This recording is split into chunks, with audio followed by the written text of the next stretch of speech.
A moment like this, yeah, the rush I get is on another level, going round and around when I'm with you. Gonna set it off and watch it shine. Come on, let's chase that dream and put 'em high. Gonna lose myself and dance all night. We're living our best life. You make me feel so alive. Come on now, yeah, let's live it up. You make me feel so wild. Yeah, yeah, yeah, yeah. You make me feel so alive. Come on now, yeah, let's live it up. You make me feel so wild.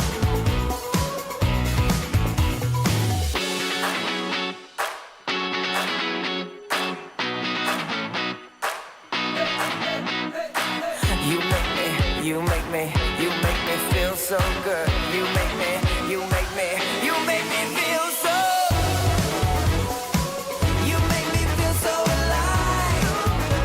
Come on now, yeah, let's live it up. You make me feel so wild.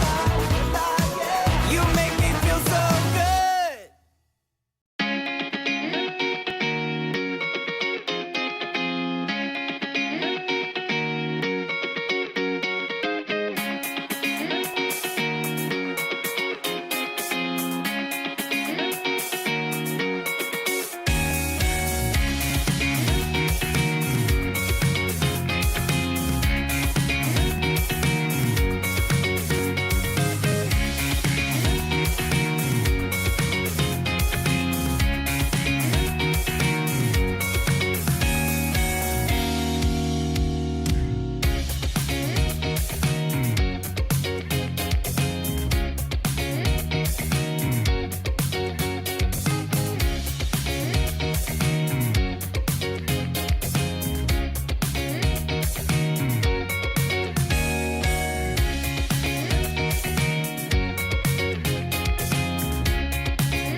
Sometimes I'll be foolish.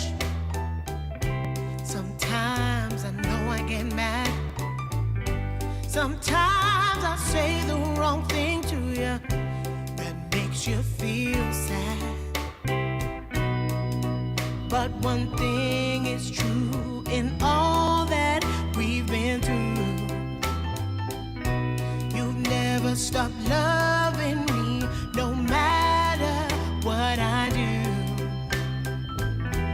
So let me say, yeah, that every day I try to find the words from my heart to say thank you. 'Cause you take me as I am.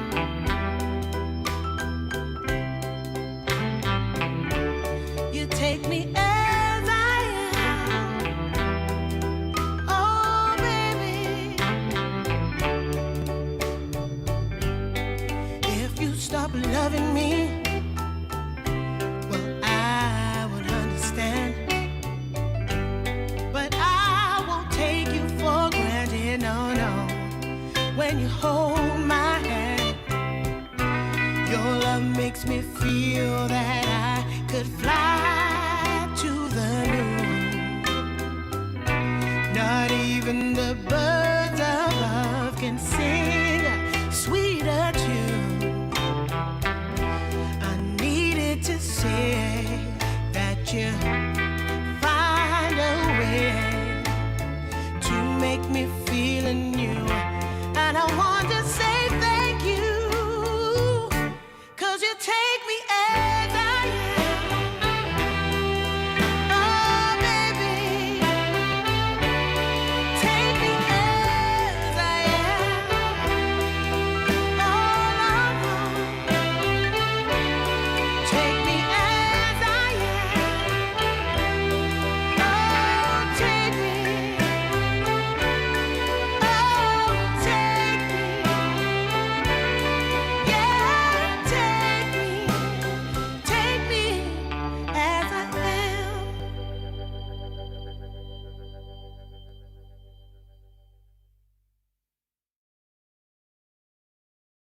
Dip your toes in the water, we're out for the summer.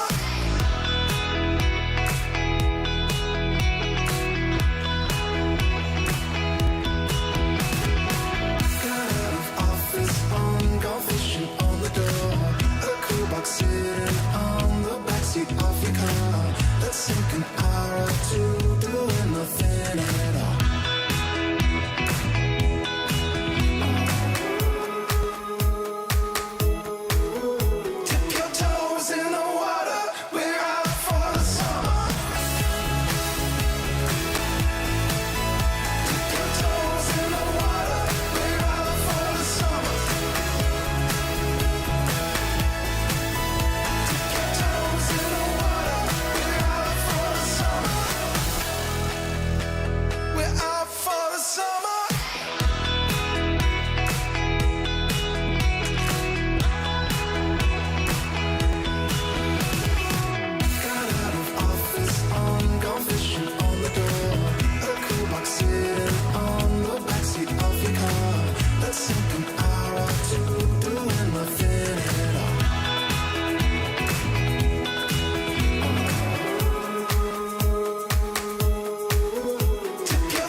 sun and dance away.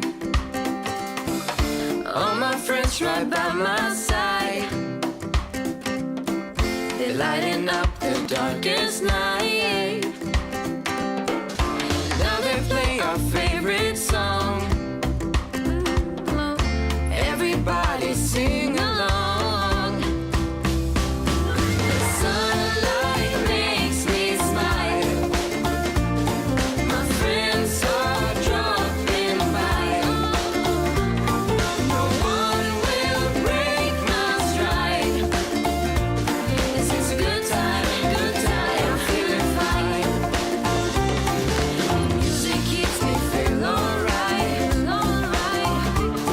We'll dance until the morning light, underneath the brightest sky. I can see it in your eyes.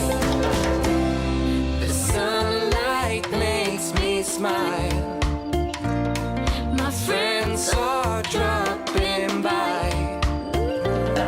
No one will break my stride. This is a good time, I'm feeling fine. The sunlight makes me smile. My friends are dropping by. No one will break my stride. This is a good time, I'm feeling fine.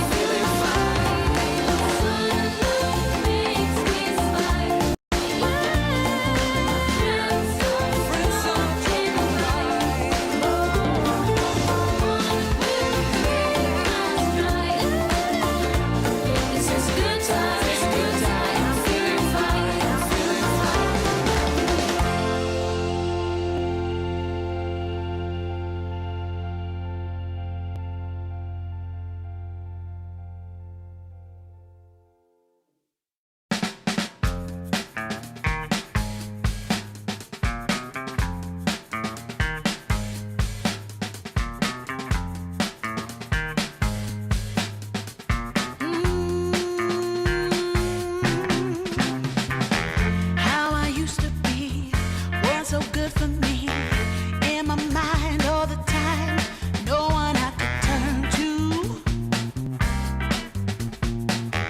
Now that I can see your love has set me free. You came along, made me strong. I've waited such a long time, and I just can't believe in this new love I have found. Yeah, don't want it to stop when you know you got a good thing that makes me feel fine. Ooh, wherever it leads me, you know it's all fine. I never thought that this could sweep me off the ground. Oh, I don't want it to stop when it's feeling this good.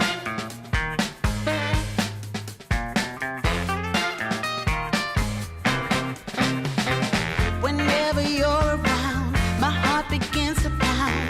Though I know you'll take it slow, no way to stop this feeling.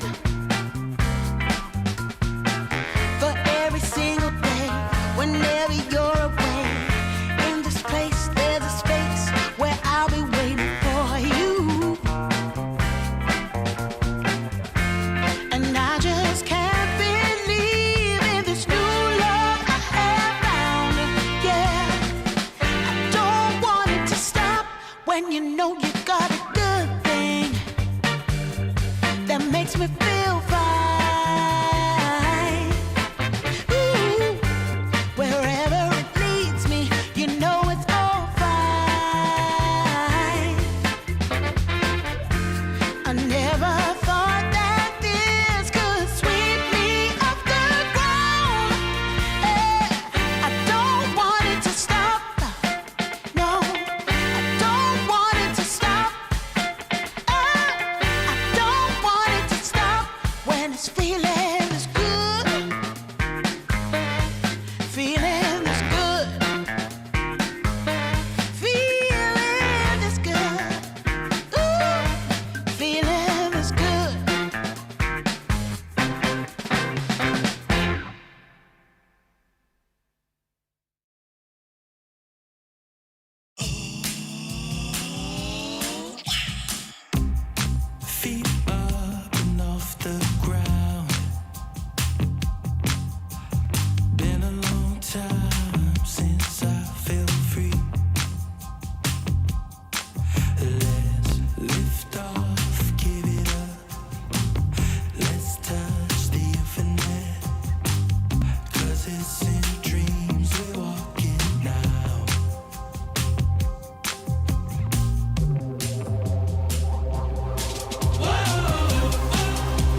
DreamLeague Season 29 is brought to you by DHL and Chex.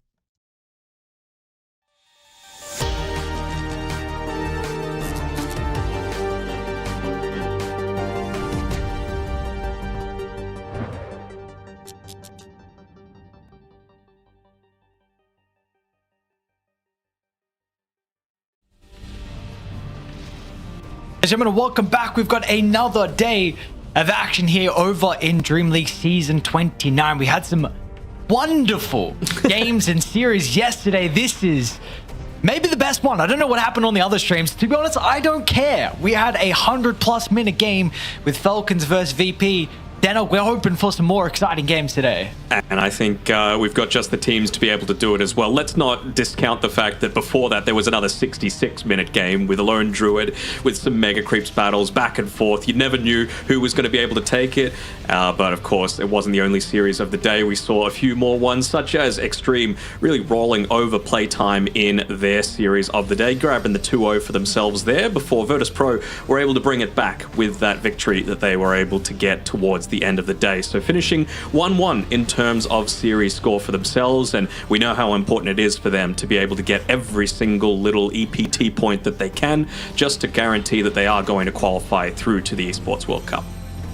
Absolutely. So yeah, wasn't sure how the rest of the day would go for Virtus Pro again, considering that first series and the 100-minute affair, and unfortunately losing the series as a whole. But you know, massive for them to get the 1-1 versus X Heroic.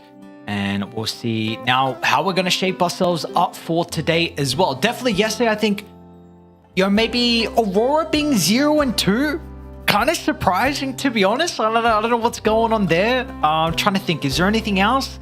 Maybe, that's kind of only about it, I'd say. That would surprise me a bit. I mean, Tundra lost once, but it was against Paravision, right? So it's not like they're easy beats by any stretch of the imagination.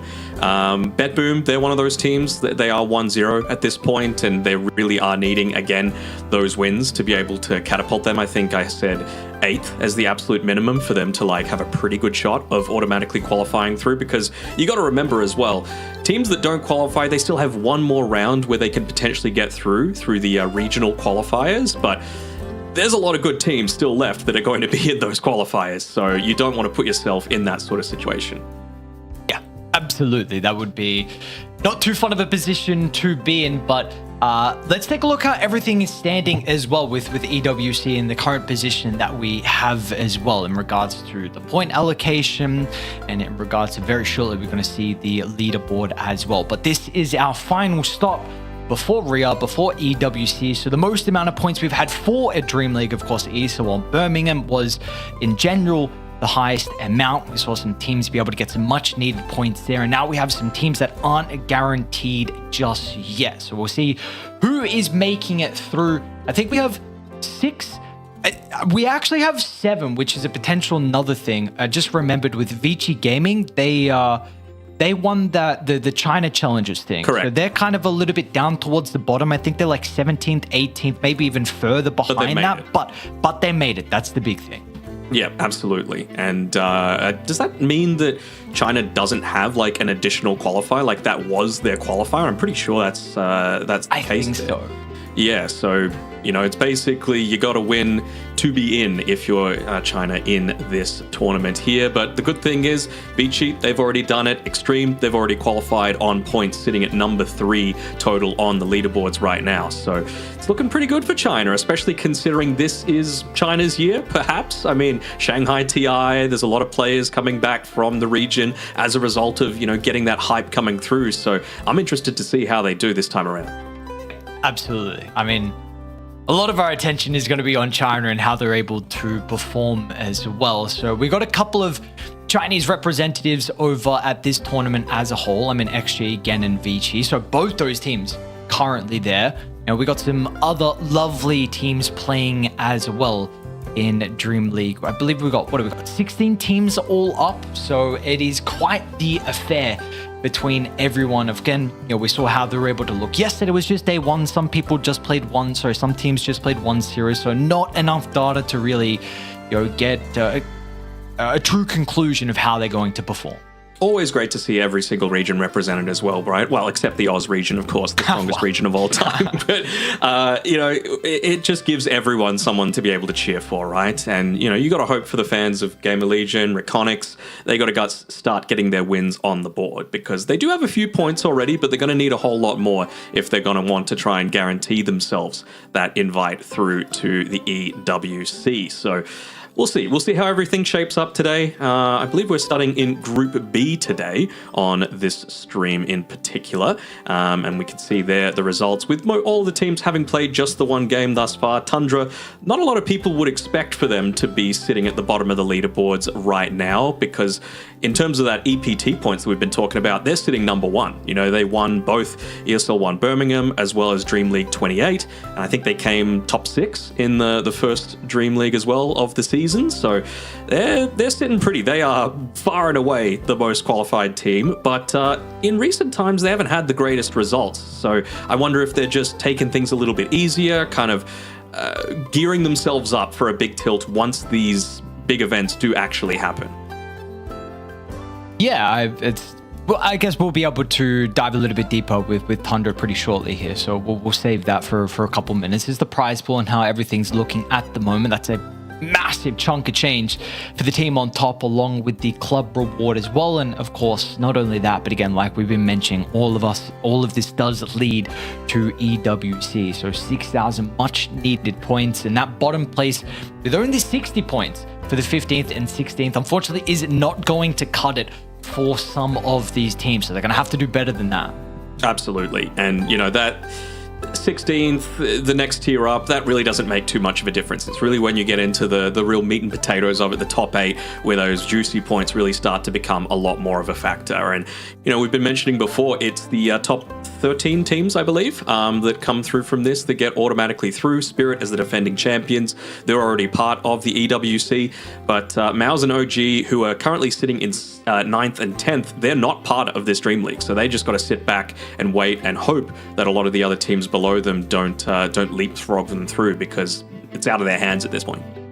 Yeah, they are in a pretty good position, definitely Mouse in particular as well, but like you said, we'll see some of these teams even playing today. Nigma and Playtime is at least the first series over on the mainstream. All the series are very important, but again, those are two teams that haven't guaranteed their position. So again, that is over on the mainstream. We've got 4 streams, so we're going to run through the schedule for all of them, so you guys can, hopefully you got a bunch of monitors to be able to pull up, but maybe if you only got 1 or 2, you can be a little bit picky. This one, get the multi-stream going. There's 4 streams. That's true. You got to just get, Jarvis, bring this one up. That sort of situation. This is the stream that we're on today, though, with Xtreme and Tundra starting things off. What a banger, right? First v third in terms of EPT points. So it should be really cool to see what eventuates there. Liquid, they're not necessarily qualified yet, but they're sitting fairly pretty. GamerLegion with a lot more to play for. And then again, Nigma Galaxy still yet to be in that top 13 range. So they'll be looking to get their dub against Tundra as well. And then, we see Reconics as well for Southeast Asia viewed. It's going to have to be, what did you say? They need top 6? Did you say minimum, yesterday? I would say minimum. Top 6. Yeah, so good luck. We'll see if they can do it. They've been over in Britain, UK for a while now, trying to prepare, trying to boot camp. So we'll see if that's going to help them out here. But they got to make it through, because if you don't, man, those Southeast Asian qualifiers are going to be a bloodbath. I know we're not really seeing CB as competitive, unfortunately, right now on the international stage, but in the region itself, nothing has changed. The qualifiers are so brutal. That's the thing as well, going back years and years and years, I'm talking like 2016, 2017 or so, you had these teams that were amazing within the Southeast Asian region, but couldn't perform at the LAN events, and then you had the ones that couldn't get out of the qualifiers, but when they did get there, they did a pretty good job. I'm talking to like TNC and Faceless here. So it could be another one of these sorts of situations where, OG, they tend to do fairly well when they do get to the actual event itself. It's just sometimes getting through those sequels could be a little bit more difficult. But enough about C. Let's talk about this series with Xtreme Gaming starting us off. And look, what a star-studded roster. If you don't know who these players are, you must have been sleeping under a rock. Brother, I don't know where you've been then if you don't No, these lads over here, I mean, they are the faces of China Dota, really, and they've been that way for such a long time. And like you said, Xtreme have had a pretty good season so far. Of course, unfortunately, still, not being able to get any trophies, and, they're wanting to, instead of that second place at the previous TI, they're hoping to change it when we get there with that over in their own country as well. But they've been looking very, very good so far. And we'll see if they're going to be able to continue. What? I forgot already. They got a 1-0, right? 1-0. Who their versus was against? Playtime. So, okay. Yeah, and in the previous events throughout the season, they've got 4th, and 3rd. So very consistent throughout the season. Again, I believe it was X-Nova that had the interview after that series against Playtime. And he's like, look, with TI being in China, we're not taking things easy. TI invites aren't out yet. We've qualified to the EWC, but TI invites haven't been decided, so we're taking every tournament just as seriously as the last one. So I'm expecting to see Xtreme Gaming on their absolute A game. Absolutely. And of course, their opponents as well, being Tundra, like you mentioned, have been struggling a little bit lately, with PGL Valaki, really the big one, where they actually bombed out in the Swiss stage 0-3. I mean, that was a massive surprise. There was also a couple of others. I believe we also saw Yandex, maybe, also were eliminated as well in such quick fashion. So I don't know what happened in that tournament, but also one win. They also lost very early. They one upper bracket loss into the lower bracket loss. So it's been a little bit difficult for Tundra recently, but we'll actually get to hear a little bit more about them before we get started with this series. Tundra Esports has been considered one of the strongest teams in the world for quite some time. And with them winning both last season of DreamLeague and ESL One Birmingham 2026, that obviously has not changed. Although, following ESL One Birmingham, they did go on to play PGL Valaki at Season 8, where they lost every single series and got eliminated in last. They did play with VTune standing in for Pure though, so how much weight can you put on that result? Speaking of Pure, the roster of Tundra remains the same. Pure, BZM, 33, Ari, and Whitemon. Together, they form a team that not only has some of the best players in the world on every single position, but the strategy and leadership to back them up. Pure gonna do a little fountain farming of his own and take a rampage. What a sick game from Pure, honestly. Tundra Esports are one of the favorites to win it all. Will they manage to live up to the high expectations? Probably. However, they are known to have wildly varying results. So anything can happen for Tundra here at DreamLeague Season 29. Thanks to the lovely SVG for that little voiceover about Tundra there. And yeah, like you mentioned, at Valachia, they had VTune standing in for them at the time. Could be an excuse for the 16th place, but then at the one-win tournament that you were mentioning, where they went out in straight sets, upper bracket loss, lower bracket loss, that was with Pure. So they don't have that same sort of excuse. So I wonder if that was a little bit of a wake-up call that, there's a lot of hungry teams here. They're not going to just let them sit back on their laurels and, cruise to another win. I would have to say Tundra is probably one of the hardest working teams out there. Lots of grinders as well throughout the team, just in the pubs constantly, and that's what you got to do if you got to stay up with the meta, to stay up with a lot of the mechanical skills even, because if you don't use it, you lose it. Yeah, absolutely. What are expectations for Tundra considering these last two tournaments that we saw? Is it just, we're back at ESL, so it's kind of like first place, or what are we thinking? I don't know, I think it will start to come into consideration that they have qualified, right? So maybe they're not going to go as hard, 95% perhaps, as opposed to the 110 that they were going for prior to this, just to, not burn out. I think that's just as important as, of course, performing at your absolute best. But, you got to pace yourselves throughout the season. So for me, my expectation for Tundra is probably still top 8, but it's not going to be... it's not going to be as smooth sailing, let's say, as it's been in the past few tournaments as well. Okay. Is there anything you're expecting in particular in regards to maybe some heroes that we might see between these two teams? Of course, we covered that crazy series yesterday, but we're going to get a bit of a different play style between Tundra and XG. So is there any noticeable heroes that you may think will be at least contested between either?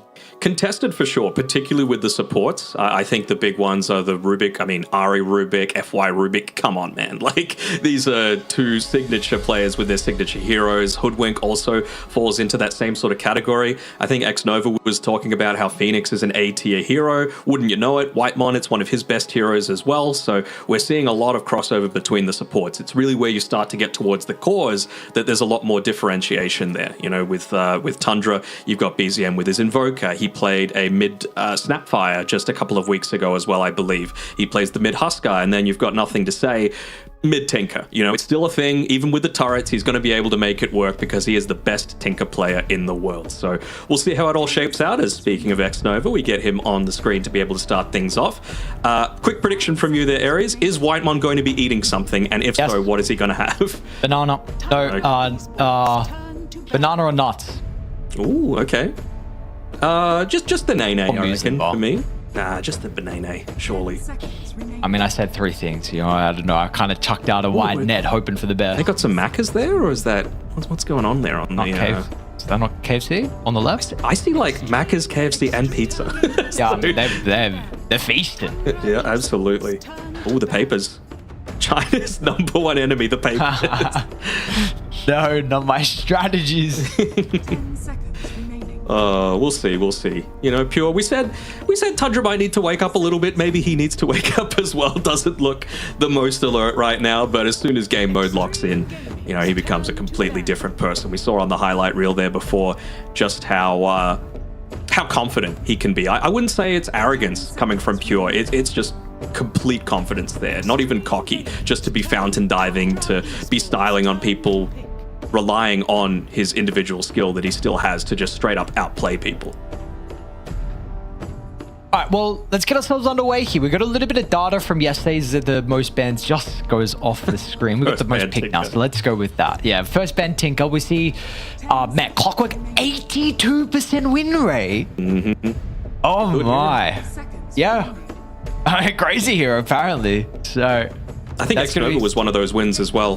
He played it yesterday along with Phoenix as his duo of heroes. And the big one for me for Arme is the Drow Ranger. He played it in both of Xtreme's wins yesterday against Playtime. One time against a Slardar in lane, who he just wanted to absolutely bully. I think Slardar is still one of those heroes that's being very highly prioritized for both picks and bans. You can see Tundra have already banned it out there. But if you could just bully it hard enough in the lane, it really doesn't have that same level of influence. And the second time around, I think it was against a Viper and two backline supports. So Drow Ranger was just going to have a very, very free time, and it resulted in that clean 2-0 for them. So certainly something for Tundra to consider, but you've got Director 8 that was on the screen. Now we've got XXS that we're looking at there that are going to have something to say about that for sure. What about that boot camp? It looks nice. It does. Give me some of that. I don't know what place they're at, but it's looking pretty swishy there. All right, we get a Storm Spirit here for Mr. Nothing to Say. So pretty early, very early Storm, in fact, for him. What do you want banned out? Is it just a Puck? You got to get rid of Puck? Let's see. Pango's gone. Yeah, Puck would be fine. BZM, maybe Invoker as well, might be something that they're considering. Just to go up against that. It is something, of course, that's a bit of a specialty for him. It has a nice time in the lane, going up against the Storm Spirit.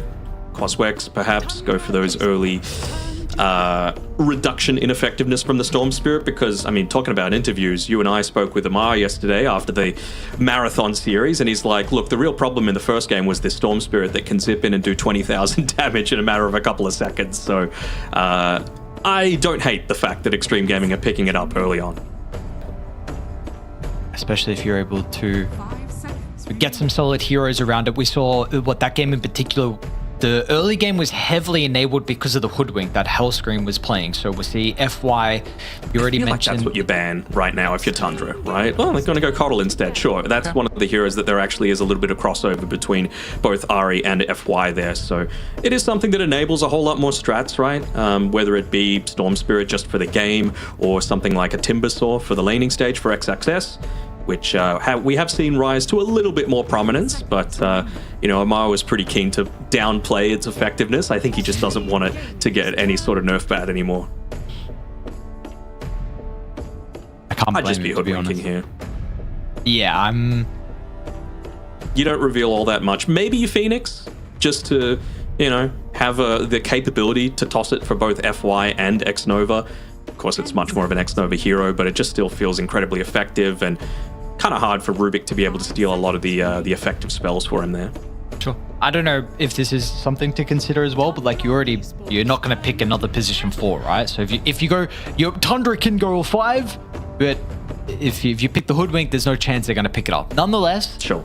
we will get our Storm Hoodwink, so let's see. I think it's if just Xtreme- important to not reveal things, right? Like, this is just an obvious duo. So just go for it, see what Tundra are doing, and then construct your strategy around that rather than commit to something like that Phoenix. Sure, it might have been a nice little block pick for yourselves there, but at the end of the day, you just want to not reveal your hand too early. Tundra Esports, turn to It's another hero that's looked very, very solid lately. This hero needed some nerfs in the C patch. Maybe not enough, to be honest, but yeah, I know, it's insane. I wonder what they're going to pair together this with, because this is a 5 techies that's going to be playing. Whitemon has been playing it a little bit in recent times. So, one of the heroes pick a that... mid, no? Yeah, I would. I would pick just like Ember or Quap or Invoker right now if I'm Tundra. The big thing that I'm also considering is like, you got to be a little bit worried about picking these heroes that Tundra can Doom into, because both 33 and Pure can play this Doom hero in either the POS 3 or the POS 1. And so if you're going to go like a Largo or a Timbersaw or even a Tidehunter or something like that, he's going to have a relatively decent time. So also fits together nicely with the techies as well, just for that, melee POS 1 into the very long range from the POS 5. Lone Druid's banned, right? Okay, good. Yeah, we can confirm that one's off the list. We'll call it the Ember. So there we go. We get our BZM hero in our mid matchup. And now it just saves like the 18th pick is definitely going to be a big one for them, whether that be 33 or Pure. Yep, Would you depend on what basically the lane's going to be. You get to decide, right? Like, how am I going to beat this lane? And there's no real flexibility from either side right now. Like, Storm is mid, Ember is mid. These are your 2 supports. So, whether it be your offlane or your POS 1 that's coming through next from Tundra, it don't matter, basically. So now the ball is back in Xtreme's court as to how they're going to potentially keep some flex there, or if they're just going to say, right, this is our strat, deal with it. So how are they going to be able to enable that? Storm Hoodwink, that's your pickoff, that's your solid laning stage, that's your wave clear. You've got good jump, good damage burst, good mix between physical and magic damage, some pretty decent scaling. I would be wanting just a little bit more control for this Ember Spirit in particular. Like, yeah, sure, Storm and Hoodwink can get onto him, but if you're able to get something that's a little bit more instant, I think they would be very happy to have that on Xtreme's side. Yeah, I'm just trying to think of a hero that can do that and also be flex as well. Because I do think you're probably prioritizing the flex a little bit more on Xtreme. Flex between what, mid and off lane? I mean, there's not really any heroes carry left, and right? Carry and off lane. Yeah. Bristleback is basically the only one that I'm seeing, but that doesn't achieve what we were talking about, right? That lockdown for Ember. I don't think people are going to DK anymore. I don't think people are doing like offlane Tiny, offlane Alchemist, not really a thing, and they actually go the Drow Ranger themselves. So saying, you know what, screw it. You've got this Ember Spirit, but we don't care. We're going to try and go 3 for 3 with the Arme Drow Ranger, but now it gives Tundra plenty of opportunities to be able to potentially punish this one. It's not like 33 is lacking in these heroes to be able to dive in onto the backline. He plays the Batrider, he plays the Underlord, he plays the Lycan, he plays the Timbersaw, all very, very viable here. Even the Doom could be coming out here as a potential, still keeping a level of flex for Tundra's draft. Yeah. And I know this hero is not very strong at the moment, but Centaur also looks very good as well with the egg and to get on the drum. And you have 4 ranged heroes. A little bit concerned on how the 4... they must just really believe in this Drow hero. Because this is you have 4 ranged heroes now, where there's a typical Drow Ranger lineup where you have a bunch of meat heroes just to put in front of you.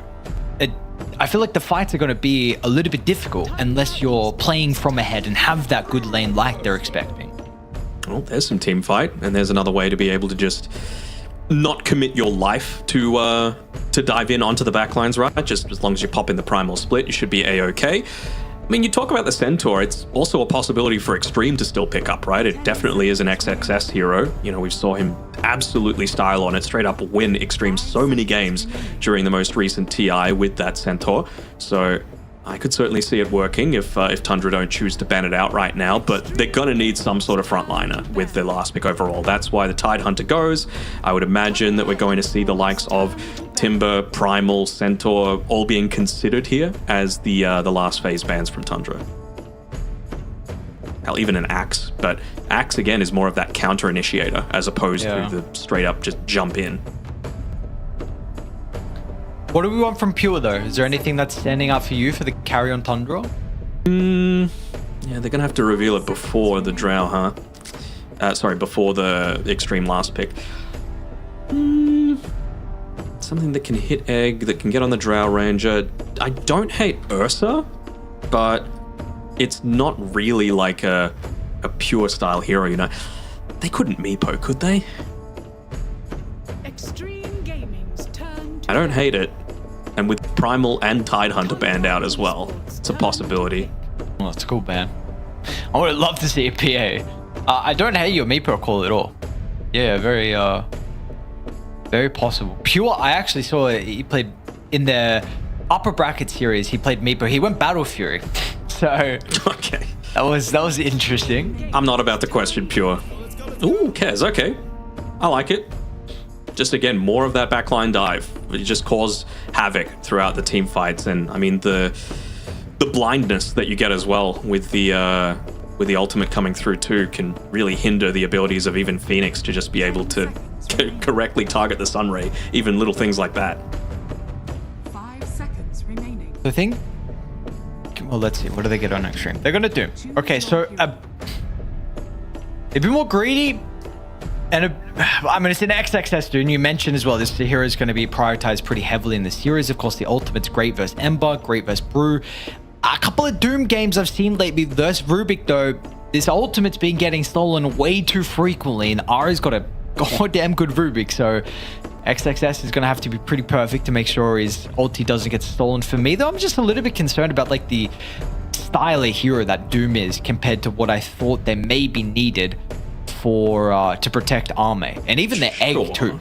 Sure, I get it, but the thing is, I feel like this Doom was picked purely to counter 33, right? Like, you take away this Brewmaster, where is the actual team fight that they have on Tundra? They don't have a huge amount of control. They don't have a huge amount of, like, AoE disables, let's say, coming through from Tundra if the Brewmaster is off the deck, and it's a little bit easier for Arme to just live his life and do whatever the hell he wants if he doesn't have this Brewmaster giving him too much trouble. So I can see why they're doing it. I agree that they are still going to have a little bit of a challenge with regards to, you know, just having someone to stand in front of Arme, so perhaps Xtreme Gaming are going to play a little bit more passively to be able to start things off. Of course, it's still going to be up to Nothing to Say and FY to make a whole lot of things happen just with this Storm Hoodwink combination. So expect to see a lot of plays around those power runes, trying to secure them, secure the laning stage as much as possible.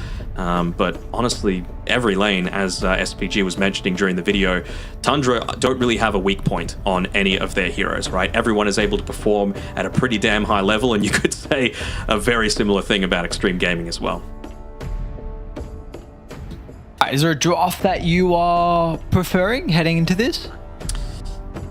I'm gonna say it's so hard to say, right? Like, because on one hand, you've got, if you can take the Brewmaster out of the team fight, I think Xtreme Gaming by a long stretch. However, if you're not able to do that, if he gets the primal split off, then you've suddenly got the Brew controlling people in the team fights, being able to stop things like the Sunray, the Supernova, all that sort of thing. And then you've got two other heroes that are going to be diving in onto Arme. So I really think this draft and this game is going to revolve around how effective is the Brewmaster going to be in this game. And I mean, I'd say 33 has decided a fair few games in his time as well. So if there's anyone that's going to be able to pull out the W, it's going to be him. So maybe just because of that aspect, I'm going to be favoring Tundra just slightly. All right. When are we concerned about this Xtreme lineup roster, though? When do you feel like they really hit their peak? I'd say once Drow's got BKB, probably, like, provided that he's not playing from behind, you know, keeping quite up there on the net worth there on Arme, staying, you know, top 3 net worth and able to get a few kills, join into a bunch of these team fights, play around these big ultimates. Hopefully Storm Spirit can rotate to his lane, open up the map a little bit. But once he's got the BKB second, maybe third item, that's really where I feel like they're going to be at their absolute peak.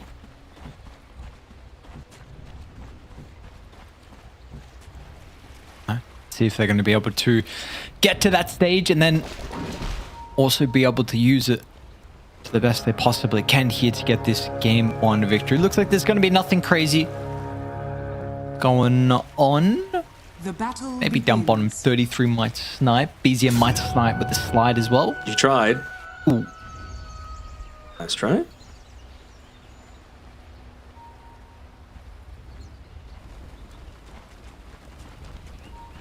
How about you? Who are you predicting? Probably Tundra. I mean, really, it's just... I think this will be a good test for me in particular to see... How good this Drow actually is? Yeah, how good the Drow is, and I just see like a Drow lineup. I feel like whenever I think like a pleb, you know? I see Drow, I want like 4 melee heroes. I'm not 4, I get that, I'm over-exaggerating. I want a couple. Right? They don't really have that. Yeah, I want something. And they don't really have anything. That was a nice Tango from Whitemon. I kind of got lucky, didn't eat that bushwhack.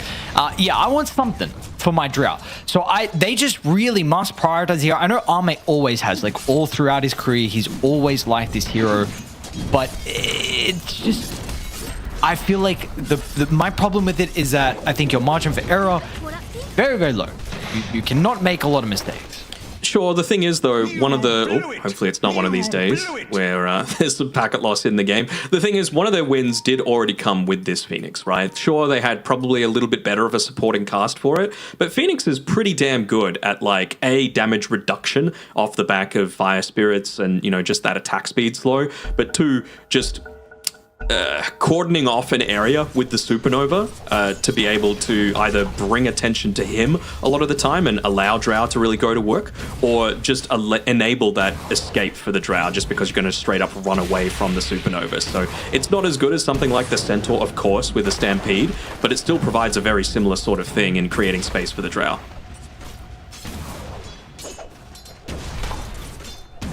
Ooh, mid lane going very nicely for Nothing to Say. Already bullying BZM all the way under his tower, forcing his last Tango out, plus the last of his Fairy Fire. So nice little lead. So look at the actual PS difference there, 10-3. Ari's dead. Ari.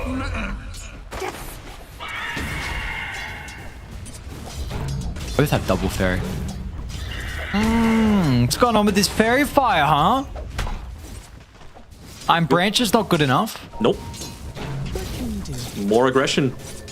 You want to be making the absolute most of any sort of Phoenix lane, and you know, by the time he's TP'd back in now on Ari, Fiery Spirits are back up. Probably not at a point where you can look to go in again. You might want to wait for that level 3 to come through. I'm a little surprised that Ari... Hold on.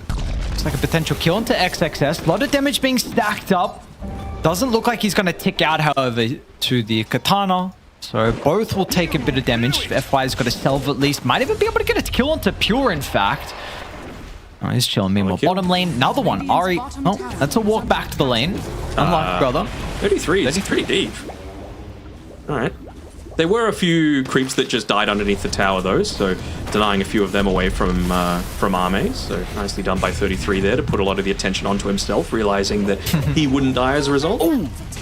Man, if that bushwhack was a little bit sooner, actually potential that XXS will at least they get the kill into Whitemon. Nonetheless, very nice from Tundra that they're able to bring down the offlaner, because you need that to work out, because at the moment BZM he's back in the jungle. Yeah, it doesn't feel great for BZM, but then again, it doesn't feel great for 33 either. I would suppose you would say, look, for a Brewmaster, you don't really need as much relative to a Storm, sorry, not a Storm Spirit, an Ember Spirit, for the impact that you're going to be able to put out, but still, you know, you want to make sure that you're getting your levels there in the lane, you're not falling too far behind, you've got at the very least that urn, and a little bit of utility for the game, as he's just getting straight up bullied away by this combination of the Phoenix and the Drow.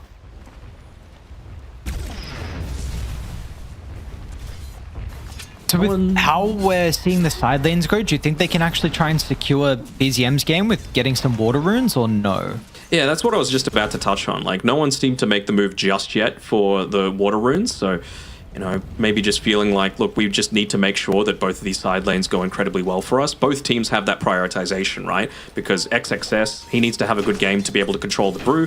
The Brew needs to have a good game to be able to have that impact through his ultimate. So I think that's really where both teams are prioritizing a lot of their focus. It's going to change for sure around that 6-minute mark when those power runes start to come online. Particularly, I would say, for Xtreme Gaming, just because you've got that combination together with the Hoodwink that needs to secure you a bunch of kills. But, for now, they can just sit back and put a lot more focus onto these side lanes here.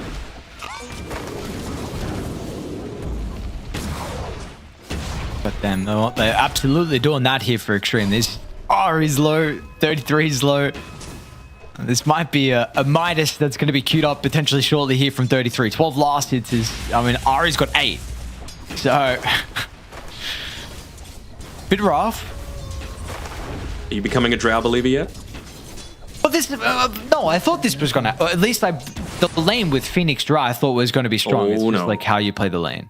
The game, sorry. Now, this is not a BM pause because it is BZM that does the pausing, but Ari's dead. Not too much that he can do about this one. Still about 3 seconds on Xnova's spells, but I really don't think that he's going to be able to get away from this one. Even with the nighttime potential jukes in the fog of war, Xnova will just dive in onto him. Because why not?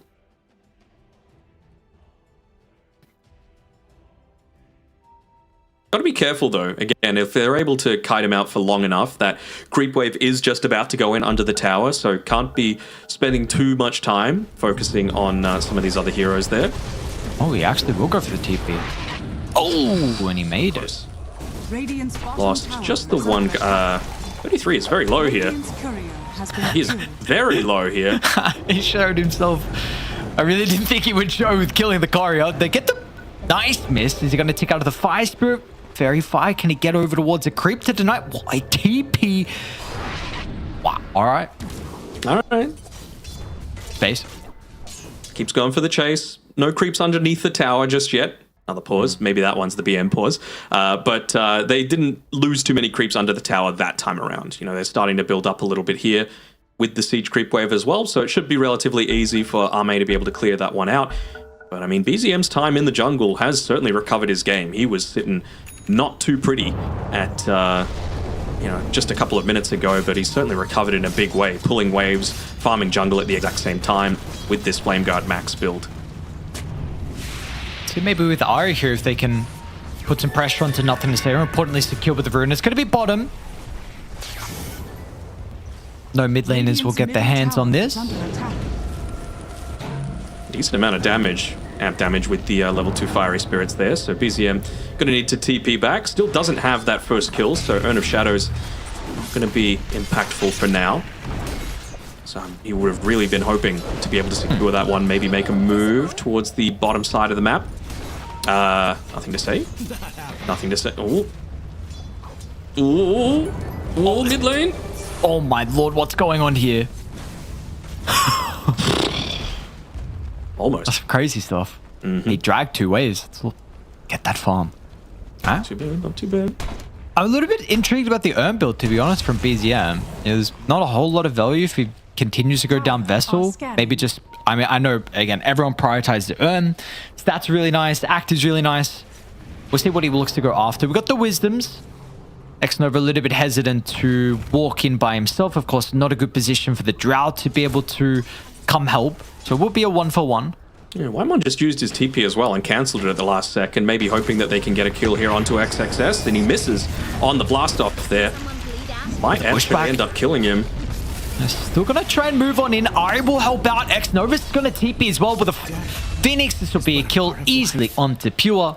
And XXS, is he going to tick? It's going to be pretty close. Nope, he's going to live actually. And he's got the heal from the Devour. He's got the healing salve as well. He'll be A-okay.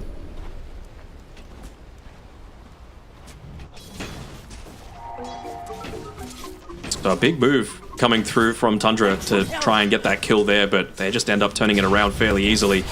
3v2, well, I guess you get the Phoenix at the very end there, but just shows the impact of that Phoenix in terms of that damage reduction. You just couldn't fight into that. BZM now. Ooh, BZM?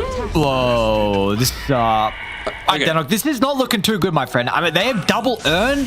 My Brewer's got almost lower net worth than the Phoenix. All right, so this is some cope a little bit, but he's got an earn charge now. So I feel like maybe it was Pure Dice top lane. Okay, if that would be great. Beady. Yeah, but that taser's about to run out. End up backing off anyway. Right click. Oh no, he didn't get him. Oh, Pure's still gonna no, he got the level out. Wrap the dance is enough. I see the Phoenix moving up here though. Nice vision planted down by Ari previously, so Xnova might suspect that that's the sort of thing that's going on, especially with this Remnant moving right in onto him. Going for the deny, perhaps. That's a big kill spree as well. Yep, absolutely. For BZM to be able to secure. So again, the value of that earn charge probably was still dead regardless, but now he's got the 2 off the back of it. And I really feel like he just wanted to get aggressive in some capacity. Either you get the kill and you get 2 earn charges, or you die and you're able to at least get the 1 to be able to move across the map and make some sort of action happen. Nice BZM. You know, it's a good position now. Come on, you got to stay up there. Bring back the camp up there. Bring back the Necro Ancient build. Just oh my god, getting on the high ground. How did he get up there on the high ground? I don't remember, but I do remember that there was some like weird high ground necro thing. Memes. Okay, all right, memes. I forget. Somehow it's early levels he was able to get on high ground. I mean, there was definitely Nature's Prophet high ground. Yeah. All right. This is the next power rune that I think is actually really going to decide how this mid-game goes. Unlucky for BCM. He's going to be kicking himself the fact that he hasn't been able to secure a single one of these power runes for himself. And he had boys hanging around the mid lane as well to be able to make some of that action happen. Regardless, though, they still are going to be going for a smoke. Perhaps just shove out this lane one more time. He's got the TP available on BZM. Actually just dragging the wave away. Nicely done, but that catapult is going to stay to get some damage in onto this tower and either force Nothing to Say to do something immediately or return straight on back to the lane. And while he's dealing with that creep wave, I imagine he might even go for a TP down towards the bottom side of the map, join up with these supports. But maybe they think that 33 with the Primal Split doesn't have any earn charge of his own just yet, but should be enough to be able to secure themselves a kill.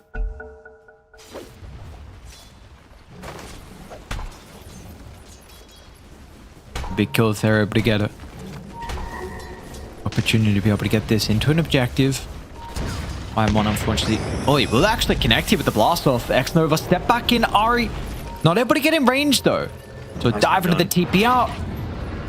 They won't get him. 5-person rotation down towards this bottom side of the map. This tower hadn't taken any damage up until now, and they're going to use the Blightstone alongside the Siege Creep to be able to open up this side of the map, giving them some much-needed farming space. I mean, have a look at that net worth there, and 33s in particular. You know, he's got that Midas queued up like we were thinking, but it's going to be a little bit of time until he's going to be able to have that true impact coming through. Radiant's bottom tower has fallen. Actually do have the portal ward, so they're going to see all 3 heroes actually starting to move back when Ari is going to show on this top lane. But yeah, they'll know that Kez along with Techies are playing here as well. Mid, Nothing to Say. Almost dying to BZM actually. Had to pop the haze.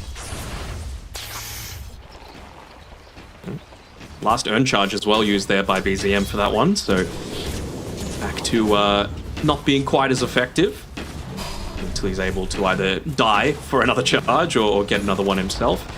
Again, still no Primal Split used, right? So with that tier 1 tower that you've still got on the bottom side of the map, there's always that potential to provide reinforcements to the Brew, who I imagine will be farming a whole lot more aggressively now that this tier 1 doesn't exist anymore.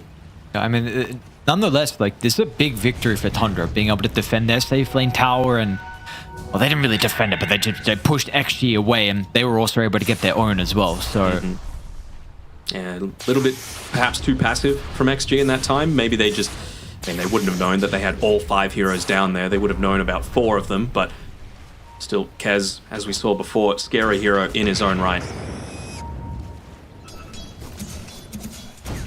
Ame down bottom here is going to get a random Ember that pokes out behind him. Silence will be there momentarily. He's going to look to try and tip you out, but the cover of this, oh, just makes it as well. But the clap just not there in time from 33. Nicely done. Able to get away value point in the gust. Let that be a lesson to you all, Pos ones. Just 1 point. That's all you need.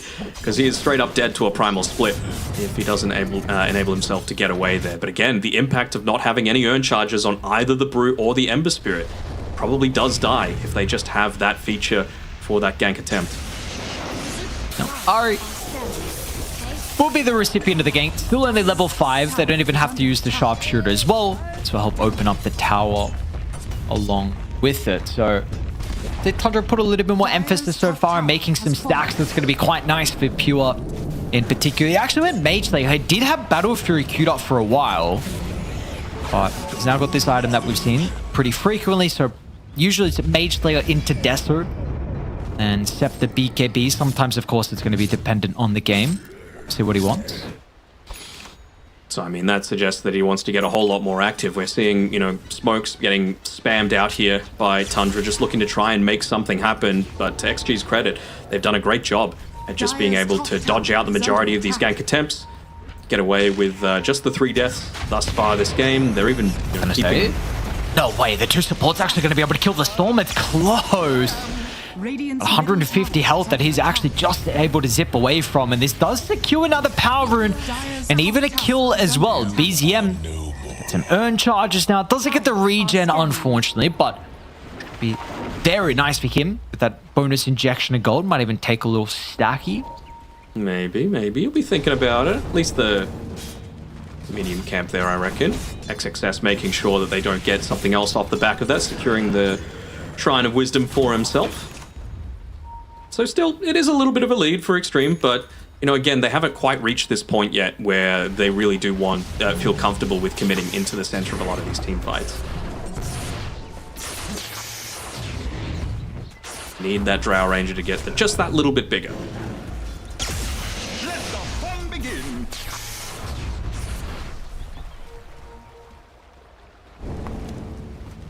Take some time, unfortunately, though, for Drow. XXS pinging out top as well. He's ready to go with the Doom, but he doesn't have anyone else to play with so far. Definitely we've got a couple ultimates, right, that we haven't seen. Both the Doom, both the Split, Sharpshooter as well, to be honest.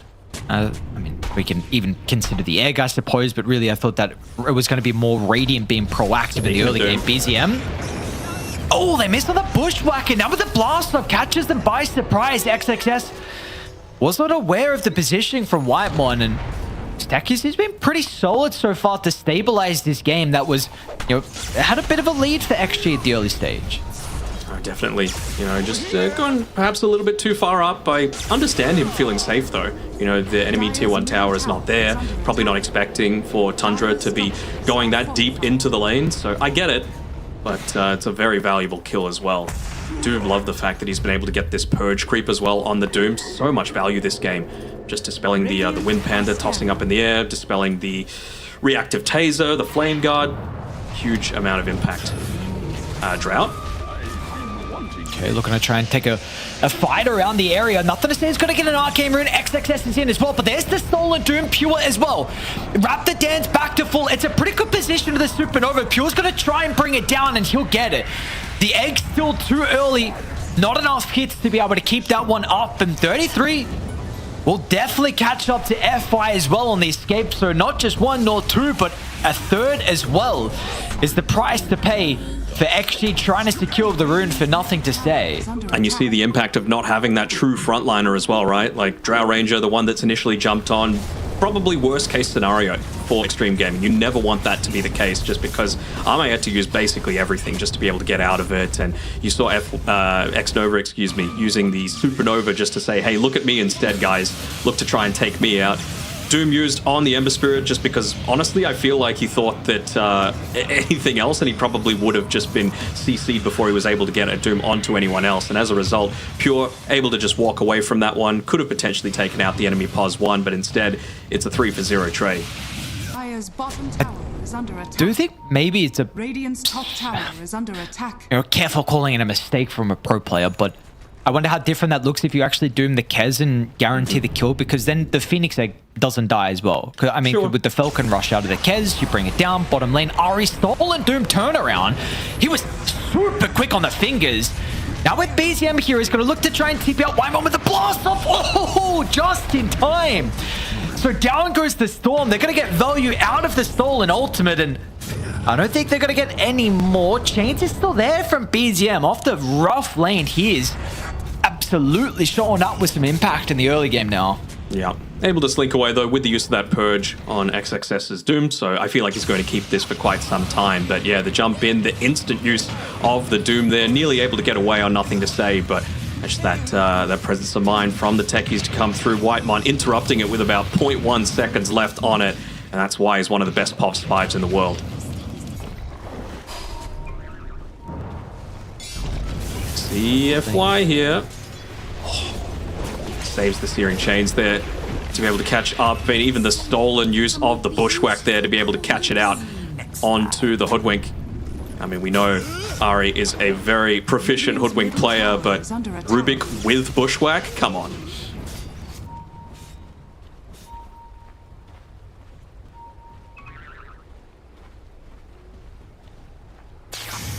Not too bad of a spell. Too bad at all. We'll see how they're going to continue to play the map now on Tundra. 1,000 net worth lead, 10 kills, BZM. With a pep in his step here. Shard, Scepter. He's going to be working on. They're going to look to try and smoke and swing to top. So it's just X-Nova that might be in their way. Holding on to a lot of gold is X-Nova as well, so we'll end up losing a lot of this if he ends up dying. Smoke pops. They're pinging the fact that he's behind the tower. Eventually does show in front of it. There should just be a dead Phoenix.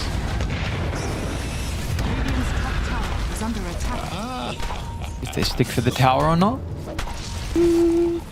No siege creep. I mean, maybe they try and get a glyph out of them and then rotate for the Tormentor. Just 20 seconds away. Seems like they might be able to just get it regardless. Scepter getting delivered as well from 33, so pretty big timing for him with Tormentor, like you're mentioning. Blink as well now, also for XXS. So we'll see if this is going to help him get a better Doom target. Arme's just 100 gold away from his Aghanim Scepter as well. Radiant's top tower is under attack.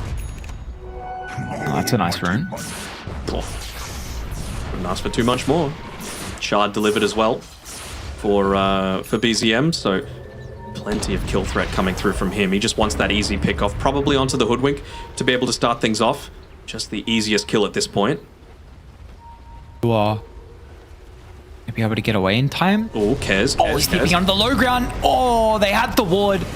Knew exactly where he was. A massive kill for them. And now they might even... Let's see what they want to do on the map now for Xtreme. Do you go through the portal, try and contest the Tormentor? T1 tower mid still up as well. You want some objectives off the back of this kill, because if you do not get them, Tundra will respawn on the Kez and just... They'll go for their own objective. I mean, they could even just walk straight for Roche, right? You know that there's no Doom available, so...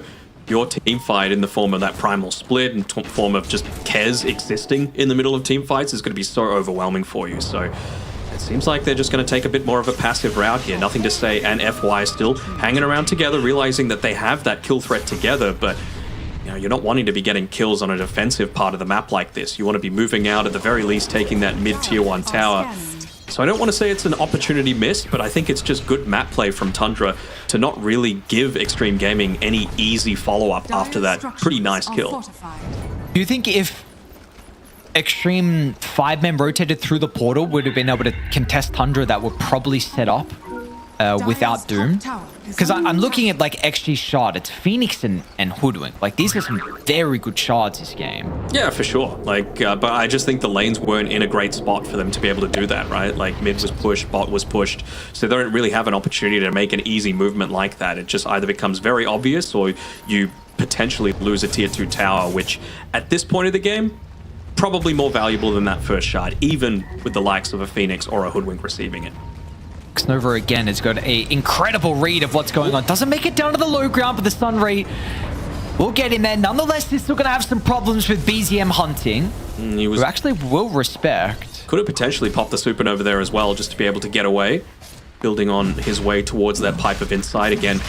Just acting as if, hold on, it's a pretty ballsy Roche attempt, but again, no Doom, why not, you know? That's one of the things that we were talking about yesterday, these teams having an internal clock of how long is it until that big team enemy ultimate or that big buyback is going to be available. They know exactly how much time they need, and they're going to be able to claim the big prize. Interesting, they give it to Pure. I don't hate it. Again, like, it really takes away the impact of facing a Doom, right? Like, you and I have said it for quite some time now. You're playing with a Faceless Void or an Enigma or a Doom or, you know, heroes like that. Aegis or like a Wraith King, just that second life does so much to neuter the effect of, you know, one of these big ultimates. This is quite the item for nothing to say. Lotus Orb Storm. Sure. I mean, there is a lot to consider. You don't want to just get easily tossed up in the air. You don't want to be caught out by that Searing Chains either. And just the silence coming through from the Kez as well. Decent amount of physical damage, especially with that Desolator. So the armor component of it, certainly not too shabby either. Sure. Tormentor's still up, by the way. Yeah, crazy. We're getting some people experimenting with Manta Storm for a while, so... Not a fan. Yeah, well... Definitely is a... I mean, it's interesting. It's interesting to say the least. I mean... I want a different dispel, a little bit cheaper. Attack speed's always nice, but not as, you know, on no mana region, I should say. Bring back no Reef mana. Storm. Yeah, some people are dabbling in it, depending on the game. Very, very situational now. Mm-hmm. I wonder if he is going to be in a little bit of trouble here on Nothing to Say when he goes into this lane. Do they see him? They do. They see him off to the side there, so they could opt to do a U-turn and to try and take him out. Would be right next to that Tormentor as well if they opted to go down that route. But once again, prioritizing the power rune, it seems, is Tundra. Just making sure they've got coverage over both. And it's an invis one. Probably not the greatest to have at this stage of the game. Would much rather just amplify your team fight impact rather than make yourself a little bit harder to kill. Deceptive rune of invisibility. Now, X-Nova gets caught out a little bit here on the top side by 33. He is level 12 though, so has that buffed up Supernova, has the Pipe of Insight as well. It's going to be forced to try and use the egg. They should be able to get the kill inside the river. Meanwhile as well, Pure with a combination of Ari will run down the second support, so Tundra get a little bit more out of the map, and this will give them 40 seconds where they can freely shove the lanes in. They have been fairly shoved though. Mid lane, all the way pushed to the tier 1 tower. Top lane, no real creeps to be able to just hit into that tier 2, and all the while, Nothing to Say was between the tier 1 and tier 2 bottom. So, kind of similar to what we just saw. Hold on. He does have the Lotus Orb again on Nothing to Say, so I'm imagining him is going to pop it relatively soon to try and get away from this one. Still hanging around here on Whitemon and Pure, so if they show even briefly on the lane, I wonder if Xtreme Gaming are going to hit the go button to try and take him out. But, I mean, one of the bonuses of Kez, of course, especially with that Desolator, you're just able to nuke a wave so easily.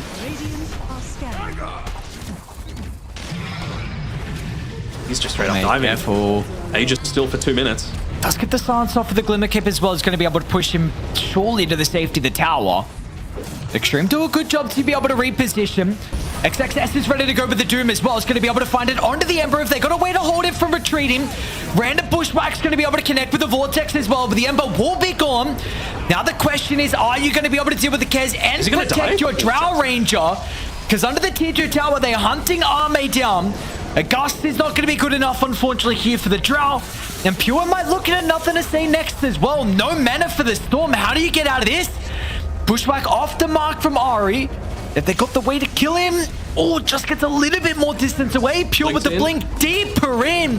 Oh, right in front of the fountain. Yeah. I mean, we saw the highlights package for Pure, right? Diving Fountain, probably not 26 minutes into the game, but just shows his mentality around C core, kill core, and he absolutely did that. Just no fear in the world, and again, shows the impact of a little bit of miscommunication coming through. X-Nova dying just next to that Roche pit, pops the Supernova, doesn't have it for that team fight, and while Tundra are just free to run at these cores with no real distraction. Has fallen.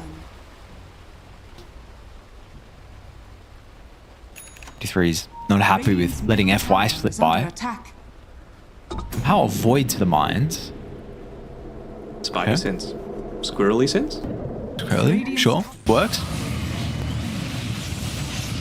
So it's a pretty decent initiation. You know, you get it in onto the Ember Spirit. You still do get a Glimmer Cape off. You get the reactive Taser as well, but you need to commit so deep there on the Storm Spirit that by the time you've got a lot of the mana out of him. I mean, he zips in just to be able to get the Lotus Orb onto the Drow Ranger to potentially save Ame, realizing that that's where the majority of the damage is coming at this point. But just ends up putting himself in the grave. And as we were saying before, Phoenix, no Supernova. They're enabled to just dive in underneath the fountain. They end up getting a kill onto Ari just now, but it's just a support at the end of the day. Tormentor is still up though, so you'd have to imagine that that might be where Xtreme Gaming are looking to prioritize their next little bit of time. Nice Chorus Knight. Standing Get rid of the Witchblade. Shrine, though. It's like, Pure's Nothing is it? they're gonna start the fight. Gotta be careful about the blast up. He might die inside. The silence is gonna give them the opportunity. Pure actually gets out though. So a good read for him that the reinforcements were coming. He's gonna stalk them under the cover and just wait for now the primal split. Phoenix, of course, bursted. They're gonna try and Remnant to also see if anyone else is still sticking around, but looks like they'll get away. Steal away that Wisdom Shrine as well. Level 21 now on the Kez versus highest level is 18 on the Drow Ranger. Ame just about to hit 19 though. And now he's got that BKB. This was that timing that I was talking about for Xtreme Gaming. They really want to wait for their Phoenix though to be alive and well, contributing to these team fights. Again, being that slight distraction, even if it's only for a couple of seconds, that's really all a Drow needs to really start to lay in the damage. Look at this, XXS, they're trying to set a trap onto BZF, but XXS doesn't know that he's actually under a ward. FY will do his best to disrupt, but they're probably going to be able to catch up the Hoodwink as well. See if this glimmers enough for him to slip into the shadows. Pure, they ping out where he is. Ooh. Oh, this hero is so annoying. Ooh. On the bridge. Easy. Come on, voice line it. You know you want to. No, not at this stage. Yeah, FY's not really much of a voice liner as well. Still Tormentor, by the way. I wonder if they're going to hang around on Tundra and just yoink it in 30 seconds. Wouldn't be the worst use of their time. I mean, it's where the last tier 2 tower is standing, so maybe they're just going to shove this wave in. Group around that bottom side of the map. No Roshan for at least a minute and a half. Or maybe, you know, just wanting to keep that tier 1 tower of their own nice and safe. Enable a lot of these TPs to come through to provide reinforcements for the eventual team fights that are going to happen around the next Roche pit. The buyback into the mid TP is going to be so impactful. How concerned are we though with the current game state for XG? It's only a 5k deficit. Probability is actually favoring though, but for a lot of the past year, 10 plus minutes where we watch Pure get easy kill into the Hoodwink. Like, this game doesn't, it's been in Tundra side, what, for 10 plus now? It has.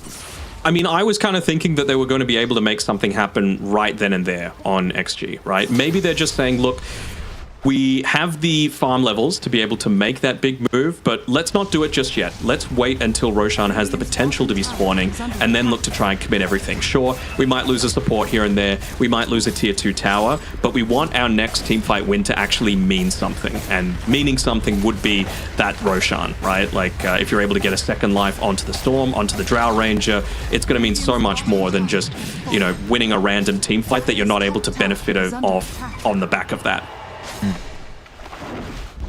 So it's relatively long Roche respawn time, 2 minutes, but it will give Nothing to Say some time to be able to finish up the, I think it's a Parasma that he's got waiting next to the stash. Yeah, it is. So 300 gold away from that one. No real other big items yet to come for Xtreme Gaming in the next little bit. Manta, actually, for the Drow will be quite nice, but In the meantime, they're just going to get a free Ag shard for the Brew. Not a bad shard, honestly. If Kez gets jumped onto, fully committed, you can toss the Liquid Courage in onto him, although not going to be as effective if the Doom target is him as well. Dire's middle tower is under They will try and finally be the ones being proactive. Yeah, this is the timing, right? They might put someone there in the mid lane, maybe... Oh, everyone's smoked, actually. Waiting for someone to commit onto this mid lane, realizing that Tundra probably don't want to lose this mid-tier 1 tower. The fact that it's sitting on 49 health. BZM. Ooh, Start yep. with the signs, but the Lincoln's got to stop the Vortex. They'll still get the Doom out and it won't be stolen. Pure's also trying to lead into the middle of the team fight, but Pure's going to be a little bit careful. Not enough health back with the Raptor Dance. Flies up to the high ground, forced down as well. But they still won't be able to hunt the Kez. Really? If they got... No, they could have get him. Okay, nothing to say. Finally gets the kill. Now let's see what Brew's going to be able to do off the back of the buyback from BZM as well. So this is a heavy commitment, but Army is just surrounded. Will not be able to stand her ground, and XG will have to leave the carry to die.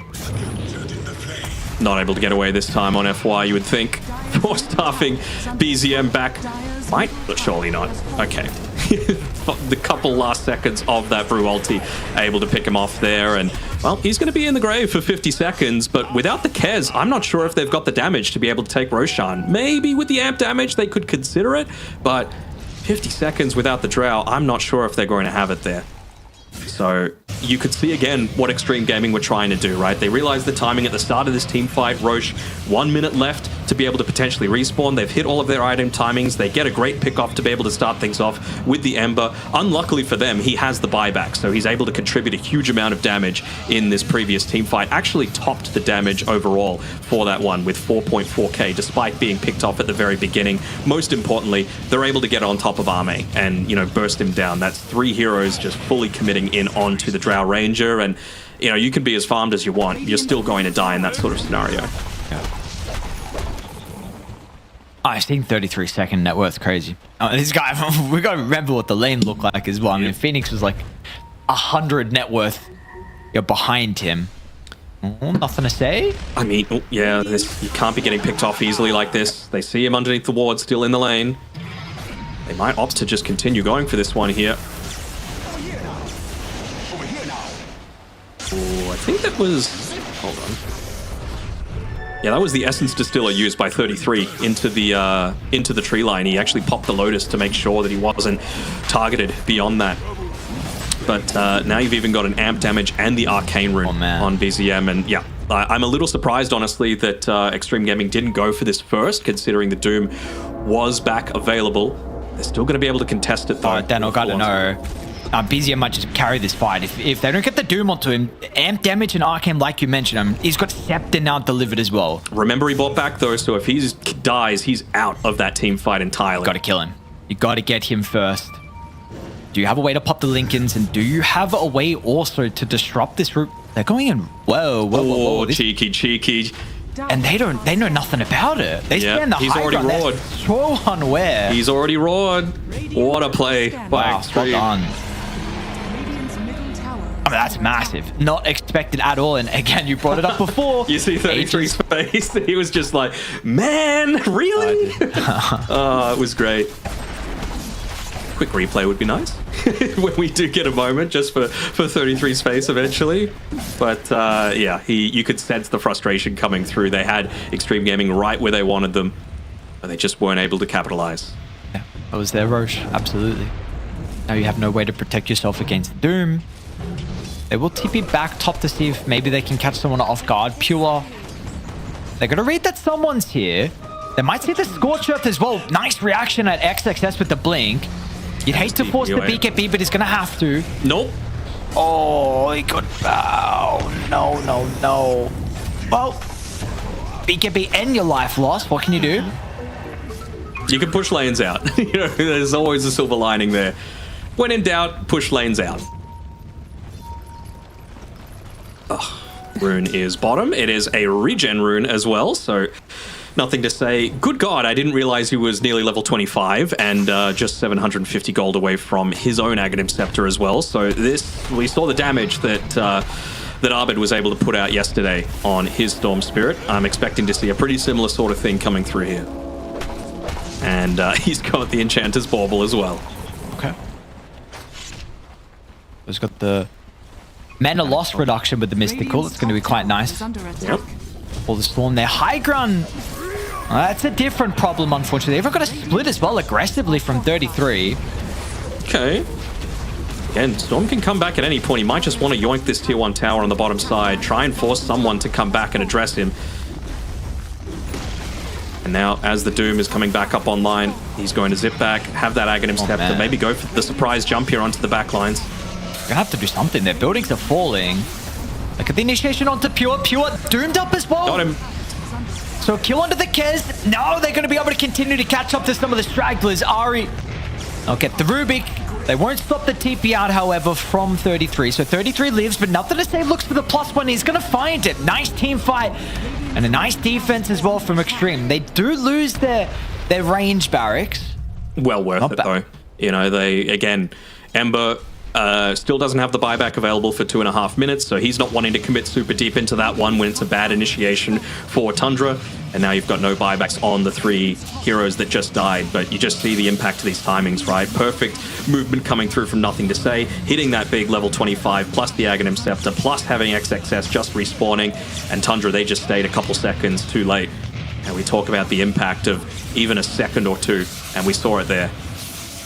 Yeah, I mean, definitely a little bit frustrated. 33 probably is like, Kez, you don't need to be there. Let me siege.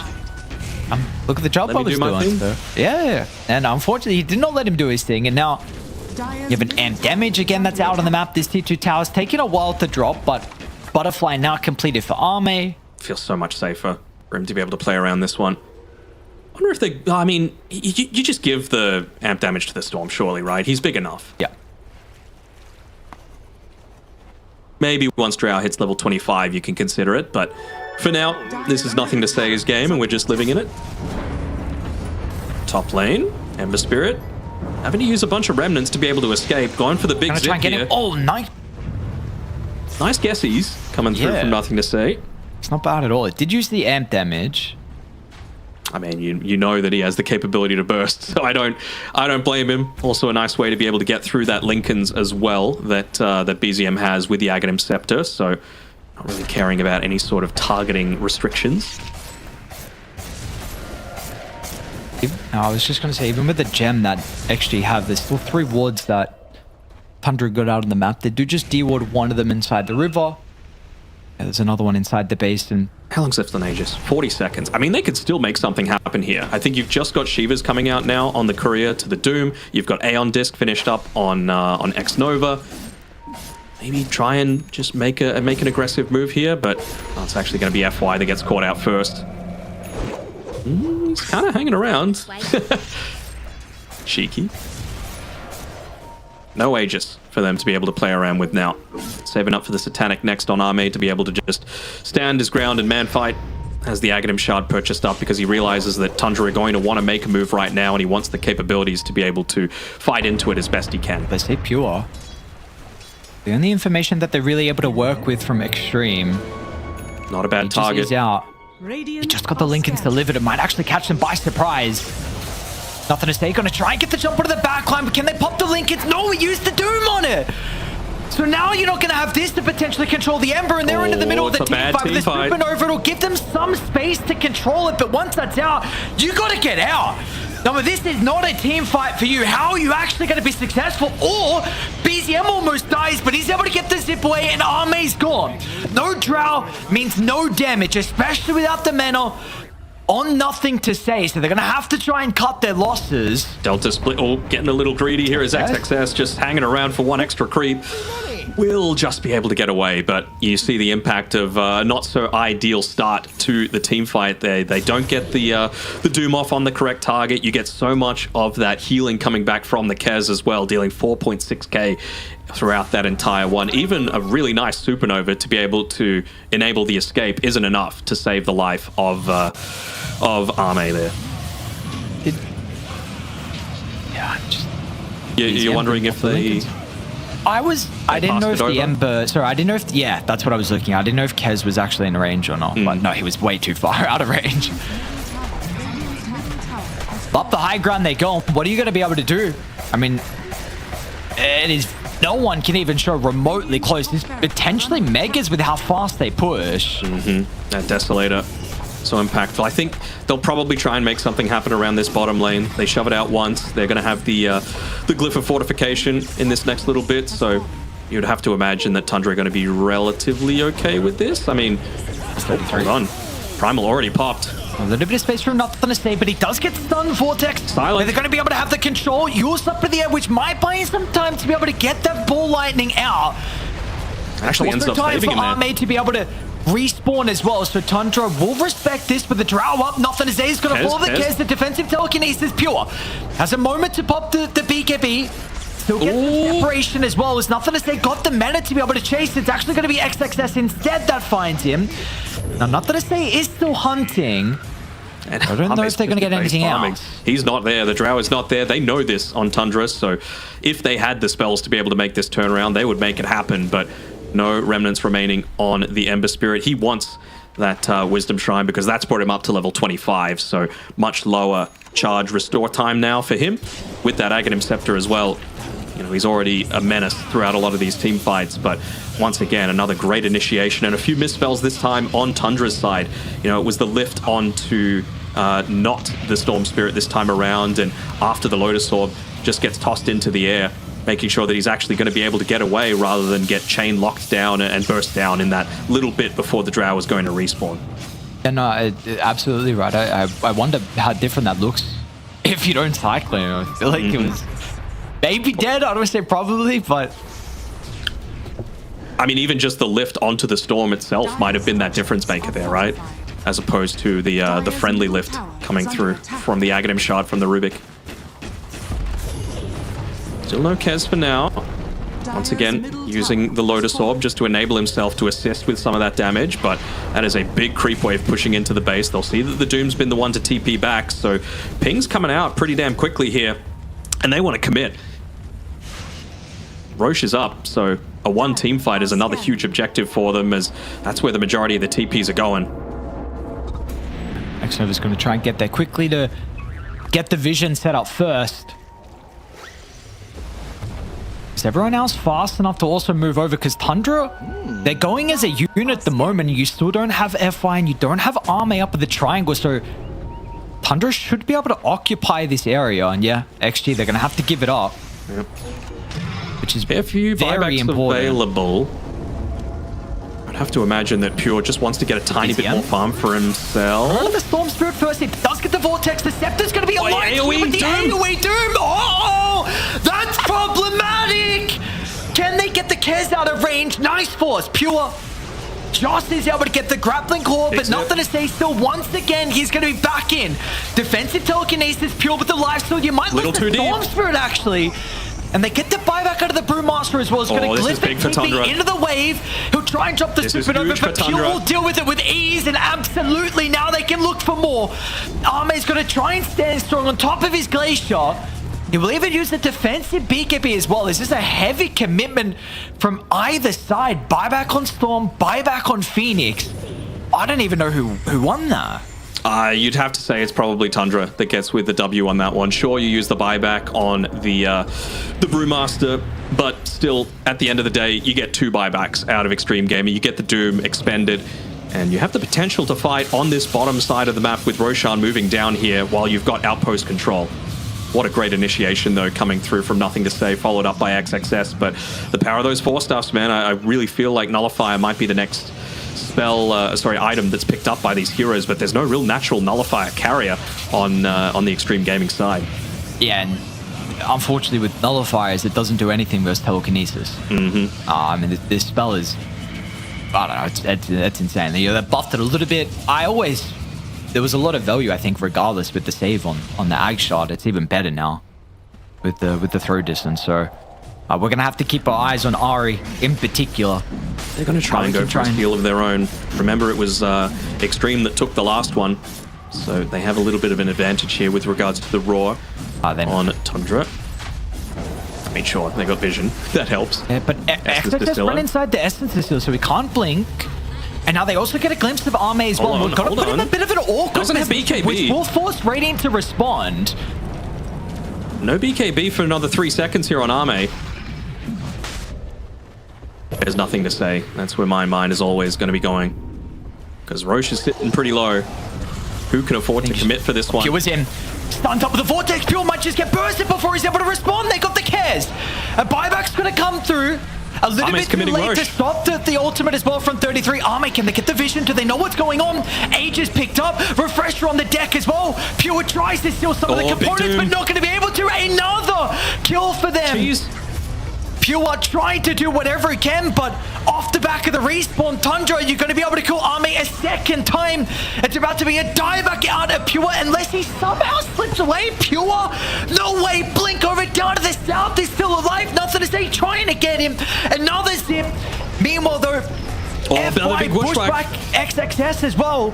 Nice use of the Glimmer Cape. Blinks up so soon. XXS looks like he will be able to get that blink. And he is alive, and wow, what? How are we getting these even games, dude? How are we getting these games every single time? I mean, it just shows the caliber of these two again. Number 1, number 3 in the EPT rankings.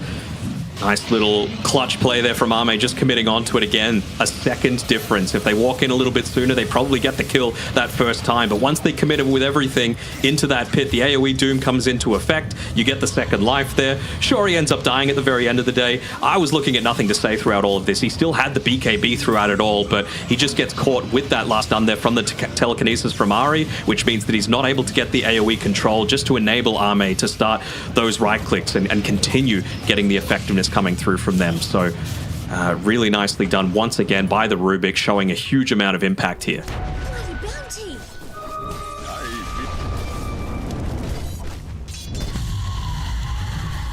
I guess what can we see on XG though? This is pretty massive, the fact that you're not getting value out of the Pure dieback, and the Drow buyback didn't give you anything. So now that there's a big opportunity for Tundra. I mean, we've seen Arme been very close multiple times in some of these fights with being killed off. I think actually have done a great job to be able to keep them alive so far.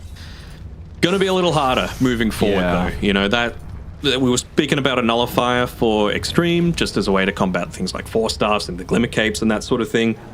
They don't have a natural builder. Kez is though, and he's going to be building into his next. So Aeon Disc not going to be as impactful, Pipe not going to be as impactful, Glimmer, Force Staff, all these sorts of things suddenly make these heroes a whole lot squishier. Random Sage's Mask with the Lotus. Also just the impact of the what's up? BZM BKB'd. Wrong button. Ooh. Well, they're not doing anything for the next 70 seconds. 90. Oof. Yeah, the other thing that I've been noticing in these fights is just with the change to the Glacier and how it's impacting, right? Like previously, you always had marksmanship on the top of the hill. You always had True Strike on the top of the hill, but not since 7.41. You know, with these heroes that are just looking to try and crowd around Arme right now, it really does hinder his damage by a whole lot. There's a scary fight for XG running into Tundra's. Oh, if you've got an damage, maybe it's actually going to be a little bit easier. BZM, first point of contact. Someone's going to be there with the Doom in the backline. What it do from XSS? Controls the supports. Where's your telekinesis save now? Nothing to say. Should be able to get Whitemon as well. And 33 is charging in the middle. Okay, they're on the Drow Ranger. Is there an opportunity for them to potentially kill Arme? Pure wanted to try and wrap the dance and jump into the middle, but he wasn't able to get the combo. He's still got BKB. And now Arme's going to be okay. BKB's satanic. He can work with Supernova's just going to make sure they control and potentially deal with a lot of the Brewlings as well. Yeah, they're going to control that last Brewling as well. Maybe they can look to put a lot of... Oh, sorry, second last Brewling. Pushback, nothing to say. Almost gets the Vortex onto Pure as well. Unable to connect, but they want to continue to hold the high ground here. This is the power position for Arme. You know, his life is damage coming vital, but through. also his BZMs as well, along with Pure's Pure. Man Not fighting. enough health is going to come back. He'll try and rely on the parry, but it's Nothing not to going to say matter in the again. end. 2 heroes without a buyback. 33 is gone as well. And this game, it's probably just over. How the hell are you going to hold for 2 minutes? Yeah, X-Nova just on tower defense duty right now. He's not going to help with any sort of siege, but should be pretty easy for them to be able to just run this one down. At the very least, should be getting 2 lanes of racks off the back of this, but they could even test them. I mean, it's all about the initiation, right? Not using the Doom onto the Ember Spirit, catching the backline, catching that telekinesis save. Just the great presence of mind, realizing that, you know, fool me once, shame on me, fool me twice. It's not going to get fooled again. But, yeah, nothing to say. It goes again like that, for sure. It's a George Bush quote. You wouldn't get it. It was before your time. You just see, you can only hold Ame back for too long, right? Throughout all of this, he still has the BKB and the Satanic available. Finally, just commits the Satanic to be able to stand there underneath the cover of the Sun Ray, take out the Brewlings, take a little bit of the attention away. But again, to me, it's always about nothing to say. Almost the perfect initiation again, being able to catch onto Pure. But that's okay. He just sits back a little bit more as they, well, are not sitting back at this point. They're going for the final siege there and looking for another pickoff as well. Oh, Bruce, buyback's up in a couple of seconds. Unfortunately, you don't have white ones. Oh, this one's over. Is it? Yes. We got one more fight. Maybe. We'll see. Oh, they might just go throne though. I mean, and if they got you got to control Drow. Yeah. I mean, they'll do their best, but it's not going to matter. Pure's gone, and yeah, absolutely.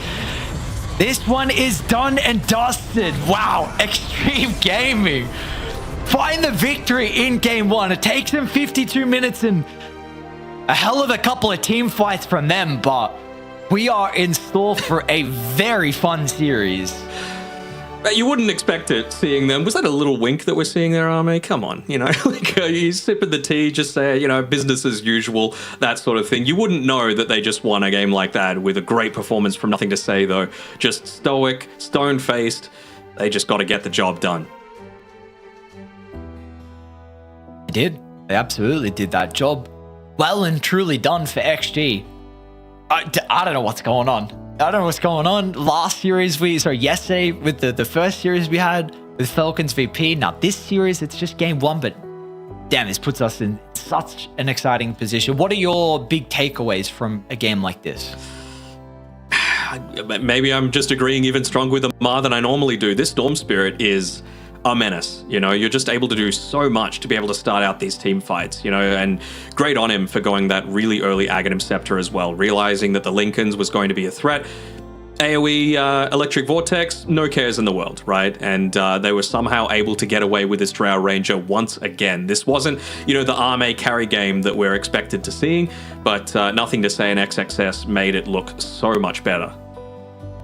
Absolutely they did indeed. So all right, I mean, this puts us in a very exciting position. We'll see Xtreme if they can use this momentum, ride it into a potential 2-0 victory or not. Nonetheless, Tundra would hate to see them drop 0 and 2 as well to start DreamLeague. It's a very important series victory, and we'll see if they're going to be able to find it in the end. But I believe we do have our break ready to go. So when we come back, we've got game 2, Xtreme, take you on Tundra. See you guys soon.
got a feeling there's a reason that you walked into my life.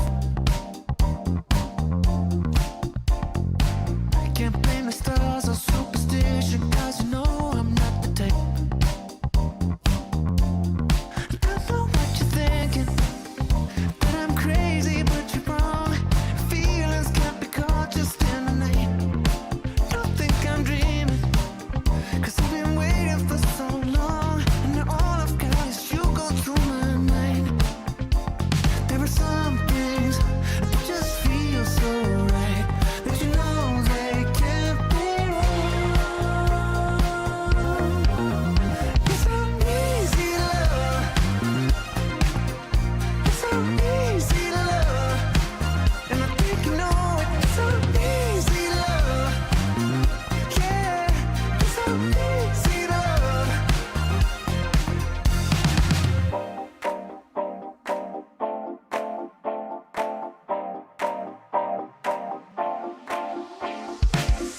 Kind of mystery that will get you like a ghost when you were young.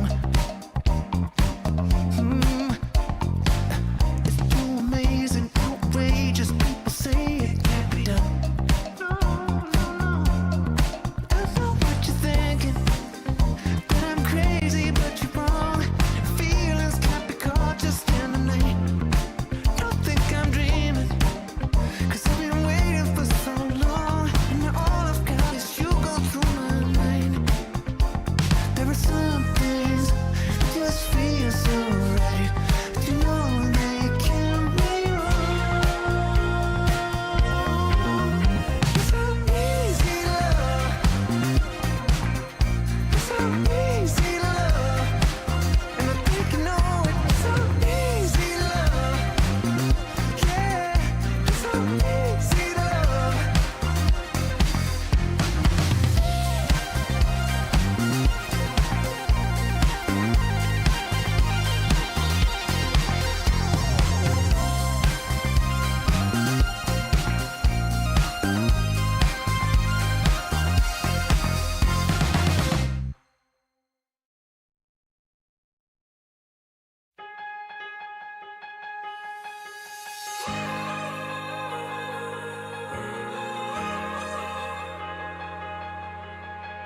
New horizon, see it rise.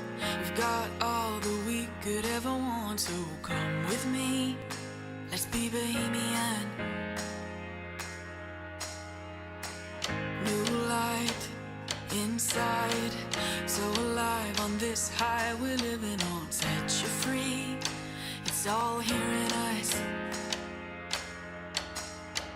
One more step into this open ocean, and we'll never forget all that we're made of, our foundations.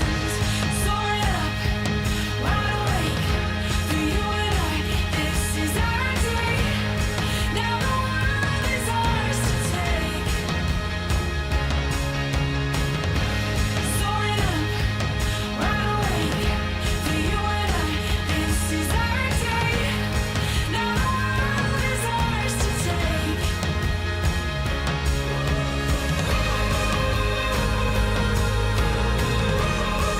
The world is ours to take. The world is ours to take.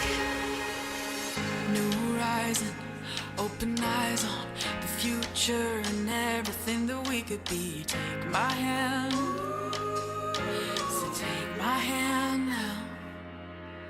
One more step into this open ocean, and we'll never forget all that we're made of, our foundations.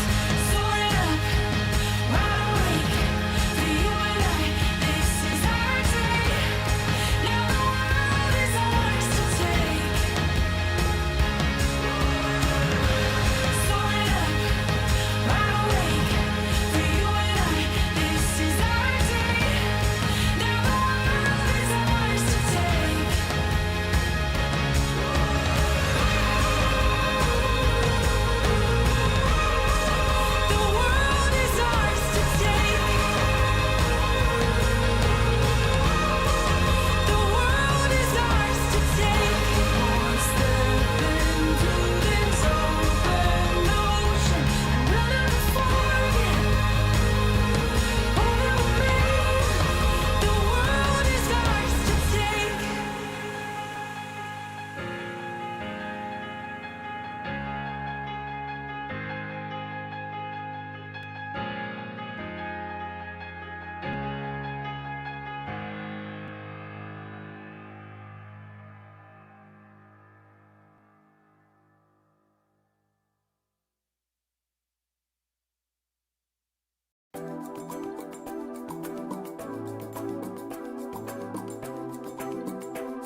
feel strange things when I'm around you.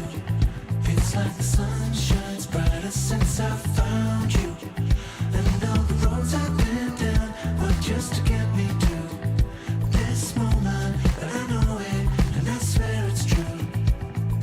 Baby, it's a crazy love thing. It's a love thing. Talking about it's a crazy love thing. It's a love thing. Baby, it's a crazy love thing.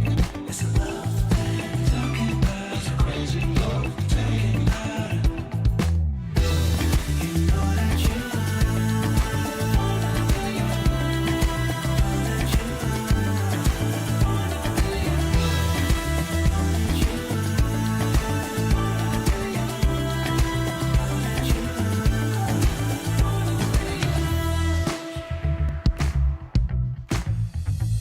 strange thing could be a miracle.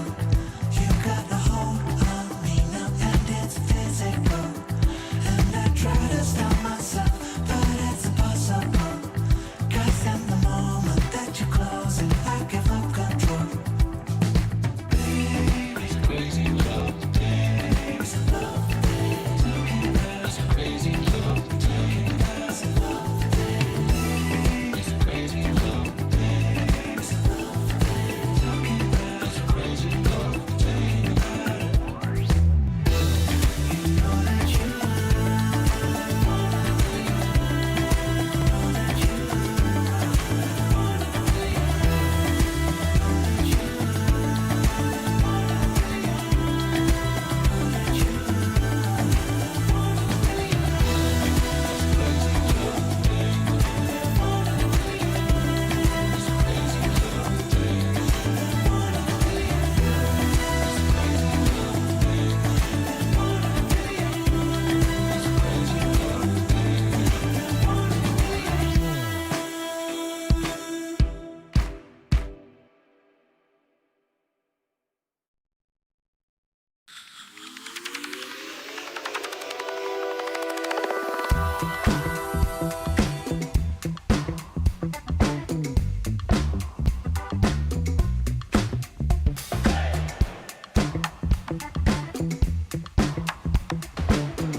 Xtreme with a game victory here to start us off.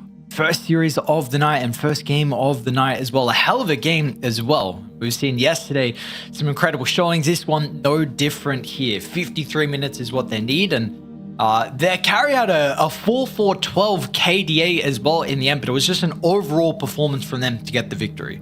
It wasn't the Armade show, you know, like, and maybe I'm just making an excuse, but, you know, when you pick a hero like this Drow, you force the enemy team to go into, like, kind of a ball-up sort of strategy where you're just trying to focus in onto him. What does Nothing to Say do? He buys the Aghanim Scepter. He gets these huge AoE vortexes. He has everything bouncing around with his Aghanim Shard. He's level 25. You've got AoE Doom. You've got Bushwhack AoE. You've got Sunray hitting in onto all of these different units. So, you know, you commit quite heavily onto Arme, sure, but if he's able to live through it, you just receive so much damage going back the other way. So, I don't know, maybe Tundra were looking good for the majority of that game when they were able to control the Drow Ranger, but eventually it got to that tipping point where Nothing to Say and XXS just took the game and ran with it.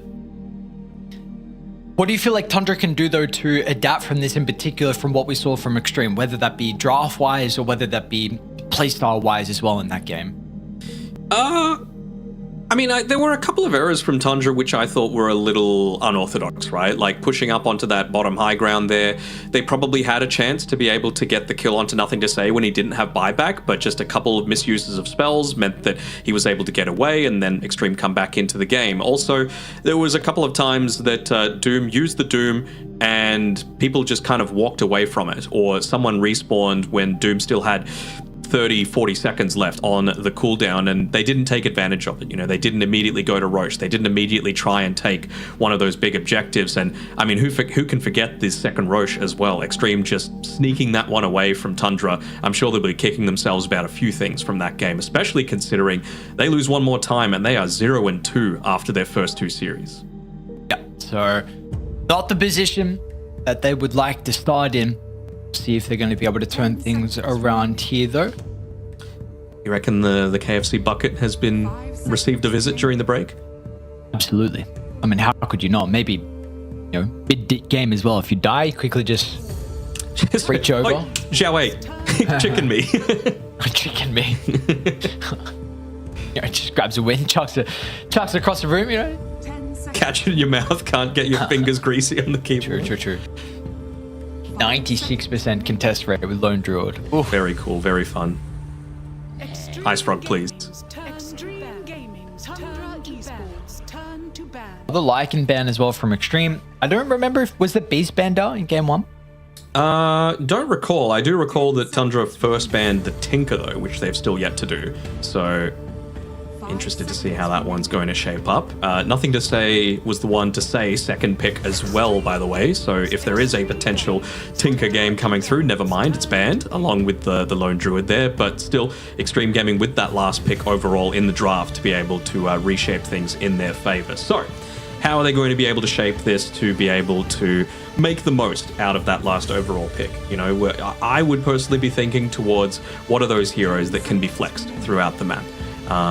They don't really have the most on their team that can go between different lanes, and the ones that they can have, such as the Pangolier, first banned by Tundra, so they're not wanting to give them any sort of possibilities to go down that route. So Ari was not the problem that game. I thought he was fantastic. This was the problem for Xtreme Gaming, just enabling them to be able to get away with this. Again, Nothing to Say with a fantastic performance in both the laning stage as well as the game, right? Like, he was absolutely stomping BZM in the laning. So maybe that's something for Tundra to consider. Do they go for a little bit more of a stronger direct counter to the Storm Spirit? You can't ban them all out. So you would imagine maybe Xtreme go down the route of just the puck with their ban coming through. But that still leaves the likes of Quap, Invoker, which BZM very comfortable with. If they ban Coddle here. Possible. 10 seconds remaining. Just trying to think if there's any reason why you would not, at least from the previous game specifically. I don't know what this silence event's about. For the Rubik, I guess, and also Storm Silencers. It is a nice combination, sure, but I'm just my mentality was, do Tundra want to go another backline support? You know, like a Shadow Demon, like, you know, something along those lines, that a Silencer really just completely gimps your gameplay, because you're never really the ones on the front foot, you're never the ones initiating. So if you're able to take something like a Silencer away, then you are actually able to play a little bit more of that play style already. You know, we can already see there's no Lone Druid, there's no Lycan, there's no Beastmaster, so you're probably not going to get pushed over. Tundra Esports turn to I get the Lich. Okay, so I wasn't sure if it's either Phoenix or not from Tundra, considering Xtreme kind of switch it up like we mentioned in game 1, right? Where maybe you go for your position 4/5 with the techies here. It is that backline, though, that I was kind of thinking about, right? Like, one of the reasons to ban out that silencer. So now you just need some sort of way to be able to protect them, or rather enable them in this game. You know, I don't want to see another style of Lich where Blink Dagger is like your 4th item. I think in order to get the most out of it, especially if you're picking it against this Storm Spirit, you need to try and get on the offense as quickly as possible. So 2nd item, Blink Dagger, is what I'm expecting to come through here from Whitemon. Can afford to either go the Glimmer Cape or the 4-star first, probably Glimmer. But beyond that, I really want to see him rushing and being a whole lot more aggressive than we've seen. Let's see if they go back for the Ember here or not. This is where they picked it for BZM previously. I don't think they really had any problems with the hero, to be honest. I mean, yes, nothing to say had a very good lane, but we saw what BZM was able to do to come back, and really wasn't too large of an issue for him. Gaming's turn to There We're it going to is. invoke us. So this is what you brought up previously. Yeah, so they've already got a pretty decent amount of control. So if you wanted to go down the Exort route, you know, lift into, who knows, we might see an Underlord or something like that from 33. So a very nice combo for the Sunstrikes, Sinister Gaze into Sunstrike, or you focus more on the laning stage, you focus more on that Quaswex build, and really just try and hinder the Storm Spirit as much as possible through mana burn in the laning phase in particular. So there's options. And it's a BZM specialty as well. Makes it hype. This hero is always fun to watch. Mm-hmm. Wishes. Does leave you again a little vulnerable though to these are, I mean, Invoker's kind of like mid-fight, right? He's not front line, he's not back line. He kind of needs to be in and around the fight to be able to get things happening. But you're leaving yourself a little vulnerable to the follow-up with the Storm Spirit, or a different avenue for engagements coming through here. I mean, I still wouldn't hate the Doom coming through right now from Xtreme Gaming. I think it's prime time for XXS to be able to pick it up. I think if you can take an Invoker's right click out of a team fight, job done. Don't hate the Enchantress either, right? Gives you some push, gives you a way to be able to dispel off the Frost Shield when it is applied. Feels not too bad to me. They pick up the Kez for themselves. All right, sure. Nice little bit of AoE damage there coming through. When you pop your ultimate, you don't really care about any sort of damage reduction with it being pure damage. 10 seconds remaining. Wonder if you now go for your 33 hero or your pure hero. 5 seconds remaining. Just looking at Ari's Rubik, like, against an Enchantress, it's one of those heroes that you can't really pull against. So, not that it's an easy lane into an Enchantress Kez, but I feel like maybe you need to consider, like, how can we actually lane into this? Because I'm not going to be able to cut any waves with this this style of draft that Xtreme Gaming have gone for. I think, I mean, it's a question if you want a harder stun for the Sunstrike on the Invoker, or, like, we've seen Underlord Rubik be strong, but Tide's also something you consider with the just raw team fight. Those matchups I'm a little bit more unsure of. I think you're both fine against the Enchantress. I'm just, this Kez here, I don't particularly understand the lane matchup. Axe, maybe? Okay, Muerto. I think Axe is still a possibility, right? It gives you that instant catch for the Storm Spirit. It gives you a way to be able to kind of lock the Enchantress down a little bit. Same sort of thing with the Kez. Gives you some Sunstrike combinations together there. Lift into Call into Sunstrike. Some real kill threat, but nothing wrong with a Muerta, you know? Able to really dish out a huge amount of damage. Somewhat trade with a Techie's lane as well. Don't hate it. Xtreme Gaming's turn to I'll get rid of the Axe themselves, okay.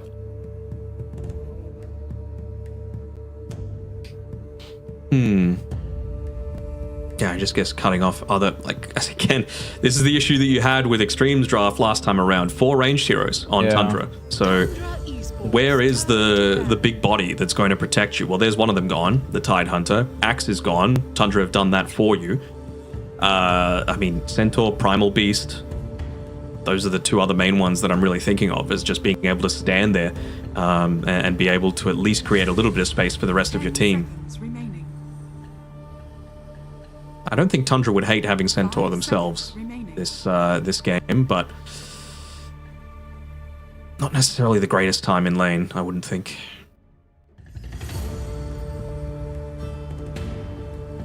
Unless it is that style of hero that they need, though.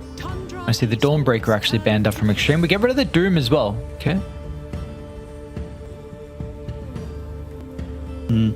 Oh, Tundra will reveal first, at least, what offlaner they want. Xtreme have always put a lot of priority on XXS's heroes. As we saw last game with the last pick. This time he'll get it as well. What are they considering here? Underlord. Is Xtreme considering something like a Largo? Or something like that? I don't know if you can afford to do that against like a Quaswex Invoker, just with the Doom ban specifically. Oh, they Largo, okay. I mean, again, Xtreme kind of did their job for them in banning the Doom out, so maybe that's something that's been sniped from them. It does give them that front line that they were hoping for. What do you want? No, I'm just intrigued on the Largo pick, to be honest. I'm a little concerned about the style of hero that Largo is. I also very much don't know how this lane's going to go. I mean, he needs to farm a fair amount, right? Like, that's the thing. But once he gets that farm, you are able to play that style that you were really hoping for him to be. You know, just that frontliner, take a lot of attention, bring it towards yourself.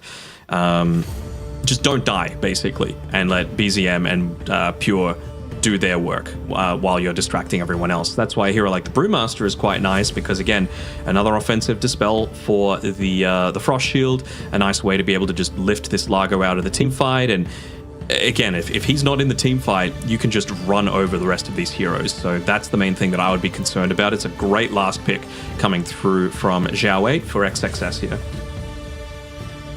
Is this too greedy for Tundra? I think it is, yeah. I don't hate the Invoker pick. I would have liked them having some form of initiation, because right now they basically have none. You know, like BZM is going to need to be just roaming around invisible and hoping to try and find a quick pick off. But even then, like, where is the follow-up damage going to be coming from? Maybe Whitemon's Lich once she has the Aghanim Scepter and he throws the Chain Frost onto it. But other than that, are you really expecting a Rubik to dish out a whole lot of damage early on? Probably not. Muerta, sure, does a decent amount of damage in team fights if she's enabled to, but not really the style of hero that you want to, like, roam towards to enable a gank, if that makes sense. And Largo's damage kind of comes through relatively slowly, at least until he does get into that second or third item. So I don't know. I think if this game goes mega late, Tundra have a shot, but you know, I really feel like Xtreme are going to be in such a strong commanding position after like 30 minutes that I'm not sure if Tundra are going to be able to recover from it. I mean, they've even got late game Storm Spirit on Xtreme, even if it does get to that point. You feeling similar? Yeah, I am. I am feeling similar. I like this Xtreme lineup, but we shall see. I mean, I like the Tundra lineup in game one. It was looking good. It was looking good, but all it takes is one or two mistakes, and a team like Xtreme is going to make you really regret some of your choices. See if they do the same thing. Already get to find out that, I mean, it's really no surprise, I suppose. BZM, I feel like 98% of the time plays the Invoker. He's got some Iron Branches locked as well. Definitely makes them stronger. I like this. Absolutely. Can't have everyone taking your branch away. What's going on mid? Trying to scout Arme. Why is he even there? Arme? Is he gonna leave the body block him? Oh my. NTS, come on, bruh. Handicap. They're giving them the handicap. It's fine. I felt bad. Is that the earliest first blood? Was that what we just saw? Sure. I think that Let's may have go been. with that. Seconds to battle. There's a little stat that popped up. I only caught the very end of it. So anyway, well, regardless, that is a Super good start for Tundra. Whitemon did get the kill. He's going to go back to base. Freshen up here with the resources. Gives him early one. many more mangoes now. And early stick. It does enable the Chad Blink Dagger build a little bit earlier. So, True. I'm happy. Pure? Okay. He'll be fine. I'll get 3 bounties. So something for Xtreme with Lich going all the way back to base. One less hero to pressure. See if XXS able to have a better time here with the Brewmaster than what we saw from 33 previously. Double range Lich Muerta, not too fun. Pretty strong laning heroes. Yeah, I mean, he's got a techies backing him up, right? You're just going to be able to out-trade the Lich a lot of the time. Whitemon's going to need to play around the Fog of War a decent amount. Just only trade when the Frost Blast is in onto that techies there for the 30 attack speed slow. So just interested to see how he's going to, position himself in the laning stage to enable that. Does have a little bit of a right-click advantage, about 5 damage over the techies, but certainly gives up the range capabilities compared to techies. Well, that's not good. I think his K key might be stuck. Yeah, I think someone might presume that. Although he did then say wait, so yeah, should have been no K wait with K's. Yeah. You reckon it's the chicken grease? You reckon that could be the problem? Maybe some cheese from the pizza? Yeah, I might have messed up. Might have forgot to. So they had Macca's, Pizza Hut, and KFC there. That's crazy. There's a lunch of champions. Why they want game 1. True. Meanwhile, I guess we could talk about it. What did you have for breakfast? All right. Just say what you had. Come on. It's not necessary. Because the only reason why I can justify it is not a reason why I want to justify it on broadcast. Like, it's just... don't care. You need the protein. That's why you did it. Oh, just somewhat for that, but it wasn't. One I didn't have. Okay. So what for breakfast? It was rice, tuna, corn, beans, cheese, cottage cheese, eggs. Very yum. Very yum. Okay, I'll take the word tuna's a flavored tuna as well. It's great. But the reason is because one, I didn't have my normal breakfast stuff, and this is the part that I don't particularly want to say, but when you go gym for a while, you stop caring about what you eat for breakfast and lunch and dinner. They all just kind of merge together. Oh, nice. That is BZM Invoker at his best. Thank you very much. We can get off me. Finally, you were just waiting for something to happen to take the attention off you and your disgusting breakfast. It's all about the nutrients, basically, at the end of the day for you, but it's all about the XP and it's all about the harass for this Invoker, and I'm expecting that to continue here for BZM. And that's going to be the important thing, right? When you're playing this Exort Invoker, you want to make sure that you're the one getting the last hit on all of these Sunstrikes. You're not getting any XP off the back of that. I was not getting last hits in the lane. 11 and 6 compared to the 5 and 1. Man, nothing to say. Absolutely bodied the lane previously. Started exceptionally well with CSing, and this is scary to see. If the mechanics are online for nothing to say as we get towards the later stages of the the Dota year, then that's the problem. Now, I don't want to take anything away from nothing to say, but how much of it is him and how much of it is this busted Storm hero? Nah, I wouldn't. If you're first picking Storm, it's a pretty good hero, right? Like, a lot of the time you can pick it first in the second pick of the first phase, if that makes sense. So it's protected a little bit, but you're just like, screw it. Let's just pick this hero. Why not? We've still got one ban afterwards to be able to protect it. And there's no other mid hero that kind of fills that same sort of broken criteria outside of maybe Pango, but a lot of teams are just banning that first. Yeah, definitely. Yeah, I think you can largely put a lot of it on the Storm, but also, the Invoker matchup early on, first couple of levels, the damage a little bit rough. It's a bit better now for Mr. BZM, bottom lane. Do you have a fight for the Lotus? Oh, FY unfortunately just has to commit for it, but with a good dead shot from Pure, because for some reason the disarm can proc twice, but he still dies. Is over. All right, Whitemon, Chad, once again, yoinks the last hit there. even gets back in time to be able to make this pull happen as well. So I'm expecting a big game from him, as I do always. My Sea King. Is the Sea King, is the true five. You were saying before, like, you know, one of the better fives, best fives right now. I know there were a lot of teams that were looking to try and take this man from Tundra. I mean, there's a reason that Tundra reformed a team around him. Like, you know, a lot of people were like, who's this Whitemon guy? But he's been doing it for a good 7 years or so. Didn't get the recognition until recently. How do you feel like his progression has been as a player as well? Because, you know, of course, with the, you know, the T1 roster in particular, really the best. Maybe not the best, actually, because we saw Talon, you know, be pretty competitive in a lot of couple of tournaments as well. But your T1 were definitely up there too. For sure. I mean, I feel like he's just one of those players that his game sense was always good, and he had that, not necessarily a hero puddle, as diving a little bit deep there was Xtreme, but not getting punished. Still having the damage with a Kez and an Bottom Enchantress. as well, pure. Shard Golem. Ooh. Can you do, brother? Hopefully he can live. Sunstrike is available if they do go a little bit too deep, so he's going to have eyes on FY here, I believe. Sinister Gaze available as well. So might just look to try and isolate. So let's see. I mean, this is one of those points where it's a pause coming through. Maybe they're going to expect now that that Sunstrike is coming. So if they use the Sinister Gaze onto the techies, wonder if XXS moves on top of him to try and soak up half of that damage there.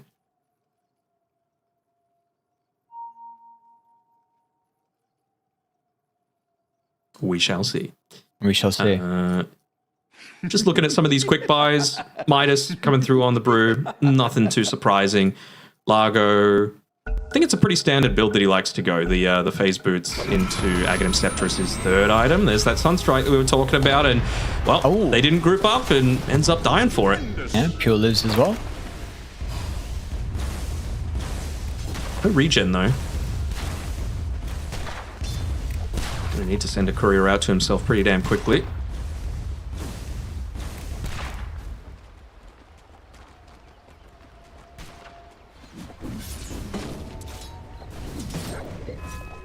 Be a little bit slow for Pure. Even Minimize some of the fun. some of these movements coming through here. I don't know about that ward that Whitemon just placed on the bottom. It's not really revealing all that much next to the Twin Gate there. It if we click on it, it actually isn't showing much of the Twin. I guess it's giving that tiny little thing if you move to the north side of the Twin Gate, that little bit of a window there, but I guess that's all you really need, right? Definitely an interesting one. I've not seen this ward before.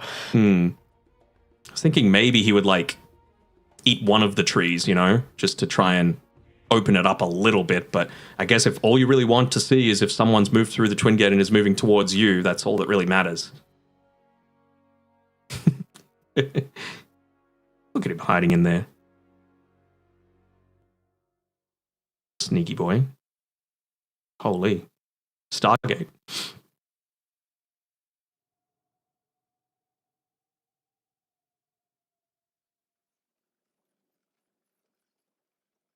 Hopefully with not too long of a pause. We might have to get the backup keyboard, honestly, from Xnova. Like you said, I don't know, this may have been a couple too many chicken wings or something eaten.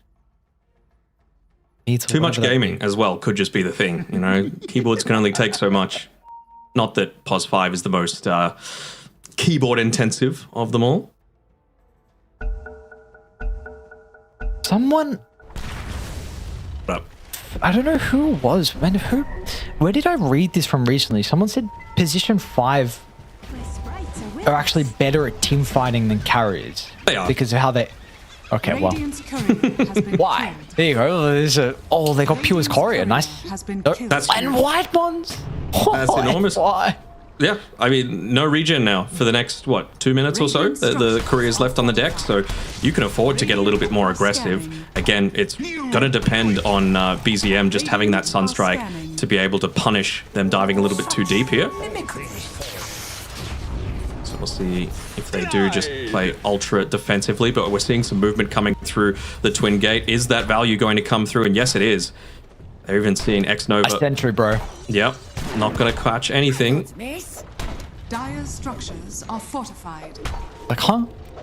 I should know I'm here. There's no sentry. Oh, they see everything that they need to. Perfect from Whitemon. It's because, like, as a POS 5, you need to be looking at, like, the macro side of things a whole lot more, rather than see creep, hit creep, me efficient, you know? Which is the brain of every single carry player. It's actually going to tick out, I believe. Oh, it's got a big wand, actually. Well, big enough with the 9. Army still goes for him. Continues to get the stacks with the katana. Doesn't really enable him to have the health to be able to fight around this Wisdom Shrine, though, so X-Nova should be able to yoink that one away fairly comfortably. And this is a lot of net worth being lost underneath the tower, too. Dire's middle tower is under attack. Radiant's top tower is under Very good past couple of moments here then for XG. Both Wisdoms. The gold you're going to take away. We are seeing both offlaners once, or this time it's both offlaners. They're getting slowed down pretty heavily. XXS wasn't able to pressure too much with the low resources that Whitemon along with Pure had. But this tower's going to die as well, top. That's the thing as well, right? Like, Brewmaster doesn't need as much as Largo to have that high level of impact just because you're all about your ultimate. Like, yeah, Largo technically is all about his ultimate, but he needs items to be able to support himself, to just run into the middle of team fights and feel like he's just going to live through the majority of it. And again, you are the sole person that is going to be frontlining for the rest of your team. So, you know, if you don't have a good game, then there's no one else that can kind of do what you're doing for the rest of the team's dynamic. We'll get a power rune though for nothing to say with the Arcane getting bottled up, so he's pretty happy with that. Bottom Pure. But the supports put a lot of emphasis to try and secure the power rune, but they didn't get back quick enough. Pure still alive for the moment, but... And now XXS actually got the level 6, so Whitemon... You did your job. Well, you tried to do your job, I should say, but unfortunately, you're a little too late. The kill feeds a primal split, and now it gives a second over to XXS with the... Probably a lot of damage into the tower. A lot of gold going underneath that tower as well, off the back of all of these creeps going into it as well. Should be able to TP back there on the Muerta to be able to pick up the majority of it, but still, when you've already got that level 6, nearly level 7 now on the Brewmaster, it's always a bit of an area of concern. Yeah, how they're going to respond to this though? They know the Storm ran down bottom with their ward around mid. I guess nothing's even going to show on the lane as well. So Pure is absolutely stuck here with the TP already used, and Xtreme want to try and continue to put the pressure on, but it seems like maybe they feel like it's a little awkward. Nothing to say. Won't be able to get to use the Arcane rune. And we're starting to see a little bit of this micro coming out from BZM as well. So he's got 4 points Quas, 4 points Exort, gives him that double Forge Spirits, using 1 to help farm, 1 to drag waves, just bringing creeps to him, disrupting the equilibrium, making it double up, just so that when they do farm, it's going to be that little bit more efficient. So I like the little things that he's going to be able to do for it. He's gone Meteor Hammer, Helm of the Dominator, I believe, as his... oh, really? Build. Or he had Helm queued. He's just got boots coming out on the courier now, but we'll see how he adjusts after that fact. Ame just has no fear. Look how deep he is before the 10-minute mark, right next to the tier 2 tower there. Really not concerned at all about what 33 is going to be able to do. BZM tries to get a combo out into nothing to say. Pushes him away at least to be able to get the regen. Bottom lane, Pure, potential another death. This time, Beast of Veil is going to be used. They will be able to run down F5, but still going to be a little bit careful here on Pure. He'll step away. Not quite at that point yet on nothing to say. You know, the lane has gone well enough for BZM, but big reason why you pick this Invoker against the Storm Spirit is to really dominate him in the laning stage. And you have to say he hasn't really done that. You know, keeping it level is not where you want to be off the back of this counter pick. And this is without a Storm Spirit really having any active items there. Very nicely done. Gonna get a massive kill onto XXS before that split comes off. They get the D ward as well. Help secure their safe lane a little bit longer for Tundra. Even using Forge Spirits to build up some ancient stacks for the team. So nice teamwork coming through here from BZM, not For just the pushing team. lanes and farming. Well, Brother, that's for him. I don't know. Could be for either of these you're other kidding cores. you. Oh, that's for him. Team, who's the team? Pure? They're going to be able to get in, they will. But the blast off from FY, they will TP 33 down as well, but Not going to accomplish bit of a much. wasted TP. Next Nova will be Maybe. fine. Nah. Will he? Oh, okay. I didn't realize BZM was here too. But yeah, if you land a couple Sunstrike kills in the lane, Thanks for the that's how stacks, you... bro, says Ame. Did he? Under attack. Yummy, yummy. Yep. I'm going to look inside the Radiant Ancient area. He's just going to skyrocket his net worth. Just about to use the Echo Slash once more, and easy clap. We'll have to back off, though. Observer Ward, of course, backing him up there. Not everything was stolen away, though, so I'm sure Pure will be at least okay with him softening a little bit of that up for him. Bottom lane looks like actually want to try and open up the map a little bit. Why? Trying to line up the blast off. We'll be able to get the first summon to 33, but More TP's coming BCM's through. going to TP down to the middle as well. XXS, can he get the primal split off? The cold snap's going to make it a little bit messy. Ari actually used the telekinesis over towards the techies, so XXS will be able to play with his ultimate, but it's just a 1-for-1. You've got to bring a lot of heroes bottom on Radiant, but you also use the ultimate on the Brewmaster. I don't know who's really the big victor there.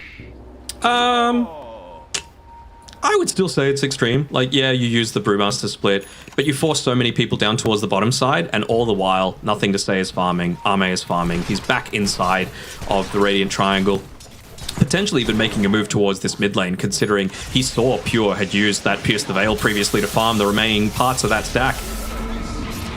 Because of that, Pure's got nothing that he can protect himself with, and Radiant not even remotely close. Now, XXS is a little bit vulnerable.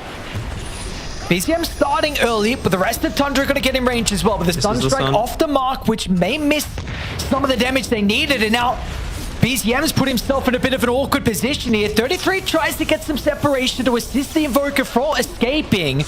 Nothing to say, didn't have enough mana to catch up as well. He only had the mana pool to hunt down Whitemon.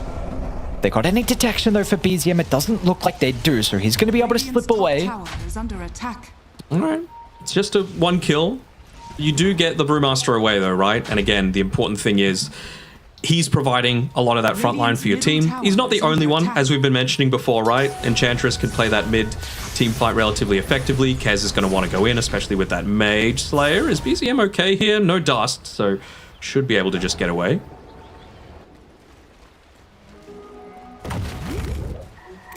Bit of a problem though for Tundra, considering again it feels like it's another big moment when the objectives are super important on the map that actually just win out a small advantage. You get this tier 1 tower mid, you get the amp damage for nothing to say, the wisdom, sure, a 1-for-1 traded, but you also got a stack that nothing to say. I mean, there's like a quad stack that he gets at the Ancients as well, so there's going to be Kyra and Sunj with the amp damage that they can look to try and now run Tundra down. And a concern from you was as well, like, Tundra a little bit slower, and not having objectives to be able to play behind might be a problem. Are you seeing the Chad move that I'm seeing? No, Great Ags on X Nova. Okay, cool. Let's go. You love to see it. Yeah, no, this item's it's not too bad. I've been pretty impressed with the straight Ags actually. So at least 33 almost has the Kaya finished up now, so it's going to give him a lot more efficiency just to even farm, to have a bit more effectiveness in a lot of these team fights. But it really isn't until he's got the Kaya Sanj finished up and the Aghanim Scepter that you're really going to feel the impact from him in a lot of these team fights, right? You know, up until that point, Brewmaster is really going to be the one controlling a lot of things. He's already got like 1.5 level advantage plus a Midas over you. And then, you know, you've got the Storm Spirit who's now hit his level 12. He's got that Kaya Sanj of his own. He's got that amp damage that we were talking about. They're looking to try and make a play around mid. They will respond as well, Ari. Out of mana. Don't have too much mana. Didn't Nothing realize. to say. Yeah, okay. Didn't realize. Still, though, this is scary to fight into, and Power Rune's about to come up again, so you would imagine that they're going to pray that it's going to be on the bottom side of the map if they're feeling lucky, which they are. Immediate smoke off the back of that as well. Not under any sort of vision. Who's going to be the one that gets caught out here? 33, just sitting in the jungle for now. That Kai is not going to do too much for his survivability, though. Although they missed the fact that his courier is coming back, and the techies' minds give away this movement a little bit. Found him. It's a little bit deeper now. Can they respond on Tundra? No. No TPs. They're going to go for their own play. So if no one's protecting him, they're going to be do something on the map. Army. See if he reads this or shows inside the lane. He'll use the Echo Slash to shove it out. Ari has the Ball Lightning if he wants to try and get close enough. Playing very conservatively. Can TP at any point if they want, although Techies doesn't have it for the next 10 seconds, so he would have needed to go through the twin gate there. Oh, man. They're going to run into the Muerta, though. There we go. Who misses the dead shot? And now, Army, where do you run, though? Down to south is closer toward BZM, but XXS going to be here as well. They need more reinforcements on Xtreme. No one else is coming.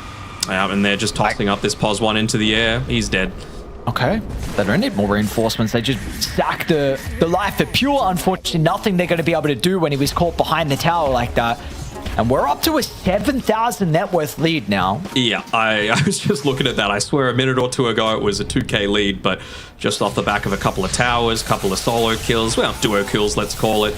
They might be able to turn this one around. Nice movement again there from Ari to be able to zip in with the Ball Lightning, refresh the duration of it, and save his Lich. A lot of the gold as well. Do you like the items that we're seeing from the supports? I know we brought up X-Nova's Scepter, but what do we think about FY as well? Because he's super rich on the techies too. He's already got Yules. I certainly don't hate it. They looking to try and punish this XXS Brewmaster, Nice, but fine. he's going to be a-okay. Yeah, just looking to try and chase down Ari. Stole the Thunderclap as well, so won't have any sort of zip away to be able to get himself to safety. In terms of FY there, I'm fine with it, right? Like, at this point in time, you're basically just saying, look, the only form of reliable damage that they've got coming out on Tundra is from this Muerta. So if we can take her out of the team fight, the damage goes away. Hell, even if Largo feels like he's comfortable to take a lot of these team fights, just Yules him up, prepare him for the Primal split and being tossed in the air as well, just to, again, remove that front line away. I think it's a very versatile BZM. They didn't know FY was actually waiting in the tree line. They're going to be able to get the first stun with the Raptor Dance as well. Disrupt it too late with the Tornado. BZM will try his best, but unfortunately, the man that they are relying on to get them over the finish line and somehow come back is the dead, and now 33 as well. Nicely done. Nice drag back into the silence, the catchy lick as well. That was perfect. I mean, very creative. You don't really see the spells used like that in combination together, but that was great. And you can understand wanting to go so deep, right? On the Storm Spirit, used a lot of mana. Made sure to use that Soul Ring mid-air. Nice little combination coming through. Multiple uses of the catchy lick, nearly getting the Invoker out to safety, but just weight of numbers ending up being a little bit too much. And they had a 4v2 in this scenario, so again, can't fault Nothing to say for wanting to go in, but just that perfect spell casting to be able to punish him diving a little bit too deep there. So BKB immediately queued up after the fact, and he doesn't want to get caught out like that again. F5 might be dying, although you'll Scepter. I will get him.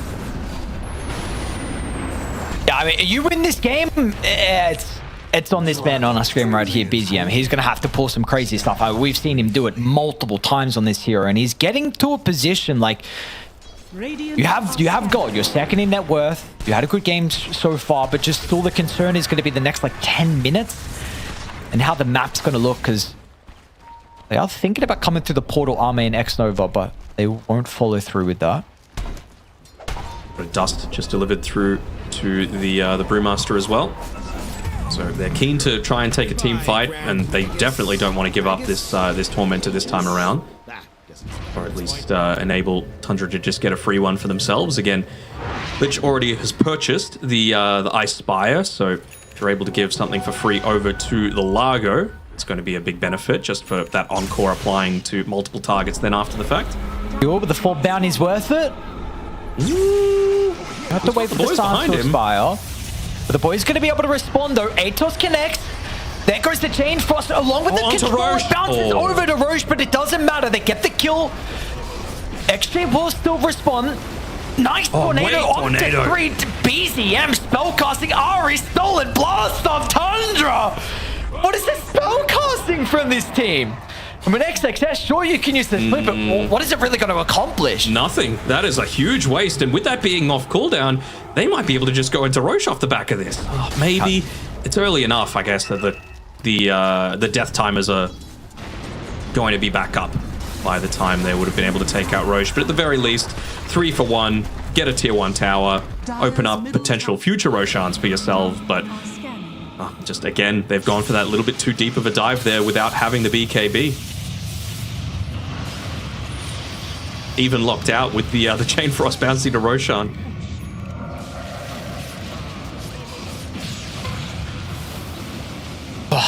Nothing needs to be said, really. I'm just watching this fight back, just firing Tundra. That's great spellcasting. Absolutely. I mean, the big thing that I'm really looking for now is for, and it's going to sound so cringe to say it about like these pro players that are like left in the Chinese scene, but like learning from their mistakes, right? Like you can't just be on your own in the lane when an invoker's roaming around off the map. Like he is going to pick you off. He is going to use that ATOS and combo you 100-0 and inflate his net worth and set up for a potential big objective off the back of that. You can't dive in again on the Storm Spirit until you've got that BKB. So, you know, I feel like if they correct that, then it's still very much in their hands on Xtreme Gaming, but you can't just continue to play into these areas that Tundra are funneling you into. They are starting to conjugate together with Tundra towards the top side of the map. They've got a bunch of fresh wards set up.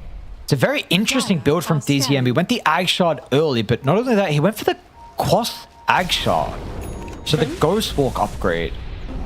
Sure. Larger radius feels nice. They are kind of like deep diving style, so maybe he's just anticipating, again, kind of like what we saw from the previous game. Hold on, zip in.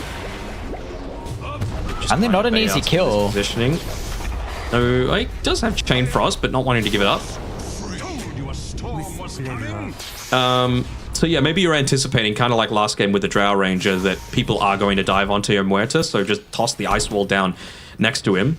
Have a little bit more of that damage and AoE effect coming through.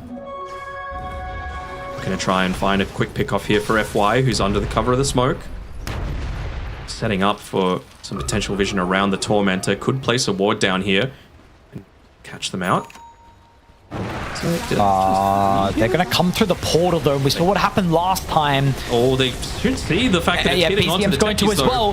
He'll be able to at least get the Deafening Blast up to push Kez away, but BZM is locked into an awkward position.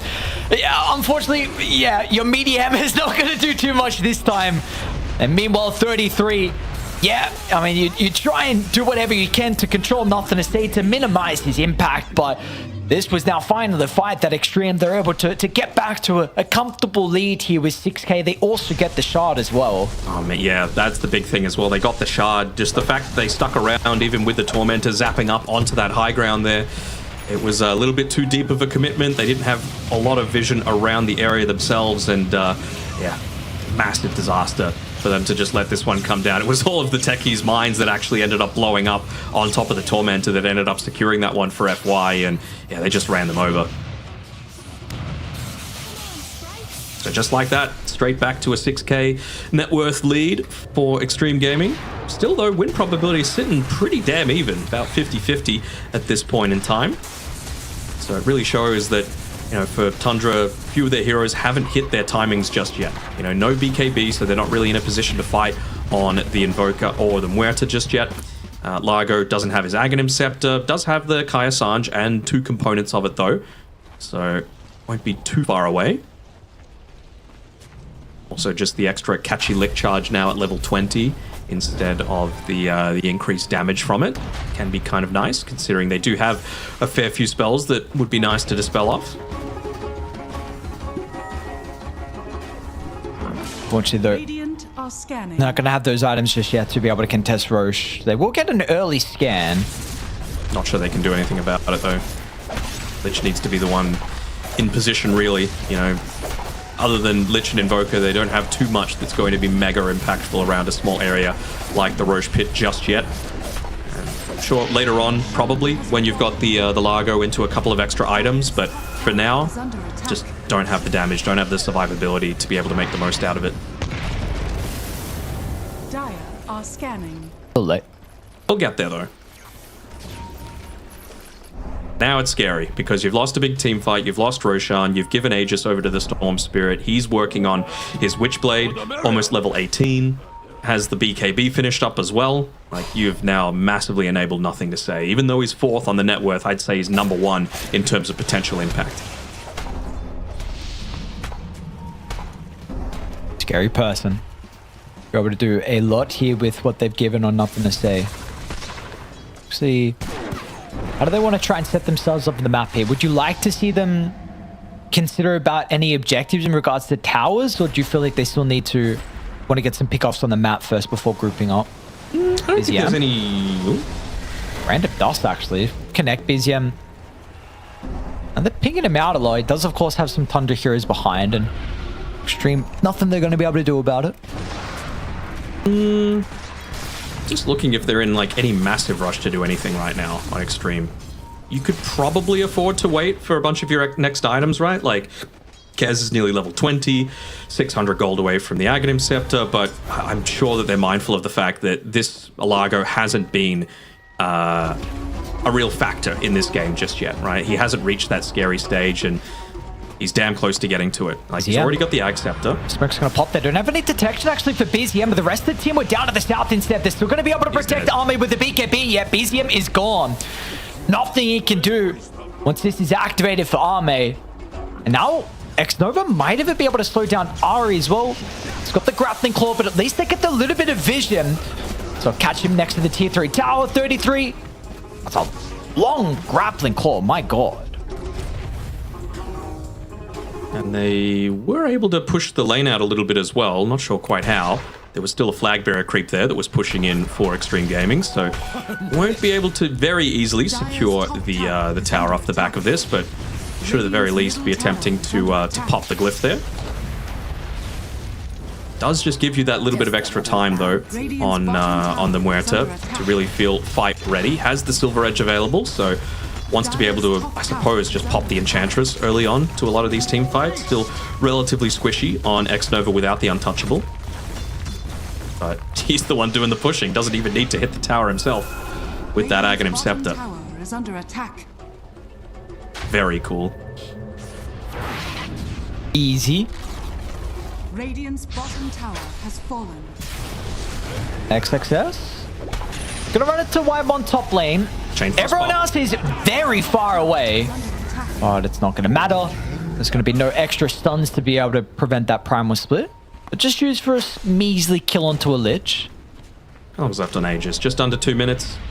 I mean, you've got basically everything that you want on Nothing to Say. I'm sure he's really keen to try and make something happen right now, but without that primal split, do you feel comfortable doing so? Not so sure. You know, he's still about 15, 1600 gold away from having the refresher. He'll have his level 20 as well off the back of that. And they're moving down towards the bottom side of the map, but they've kind of already taken the big objectives around there. Ari, he's the next one on the chopping block here, just giving his life up to give his cores that little bit of extra time to be able to get into that next item for themselves. But it's still a little ways away for 33. I'd imagine it'd be like, honestly, 33 minutes until he's able to get into this BKB for himself. Do you believe in the late game potential though from Tundra? I mean, I know we both were kind of favoring the XG draft, but overall, like, with the current game state and what we see from XG along with their itemization, how they're playing, do you think Tundra can still take this? I think they can. I think they just need to... It's all about the next Roshan fight, in my opinion. Like, I really don't think they're going to be in a position to close the gap in terms of net worth until that point. So you've got to kind of weather the storm for the next 4 minutes or so. Sure, you probably have to just give up a few support kills here and there to be able to make that happen. But you can see, like, Ari's saving up for a Blink Dagger, so he's going to have a huge impact in these next team fights. You're saving up for a Blink Dagger and an Aghanim Scepter on Whitemon, so you realize how important it is to be able to get that quick lockdown onto the Storm, onto the Brewmaster. You are finally fight ready on BZM with having that BKB available for yourself. You could still build into a couple of extra items on Pure and get your level 20, and Largo still needs the BKB himself, so they're still not in a position to fight, and yet they haven't lost their high ground. They haven't lost more than one tier 2 tower. Sure, it's a 9k net worth lead, but I don't think it's dire straits yet for Tundra. Okay. We're just going to see them get these items then that you're mentioning. Yep. Good thing, BCM. Been a bit of a nuisance here. The combo just breaks out. I think the Force actually just got delivered on the courier. So with that, I mean, it's a kill for BCM potentially. Deep, yeah. Aegis is gone. Nothing to say. Whoa, last second BKB, no mana. Someone's in from Ari. Is he going to kill him? In, out, not enough. Tornado. Oh, we got Ari, Chad. And yeah, just... Oh, I guess he's rooted. Okay, never mind. I thought he was standing there, which would have been far better. I wish he wasn't rooted. I would turn around and look at them, honestly, not look away. But yeah, value kill, right? Like, this is exactly the timing that the Storm Spirit is wanting to play around. Level 20, BKB. No Aegis, sure, but still, to be able to get a support for a core, to shrink the net worth down from 9k to 7, and to give more time for the Largo to... continue farming. Now he's only 300 gold away from that BKB for himself. Maybe they look to fight around the Tormentor next. Maybe they look to fight, because, Largo doesn't have an ultimate, really, that he needs to be considering in terms of cooldown. So he's more than happy to just take these consistent fights once he's got those big timings for himself. And if he could get a freebie Ag Shard, even better.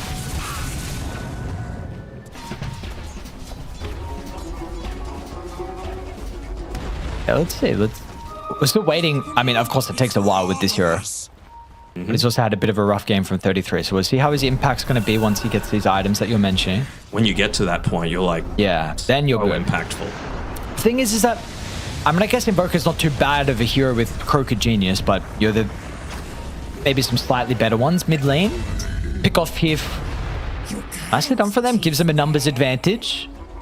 Whitemon might die to mind. Careful, my friend. Pops the Pierce the Veil, but with it being level 3, not a huge cooldown.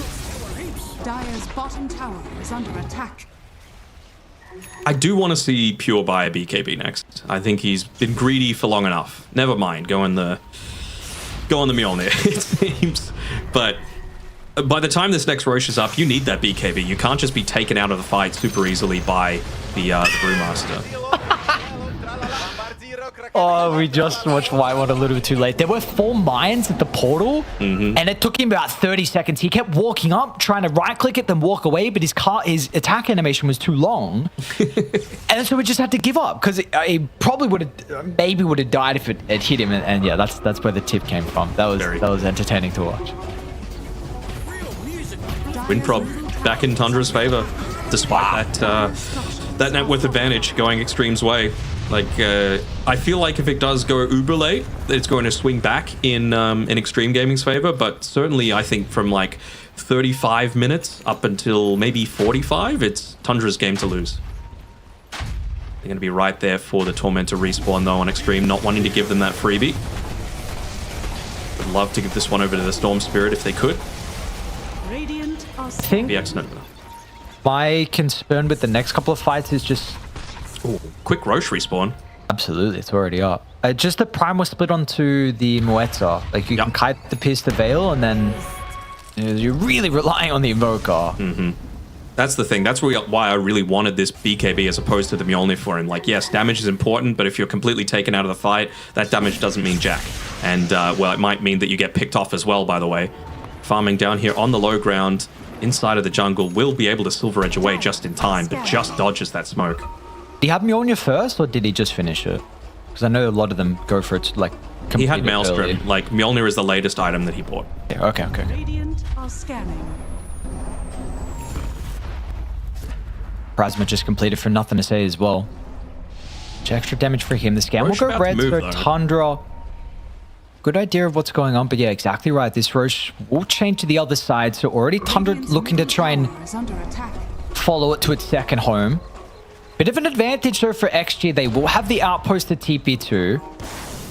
EZM, nice micro once again, just putting his Forge Spirits in the top lane alongside this big creep wave, forcing the techies to move back here just to make sure that you're not losing damage in onto the tower. Of course, as you mentioned before, that outpost being available means that he is able to join in very easily. Tier 1 tower even.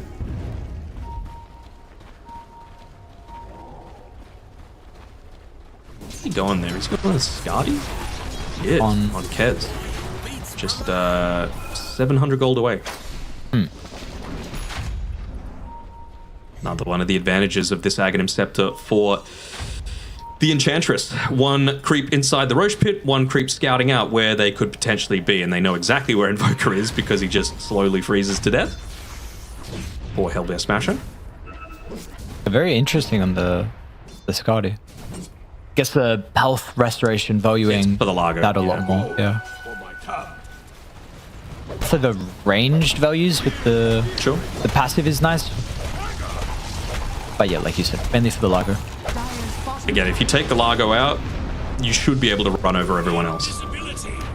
The important thing is they've been able to delay this one out long enough on Tundra that Pure is just about to have that BKB for himself. 250 gold away, about to farm an ancient camp, and unlike last game, they're not doing the sneaky play of just walking inside of the pit. They're kind of waiting perhaps too long for Tundra to be the ones to make the first move. And because of this, Tundra are getting far more out of the map at the moment. Yep.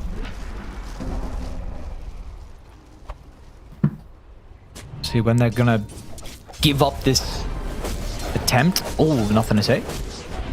Okay, finds a slight window for him to be able to de-ward. And now with that gone, I want to think about Roche. They might force an early BKB from nothing to say, but no follow-up. Inside the Gleipnir. Pure's here though.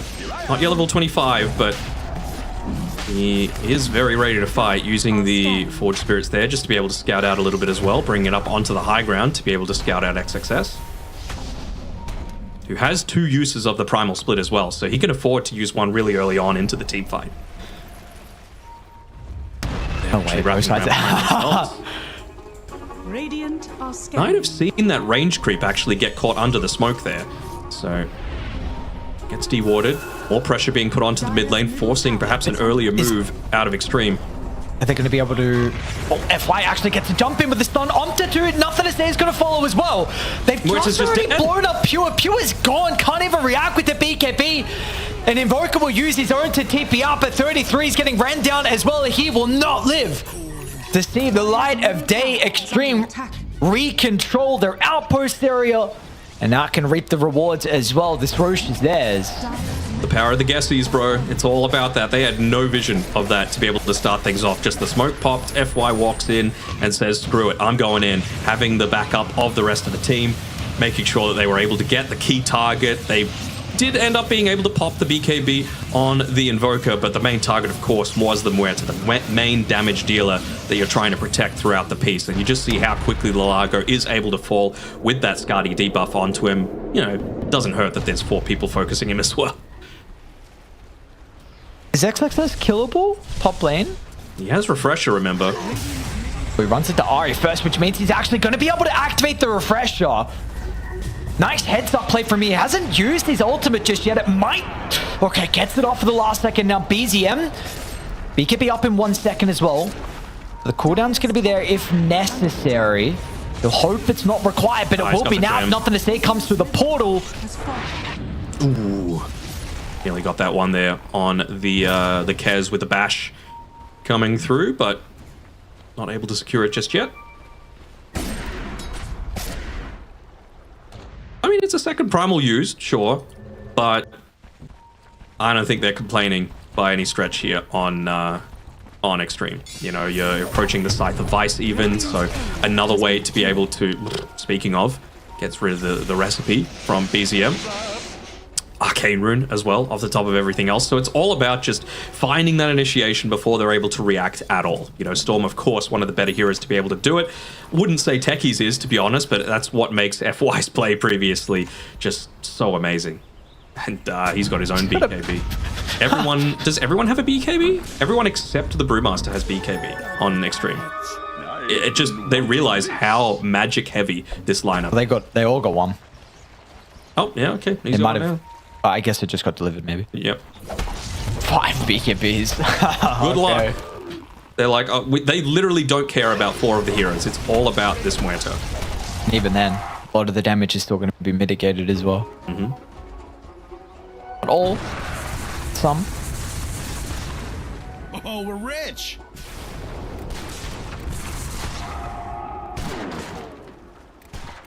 Could things change with level 25 on the Muerta, though?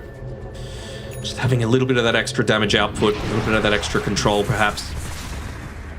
Satanic, don't really think that's going to change too much of anything for a lot of these team fights, right? You're just linked to BKB durations, whether that's your own, whether that's the enemy team's, because, you know, the rest of your team isn't going to be impactful. But the thing, again, is with Largo being your only frontliner, how do you actually force BKBs out of Xtreme Gaming? You know, it's going to rely on someone like BZM to just hit complete blind 4-man tornadoes for them to be panicked enough to be able to pop it early. Speaking of BZM, he has 8,000 gold, by the way, so could very easily spend that one. Is under attack. Dire are scanning. Xnova's going to lead the charge, and XXS will be there shortly to follow. BZM will do his best to try and drop some spells, but he's still going to be careful. Gets the BKB up, and now he needs to duck away. Unfortunately, it's a little bit too late for him. Or is it? Oh, he's fine. Okay, always playing with the BKB. A knife's edge, though, is BZM. Unfortunately, you kind of have to do that with the status this game. Pure is stalking XXS, but he'll blink once the ulti is out. Cancel the TP. Able to get away, never mind. And the extra gunslinger chance as well. I think that is very important, right? Like, 2 dead shots, useful for sure, but you just need to be the damage dealer and hoping that even with those BKBs being popped, that you're able to dish out some sort of imminent threat in a lot of these team fights. I didn't see what his other enchantment options were, but he went for the quickened. So I have to imagine he's valuing the evasion from the Muerta. He just wants to stand and man fight. I guess it is surprisingly a lot of value versus Storm Spirit. Like, his right click's quite important. Of course, the Kez as well. Big items for them. Silver's Edge completed. Hex online for nothing to say. We did just see Aeon and Hex as well for BZM. So all that gold finally invested. And it is, I mean, it was 5k. We're up to 7. We're going back and forth. But it's a pretty close game, all things considering. Yeah, I'm still seeing, like, for Kez, he's going Swift Blink next. I would love to see a Nullifier from him. Again, the Frost Shield, the Alacrity, the Hurricane Pike, the Glimmer Cape, the Force Staff. So impactful across the board if you're just able to lock in onto one of these heroes. For the supports, though, on Tundra, both of them have that Blink Dagger. So you now have different avenues to be able to actually find the initiation that you're wanting, whether that be the Brewmaster or the Storm Spirit. And they've got a pretty decent read that Tundra bring their forces down in army. Up on this high ground with all the mines, they might not expect a random Kez to be here. Largo has no mana and is walking back to base. It's a bit too late to see it as well, and they're going to blink away now. BZM was clipped by the dust, however. And he got Hex is going to come through, and now Aeon Disc will be activated. Can he get the BKB off as well on the Ghost Walk? Holds Kez into place with the Glapdine. Nice spell casting TP out. BKB doesn't cover all of it, but it's okay. A little surprised that Ame didn't pop his BKB and just commit for that fight there. It should have been a pretty easy kill in onto the Invoker, but you know what? They're going to be able to retain it and get the their Shrine for themselves. Tormentor, excuse me. Nice one. Game shard, yeah. Almost level 25 too. Already is level 25 on the Brew. Dire's top tower is under attack.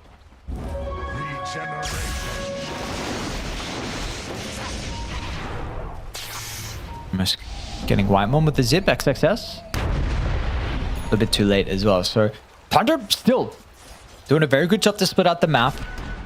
Lincoln's completed here from 33. Mid shoved in. Top's going to be pushed in. I will meet a couple of mines. Lots of mines.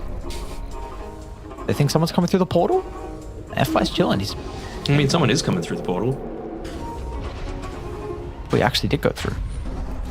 Just wants to set up the mines again. Why not? Techies, for all the damage that you're able to do, it's the value of that information there. Walks into him, though. But Dire kind of still relatively close to respawn. XXS is losing these Brewlings at a pretty rapid rate, and Is he going to be able to get away? I mean, BZM, can they do anything? XXS was a refresher. So second ultimate's going to be potential for him as well. Nothing to say. Gets the X on the more. Pure is gone once again. The entire team fight's going to be up to BZM to be able to turn this one, but it's looking like it's going to be too difficult of a task for him. He won't be able to escape. 33 looking for the same fate, but mate. Triple kill gets him at the buzzer. Another solid fight for Xtreme. 4 for 1. Again, they just converge on them. There's nothing they can do about it. Just fighting in this small area. You pop absolutely everything on the Brewmaster, and he says, screw it. I'm going to use my BKB. I'm going to use my second primal split. Use everything that you've got. And it's easy enough when you're able to just get that really early use of that Scythe of Vice. They're another team fight now where Pure hasn't been able to get off his BKB. It's still sitting at a full 9-second duration. Backlight, this is a gigantic wave pushing in. Not that it was really necessary. One full set of barracks. Potentially considering about some more. They might even get 3, honestly. No Muerta, no damage. Still BKB up on the Techies and the Kez. Is he? He can BKB. It's on cooldown. Oh, so unfortunately he can't BKB. He can't Aeon Disc as well. I'm thinking the XG perspective, brother. Kez, he's free to do whatever he wants in the world, and well, they'll be able to get the Enchantress, but it's an Enchantress. It is an Enchantress with Aghanim Scepter, Hurricane Pike, BKB, Moonshard, but it is still an Enchantress at the end of the day. So buyback, Chain Frost used, rich Enchantress. It is Whitemon that gets the gold, so you know I'm happy about that. Oof. Just under 800 for the Scepter. Yep. A bunch of damage though. Could be the difference. Yeah.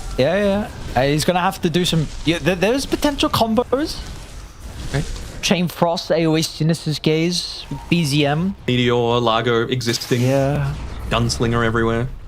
The only problem is your mid laner bought back. Mm-hmm. It's quite the problem, unfortunately. No. And he's stealing all this farm. Yeah, how dare you.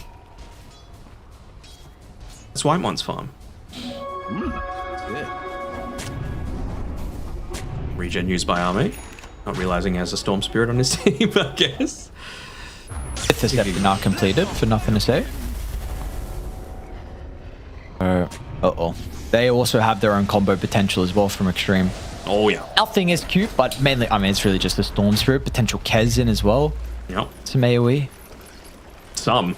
There's plenty of AoE on that team. You know, we've seen FY's damage output as well in a lot of these engagements. Yeah, 11 deaths, who cares? He's the one frontlining a lot of the time for his team, putting a lot of attention onto himself. And with that BKB, Yule Scepter, Dandelion Amulet, Reactive Taser, it takes a lot to be able to kill this Techies. And you don't want to be fighting in this area as well, just littered with mines.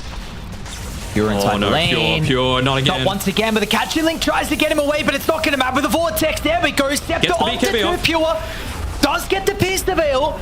He's not getting an opportunity to really right-click too many heroes, though, which is a bit problematic. So Tundra, they will have to get away, but now what do you have available in your arsenal to contest Roche? You don't have anything. They're going to have to try, though. If they give this one up, it's a pretty easy way for them to just walk up onto that high ground. But how are you supposed to do it into all of these mines with one of your main heroes for damage from afar just being pushed up into the air? And well, second primal split is just about to come from XXS. What's the respect they're giving though? And Roshan's going to move in 20 seconds as well. That's the thing. I wonder if they can potentially look to force it, just using these Forge Spirits for now, just to try and get a little bit of more space to be able to play around the pit.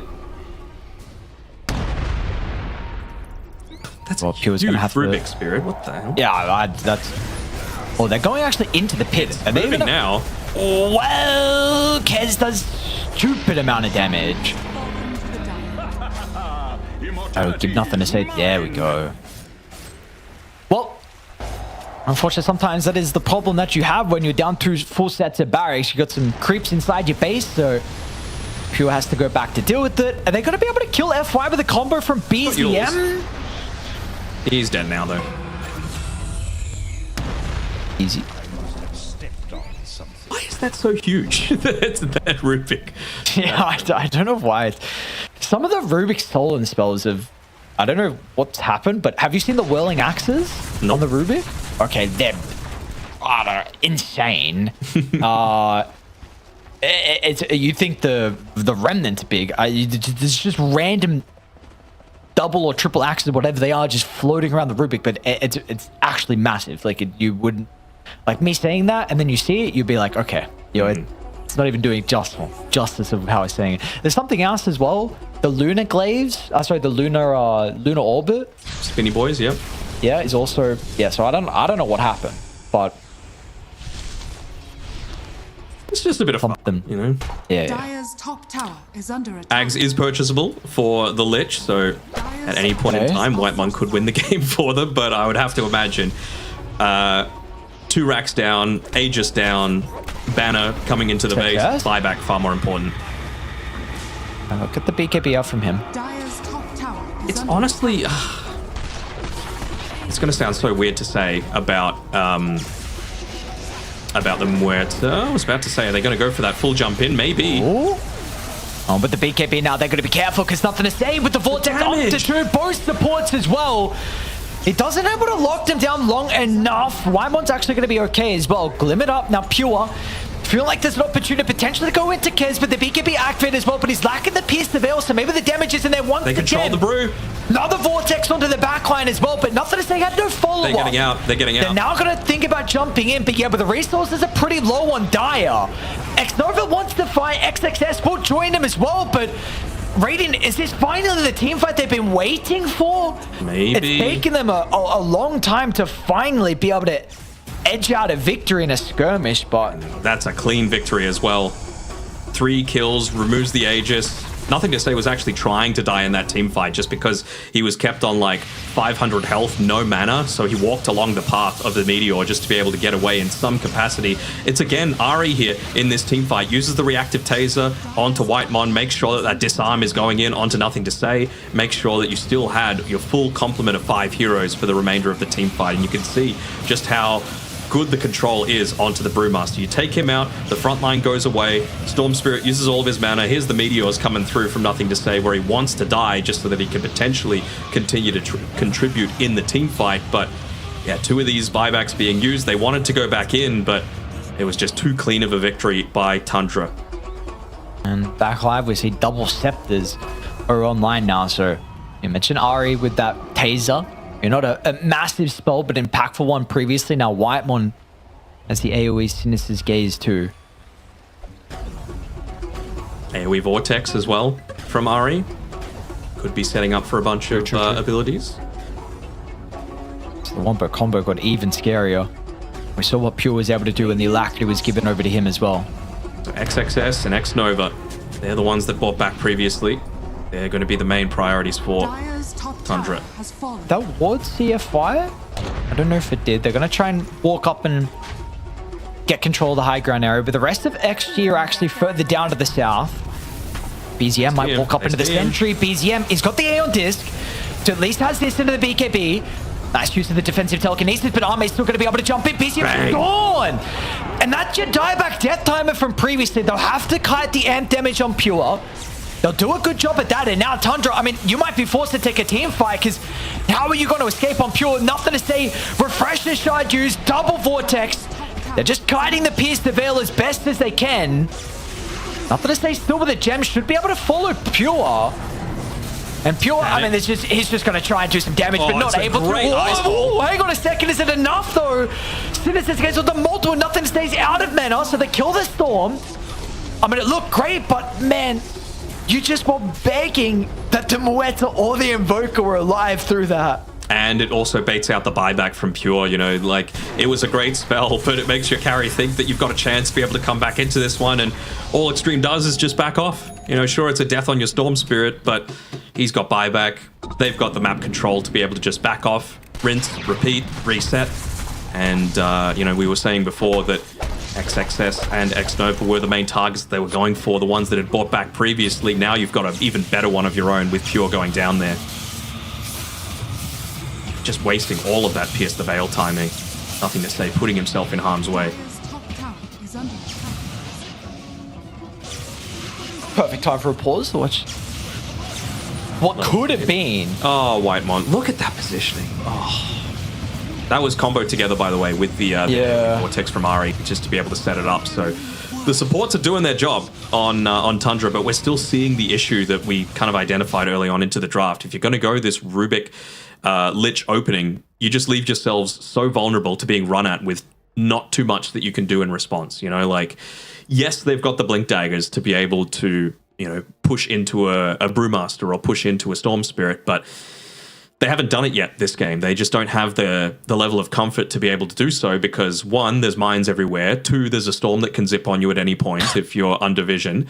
And three, you've got an Enchantress that's probably going to be frontlining for Xtreme and catching out any sort of smokes. So it's a lot easier said than done.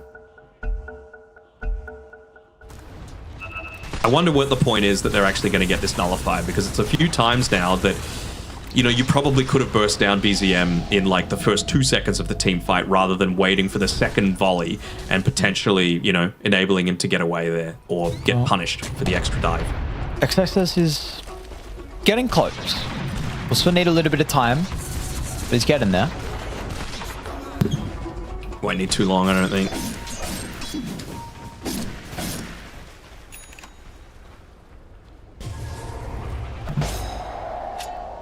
See if it's going to be awkward though for him to have the nullify if he's going to be inside the primal split. He'll have an opportunity. Bounty. Atmon will be deny the arcane rune, so it takes it out of their hands. Storm Spirit. Really, again, we have an 8k advantage for Xtreme. Really, the big things are going to be buybacks. It's just 33 along with Whitemon. We do have enough gold now, however, for the Invoker, so BZM show can continue. Chain Frost unlimited bounces, by the way, for Whitemon, level 25. I'm telling you, man, he can carry this game. Anyway, Okay. next Roche fight. It's going to be multiple Forge Spirits to be able to get rid of all the mines that have been set up. And then once the mines are clear, then a big Blink Ice Hole into Chain Frost, into AoE Electric Vortex, into Muerta, finally being able to sit there and do damage. And of course, Invoker following up with all the other complements of spells. A Rapier might not be too bad as... Oh, okay, well, he just bought Blink. It's kind of boring and pure. I mean, it does enable him to just sit back a little bit more in these team fights, right? Like, oftentimes he's the one that's getting picked off to be able to start things, and that's not the way that Pure plays. He wants to be playing proactively, not reactively a lot of the time. He's the one that's the... I mean, it sounds so weird to say it about a position one that does farm so effectively and can play this hyper carry style, but he kind of plays like a mid laner's style where he's the one to initiate a lot of the time. I guess when you got BZM on his Invoker, then nothing wrong with playing like that. Who might run into a couple of heroes on Xtreme. And Dis opt. Happy enough, I guess, with that outcome.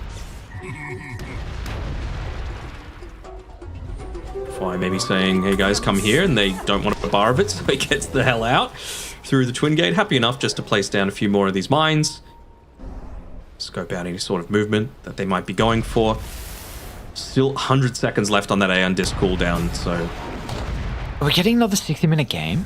Of course we are. Both of these teams are going to wait for Roche. Like, the game's not ending before then. Is under attack. Question is, will any of them have the time to get tier 5 items before they actually go into Roche, or is one of them going to be right there on the mark to be able to take it? It needs to be pretty much immediately, because it's only going to be there in the bottom pit for about 10 seconds.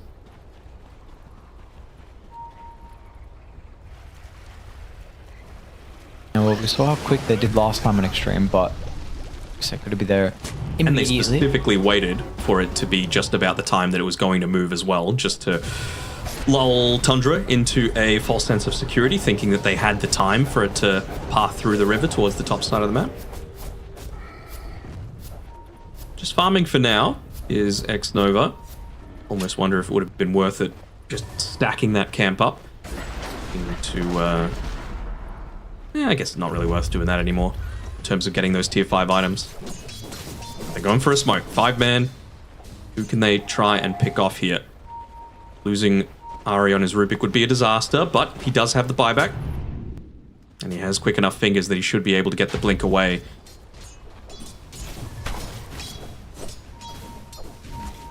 Immediate pings coming out there as they deward the mid lane. Roche is up, just about to move. Rune as well. Shield rune, not bad. XXS claims it. And Tundra already farming some creeps too. They're gonna follow Roche. They use the second smoke for this as well, so they're not going to be farming their tier 5 items in the meantime. EZM even hanging around after launching the Meteor in this top lane. We need to make sure that he's got enough of those remnants. Look to try and get this outpost area from Xtreme. It's a little bit difficult for Tundra to continue hold without BZM here. Yeah, the triple claim of it as well, making sure to not give Tundra a time to be able to react. Still pinging out BZM up on this top lane. Done a great job. And this is the triple siege creep wave as well. So there is a little bit of tower threat coming into him. But again, that's not what Xtreme Gaming are mindful of. They just want to take this Roshan nice and fast.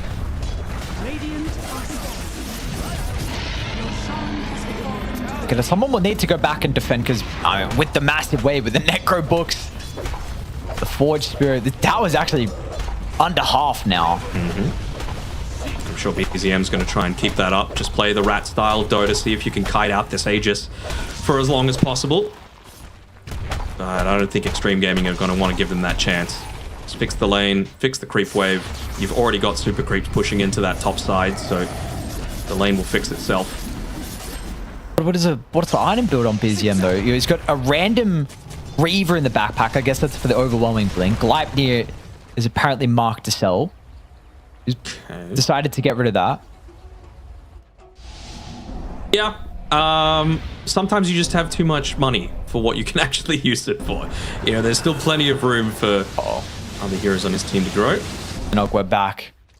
We saw this yesterday, the Rubik late game with the Enchanter's Bauble. He's got the feverish again, and yeah, all right. So, unfortunately, there was some better spells in the previous game, at least the more fun ones. You know, the gush. 2.5 second cooldown on the 500 damage gush, Ags. Well, unfortunately, not really much that he can work with. Stealing mines would be quite nice, but Ari's had a bit of a difficult time to get his hands on much. I mean, even just the electric vortex, right? That would be huge. Did see yesterday, I think that was Hellscream playing the Rubik, right? We saw him went for the left talent at 25, the percent damage with the spell amp for stolen spells. Ari actually wants the curiosity bonuses instead. Okay. Maybe he just wants the extra area of effect for it all. Feeling like they need the wombo combo to be able to make these team fights work. Because that's really, they've had, what, 2 decisive team fight victories. And it wasn't even a team fight, the first one, right? Next to the tier 1 tower up top, where they're able to control the Storm Spirit nice and effectively. But beyond that, it's just been that one just inside the jungle prior to that previous Roche, where they were able to 100-0 XXS and take him out nice and easily. He's getting pretty huge himself, by the way.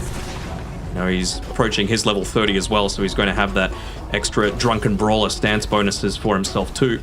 So even harder to be able to take out 100-0 once he gets that. Do you want to see Dire play more aggressively or wait till they have enough gold for buyback? Because they're lacking 3 at the moment. Who doesn't have? Kez, 750. Brew 1k and Tech is 1300. Yeah, I would wait for it if I'm Brew personally. Just because he's got bots too, so you're always going to be able to just instantly rejoin the team fight.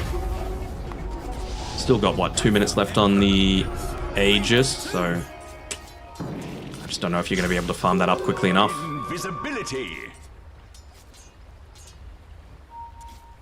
Yeah, this is interesting. Forgot about this item. No scepter on BZM. So Good up all there. the wombo combo we've been speaking about, right? You know, with the hope of a beautiful Sinister's gaze from Whitemon. This is all the calculations been done without the Cataclysm. Yep. You know, that is usually what is considered when you think of a wombo combo. Hopefully it's not a ice hole from the Lich into a tornado just to break the combo. You know, many a pub has been ruined by that. Oh, what a Chad X-Nova. He's got the Alpha Wolf dominated. He's got the Stygian Castellator. He's got every item he could possibly want. And he doesn't want any Nature's Attendant's talents. Forget that.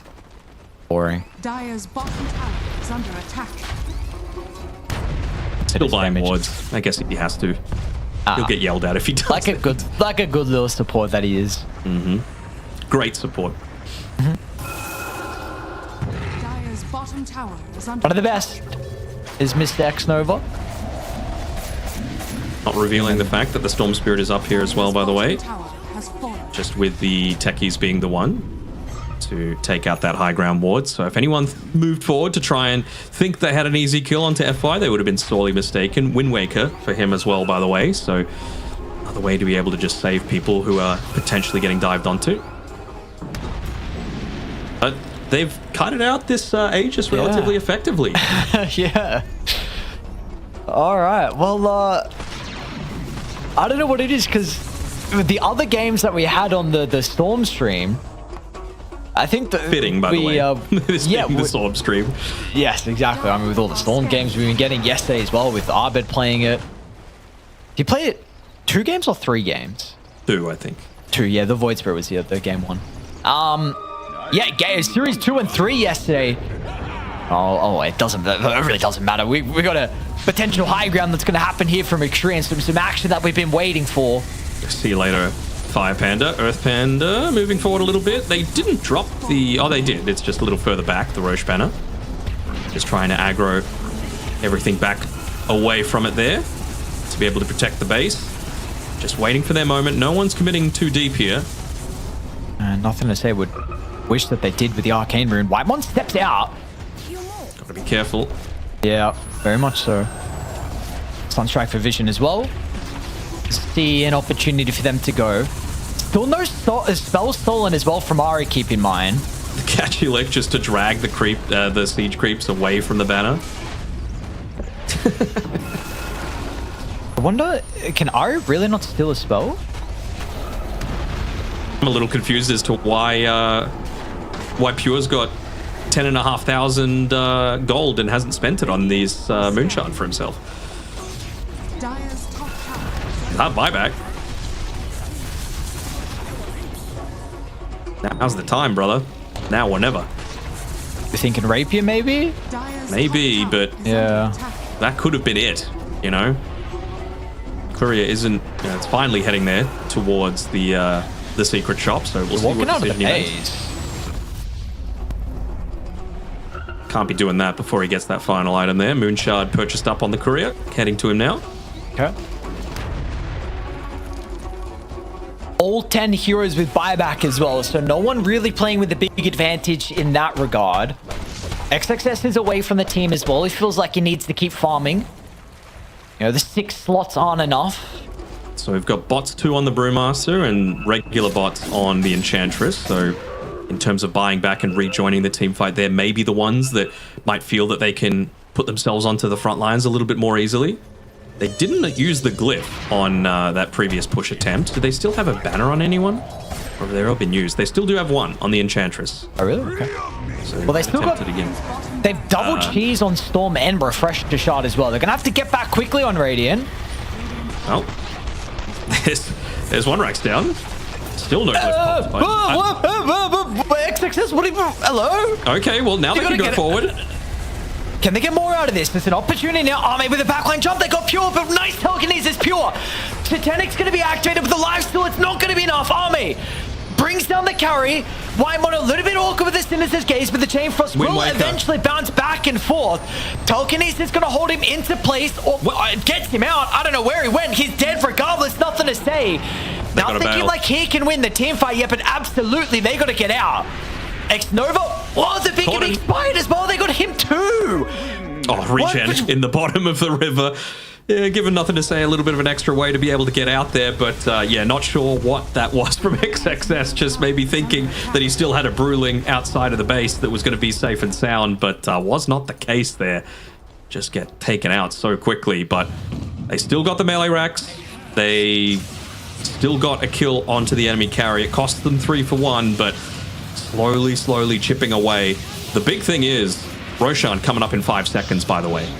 So we'll see if Tundra make that immediate move towards it, or if they're trying to catch someone out as soon as they leave the base. I mean, BZM essentially has very obviously revealed the fact that he's here. Wonder where he is. 33 just going in, no cares in the world. Goodbye. It's a solo. Would have been unfortunate if he dropped the Book of the Dead as well down bottom. They might have got the Megas. Meanwhile, still, Heck, he's going to get initiated on. Nothing to say. Almost gets the double vortex. Does his best to keep FY alive, and that'll be enough. Dire's middle tower is under attack. Still getting a tier 3 tower, though. It got a bit quick, though. Someone might have to buy back. Nothing? He went in way too deep. Is it going to be... Oh! Yule's last second from FY with the Wind Waker. He's not going to get out, though. He just stuck around. They might get another. With the BKB TP out, they won't be able to cancel the Invokers, but they should keep at least 33 here. Except he has his own BKB, but oh my god, the damage from Arme. It is Megas though, because XXS down bottom will do a radio cast for a little bit. BZM, he's doing some random stuff, getting ran down. XXS might die again in the Primal Split. Hang on a second, what is absolutely going on? He's going to try and walk away. He should be able to escape, and we're okay. We're out of the action now.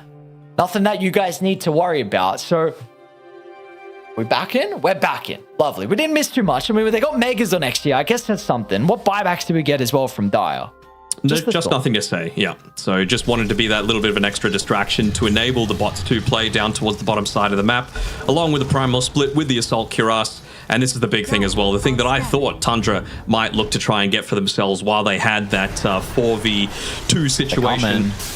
Oh my god, that's a tornado onto 3. BZM with the Cataclysm as well. Is there anything else? That's too late. No, that was their opportunity. Why haven't we been waiting for it? But just half a second too late. Ari though, stolen Vortex. BKB's on cooldown at the moment. Have they got vision? Have they got any detection? Nothing. You have Sentry in the backpack. Okay, they're going to see the enchant on the left. They might duck out of the Silver's Edge shortly. He's going to try and protect her. He actually will go to Pure instead. BKB from Pure. He can't hit anyone with a Satanic. Yeah, that's going to be a bit of a problem. So we'll get the kill to Kez. We've got to keep in mind the resources as well from the Storm Spirit. He's going to have to get away. And yeah, absolutely, like you said as well, they're going to also go back to defend because the Brewlings from XXS are causing too many problems. He's still got another refresher as well if he wants to use it. Might have to. It's got to use something. That or BKB. Oh, he's being Is he really not going to get anything off? No, a little bit too greedy out of XXS. Didn't get anything off in the end. And what's going on with our series, bro? What are these games? Just classic Dotes. We love to see it. We love to see it. Enchantress ending up being the one to claim the Aegis there throughout all of the panic that was going on. Just wanting to make sure not to give Tundra away back into this series. But they're doing it little by little. The thing is, though, it is still costing them a lot, right? 33 bought back, Whitemon bought back. Arme did buy back, though, for not too much of an impact. So suddenly opens up a bit of a win condition for Tundra to be able to play around. Still got buybacks on 2 of their cores in the Invoker and the Muerta. Radiant are scanning.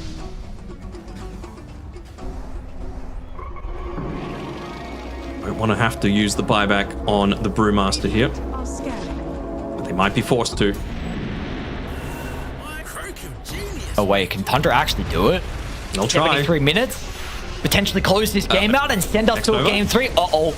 Oh! What just happened? The Scepter for X Nova. Oh, the little friends. Well, that works. Do you know what the cast animation's like? Actually, is it the same as like, because I saw him, it looked like the enchant animation, but yeah. Okay. And especially now that Brewmaster's coming up in 3 seconds, they got to get back. They got to fix this bottom lane. You know, Mega Creeps pushing into the base. At any moment, he could just go down there again and just pop the Primal Split there. Wow, I didn't notice this actually. Oh, well. It's, okay, never mind, sorry. I saw the replay. I thought there was one coming up. I got baited. The Enchanter's Bubble. Yeah, Pure went for this as well. So we saw another person with this. He also has the Feverish. Who else have we... What others have we got here? So what's the cooldown on Pierce the Veil? 38 seconds for a 10-second duration. Not bad.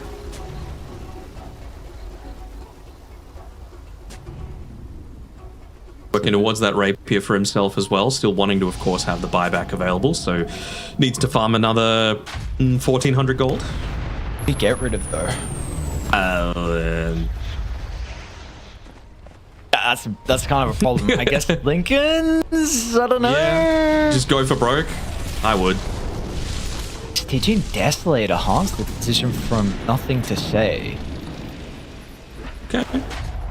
All right. How can he already craft another T5? Not already, but he needs them. Yeah, I get what you're saying. Don't question Gavin, okay? You should know better than that. I forgot how it works. Do you remember? I forgot.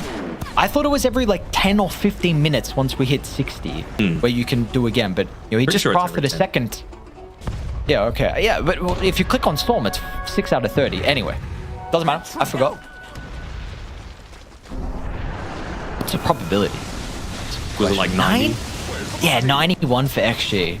Even though the gold is actually in Tundra's favor. Gold means nothing. Yeah. At this stage of the game, like at 50 minutes, let alone 76, gold means really not that much. So, yeah, go. Sorry. I'm just saying, sure, let Xnova be the one to deal with these Book of the Dead creeps. Why not? When you think of Invoker, who is... Who comes to mind as the best Invoker player? Of all time? Yes, of all time. Miracle. Yeah. Miracle? I wish my memory was good enough. True, you were in the womb at the time. No, I was not. I was well and truly watching Dota then, and I was absolutely enjoying it, the Miracle show. Unfortunately, I forgot how good he was at Invoker. And... Because dude, BZM is... This guy always... He's incredibly solid. Yeah. Always. It's actually insane how good he is at this hero. I agree. He's like, you know, let's say 2v5ing it with one teammate. The difference is Miracle would 1v5 this sort of situation. That's how good he was in his prime. Miracle, my legend. Rapier. Alright, Rapier. What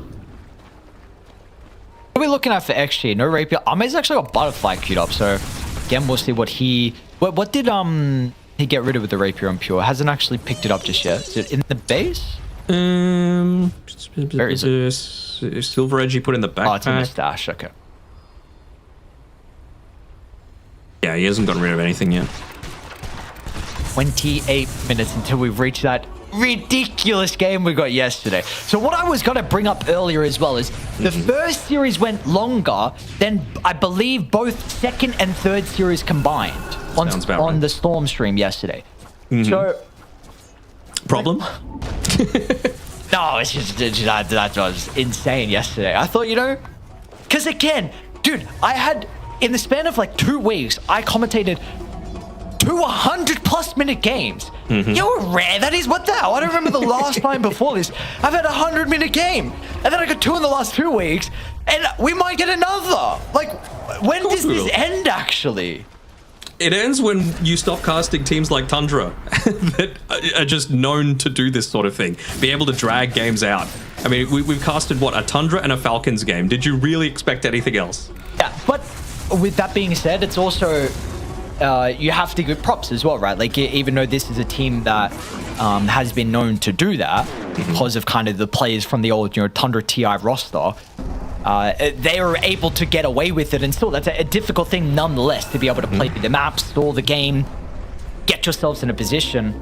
but you can contest the TPing and also coming pretty quickly to the outpost. BZM start with the Hex, but the telekinesis is going to be used aggressively. BZM thinking about turning onto Storm. Meanwhile, down to the south as well, Arme. Exploded. They'll find Waimon inside the pit. Now, remember, infinite they're also bounces. onto the Largo as well.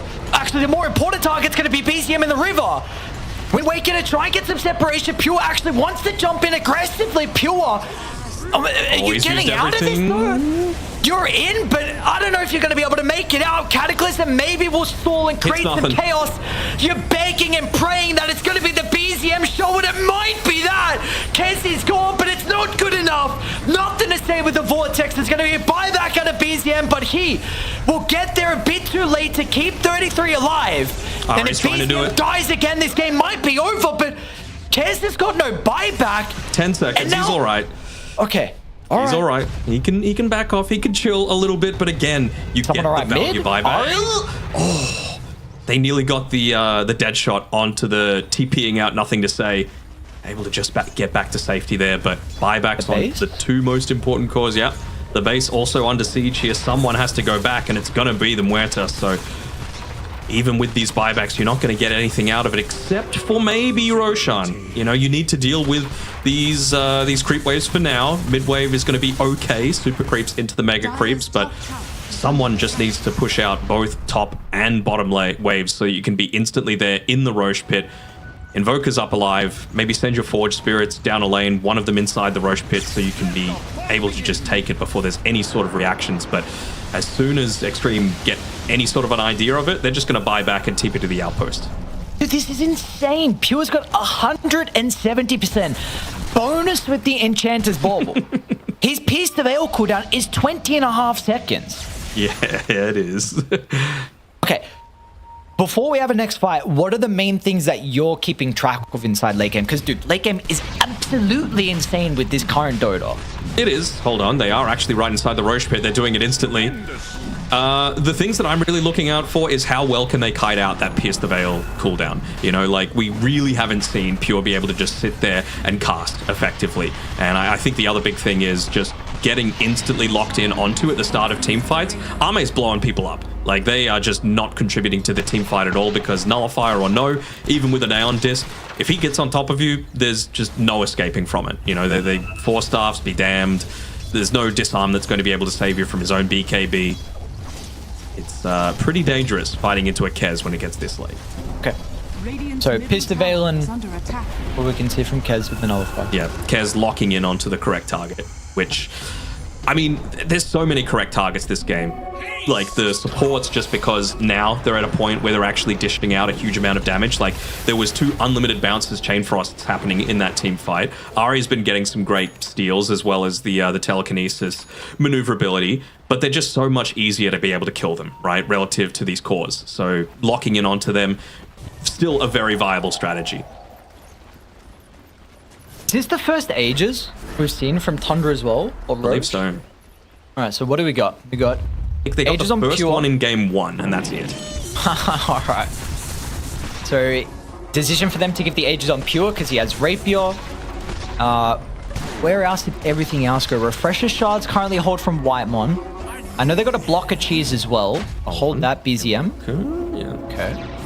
Oh, they get the block of cheese to him. Okay. Wake a backpacker. Wait, did you say he's got Helm of the Overlord? Have you brought this up already? Sorry. No, I hadn't. I mean, it does enable some bots 2 sort of plays. It enables you to more effectively keep waves shoved out. Of course, it's a lot harder when you've got all of the enemy team also shoving lanes in, right? Not just the mega creeps doing the work.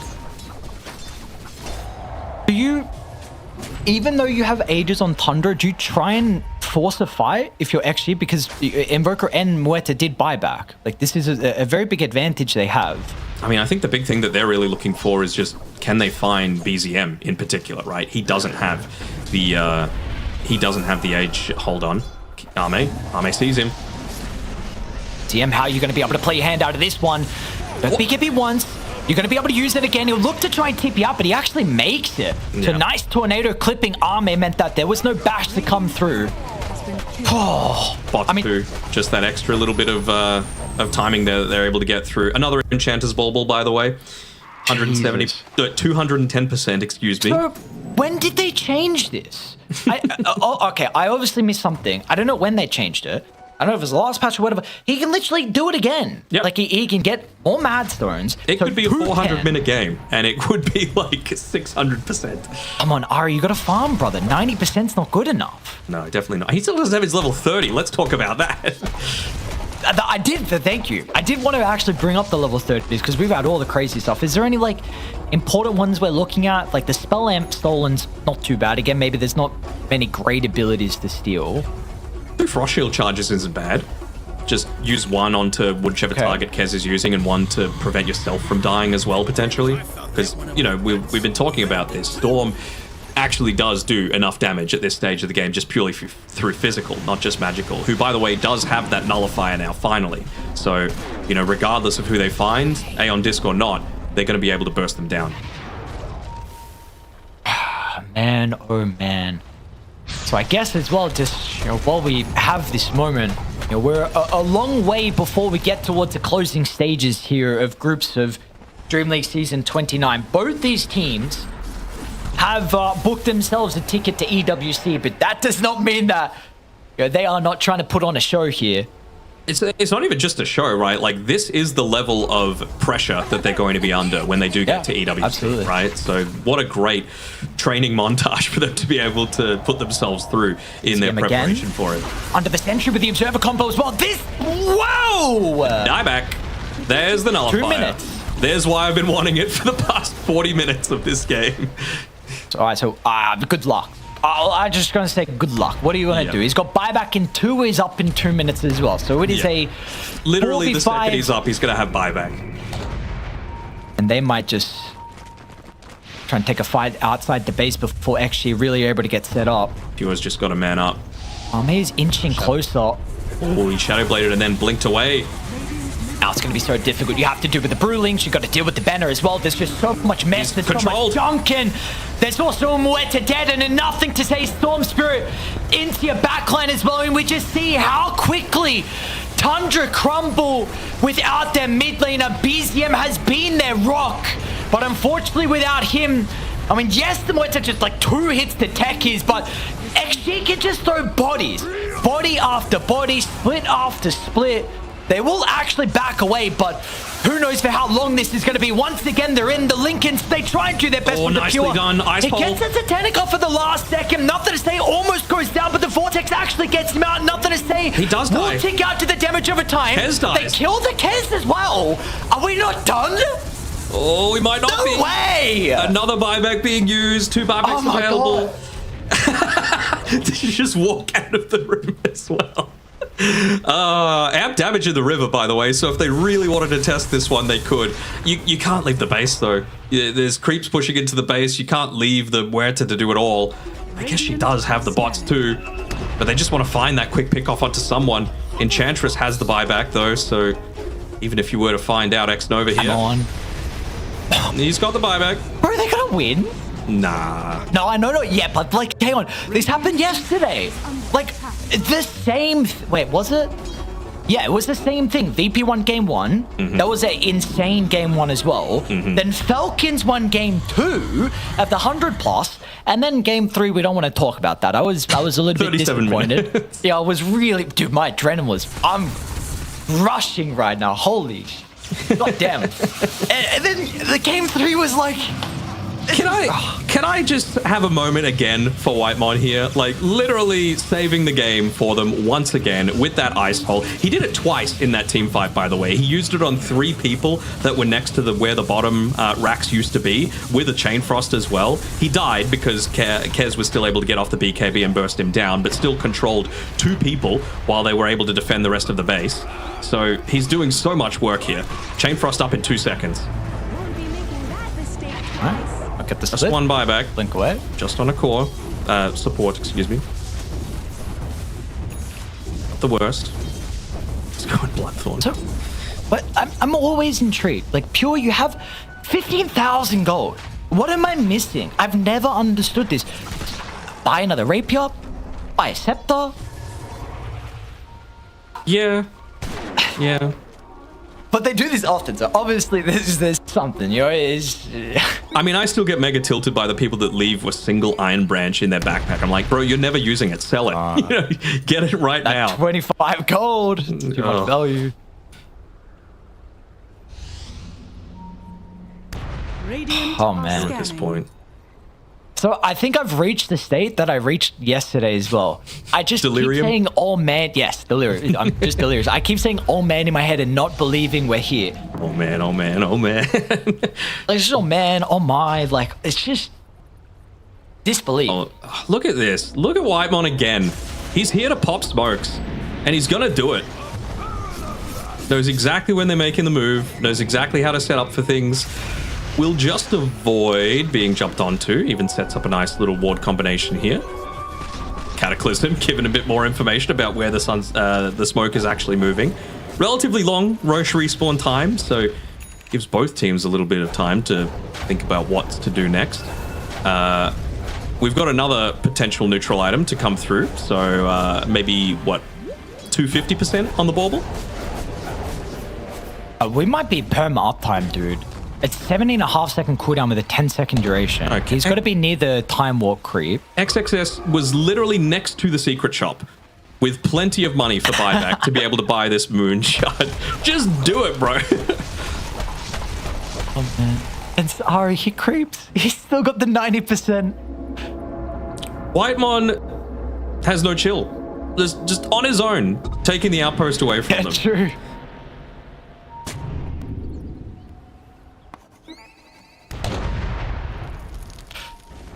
Alright.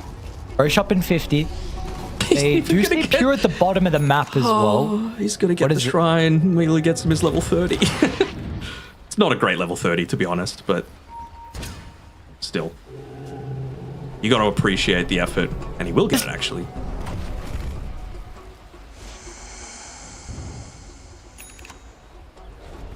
So an all level 30 game. Another Enchanter's bauble has been finished up, 250%. And another rapier. And another rapier. And another one being queued up. And another neutral item being farmed towards. Is this Spectral Slug anything on pure? Like, what is this even? Like, is this something I need to consider about talking about in fights, or can I avoid this? It's just like a snail without a shell, a slug. Oh my god.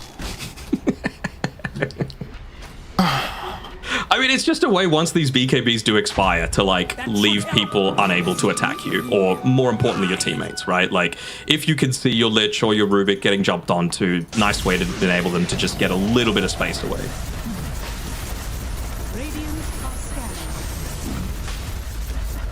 We'll try and smoke up, but it looks kind of go for it. They use the scan as well. They know they're coming. Who gets the jump, though? Instant pierce the veil as well up on the high ground. X-Nova. Wind Waker and he's going to be okay. Arme wants to try and deal with everyone else as well. Whitemon's gone.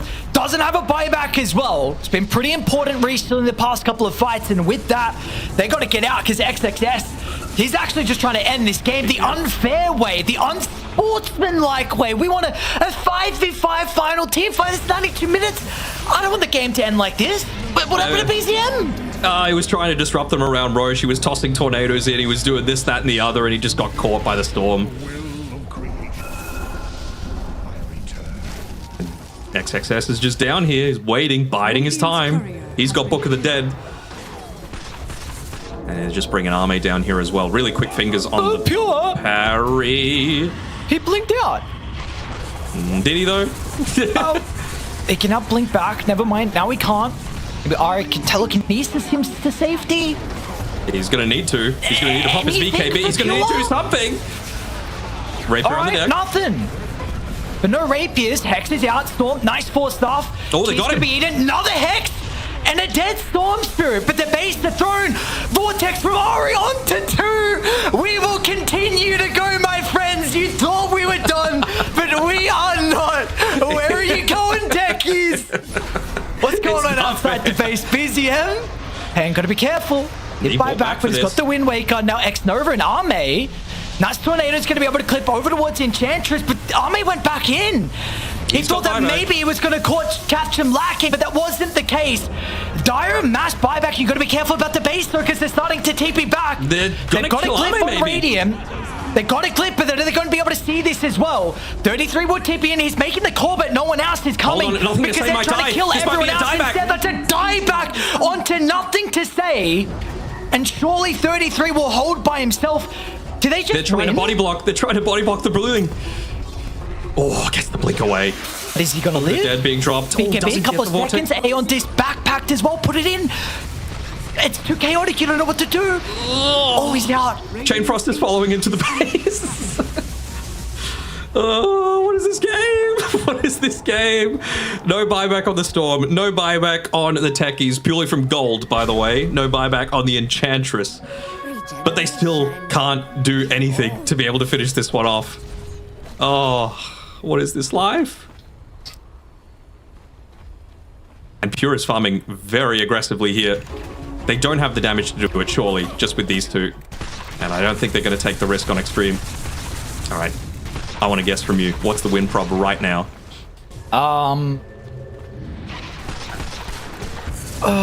What is the win prob? 73 XG? Yeah, not bad. 80-20. Okay. Okay. Slowly creeping there. Oh, hold on. Hold on. Well, Arme wanted the creeps, but unfortunately Arme's not going to kill them all, and he's dead. What? With the base? Go back. I mean, they haven't glitched yet. No one's got TP. Okay. No one's got TP. What? Oh, Pure does. Sorry. Oh my god. You may be What's going on mid? there. Are they running at them? They caught Whitemon. Absolutely, they did. Infinite Chain Frost got him back away. They still didn't glyph, by the way. In the Book of the Dead, try and kill. Oh, the hell with the Overlord creep. Should there be an item that you can buy to refresh glyph? Yeah, bring back repair kit, bro. Everyone loves that. Oh god, that item was... Oh, that was such a stupid item. There's been many dumb items. True, the Frost Shield. It heals now. Okay, I was going to ask that earlier. I thought that was a dumb question, so I did not ask it. Does it work on buildings though with the talent? I believe so, or it did at some point. Does our lovely observer know? Let's go up and down on the screen. That's an I don't know. That's either a no or an I don't know. I mean, I think we'll find out. We'll find out if he does it in 40. Because I was going to ask this earlier, but I'm like, I don't think it does. So I just kind of, I feel like it did at some point. Like, I've played Lich, and I'm fairly sure I remember it healing buildings. All right, let's do a status check of everything going on, right? Rapiers, where are we? One on Pure, one on Arme. Refresher shard on nothing to say still. I don't know how long they've had this refresher. Is that third roche, second roche, fourth? I don't know. I think we're probably up to about 6 or 7. Oh, buybacks, that's another thing. What are we looking at? So just Largo and Rubik.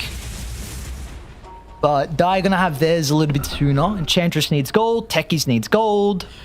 And 106 minutes is what we got yesterday. Mm-hmm. And I don't know, we might get there again. Might? With the way this is going longer, bro. And I'm just keeping a track on that Pierce the Veil cooldown as well. It's sitting under 18 seconds now. He's just about to get another use of the Enchanter's Bauble. I want it. 200 and... That should be 290%, I believe. Insane. 4.4 second cooldown on Pierce the Veil, by the way. Downtime, yeah. That's crazy. I don't know. What do we want? Is it eventually going to get to the point where you, like, if you don't control him at the start of the fight, can you just never win a team fight and you just need to go pure rat and just try and avoid the Muerta? Because if he's got 100% uptime on Pierce the Veil, you can never kill him. Like, it's not like Revenant's Brooch exists anymore where you can go through the ethereal form. In that capacity, at least. And there's that timer ticking. Ticking away, slowly. I'm looking at... I mean, I don't know. Is that just does that end the game? Can they not deal with Pure? He's got 23,000 gold. Well, again, it's the mentality of, remember when like Bristleback was giga busted and the strategy was okay, a lot of times. Sure. When it was like, it just took over team fights completely, and you were just like, well, okay, just don't fight into it. Kill everything else that's his like supporting cast. So you can do that. Just don't focus the Muerta, or bait her into a team fight where you're able to distract long enough to be able to get a glyph, and then to just wrap the throne. Yeah, I do think we may have come to that position. I mean, glyph is... It's glyph and buyback we're looking at, right? Like, these are the ultimate things. Yep. We'll finally see XG push out of the base. It felt like they were in their base for 2 minutes. So even though Radiant's buybacks would have come up before. No way. 3 games within, again, 2 to 3 weeks. I'm cursed. Or not cursed, because these games are... The first game was a Lone Druid, and man, that was miserable. That was absolutely miserable. That game, because the thing is you knew it was always going to end. It did not matter. You knew one way or another, Lone Druid's going to rat, the throne's going to die. Yeah. But with the Brewlings, it's different. It's different. You actually got to put yourself out there a little bit, yeah. So is Ari built up anymore on this? He's up to 130 now with the bauble. Still, the thing is that he doesn't see anyone because XG have never, like, they're not putting themselves in a position where he can still spell. So he has all this, cooldown. Oh, well, he actually doesn't have to debuff and spell amp. Sorry, apologies. So he continued to go this route. All right, I was wondering when they would actually start to change their boots situation on XG. So 4 of them currently have bots too. The only one that doesn't is... FY. He doesn't have any boots right now, just because he's got the spider legs to be able to play around with. But he needs to be able to connect with his team in some capacity, right? It's just that, of course, holding buyback far more important. Well, maybe with Muerta's buyback up, we might see them start to push out of the map as well here from Tundra. I'm waiting for someone to orchard as well. We saw it yesterday.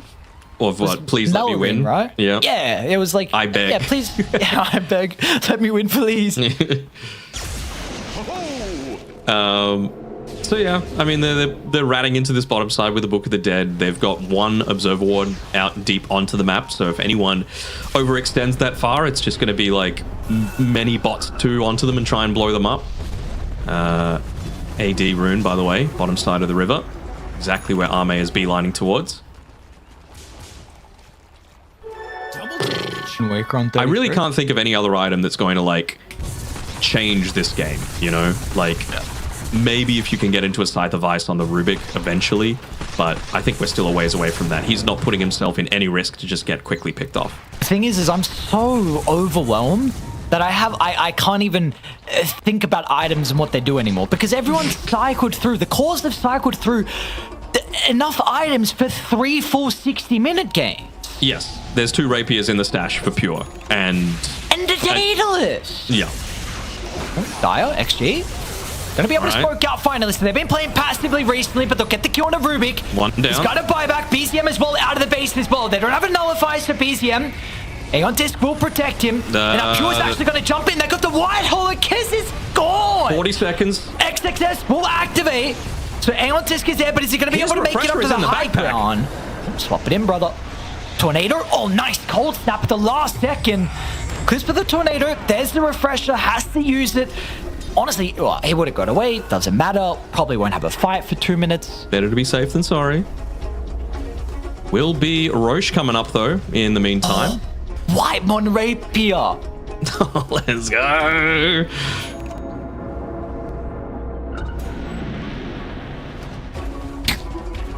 I mean, spread the love at this point, you know? Can't have that many on just the Muerta. Roche up. Pure. Nice, fine.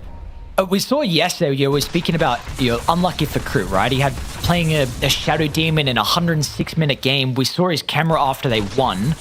Man looked miserable Despair. as hell. Yeah. Everyone else, was smiles, laughs, holy shit, what the hell was that game? And who is that this game? Is there actually anyone? Or do you feel like, everyone's kind of fun? Like, at least with techies, you can cover the whole map with mines. Like, there's something you can do in the meantime. I think, yeah, at least everyone else has some form of like offensive capabilities, where he was just a blink disruption demonic purge bot, basically. So, yeah, no one's gonna reach the same despair as Crit. Maybe XXS could be feeling that way. He's like, am I just here to push waves? Rubik Aegis, by the way. Oh, God. White one, refresh a shard. Another... Oh, who cares about Banner? Book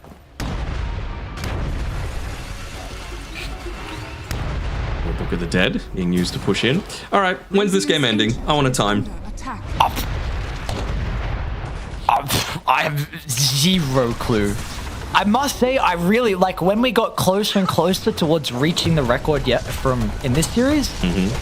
So this game, I wanted us to go 106 minutes. And it looks like we're going to get it. But that's all I wanted. In regards to your guess, though, because I know that was your question. I don't know really why that was necessary for me to say. When does this end? Don't know, dude. What changes? Like, let's just say, I'll guess. Hold on. Rubik, he's got ages, though. That's a dieback if he dies again. It's all right. He's got ages. Team's gonna help him. Yeah, they're coming. Tornado, a little bit too late. Whoa, Ari's gone. Oh, the 5 minutes, 4v5. Now, White might as well further the north as well as a little bit vulnerable. Oh, they just missed with a dead shot there. For the moment. XG will respect. They're going to try and disengage, but meanwhile, Muerta's actually back in the middle. Over towards X-Nova, trying to deal with him, but he's going to be able to sprinkle away. They've lost both the supports on Tundra.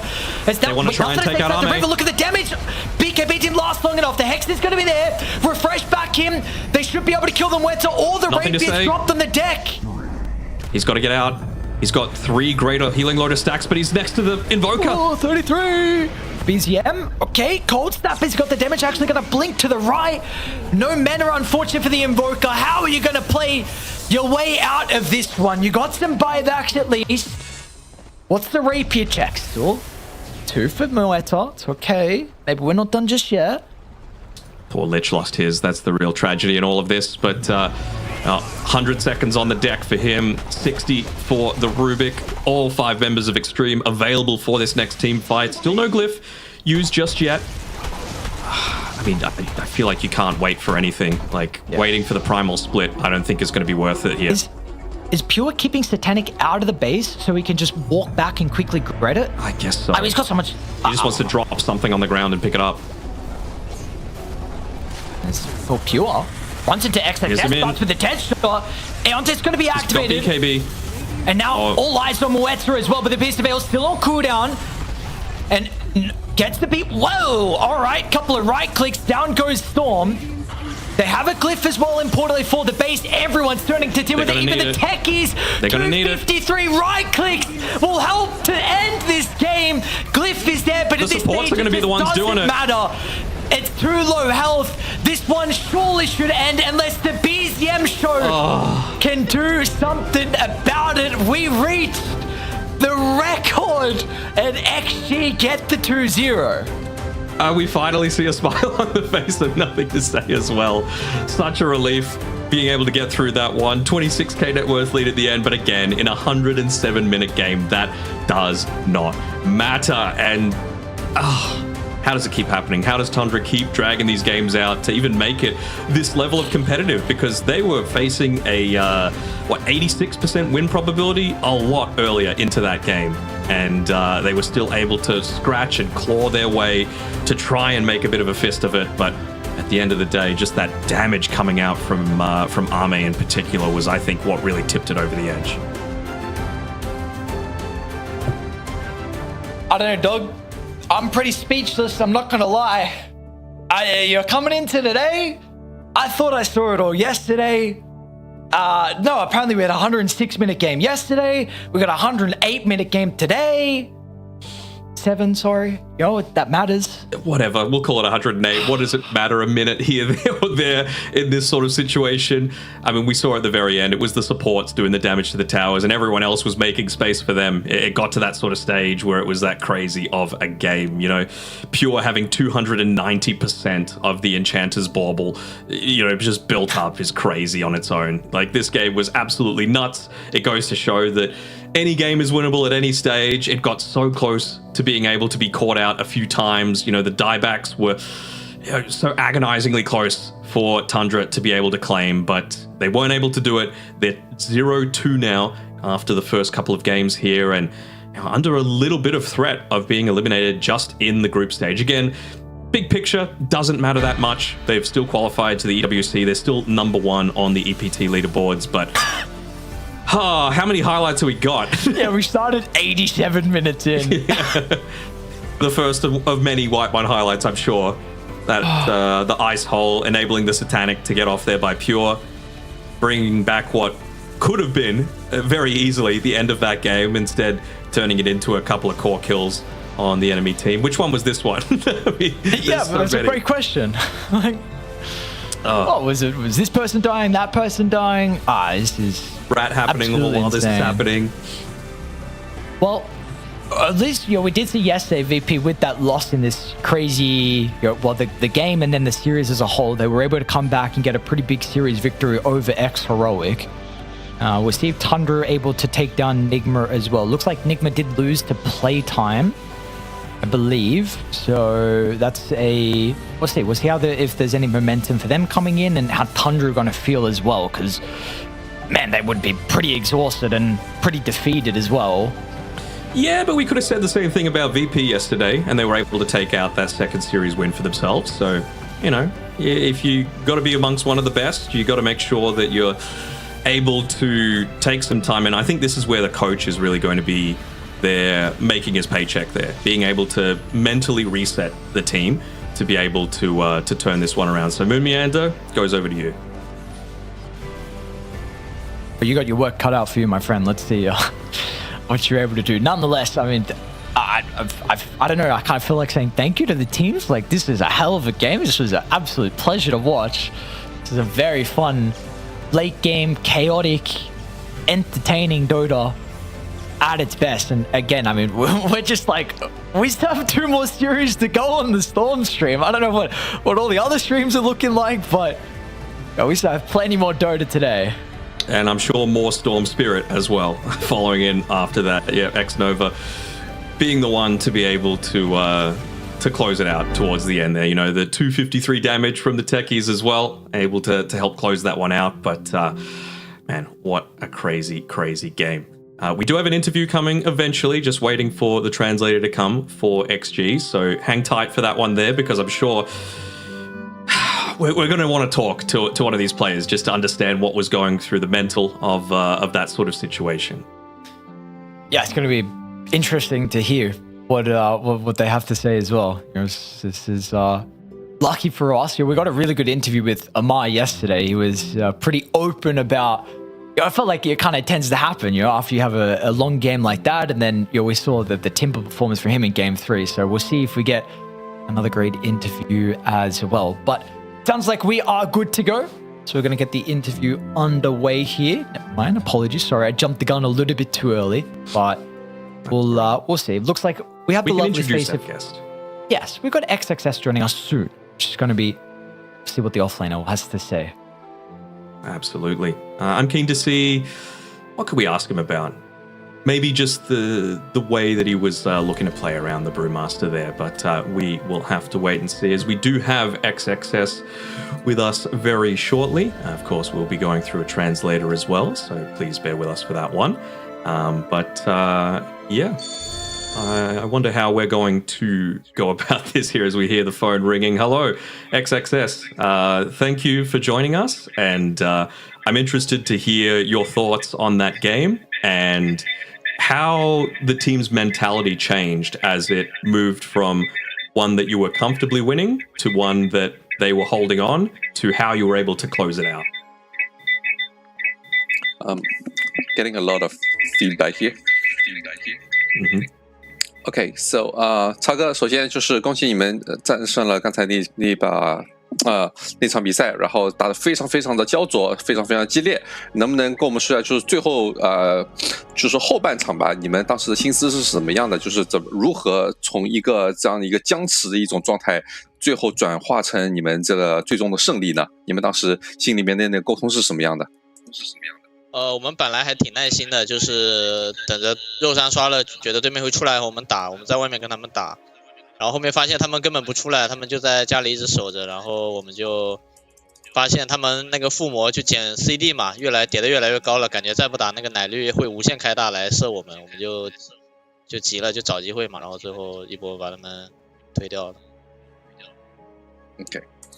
Well, we know that we had a timer on our hands because of the mortar having the bauble, the enchanter's bauble, which would eventually lead to them having her having a permanent ultimate. So with this in mind, we focus a lot on the final Roshan fight. We knew that we had to take the Roshan. In fact, we had to be much more proactive in finding them, in initiating the fight ourselves to try and end the game right there. And we were fortunate enough that our proactiveness paid off, and we managed to get the initiation that we were looking for. Want to go, Aries? Is this your longest game, XXS? Have you had a game that's been longer than 107 minutes? 超哥，这是不是你打的，就是你职业生涯中打的最长的一场比赛呢？因为107分钟对这些解说来说，已经算是一个非常非常长的一个比赛了。还是你有打过比这更长的呢？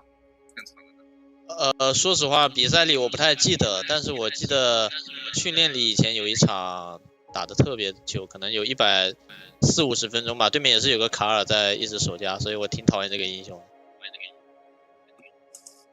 Well, for pro games, I'm not entirely sure because I don't exactly remember some of the other longer games that I've had. But I can say that just recently in practice games, I did play one game that lasted over like 140 minutes, and there was also an invoker on the other team as well. So I absolutely hate that hero's guts. That hero is just so annoying to play against.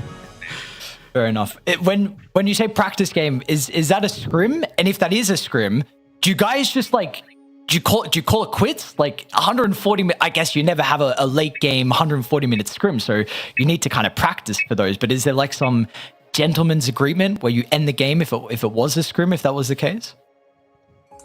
那如果是一个训练赛，当时你们打到140几分钟的话，能不能跟我们说一下？就是比方说，因为训练赛可能它的也没有什么奖金可言，也没有什么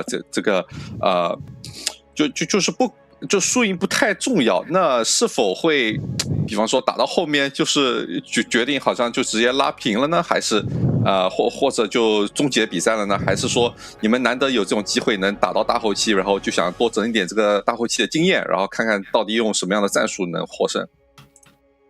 我觉得那场训练可能大概距离有7-8年了吧，就是还很早以前的时候。然后可能当时虽然大家肚子都很饿，但是没有人会认输吧，就算是训练，就会一直打到结束为止。Because that practice game that lasted 140 minutes plus, it was actually about 7 to 8 years ago, so it was quite a long time ago as well. It's just one that was very, very memorable. But you know, what I do remember was that everyone was extremely hungry at the end of it, but we were just powering through because everyone wanted to win. No one wanted to lose, even though it was a practice game. And my last question, speaking of hunger, we noticed in the background that you had lots of different types of food there. You looked like McDonald's, pizza, KFC. Is that what gave you the energy to really win this game? And how are you going to, I guess, spend the time between now and your next series against Paravision? Because it's only about 3 or 4 hours away. How are you going to recover? 那我们在这个摄像头里面也看到你背后可能你背景里面有很多不同的吃的，麦当劳啊、肯德基，你们是不是靠这些东西来给你们补充能量的呢？以及你们后面也准备要对战 Paravision 了，你们即将如何去备战跟他们战斗呢？主要在国外除了点一些中餐，我们像我们的口味也没什么能吃的，只能吃点麦当劳、肯德基。然后打 Paravision 就认真准备一下，就平常心对待吧。Well, I mean, we're overseas right now. We don't have the comfort of home food. There is some Chinese takeout, but the variety is not as much as what we have back home. So we have to resort to fast food, KFC and McDonald's. For the next matchup against Paravision, I think what we're just gonna do, we're gonna look into a little bit of what they're playing and their strategies, but mostly we're just gonna try to do our best and make sure that we play to our abilities. Very good. Well, we wish you the best. XXS, congratulations on the series victory. Thank you for joining us as well. Thank you, Jin, as well, for the interview. Thank you. Thank you. All right, there we go. Man, absolutely insane. Still, can't really get over the fact of how crazy of a second game that was. We broke the record. So we got, again, 107-minute game. And now we can set our sights and our attention on the second series of the night. The second one on the stream. I'm sure some of the other streams are well into the second one or even maybe finished, but for us, we've still got a little bit of time to go. 2 more series here on this channel as we have a little bit of an update of where the scores are sitting. Of course, after that one, I believe Tundra is now 0-2 with Xtreme Gaming going 2-0. So keen to see how the rest of the groups are going to shape out for the rest of the day. Absolutely. Absolutely. We can sit back and enjoy the ride here. So we'll see. It's going to be Otomo bringing you guys the action along with his lovely fellow in Malibu as well. So it's gonna be fun to be able to sit back, watch the games, kick it, and we'll see how this next series is going to be able to shape up as well. So yeah, second one of the night. What do we got? We got GamerLegion taking on Liquid coming up very shortly. So with that being said, you guys, you've probably been here for a long time as well when if you started with us. So it's time for you to get some food, get some water, come back for the second series. See you guys in a bit.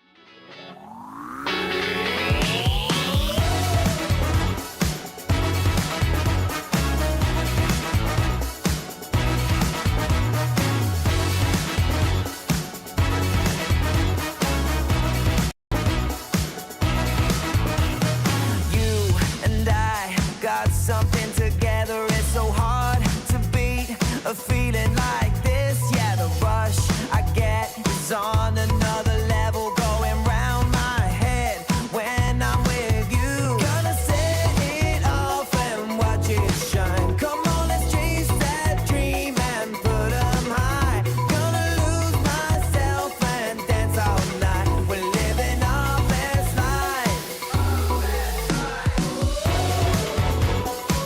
You make me feel so alive. Come on now, yeah, let's live it up. You make me feel so wild. Yeah, yeah, yeah, yeah.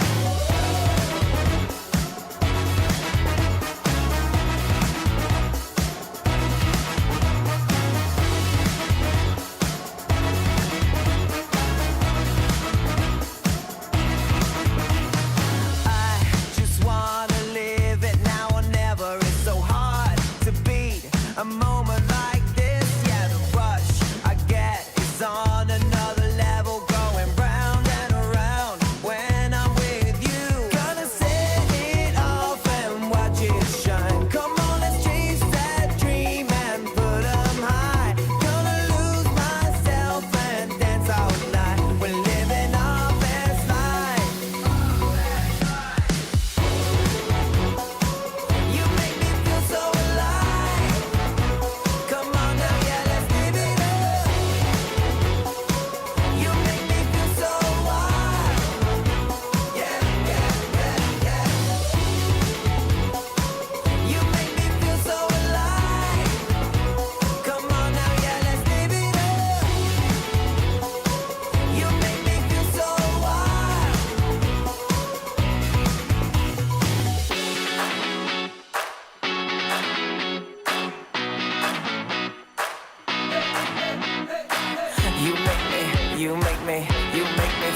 so good. You make me feel so.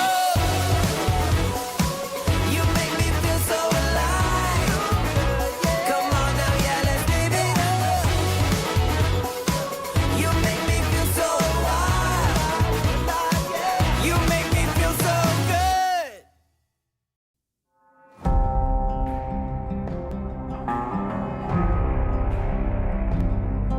Got a fever taking over me. Got me going on a killing spree. Got a 45 pointed at your head. I'm gonna raise an army of the dead. I got the devil's blood running through my veins. I hear the voice of God crying, shame, shame, shame. I got the devil's blood running through my veins. I hear the voice of God crying, shame, shame, shame.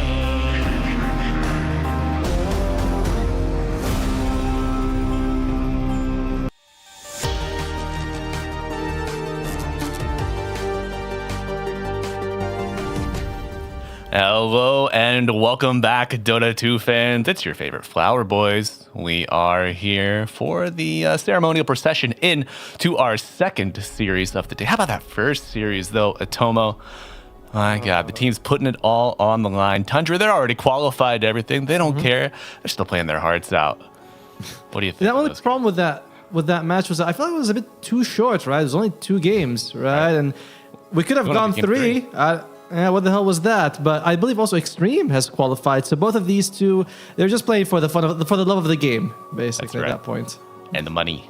Important nonetheless. But folks, we are not here to wax poetic about Tundra, about XG. We gave them their laurels previously. We've got GamerLegion and Team Liquid going at it today. GamerLegion currently 0-2. Team Liquid, I believe they should be 1-1. I will check it in a second here, but yeah, I believe Team Liquid is 1-1, as you mentioned. And this is a pretty important match for GamerLegion because they are borderline for qualifying. They're 13th. Now, I know top 12 qualify for EWC, but because Team Spirit is in the top 12, they're the defending champions. They're kind of excluded. So top 13, in a way, are going to be the ones who go. So GamerLegion, they have the points. But it's very close, It's very tough for them. The staying power? That's the question. And Tomo, I was always curious.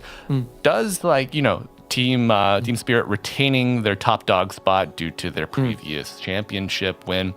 Does that push the top 12 out to 13 effectively? Yes. Or it doesn't act as like a bumper to give a cold shoulder to number 12, number 13, push it only on Team Spirit's one of the top 12, right? Like, as long as they're in the top 12, then yeah, their spot's kind of like removed, and you can say like the top 13 minus Team Spirit if they're there. So GamerLegion is there, and so is Team Liquid. But again, GamerLegion, when you are 13th place, that is so precarious because any of the teams below you can just leapfrog you and you lose your spot. That's right. And the field of competition is deep. This is maybe the most recent season of Dota with the highest degree of parity that we've seen. And of course, friends, if you're just tuning in, you can see our teams that'll be going at it here in the second round of play on ESL Dota 2 Storm.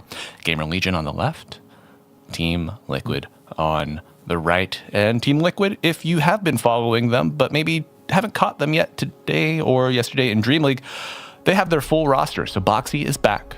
Eki, his watch has ended after Valahia. And they have the full strength of their roster. And if you haven't been watching for a couple weeks, maybe even a month at this point, Ghost is now the new carry for GamerLegion, replacing Yamsun and Shad, who was the stand-in at Birmingham. But taking a look at their full roster, you can see him right on the right side of your screen. Ghost, the man, the myth, the legend, the lone druid, spammer himself. Fade in the off lane, Big Num on soft support, RCY in the mid lane, and it's your boy Speed on the hard support. Yeah, Speed's been playing a lot of Venomancer competitively and doing pretty well. I think like 5 wins out of the last 6 games with it. So I do hope we see that. It's either that or the Phoenix if he can get his hand on it. For Ghost, Lone Druid. I don't know if we can say he's the best Lone Druid right now, but he was the first to sort of recognize the hero's strength and make him very, very popular. So I wouldn't want to give him that hero. In general, Lone Druid remains very, very strong in this patch. So something to worry about. RCY has been struggling with the Queen of Pain. Most played hero, but no wins so far. So might want to steer clear of that. And will we... Oh, maybe that's really our thoughts on GamerLegion. It's an uphill battle for them. They're going up against Team Liquid. I feel for them. I just feel for them. I will say, GamerLegion, very hungry. Team Liquid, they're kind of, I mean, they're playing at a high level, as always, but they're in a comfortable spot. You know, I know everyone's playing from home on GamerLegion, or on Liquid. As you can see, Boxy, Ace, Mickey, Nisha, Tofu, full 5 roster here, no subs, full strength, but they're all playing from home. You know, they're not at a boot camp location, taking a pretty relaxed but yet focused approach. They've already qualified for the most part, so no real heartbreak could await them. I'm just missing out on the prize pool at this point. But historically, Liquid, not the biggest Dream League performers. Is this how they change it in season 29, Natomo? Let's watch our reel to find out. After TI 2024, 2 years ago, Team Liquid has spent the past couple of years with predictably unpredictable results, usually either winning events or barely cracking top 10 with not much in between. After rebuilding their roster of Mickey, Nisha, Ace, Foxy, and Tofu following the departure of Insania last year, Team Liquid has been following a similar trend. Their results with the new roster started off incredibly poorly, with a 16th place finish at DreamLeague Season 27 and failure to even qualify to ESL 1 Birmingham. Seemingly, this just added fuel to the Liquid fire, and they stepped up their game significantly in the last few months. First place at Blast Slam 6, third place in the last season of DreamLeague, and second place in PGL Wallachia Season 7. This new version of Team Liquid seems to have really found their stride and have significantly raised the floor for what a bad result is. Their worst result at a big event this year being 4th place in PGL Wallachia Season 8. Team Liquid are clearly one of the top contenders and a team to watch out for here at DreamLeague Season 29.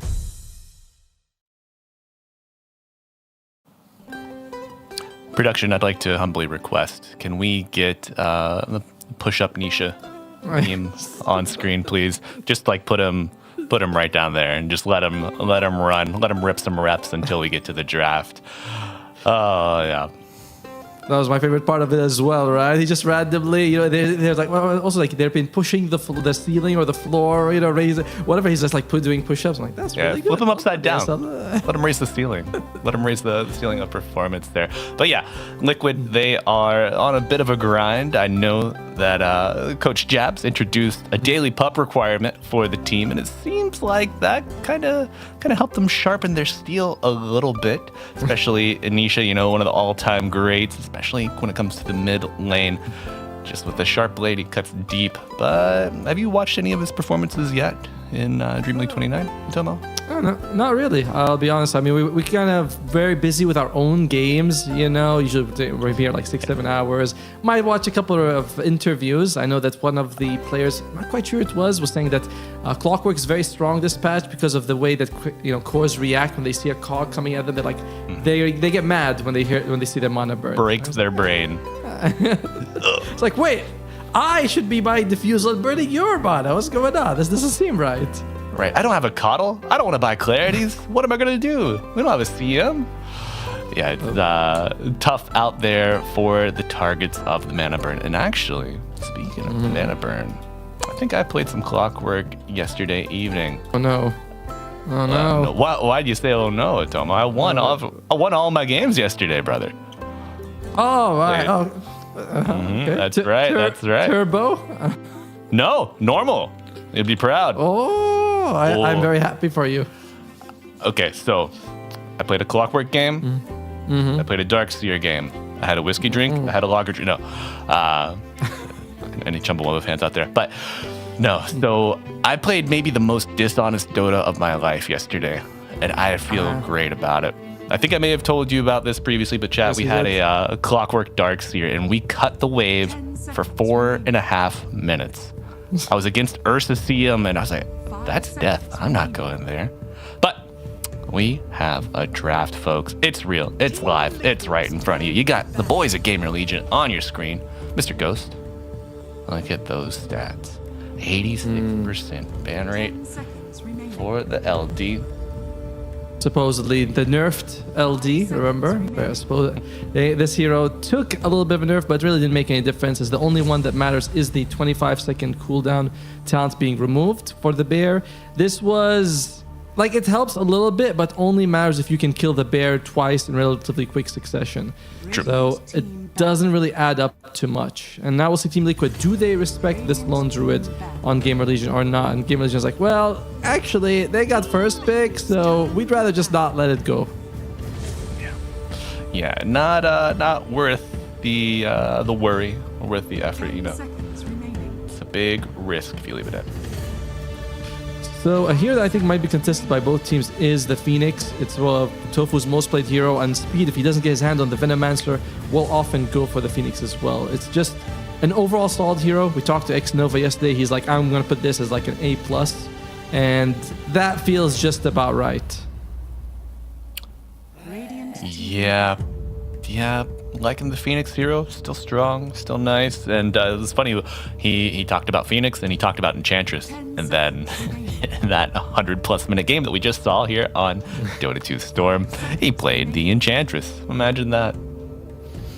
Look at that Muerta ban. I know it's Ghost's most played hero, but it is also very good against the Phoenix, because the Muerta could be hitting, one hand hits the egg, the other hand hits someone else. Very painful. And GamerLegion, they get rid of the Clockwork at the end. Not that Boxy has played it this patch, but he hasn't been playing a whole lot anyway. Yeah, I mean, we've seen Boxy Clock previously, but I would not be surprised to see Tofu rip it. Helping out Mickey, because I mean, Mickey loves his range supports, he loves his Dangerous Prophet, but never, as I look at the ban, it is gone as well. But he also loves the Kez. First pick Kez coming out here for Team Liquid, and GamerLegion, they take the Rubik for Bignum as the answer. Rubik in general seems very popular in this tournament. We're seeing, like, when you steal Anchor Smash from Tidehunter, you have this giant full screen anchor. Like, oh, okay, that seems quite fun. But hasn't been the most successful. 5 and 9. It's like a good opening pick when you're not quite sure what you want to show to the enemy team. Like, I gotta pick something. Rubik is fine. Damage reduction, save with the shard. It's all good. It's all decent. I agree, my friend. And it's what hero were you talking about yesterday? Was it the Silencer who has like the passive effect on this game of yes, you just have to be more cautious taking these fights? I think Rubik has a bit of a passive effect such as that on the draft. It's like, well, do we risk ripping out a Jakiro? Can we pick a Weaver? Can we take a Faceless Void? How are they going to strike us with our own spells? It also makes you think every time you use a spell, you're like, wait, did I? Oh man, sorry guys, I forgot to activate Kraken after Ravage. That's my bad. That's my bad. Sorry about it. The entire team gets ravaged.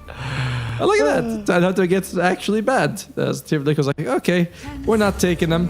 I don't believe Ace has been playing a whole lot of this hero. It's more like the Pango, the Underlord, the Slardar, Bristleback. We'll see if they're going to showcase anything of that. But for now, I expect to see a support coming out very, very soon for Liquid. Support plays well into Rubik. Who would that be? You want a Bruiser? Get up close and personal?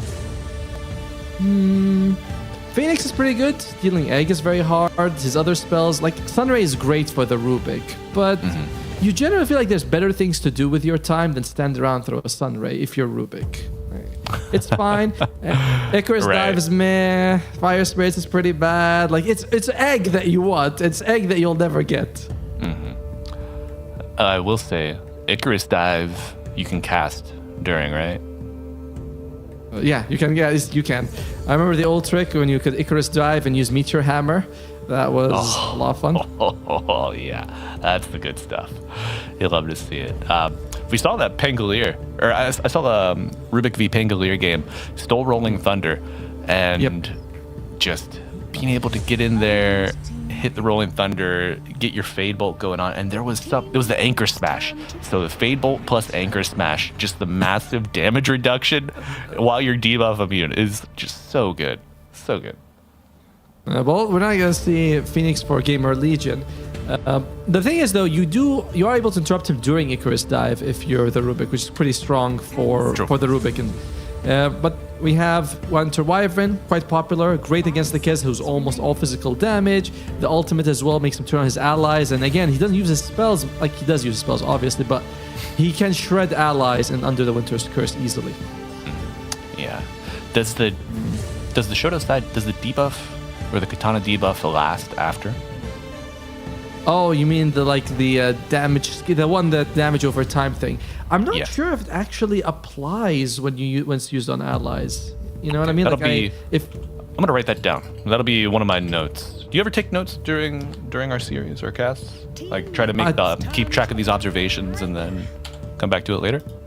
No, usually we say something, then I look at the exact hero for the entire time until they do the thing we talked about. And I'm like, yeah, now I learned it.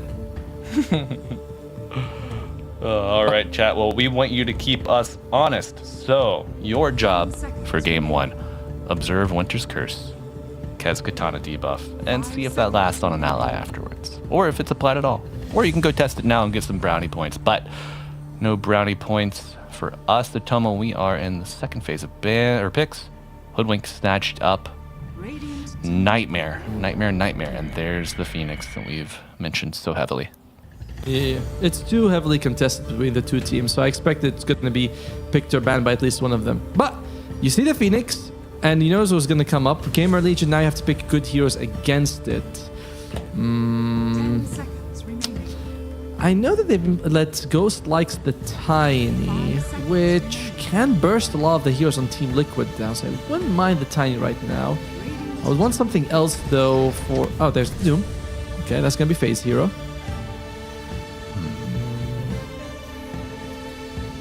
I wouldn't mind Doom Tiny right about now. Doom Tiny is okay. Doom Tiny seems so Falcon-esque to me. This draft is like maybe the Wyvern is a little hit and miss. I mean, I think I've seen they maybe play a Wyvern once, maybe twice, but yeah. Let's see, Doom, and then is Pango still in? Oh, dude, yeah. If they just do that, those three, that would be disgusting. But then you'd have to give RCY Pango, and he hasn't been playing it much this patch, so I'm not quite sure about it. I feel like I'd rather save RCY's hero for last and take something for Ghost that deals decently with the egg or with the rest of the team. Because you can have overall last pick, you might be able to get like a Huskar pick. What's it going to be? It's going to be the Storm. Okay. So Ghost gets last pick. I do believe we've seen the Ghost Doom as well. I don't think it's a great answer for the Phoenix egg, but maybe you just kind of get away from the egg. You're actually right, by the way. Ghost has played Doom, but it's very little. It's like one time this patch, but it's more than...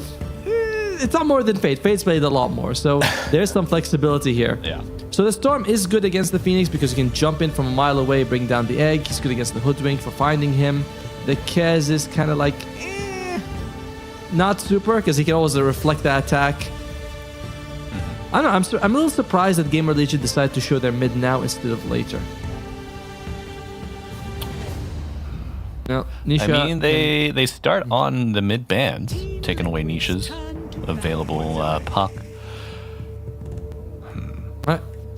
They're also going to be flexing a hero on Team Liquid's Pango, much more often played on by Ace, but can go for Nisha. Let's pretend it's on Ace for now and that the Doom is off lane. Work with that. Okay. Let's see if Team Liquid I'm agrees. Nisha. Oh. I'm really you'd have strong. Huge arms. Yeah, I was gonna say. That's right. I don't like to talk too much, but when I do, I'm very funny. Maybe I pick a Void Spirit. Void is fine into the L Sniper. Who else would you like to see? Man, I want to see like I want to see Lena something, you know? I don't think... I mean, I think she's playable these days. I don't think she's particularly great with Liquid's current draft. But I just want to see something explosive, you know? I don't want to see a sniper. Yeah. Or something just boring. A Viper. You know, get these guys out. Ban of the Tiny, by the way, which we said could be a really good pick for Ghost earlier. Yeah. I like the idea of the Lena because we want something a bit more magic damage based spell usage in case you're next to a person who gets hit by Winter's Curse and you're like, well, and I don't want to beat him down with something very strong like an H's Prophet or a Mid Huskar or whatever. You want to be gently love tapping them basically. Yeah, until it's right click Lena. It's like, 7 stacks of fiery soul, just. He's got Maelstrom as well. You're like, why are you doing this to me? That's the shotgun experience, to say the least. But the Necrophos ban, we have seen safe lane Necros pulled out as needed. And that's a sneaky little pestilence that could have been lying in wait.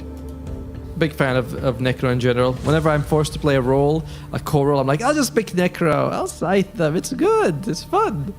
But we won't be seeing GamerLegion get that. They have overall last pick. So far, they banned out the Slardar, so they indicate that they think that this is going to be possibly a mid-Pango. We'll see if they're going to continue with that or they're going to ban a mid lane. Because again, this is a flexible hero, the Pangolier. It is. But... with the passing of the seasons at Tomo, we must flex. Yeah, the Void Spirit ban, there we go. What can I say? I know my muscle men and what they like.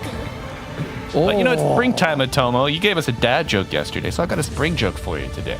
Okay, all right. Okay, give it to me. Okay, so, springtime, the grass is green, leaves are starting to sprout out of the buds, flowers are blooming. So I want to ask you, why could the flower not ride its bike? 5 seconds remaining. Why? It had lost its pedals. Yeah, there you go. But I'm going to pedal away from that terrible joke and call out the Ace Centaur coming to play. Will be the Ghost Luna coming out at the end of the day.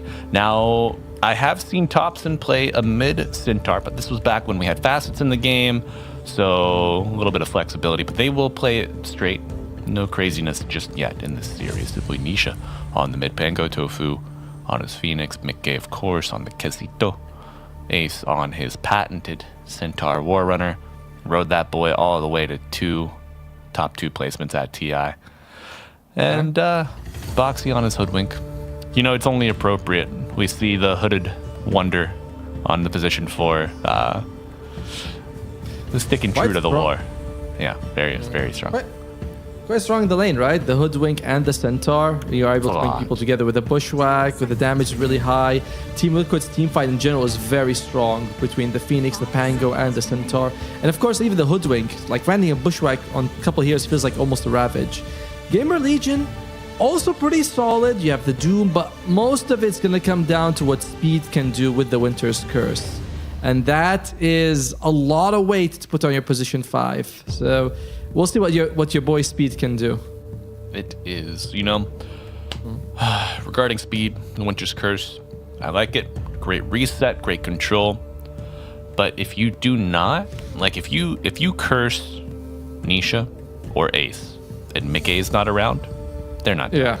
You need to be setting up a Doom. You need to be setting up a big Vortex, something like an Eclipse, perhaps. If you get Tofu Boxy, sure, I agree with that. Pretty much any encounter, especially pre-egg, pre-dive, perhaps. Mickey early on will be quite flimsy, so maybe the right clicks from, 3 to 4 heroes could be enough to kind of bring him down pre-Raptor Dance if he doesn't get that reset. But Speed, I think he's got a bit of a tough game ahead. What do you anticipate we could see in terms of his skill build? We're going to see the Sampler, the 1-1-1, or is he going to lead more heavily into a certain skill early on? Well, oftentimes I'm seeing the Winter Wyverns go 3 points in Arctic Burn by level 5, 3-1-1, then eat the book. So you have that level 4 skill at level 5, because the actual level 5 upgrade is really not great numbers-wise. You want to go from 3 to 4, for example. That's a huge jump if you can get that early. So I do expect that that's going to be the most likely option. Now, Tomo, does that, if you eat it from 3 to 4, does that still raise the potential cap, or does that cut it off? And No, it raises it. You get the next yeah, so you can still go to level 5. Hey! We're not Aries. We're not Danog. Their watch is ended. But, folks, if you are just joining us, I am Malibu Jesus. I'll be loud and proud on the mic all day here for the Series 2 and 3. And Atomo, slightly more subdued. But that's how we like him. You know, he was a little too boisterous when we first started casting. Now you had to knock him down a couple bit. Nah, just kidding. But Atomo, joining us from across the world. No. It's only a joke. He is the humble god. I was going to tell you a joke, but now I'm not going to do it anymore. All right. See? You'll warm up. I got a feeling you'll come back around, folks. But it's game 1. It's GamerLegion. It's Team Liquid. Let's get those predictions out in the chat. Who do you think will win, folks at home? And Atomo, what's your read here on the draft? Who's going to win? I mean, you look at the odds. It's really hard to think that Team Liquid is going to lose this. This is one of their last tournaments. They have Blast, and then it's going to be to EWC. And oh dear, wait, we have some damage coming out. Oh. And a good start for GamerLegion. 3 bounty runs being taken on them. Fade, brave guy, doesn't care, just goes and picks it up for himself. Also, starts off with the first point into the Infernal Blade. I really like this. It's great harass. You're up against the melee Kez. And you do have this new innate where your damage over time is sort of added. So, which is very nice for a hero that's like 3 of his abilities are damage over time. Yes, and it's not the Doom of old. You do have starting armor now. You have 4, in fact. You remember the old 0 armor Doom? God. Back when tri-lanes were a thing, so you're just getting pelted by 3 heroes, bro. If you don't have a ring of protection, you're donezo. But I'll just go devour a creep in the jungle. Is that okay? That's all you can do anyway. Eat a creep and watch from the woods. As the carry gets perfect CS, perfect denies. You're like, yep. This is gaming. Overall, though, I do think top lane shouldn't be too bad for GamerLegion because the Phoenix, while you have Spire Spirit trades pretty well, but you have Rubik for the Fade Bolt for damage reduction is pretty good, and of course we mentioned like Doom pretty tanky and does fairly well against the Kez in this melee to melee matchup. My bad. Melee. Ooh, that's my new vocal stem. Oh, cheeky denier right in front of his face. Just trading back and forth here at level 1, using your clicks to do a majority of the damage. I mean, really, frankly, you don't have too many spells to work with. But Atomo, did you do your homework? Did you go back and watch the Slacks Quinn instructional video? I did no. See, I have 2 children to raise, so and I kind of focused on that a little bit between work. Tomo, we have 3,000 children out in chat to raise, brother. What's more important? Your flesh and blood, or the machine? Well, obviously the machine, but my wife watches sometimes, so I have to be like, my flesh and blood. But so far, yeah. Top lane, not too bad here for Mickey. He is going out, he's a little bit ahead, actually quite a bit ahead, as Fade isn't able to get as much CS as he wants. Saving 1 skill point, might put in Scorched Earth if he feels like he needs it, or go for the Devour. Scorched Earth was nerfed to not give you as much health regen, but level 1 is roughly the same, from 7 to 6.6. 6. Yeah. You gotta do it. We love jokes here on ESL Dota 2 Storm, and we love riding those jokes until they are dead and buried. Oh, Flag Bearer goes down nice and smooth for Mickey. Gonna be an easy Lotus, most likely top side here for Tofu, but as I say that, GamerLegion on the approach. Fade gets into the pool right before it pops, and gonna be a dive out. Mickey steps up to bat, but has to go away. It gets lifted and pulled back in. First blood for GamerLegion. Oh yeah. Dude, can you believe the slowest time on first blood? 4 minutes 55 seconds. That's nothing, man. I have the record for casting the the latest first blood in history. It was 23 minutes. 23 minutes, nobody died. 23? 23 minutes till we get first blood. God. But Nice job top lane by Fade. It does help him catch up a little bit to Mickey because the CS wasn't quite in his favor. Now, bottom lane is also struggling a little bit here as Ghost not getting what he really needs at the moment. No, but this, I mean, Centaur Hoodwink, as you mentioned in Phase of Dumbo, it is so volatile. There's just so much burst potential. Nice telekinesis isn't enough. Big Num onto the tier 1 will fall to the likes of Tofu. But Fade, the big boy, he lives on. Maybe a second bracer coming out will be backpacked and shipped up thanks to Big Num on his Fade, or on his Rubik. Yeah, it's really tough for a bottom lane for speed. As we mentioned, it's just hard for him to really do too much against this Centaur and Hoodwink. Your heal doesn't really do anything because it's all magic damage. And Luna's a little bit fragile, so she can't really take... I mean, I say fragile, she's got 850 health. That's not too bad. It actually buys the bracer. Yeah, we've seen Yatoro do this when on his flimsier carries. You know, the Weaver primarily comes to mind. I've seen him go double bracer, in fact. He's also got the lunar shield, which reduces all damage. Even though it's red, which usually means that physical damage, it actually reduces. It's all damage, not barrier, sorry, reduction. 8% though. Every little bit can count, especially when you have that heal to come out too. You know, your EHP rises, but look at the chain control with the blood grenade popping as well. Heals, damage reduction, armor from the tower, be damned. Just so much potential. And the chase is on. Nice catch from Boxy. Fairy Fire. Is it enough to the high ground? Speed gonna get the right clicks, but the ward planted. So maybe a little bit of recompense coming out for GamerLegion here, especially if Ghost could pick up a kill. But no, Boxy placed at the far side. It goes for the reset. They were able to bring down Tofu in the top lane, but a really nice move there by Boxy, going for the chase, planning the ward. Like, yes, didn't get the kill, but it's still, you know, a lot of high-level plays being done just then. As Boxy gonna go for the reset. Do you want to die? Oh. Yeah, he's That's got TP. a long time. That's fine. He knows. Yeah, I mean, he knows that his Luna, or the Luna, is 1v1 versus Centaur. That's fine given the state of the lane. The Wyvern was forced back to base, and poor Fade. A solo kill from Mickey. You know, fighting a Kez around a choke point, that's a choice. Unfortunately, kind of forced to with the objective of the Lotus on that timer, you know. But taking a look here at the mid lane, bit of back and forth. 40 CS, 8 denies on the Storm. So, I mean, Young Master RCY outperforming the Pango. What's your read on this matchup? I mean, a little bit. I'm not too surprised. You know, if you're Pango, you want to, you know, your melee, you have to go close. The Storm kept his stack from its slide, so he's gonna take a little bit of damage. Doesn't have a ton of health as well. You don't want to swashbuckle in. You're gonna have to save it to escape. So it makes sense that RCY will be a little bit ahead. It's all within reason, right? As top lane, Team Liquid going for the Wisdom. Yeah, on a reasonable approach here, Fade gets to the Wisdom Shrine, stopping the snatch, but Mickey, big slash, RCY coming out, getting stunned, getting chased down by the bird. Shrine still active, will be stolen by Liquid.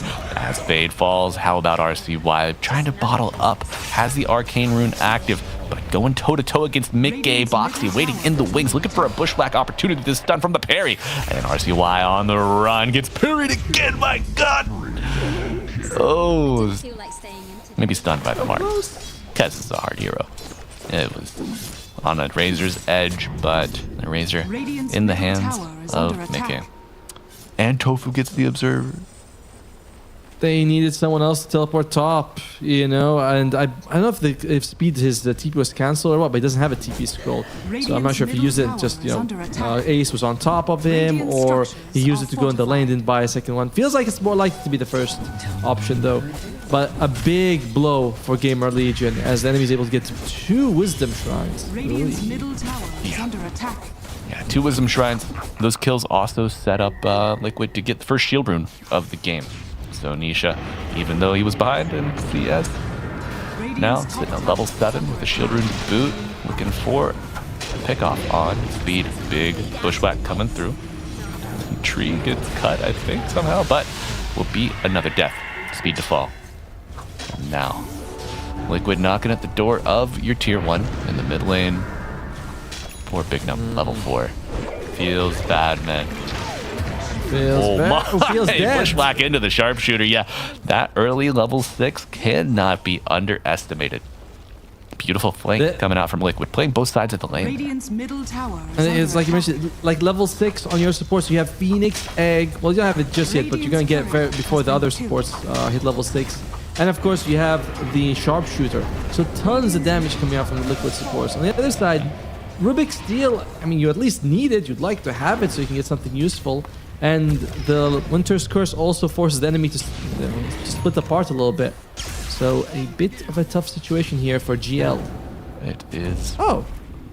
Am I seeing 2 urns on the Dire side? I suppose that's fine. We'll see which one's going to upgrade his. Tower is under attack. Well, you could have one go Vessel, one go Distiller. I think that is a very, very fine approach. Speed is getting ready to eat the book, by the way. Already has put it. He's gone for the 3 points in Arctic, so it's like we mentioned, it's going to be the 4th point when he eats it. Because it's very nice to get that 4th point as Ghost. They're doing things not nice to him. Yeah, they are. You know, with all the books in the world, did not read this move coming out from Liquid, and now poor Ghost likely to just fall to the shield crash. Tough break for the Luna. Was third net worth. Nice. Okay, there we go. Doom on the Kez. And I can hear, finally, yes. Winter, the Ice Blast coming out from Speed, but Egg coming out to cover the escape of Mickey. Raptor Dance on the high ground using the Vision Shift. And now Mickey, under the safety of the Supernova, lives. They bring down Speed. GamerLegion unable to find a break in the motion here. 10.5 minutes into game 1. That Stampede, not a great move by Ace. You know, it's like, oh, Carrie's in trouble, get him out of there. And they just don't have enough catch. And if you had the Winter's Curse, you might be able to stop him in his tracks to make sure that you're still on top of him with the Stampede. But those levels, it's small things that add up. Although stealing Wisdom Shrine is not a small thing, it's a pretty colossal thing, actually. Yeah, even post-nerf, you know. It's a big deal. The 200 experience at the 7 minutes now. Yeah, it was 400 total for your team, but you get both. That's an 800 injection. Enemy team doesn't get it. It's a game changer. It is a massive shift in the charts, but looking to shift the map control here. Liquid focusing. Top tier 1, you take it this early, then you are in a very nice position to take the 14-minute Wisdom Shrines as well. Let's see how Liquid choose to proceed through the map. The supports are farming an ancient stack that that GamerLegion made. They're like, yeah, we'll take that. Why should we wait for the Luna to take it? Yep. Thorn in the side. The support duo setting old Mickey up for a nice Raptor Dance on that ancient camp. Of course, Fade trying to bring the wave over to the camp. Min-maxing as much as he can here at the deficit. Double brace phase into the drums. Pretty standard.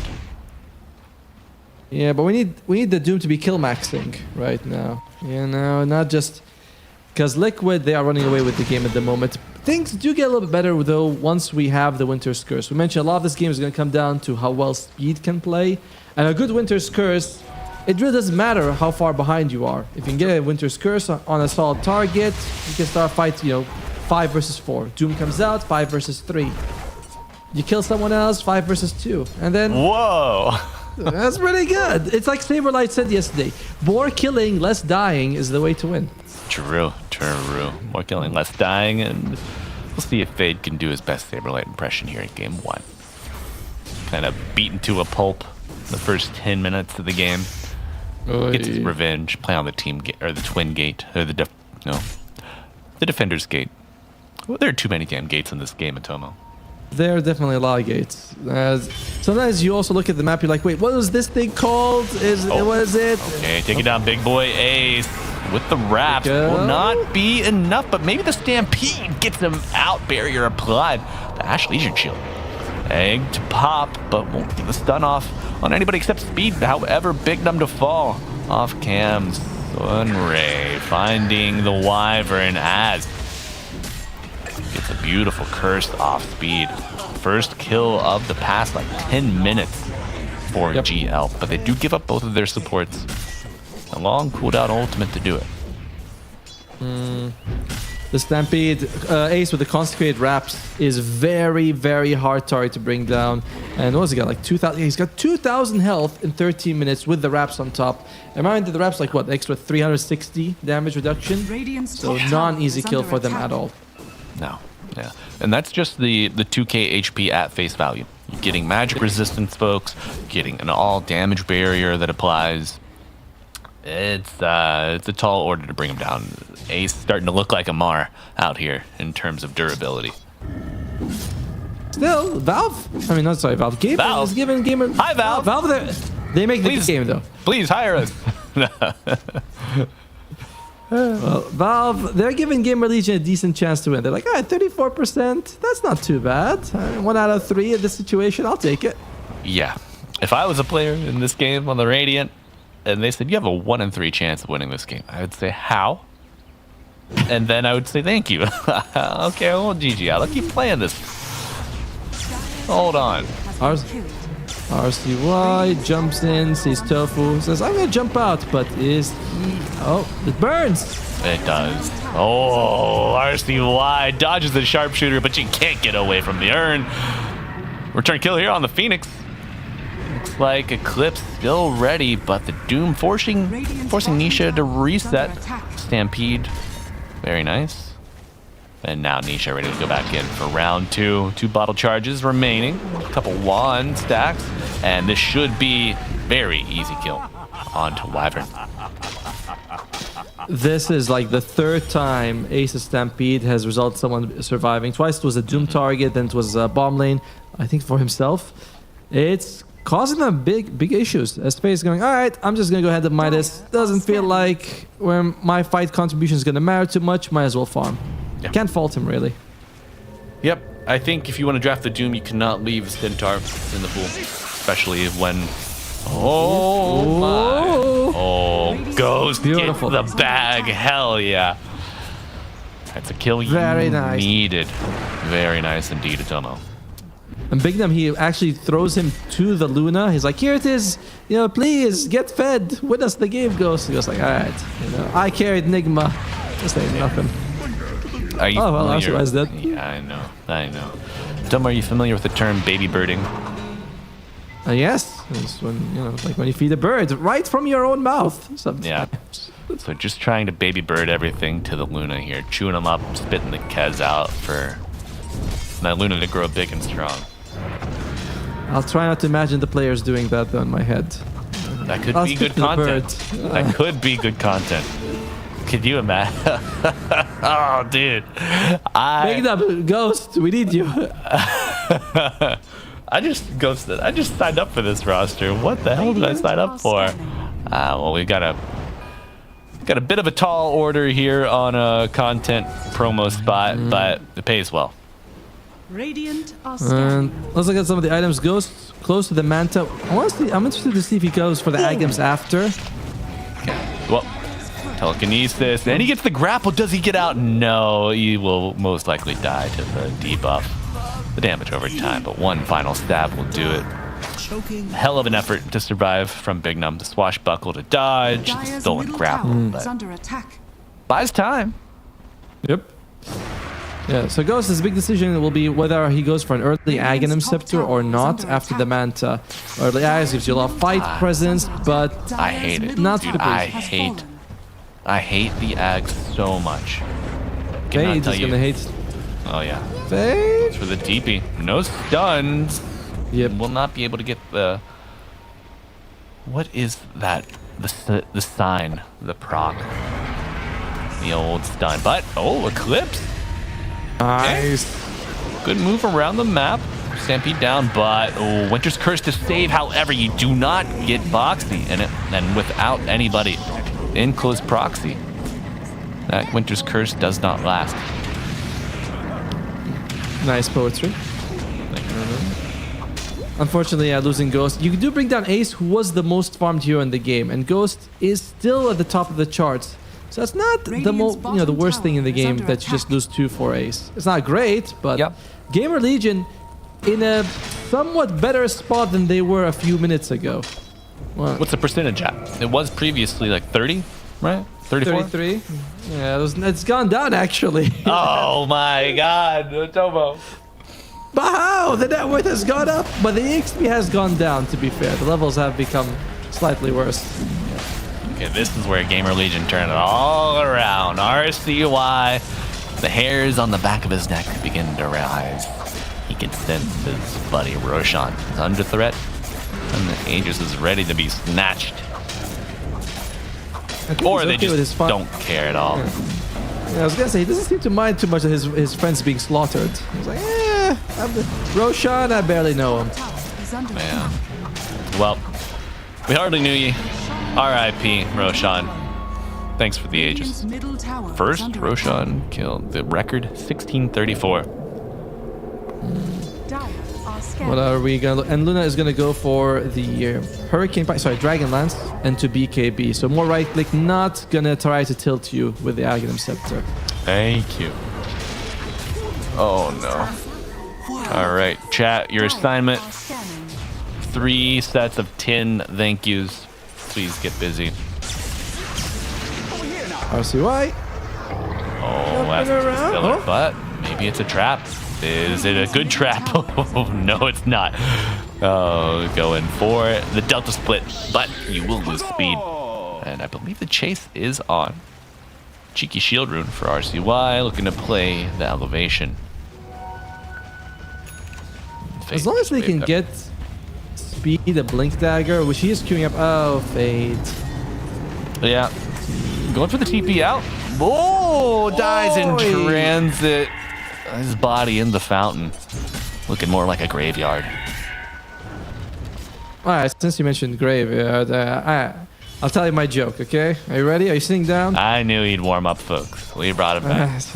I can't sulk at you for too long. I know, he can't stay away. Was this joke I read that said, will glass coffins be a success? Remains to be seen. Nice. That's good. That could be an interesting Dota item. Business glass coffin. Oh, sure. Sure. Better to keep it Dota. You're right for sure. Radiant's top tower is under attack. Entrap the enemy or the target unit in a glass coffin. Unit must remain in place for duration. Shatters upon X amount of attacks or X amount of damage taken. But we gotta jump. Here we go. Looking for Kez, but he has the Aegis and a Raptor dance. Let me show you. He's dead. Moves. He is dead.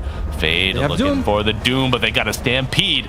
Will they get it off? Yes, Stampede meets the Eclipse. Okay, with the reset.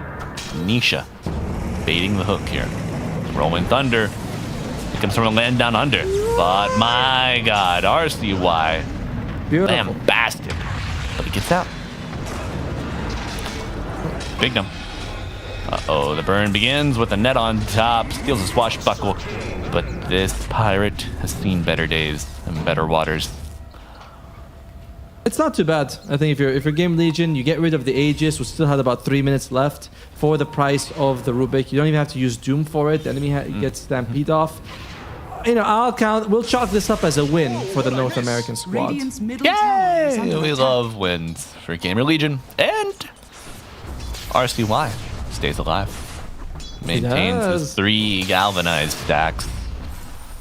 All 3 of them? All 3. Okay. Alright. So the situation in the game right now, it's not terrible for GamerLegion. The thing is, it doesn't get much better, I feel, until Speed gets his Blink Dagger.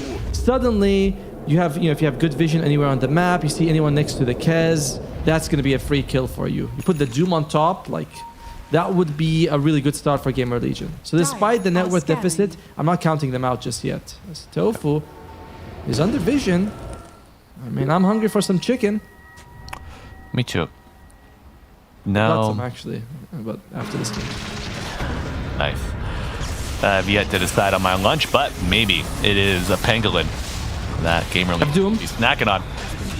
Oh yeah, I mean they doomed him. Courier as well. Extra 500 gold. Not bad, not bad. Great pickoff for GL. Yeah, cuts the lead down a bit. Still totals out at 7k here for Liquid. What is that? That's a BKB and a Chrysalis. When you say it that way, it's a lot, right? Right, you think about it, you're like a BKB and a Blink Dagger. That's quite a bit. That's almost like if you get 8k, that's like 2 Aghanims upgrade. You're like, 2 Aghanims upgrade. That's not a small thing. Right. Yeah, But the numbers. Top tower is Until you think about it and you're just like 8, 7, whatever, sure. But you can textualize it into an item, and then you look at your own inventory. You're like, okay, yeah. Also, it's not 8-7, it's 6-7. Get with the times, old man. Tomo. By calling attention to it, it shows that you are both washed and chopped. But washed and chopped might be the chances for GamerLegion to get out alive. Speed to fall, 30 seconds on the timer. Goes to the high ground, but Big Num will be the other sacrificial lamb. Dodges a sharpshooter, but not his death. You know, even though they've got 24 kills on Team Liquid, most of them are just on this GamerLegion support. That might be like, oh yeah, they're dying a lot, but it's what you really want. You want your support duo to die a lot more than your cores, so in that way, Big Num and Speed are doing their job very well. Yeah, the sacrifices will continue until morale improves. Oh my, nice TP. Boxy's level 14. Yeah. Jeez. He's ahead of the Doom. Yep. However, we are getting very close to triple BKB timing on GamerLegion. And of course, the much, anticipated Blink Dagger on Winter Wyvern. That's the first BKB. I believe the second one's good. Oh, okay. We're going for him. Now we've seen, okay, if you doom the Centaur, he can't stampede away. This is a good deal. I would take this deal. You finally have the damage as well, but now, can you get healthy before Liquid counteract? Top tower is under attack. They still keep the Winter's Curse. They also have the Eclipse available. Radiant are scanning. So a very solid moment here for GamerLegion if they can find someone in the next 30 seconds. I see a courier. Nisha. Caught doing push-ups in the jungle. He's stunned once, he's stunned twice, he's hit with the Eclipse, a BKB from, debuff immunity from the roll-up. Not enough, and Ghost gets the kill. 6k lead, 9-24. They're doing it. How proud are you of your countrymen right now? So proud. Tenemos un juego. We have a game, folks. We have a game. It's alive, it's well. It's right in front of you. Unlike this tier 1 tower. Ooh.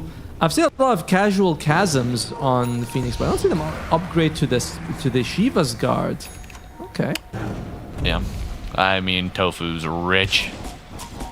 Top net worth of the support duos on either side in the game. Okay. Still, Ghost remains a big threat right now for Team Liquid, and they're respecting that. They're like, all right, if we all jump on him, it still can get very dicey for us. Another problem for Liquid is they have 2 abilities that I would say are counter-synergetic, but when you put the egg down, you're committed to that area. And when you use the Stampede, a lot of time you're using it to run away. So you have to really pick which ultimate you kind of favor more, if that makes sense. Yeah, no, I think it sets up a bit of a dichotomy, certainly a push-pull dynamic that you really have to be mindful of, but up until the 2 pickoffs on the Centaur and the Pangolier, Liquid have displayed like a good understanding of this. And now, Storm bounced around once, twice, 3 times. Safe. It's fine. RCY? Today, no cry. I was like, I'm alright. At least in that situation. Yeah. Radiant's bottom and Luna gonna go for the for the butterfly. And you're gonna have to get an MKB here for the Kez, which further kind of amplifies your physical damage. Good but also scary for your allies. Tofa, Boxy, Ike, Mickey. Like, I don't know. I don't think I was next to this guy. Patch 8.0 Battlefly has been added to the game. This is a tier 5 item. Radiant are It combines Battle Fury and Butterfly. Would be pretty good item actually as Ace. Could you imagine? They have Doom. They use it. My, they do. This is the target. Beautifully done by GamerLegion. Climbing up the ladder, 10 to 24, outkilled by a factor of 2.4. My God. Really good stuff. But they've been doing a really good job of recovering. Just going for these pickoffs. Any person they find straight away Doom. However, the levels on Team Liquid are still quite scary, especially on these supports. Okay. All right, this has been the recipe. Kill the horseman, kill the birdman, but Speed trying to survive the slashing, dashing of Mickey. Is it enough? Yeah, for now. Parry coming out, but will be enough. Mickey to the tree line, but no BKB. He will be dead. Boxy says, get a taste as the Rolling Thunder coming through from Nisha finds Fade. No HP, he's dead, crashing through everybody on the damn Radiant team. RCY, no mana, but a friendly telekinesis gets him out of danger. First big curse we've seen. One TP, can I get a second TP? Yes! And almost everybody from GamerLegion makes it out. After, of course, Fade gives up the Ghost.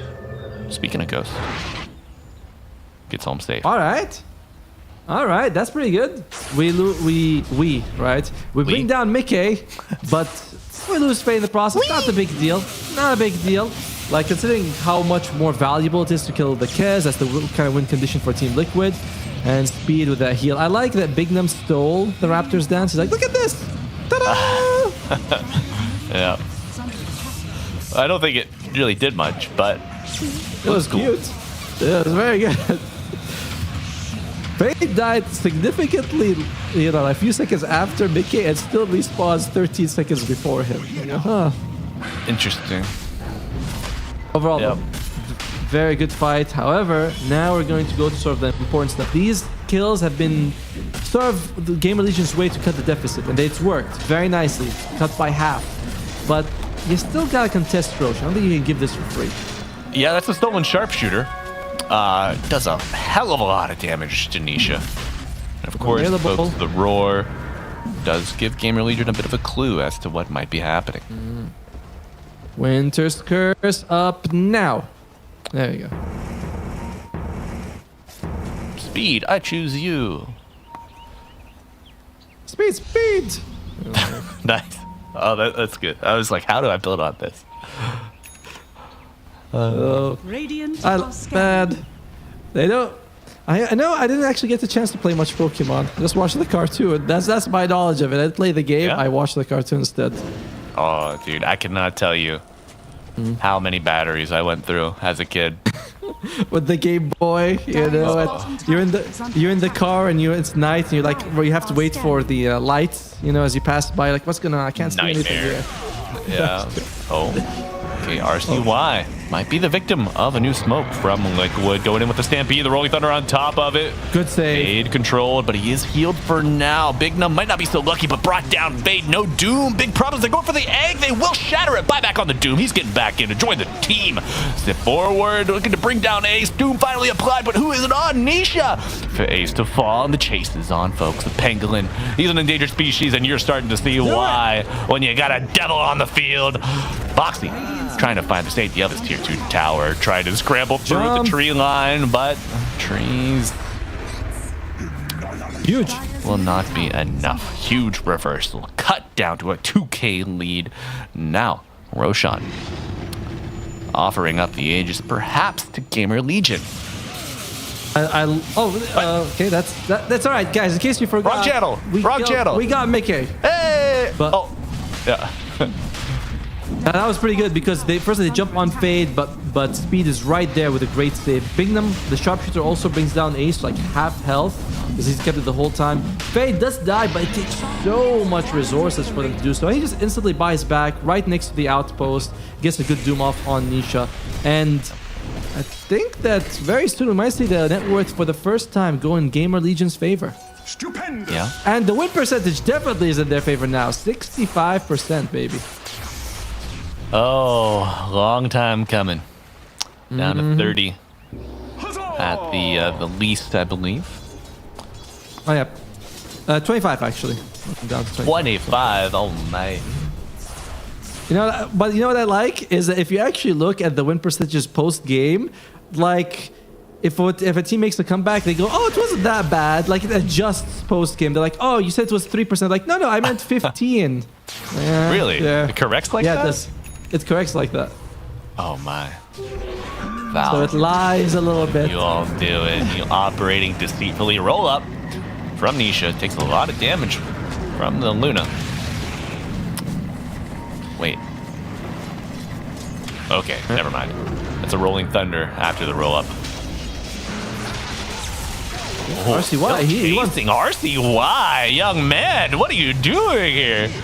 That's crazy. Oh no, not like this. God damn it, RCY. Witch's Curse coming out in a pinch when you need him the most. Isn't enough speed. Has he done it? RCY with the BKB running away from the Stampede Team Liquid. Doom applied to Mickey, overstepping, overpecking his bounds. But a shared Lotus could be enough. No egg, no problem. GamerLegion, what can you do here, boys? Nisha slicing, dicing, trying to find speed, and he does. But, however, isn't enough. Gives up the ghost to GamerLegion. Lotus eaten. A little tasty snack for the road. Uh-oh. Telekinesis interrupting the dive. No egg, no problem for GamerLegion. Oh, Boxy now on the run. Will he be able to get to the safety of the tree line? RCY, go, go, go. These glaives are bouncing. But they will not be enough to trounce Team Liquid just yet. Luna respawning. Fade low. And I think both teams might be gassed and just settling for a reset. Dude, RCY was baiting the entire fight very nicely. Jumped. He's crazy.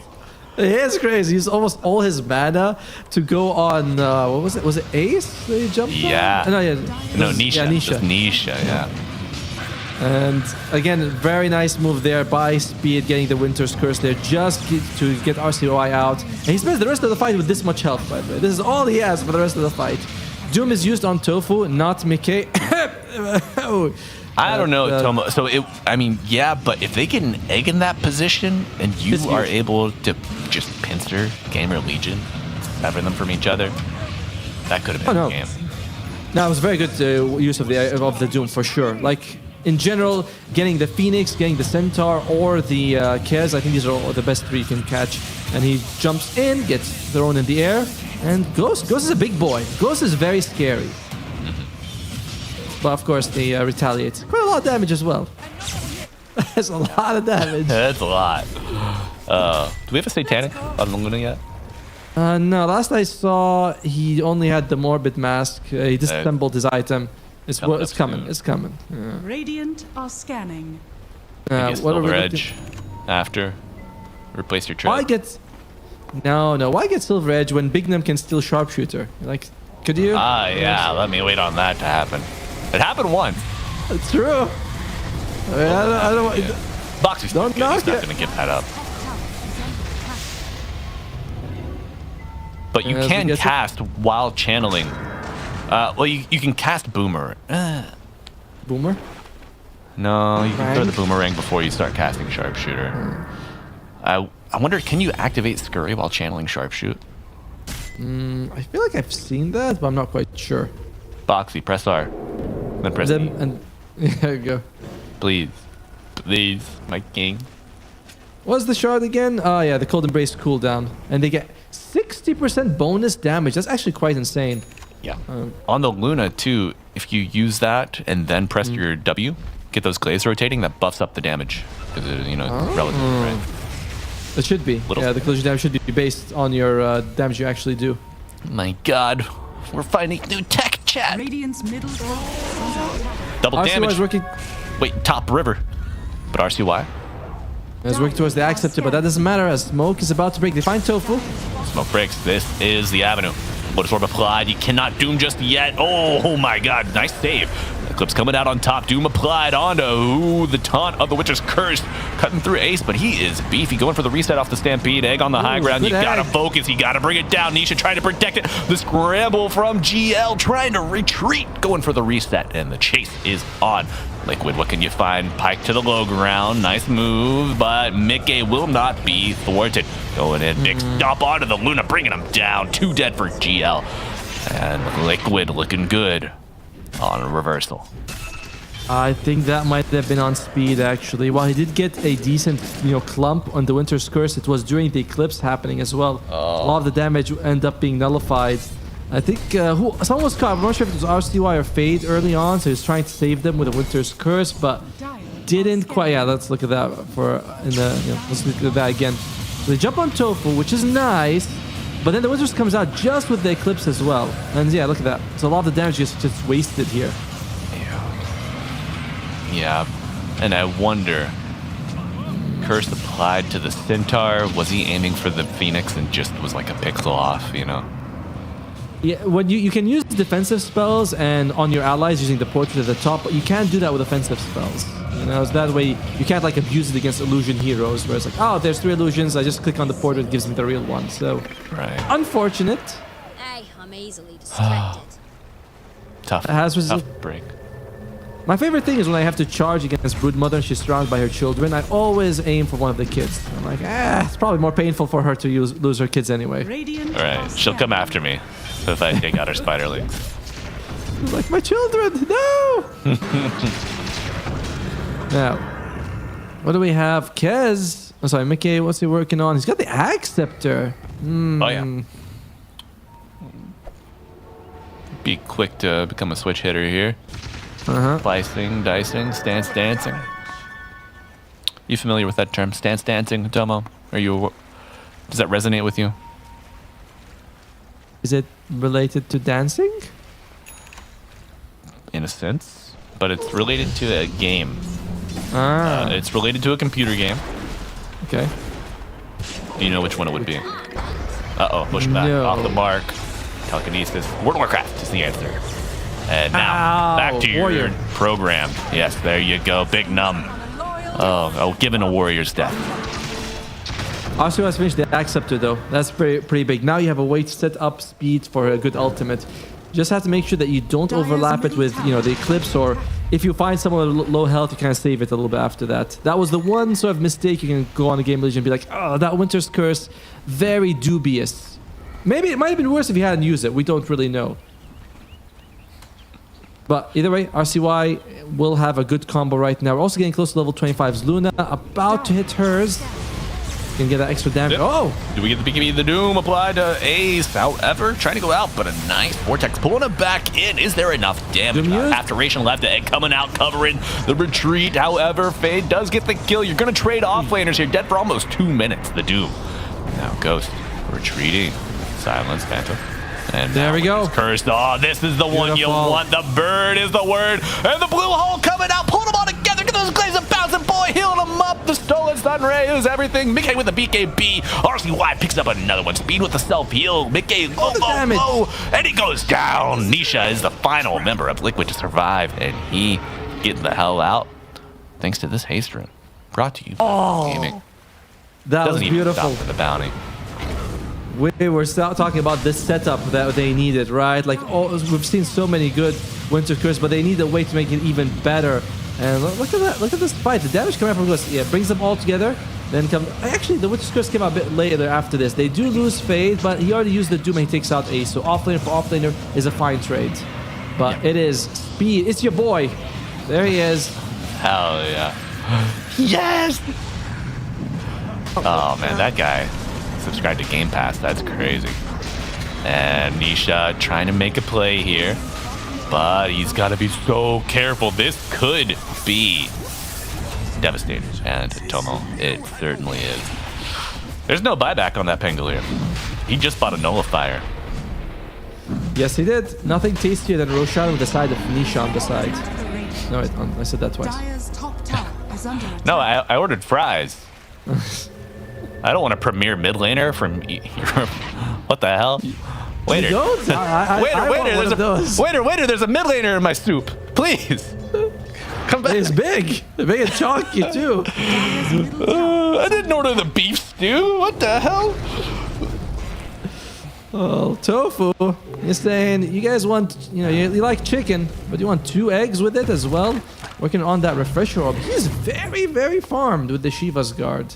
Yeah. As well. And the Aeon Disc. So not an easy person to bring down. I've been wondering, like a couple of times I'm seeing the Winter Curse and he's not dying in the previous fight. I'm like, why isn't he dying yet? But it is the Aeon Disc proccing usually. Good item. It's keeping greedy as well, my boy. Hell yeah. Ace now, has Radiant I do have a question for you. With the old refresher no longer applying to items, do you think that we will see kind of a resurgence of the Aeon Disc in popularity? I feel like there were, it may have been like a year and a half ago at this point, every hero was getting Aeon Disc. But fight. Blue hole. Kez going for the stun. Workhorse. Let's get to work. McGay going for the reset. We are seeing a little bit, right? That's what was happening in the old days, where you like backpack it after it procs. You don't worry if you're worried about burst damage. So yeah, it's nice. It's another nice layer of defensive options. I don't know if we're gonna see too much on cores just yet. Okay. Aeon Disc, the cooldown does get very high. It does. And you kind of items like there's a limit to slots. Look, already Ghost is backpacking a BKB. I was like, yeah, this BKB. I mean, he has ages to be sure, but. He's like, I like this. This is a nice item, but I can hold on to it for later. So yeah, Ace, he's got a heart, and he's also got a heart. Uh-oh, Stampede. He's trying to get away from Doom, but it is applied. Lotus Orb after the fact, and the chase is on. The Blade Mail stopping some damage now, but the blue hole on it too with the Sun Ray on top, trying to heal him up through the egg. Will it be enough? No, Centaur to fall. Egg does pop, but no one's stunned by it. Big num. He's already dead though. RCY going in for round 2. Nisha rolling, but will the toll be enough to stop GamerLegion? The clave spinning. Will GamerLegion be winning under the tier 2? They pursue, going for old Nisha. Poor guy will give up the ghost, but does Mickey do enough damage in the meantime? Curse holding him in place. No one around to really contribute, but Mickey is not gonna make it out alive, folks. Tofu to fall. Ghost picks up 3, and they're not done yet. They want the whole kit and caboodle. Can they get Boxy? No. Boxy versus I'll let the squirrel go. You know, you can't kill you let him go and think about his failures. Like, your whole family's dead. What you gonna do about that? Yeah. But what a jump coming out here. Archer loses most of his mana, but he's doing this a bunch of times. Tofu hard to bring down, and Fade, I think that was a refresher that he used. Yeah. I'm pretty sure he doomed earlier. I think it's a shard, but they bring down Nisha. And Archer, look at this timing. Just as when he needs to jump in, catches Mickey. Oh, we got slow-mo. That's nice. And make sure that he's not able to get any spells off. You'll love it. Both teams. We saw Liquid performing these flanks very well earlier, surrounding the mid lane on approach. But now GamerLegion adopting that, using great spacing, cutting off escape angles. I mean, it's a little easier to do when you're only against 2 heroes, when you kill the other 3. But yeah, GamerLegion firing back. I don't know, it's beautiful. Look at the ghost damage now that he's got. A casual 600. There's going to be 2 set of barracks and still no Mickey.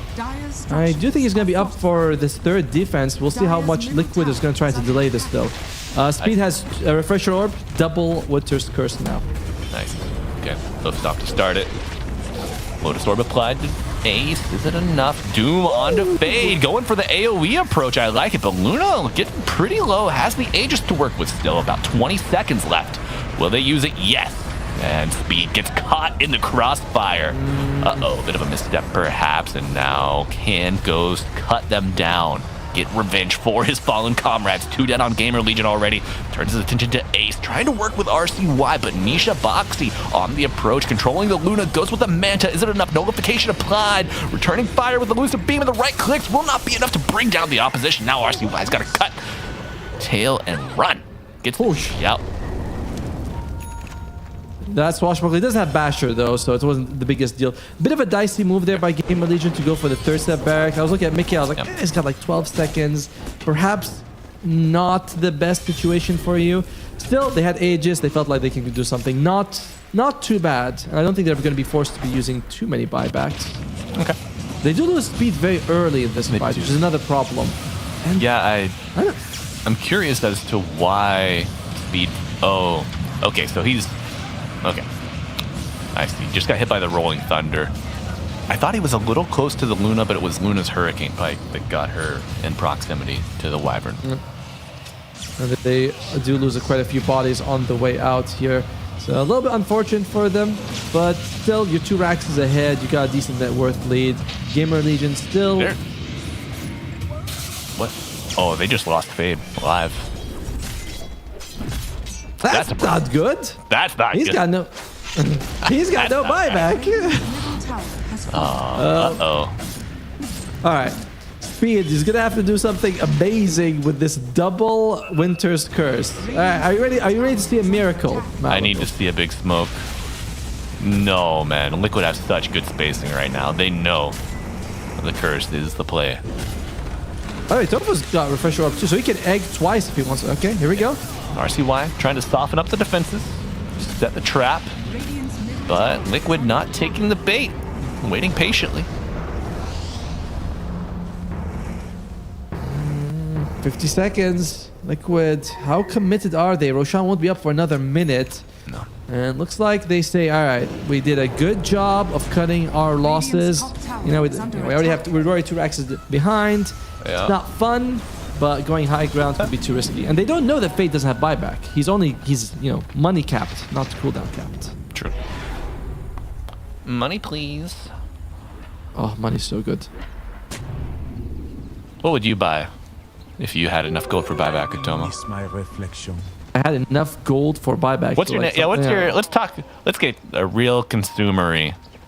No ethical consumption, but we like new stuff. What's your next purchase? What are you working on? I'd like to buy a house. Okay. That would be nice. Get your house on, my guy. Yeah. I mean, you know, it'll cost me a kidney. Well, you got 2 kids. And now you just need a knee. I'll be here all day, folks. Well, now GamerLegion, they're looking at Team Liquid. They're like, how long are you guys going to be here? Because we want to go out and fight someone to kill. You know, Atoma, the house, about 3 houses down from me, was for sale for a little bit. I think it just got purchased. Could have been neighbors. You say that like it's a good thing. I know. All right, folks. Oh, Ghost. Liquid. He's doing something that people were begging Pure to do. He's going to go for an Aghanim Scepter. In the previous game... Oh, when he had 15,000 gold? He was like, I don't want an Aghanim Scepter. But to be fair, I mean, at this point, slot efficiency, unless you're eating a Moon Shard, Aghanim Scepter is pretty good. And look at the wraparound from GamerLegion. Yeah. They are trying to get this backstab. Big smoke. Lots of defensive options for both teams available right now. So we mentioned before, but there is an Aghanim Scepter on Ace.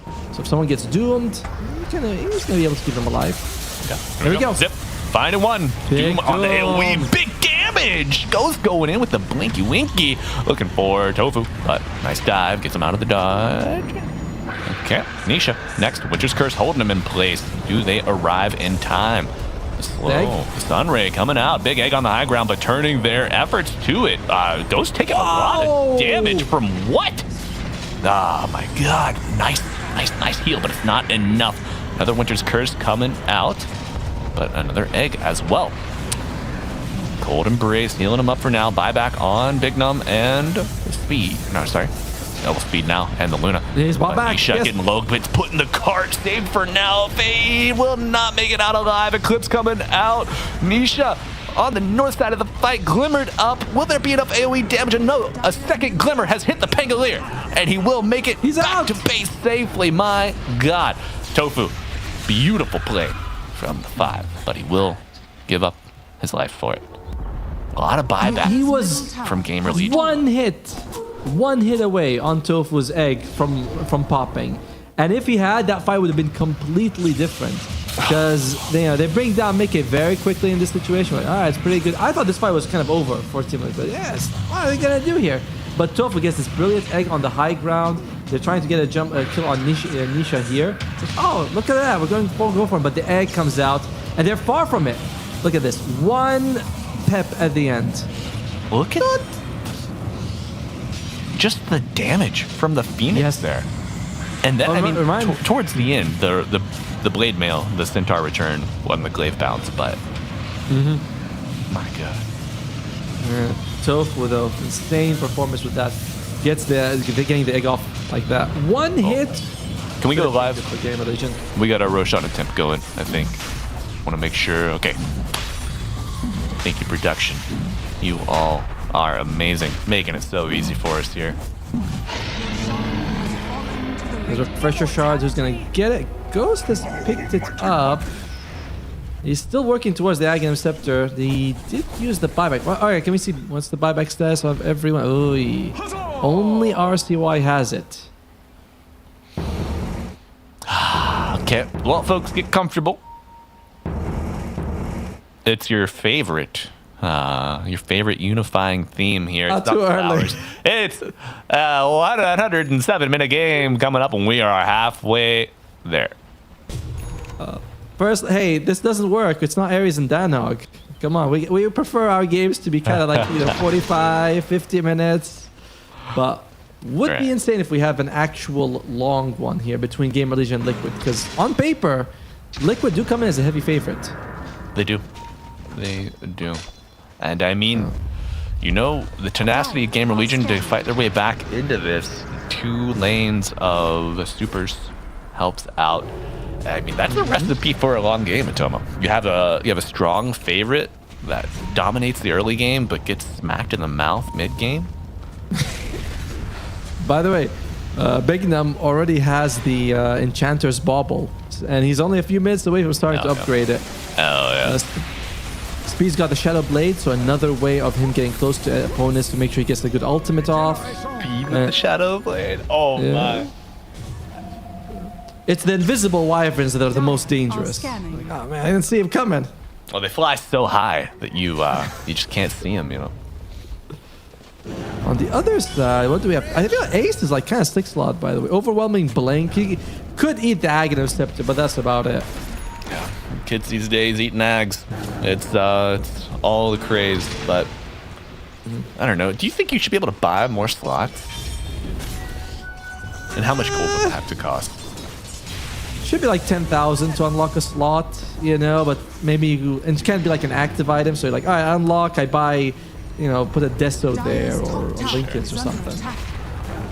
But I don't want that. I think maybe we should have less gold in the game. That might be the bigger problem. Okay, more emphasis on the spells, on the hero models. Okay, well, Ghost might use this Aegis very quickly. Top tower has fallen.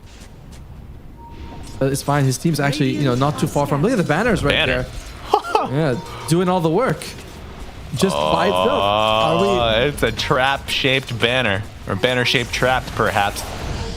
We're going in. RCY, a little narrow miss. Doom, but the damage onto the Luna is very big. Telke's to get her out, but Nisha on the backline will find the Luna. He just consumed. 1 egg down. Second Doom applied. Oh, it's a Venn diagram from hell and back. He's doing the Kez. He's rolling through.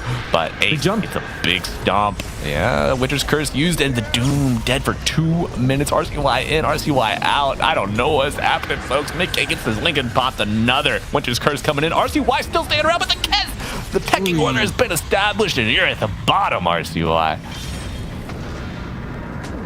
In some ways, it's kind of okay because he is the one person who has buyback on their team for RCY, but they lose other people. Oi! Yes. They do lose other people, Utomo. They do. Tier 4 down.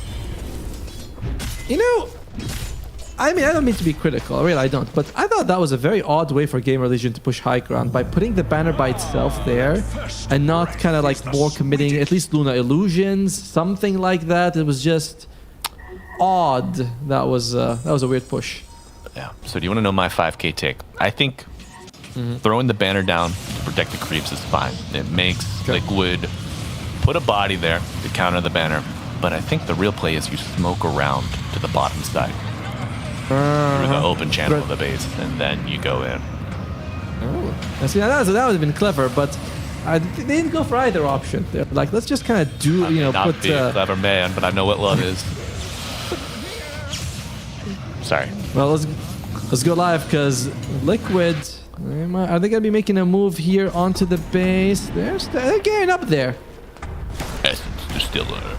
Oh my god, overlapping Essence Distillers. The Venn diagrams are everywhere if you have the eyes to see them. Radiant's bottom tower. Liquid have a buyback on every single hero. They could afford to throw bodies on this and just, TP to the outpost after that. Very tough for GamerLegion, especially without kind of their two main initiators in Speed and Fade.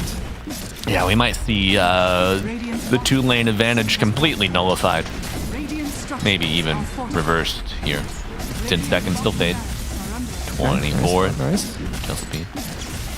How many Lincolns do we have? I see Mickey's got one. Do we have any more? Radiant's bottom. We've got a Lotus and a Lincolns, and that's about it. Okay. Almost irrelevant though, because Faye is just using the Doom on himself and running at people right now. Right. So there's really no chance for you to actually benefit out of that. Yeah. Now it's the concept of dooming a rolling Pangolier is funny in itself because he can't shield crash, he can't roll up, he can't cancel.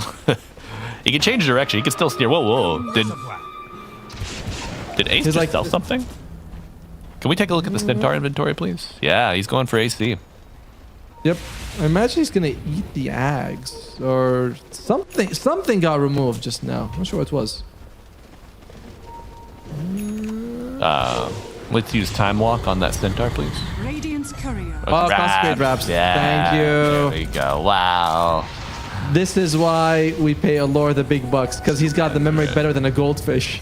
What did he buy? Was it boots? BKB? No, yeah, dust. I don't know. All right. Okay, Mr. RCY, what are you working with, buddy? We're 60 minutes in, baby. This is our first hour-long game for DreamLeague. I feel like this is when the real game begins, apparently, in this tournament. Now, it's tough. These teams, as many games as they play, as long as their tenure in the pro scene is, it's always hard to replicate these late game scenarios when tier 5s come out. Do you think there should be a way to draft and then you can just boom, somehow set the game to 60 minutes? Yes. To get I think that would really help. Yeah. Because we're seeing it's not easy to play at this. Firstly, you're played after an hour, so you're already kind of a little bit tired. I don't care what anyone says. The Dota is very stressful. So going into it after an hour, you're not going to be able to make the best decisions most of the time, which is what makes it fun. But you'd like to get some practice in this area. Yeah. All right, Tomo. So. GamerLegion, no practice in defending their mid-tier 3 tower. They just let it go. But that does, cue in Liquid to the potential move. GamerLegion has since reset. Good. Ace has got 6,500 health, and he's got the shard. So every time he double edges, his life increases quite a bit. I think we might see him reach 10k health. And he gets more damage too, right? Is there a Bloodstone on the Dire? No one really. So. But he's very tanky. He's going for Abyssal Blade on the center. He's like, I want to get. He wants to get the Basher, but he's like, I can't really justify a Basher. Might as well upgrade it to pretend I want the Abyssal Blade. Yeah, I mean that's such a Chad build. Increases your HP regen too. And Centaur, how much HP regen is he working with right now? 100. Especially with the heart. My God. It'll be at least at 130, I think. Where are we with the buybacks? And all right, almost everyone has it at this point of the game. Only RCY doesn't. Yeah, Roshan just spawned. He's the top. He's a top sider. That's a Dan 4. Good buddy. Top sider. Yeah. Not a subterranean dweller. Oh my. Yeah. Okay. But Roshan is like mentioned, Roshan's up. Yeah. And now, which team wants to commit to it? Team Liquid, gotta say, they probably are better in the Roche Pit between the Phoenix Egg and the Rolling Thunder. But Speed, Winter Curse is the great equalizer. If you can get a good one, it's, I won't say game over for Liquid, but it's a hard thing to play against. And, you know, we are seeing those AoE dooms. You doom yourself, you walk into the Roche Pit, everything gets nullified. As what did he actually take? He took the mute on Doom. Okay. Very nice. like it. Oh no, Ghost. Not like this, buddy. Hexed and bushwhacked. Where's your team? He goes down. No, 2 minutes. I'm gonna use that buyback and speed as well. Oh no. Okay. Rule of thumb: 60 plus minutes. You're not allowed to hit creeps on wave if your team is not nearby. Somebody goes that, but Liquid is beautiful. They get a pick off, and I think they're going to go for Roche now. They're saying we shouldn't take any risks. If you go high ground, you lose a fight. Suddenly you think, if I take in Roshan would have been a safer option. Whoa. Okay, taking advantage of the split double buyback. Here we go. Doom applied, and the chase is on. Ghost in with the BKB, looking for the Eclipse, and the right clicks, but a reset. Glimmered up, but it's kind of easy to follow the big red circle. We know it, yeah. We can see it. The ring of fire. You're like, hey, guys, I think it's over there in the trees. Yeah, playing off of the liquid fire joke. You Johnny Cash fan? Come on. Cash? Do you know who Johnny Cash is? He's not from Mortal Kombat, is he? That's Johnny Cage. You know, as much as I want to laugh, that is, I can see the logic. The naming conventions that are in Mortal Kombat, the existence of Johnny Cage, how Johnny Cash could be maybe a close proximity. So he's his cousin. No, he's not. Well, I mean, Tofu, yeah, he's gets dead. put in a Johnny Cage, but he's got Bird back, so he's fine. But he's got the cash to come back. He does. Johnny Cash is a musician, Atomo. Of course. Yeah. I think certainly dead. Older than hell if he's not dead. But Ring of Fire is the applicable song here. Ah, yeah. That is a song. I remember. I mean, I know the song. I just don't know who sang it at all. No. Johnny Cash. Now, GamerLegion, Roshan is available. There is no Tofu, but he's moved. And if you take a fight there, and there's a buyback, and the Beaks that comes out, GamerLegion gonna let this one go, which means that kill on Tofu not gonna result in too much for them, unfortunately. Yeah. Ooh. It's so scary to leave. Oh, by the way, we didn't get a chance to talk about all the tier 5 items. We have Stygian on Ghost, Book of the Dead on Speed, and Witchbane on the Rubik. Nice dispels, okay. And 2 Dezoom Blood Rights. No wonder! Okay, yeah. Like, I was thinking, this is a little bit bigger than what you expect from just the Shiva's Guard. Oh, my circle's so big. Look at my circle. I'm Doom. Yeah, no, it's, I love this item. Sad that it got moved to tier 5, but understandable. And it should have been. It should have been for sure. Oh, looking for the jump. Do Liquid go, or do they let their creeps die? Like dogs. Poor dogs, man. Why do they get insulted all the time? Like a dog. Shot down like a dog. I'm like, I thought we liked dogs. I love my dog. What's wrong with dogs? My little rat.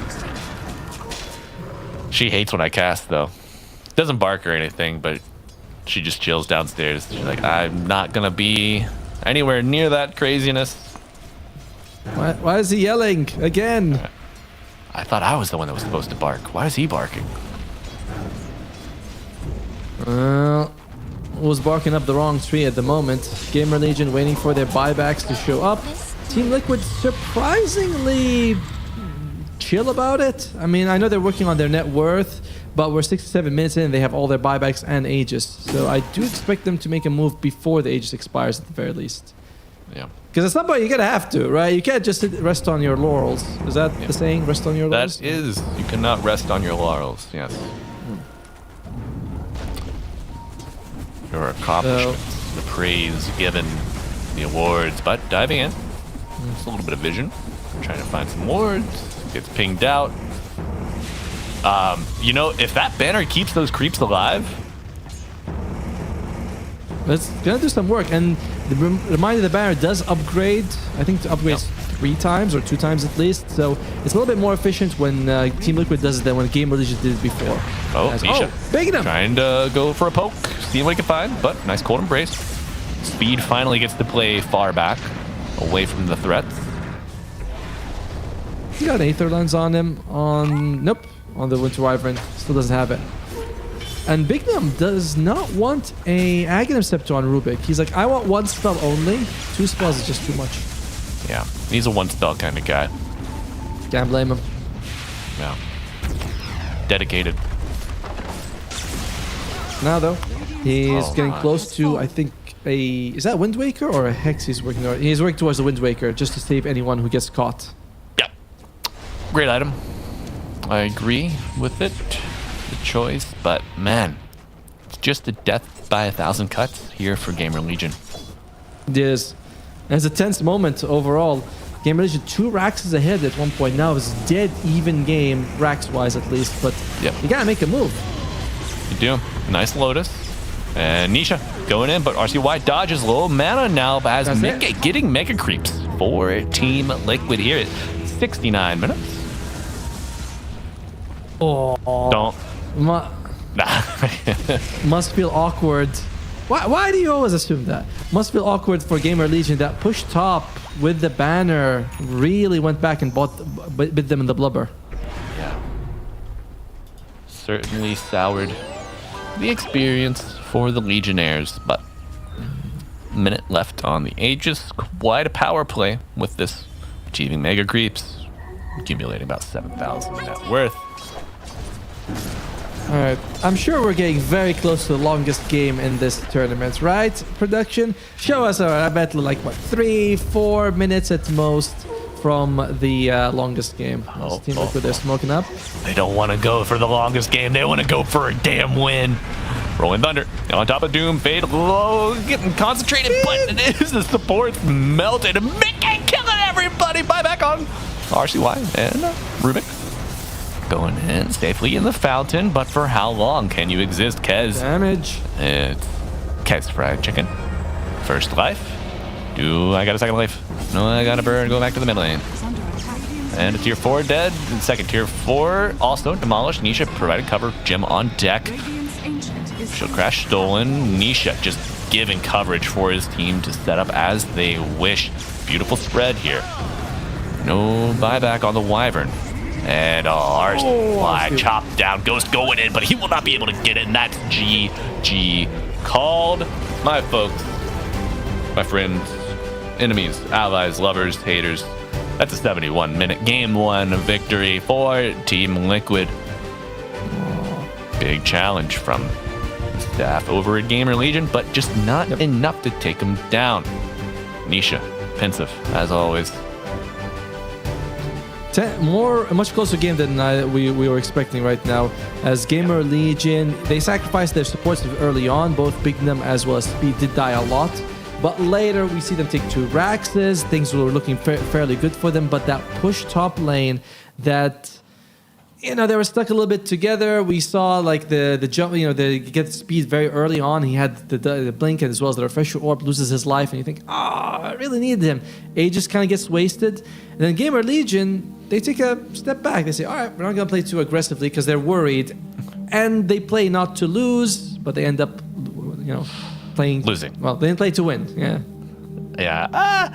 Yeah, I feel like that banner play was maybe their idea of playing to win, but Speed, his proximity to the Luna was the factor that got them the L on that fight. And Liquid, they continually found solutions. They continually improved their spacing after GamerLegion fought on the bottom lane towards like the dire tier 2 positioning, eventually like breaking up their base.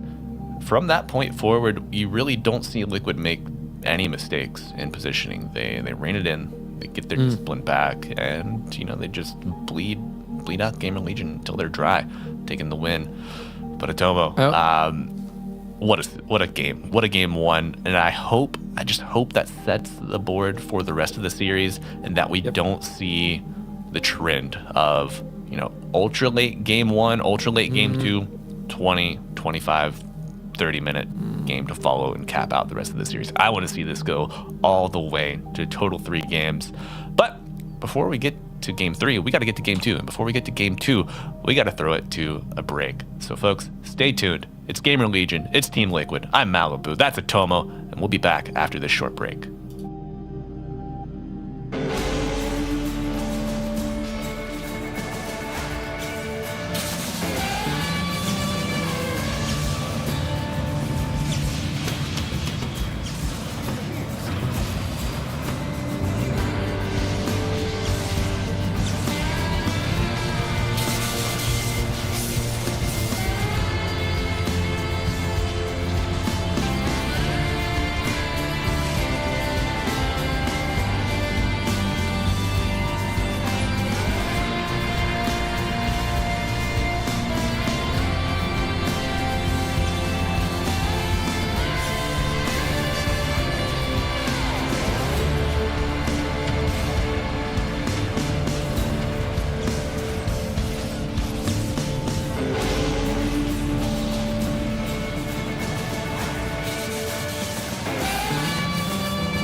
Sometimes I'll be foolish. Sometimes I know I get mad. Sometimes I say the wrong thing to you that makes you feel sad. But one thing is true in all that we've been through. You've never stopped loving me, no matter what I do. So let me say, yeah, that every day I try to find the words from my heart to say thank you. 'Cause you take me as I am.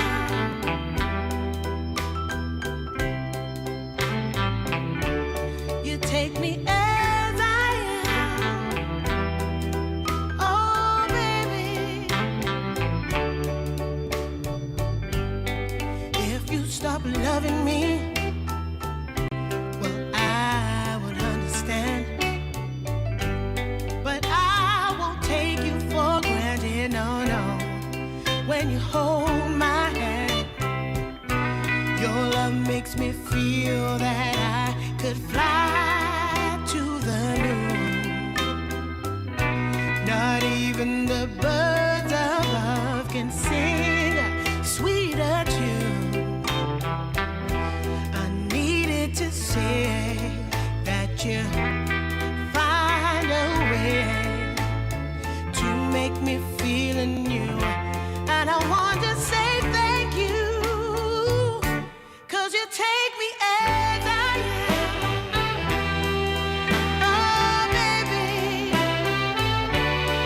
take me as I am. Oh, take me as I am. Oh, take me.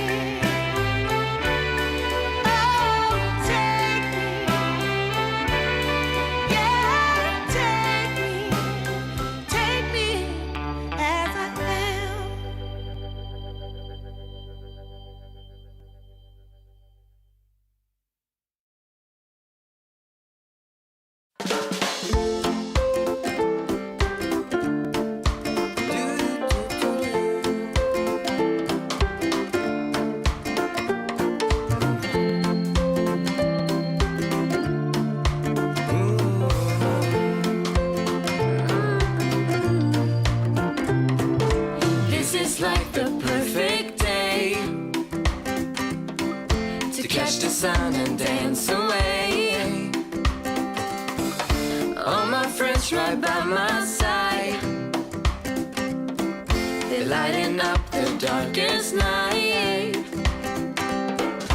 Now they play our favorite song.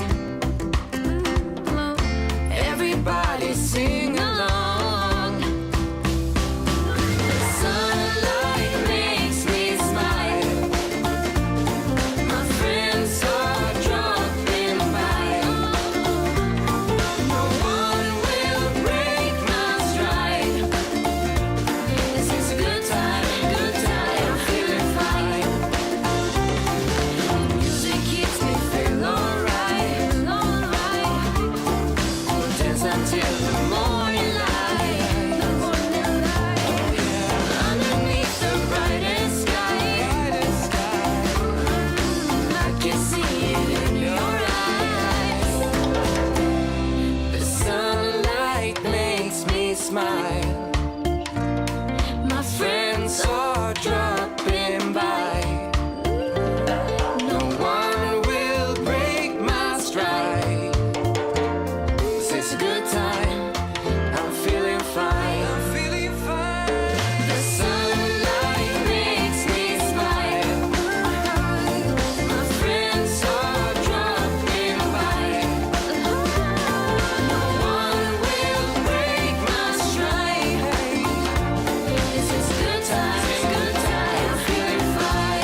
spree. Everybody's talking about the new sound. Turn around, listen up, we're playing for keeps. You got to breathe in, let it out, bumping in my hometown. Turn it up and rock to the beat, beat, beat, beat.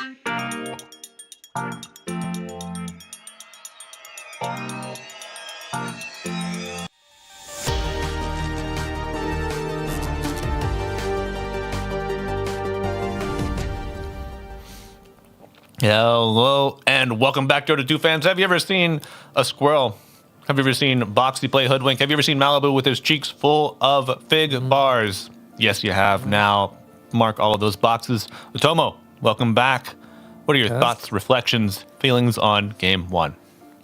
Man, I think Tofu, he needs to get a raise because that performance on the Phoenix was amazing. When you look back at it, it comes down to that moment and also the fight near the Roshan. He's on the high ground, gets the egg off. 1 pip remains, burns down Ghost because he was like low health when he used it, and percentage of your damage goes into the. Oh, very nice. Look at that. Please continue about. Please continue about the egg. Yeah, so it was fantastic. Refreshes, gets another egg off, and I think that forces like 4 buybacks of GamerLegion. Yeah. And whenever you're playing with most of your team without buyback, you're very cautious because you're like, well, if we lose any fight, it's too risky. We have no way of coming back, and that really shut down the rest of GamerLegion for the remainder of the game. Absolutely, and I think if you leave the Phoenix on the board, you need at least maybe 2 heroes that can really deal with that egg nicely. Luna was kind of fine. Had to use a Dispel a lot of the time to get the attack speed slow off. The Storm Spirit usually was off elsewhere, doing important RCY things. So, their hand was forced and divided there in Game 1. But folks, I do hear the drums of war begin. We have a draft of Game 2 coming at you. Let's see what we're going to be working with here, as it is, I believe, what GamerLegion has first pick in this one. So if Lone Druid remains, Ghost could get his hands on it. Would be very... is that Warriors of Catan? Oh, look at that. Oh, yeah, he's a gamer. He's like, I like to game everywhere, in all ways I can. Computer, tabletop, board game, give it to me. That's right. Man, Have you ever played... unique. Cannot be stopped. Look at that. GamerLegion actually gets rid of the Lone Druid, thinking we don't really want it, so we're just going to get rid of it ourselves, even though they have overall first pick. A little surprising. The speed, that is a big yawn, my friend. It's a tired fella right there. Yeah. I mean, that was a tiring Game 1. And let me take a look at the schedule real quick. GamerLegion, did they play earlier? Or do they play later? Because we're doing one group, then another group, then one group, then another group. So this has to be GamerLegion's first game of the day. Yeah. They played their 2 games yesterday, so it would make sense they play 1 today. Yeah. As Oscar, Slaughter, and Kez, the Mickey Kez was a little bit too annoying for them. Team Liquid, what are they going to start off with? Nature's Prophet. Yep. This is the old Mickey special. Nisha, of course, can play it as well. Don't think that we'll see it on support, but Team Liquid, when they start feeling themselves, you can't really discount any idea. It's too crazy. Yeah, it does give you a big amount of global presence, but I think this hero lost both of his fastest and didn't get anything in return, right? Like didn't get the tree gold or the sprout heal. But Liquid, they say we're gonna give Fade the Dawnbreaker, so global presence versus global presence, and Underlord is gone, so not too bad. Guess Tofu is like, that beard hair needs a shave. One hair, it's a little annoying. Gotta pluck this. Great facial hair. Yeah, great facial hair though. Big hair guy. Big hair guy, that Tofu.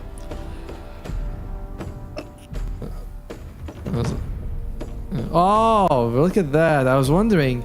So, all right, Liquid is the Radiant and Dire is the one with the Nature's... Because I was wondering, I thought it was very strange for GamerLegion to ban the Lone Druid. And, and I was in the, the game itself. I was like, they have first pick. So there was... Excuse me, I didn't betray you. It's production, who we love for hiring us. Thank you. He better. Yeah. So I was a little bit surprised as well too. I saw the LD being banned out by GamerLegion, but it is actually Team Liquid.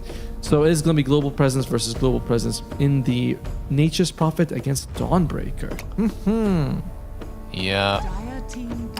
Oh man, Dawnbreaker is a hero that I enjoy playing against Nature's Prophet. You get your harpoon, you got your celestial hammer to work with, you Starbreaker your way through the trees, if he self-trees. Okay. Yeah. I think that Bignum is going to be considering a Spirit Breaker in this game. You already have the Nature's Prophet. Spirit Breaker is actually a very good spot overall. Both his Agam Scepter and Shard are pretty good. Shard, bit situational, to be fair with you, but situationally incredible. Like in certain games, it is an amazing Shard. In others, you're like, whatever. Sure. But either way, very strong hero at the moment. Yeah, I like the old planar pocket, like the big numb Spirit Breaker as well. I think it's a good move. No hoodwink. Oh, good choice, GamerLegion. Well done. Don't let Boxy get that swirl again, please. Boxy's a follower of Spirit Breaker himself, right? He does love himself a big cow. Bull. Is there something you want to say, Atomo? Nah, just saying what's wrong with liking cows? I mean, they're cute. Sure. They're fuzzy. They're furry. Oh, I like what are the really the brown haired, really hairy ones called? Do you know what I'm talking about? Yaks? There's not specifically a yak, but there is another cow type. Chat if you know. I got a certain type, is what I'm saying. Okay, of cow. Yes, I got it. It's not like a buffalo, right? Because that's different. No. It's a cow, not a buffalo. Okay. And I think that they usually have long hair, right? The cow on the head. As Team Liquid, they get Bat Rider. Now, Bat Rider, if I'm not mistaken, got the biggest butchering in the patch. Something like 9% win rate loss in pub games. He lost 10 movement speed. For a hero based on moving around, that is a death sentence. His lasso damage was reduced a huge amount, something like 75, 100, 125, which again is a lot at level 1. The Firefly lost 20% of its damage, also a big deal. And I think he might have lost something else. I've already said a lot of things that are really bad for the hero, but there still might be another nerf that I forgot about. They took a wing away from his bat. Damn thing's got one wing now. No. Oh, it just flops around the ground. That's poor thing. Poor Snotty. Oh my. Early. Okay. Early, but could. What about Phoenix? Are we thinking about Phoenix, boys? GamerLegion, we know you like it for your boy Speed. Yeah. One of the best combos with the Faceless Void as well. Tomo, I found it. It's the Highland cattle, or the North Highland Scottish cattle is what I'm thinking about. Yeah, very specific cow taste, I must say. I just like cow. Brown for chocolate usually. Yep. Ooh, chocolate or strawberry milk? Chocolate if I'm drinking just it. Strawberry if I'm dunking cookies in it. Damn. Okay, that's based. Based. And speaking of cookies, Grandma's home. They say, forget the bird, forget the phoenix. We're gonna shred it if they take it. Not a bad choice. And protects the Phoenix if you want it for yourself. And prevents Team Liquid from picking the Phoenix, really. Because that was a huge issue for them in the previous game. Tofu's Phoenix was out of control. GamerLegion's like, well, we have, Grandma. She can get a blink, jump on it, get that 6 hits with the talent on Little Shredder. Really good against him. Team Liquid, what do you... I don't know what Team Liquid wants to tell me. What do you think they just play with 2 heroes and let the other 3 kind of chill? Cheer them on. You're the best. You could do it. They gave massages. Someone's like, "Give me a drink. I'm just gonna open my mouth. You put it in." I need water. Stat. No. There's a tiny... I'm feeling moisture, you know, at the top of my head. Can someone wipe it away? That's basically how it works. But no, I imagine they are going to be having 5 heroes, and we're going to go for a boring, normal game. It hopefully lasts forever. Yeah. Can you do that? Make the bubbles with chewing gum? Yes. Oh, man. Can you? No. What? I don't Why? practice it. Because I don't practice it, and I'm like, what's the point? But Nisha does it, and it looks cool, and you're like, Aura farming, dude. What the hell do you mean, what's the point? Get to practicing it, Tomo. This is why we haven't made it to the land stage, brother. Come on. I need you to pull your weight, start chewing bubble gum. And blow it You chew better. You chew bubble gum, I'll kick ass and take names, and then it'll be perfectly balanced. I thought I chew bubble gum and you walk, so we can do both at the same time. That my 2 brain cells working together. It's sometimes too much. I feel and I smell the smoke from here. Team Liquid, they've got probably 2 cores right now, so this Batrider is definitely going to be a support unless they do something crazy. What are they going to showcase here? Bit of an odd opening of 3 of these 3, the Storm, the Bat, and the Dawnbreaker. Yeah. And, ooh, Oracle, very nice. Not someone we see a lot, but Tofu, it is his 3rd most played hero right now. I say 3rd in the last month. It's like, you know, maybe he played twice, basically. Insania punching the sky right now. It could have been me.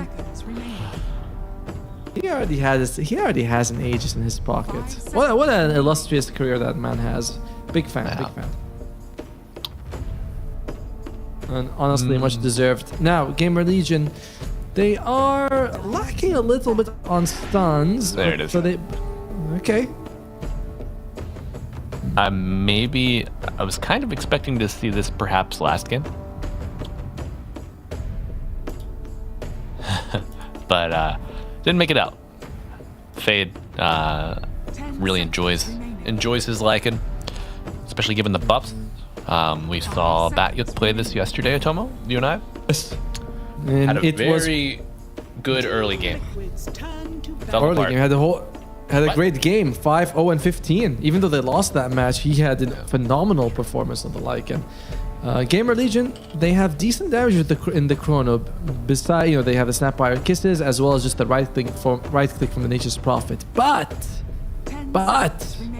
what kind of Nature's Prophet is it? I'm guessing a core. We have been surprised before, though. Yeah, I could see RCY playing this. I mean,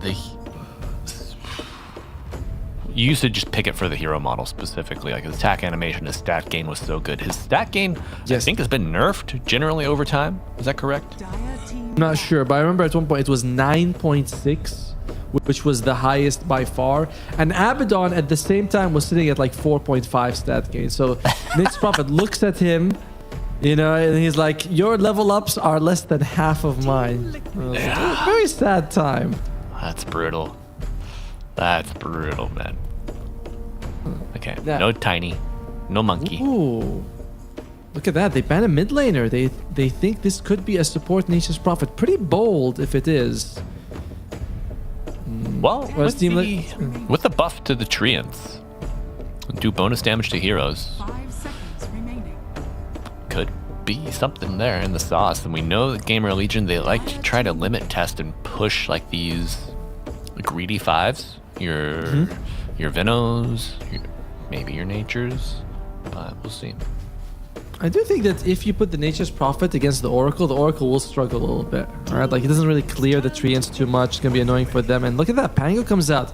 Good read by the Liquid boys. Yeah. Now, they need a carry here for Mr. Mickey.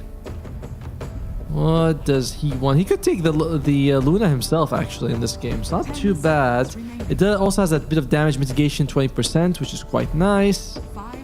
However, I'm worried that Liquid, they have the Dawnbreaker and the Oracle to counter the Faceless Void Chrono, but they don't really have real frontline.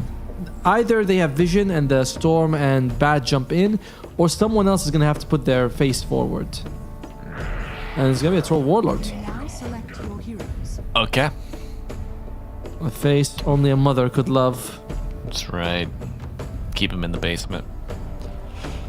Subterranean Cave Dweller. Old Troll Warlord. Coming out, I will say, once you get level 6, Liquid can live forever. Solar Guardian, False Promise, Battle Dreads. No way to cut through it truly.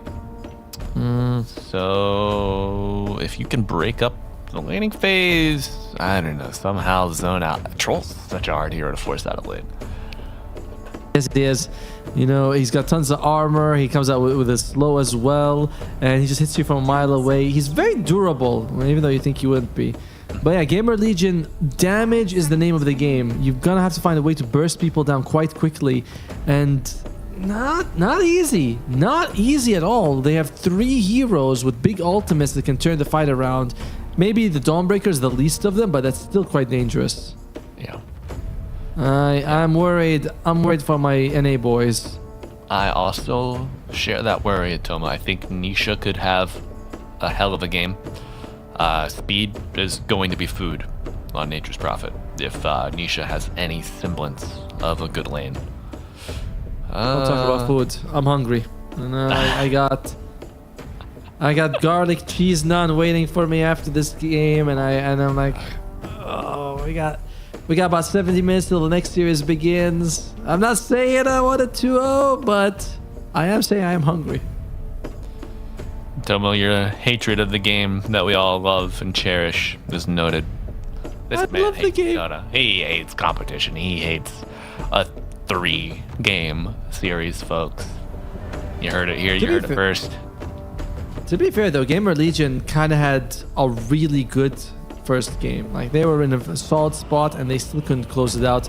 That might really affect them in this one, as Liquid experience, you know, they've been doing really well. Not exactly since they got Ace and Tofu, but recently they've been gelling together. So I don't really see GamerLegion bringing this to a 3-game series. Okay. You know, that's a fair call, Atomo, but just I can't let it die, brother. Don't sass me, Atomo. GamerLegion, take it in 45 minutes here. You heard it first. You heard it from myself. I'm Malibu Jesus. I'm joined by Atomo, and you are watching DreamLeague Season 29. We are in the group stages. It's day 2 of play. You got game 2. GamerLegion on the Dire, Team Liquid on the Radiant. No Egg, no Winter's Curse this time, but you still have some nice team fight ultimates.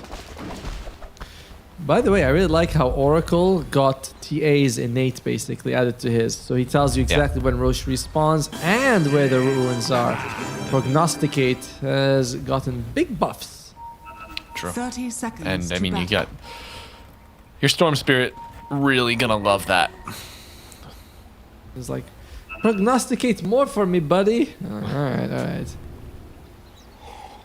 Now, GamerLegion, they can maybe play very fast. You have Nature's Prophet, even though it's a support. You have the Lycan as well. So if they play this very quickly, they might be able to end this game before Liquid really comes online. But I just worry. You know, late game, Oracle's probably not going to be caught by the Chronosphere. Dawnbreaker heal is going to be a lot as well.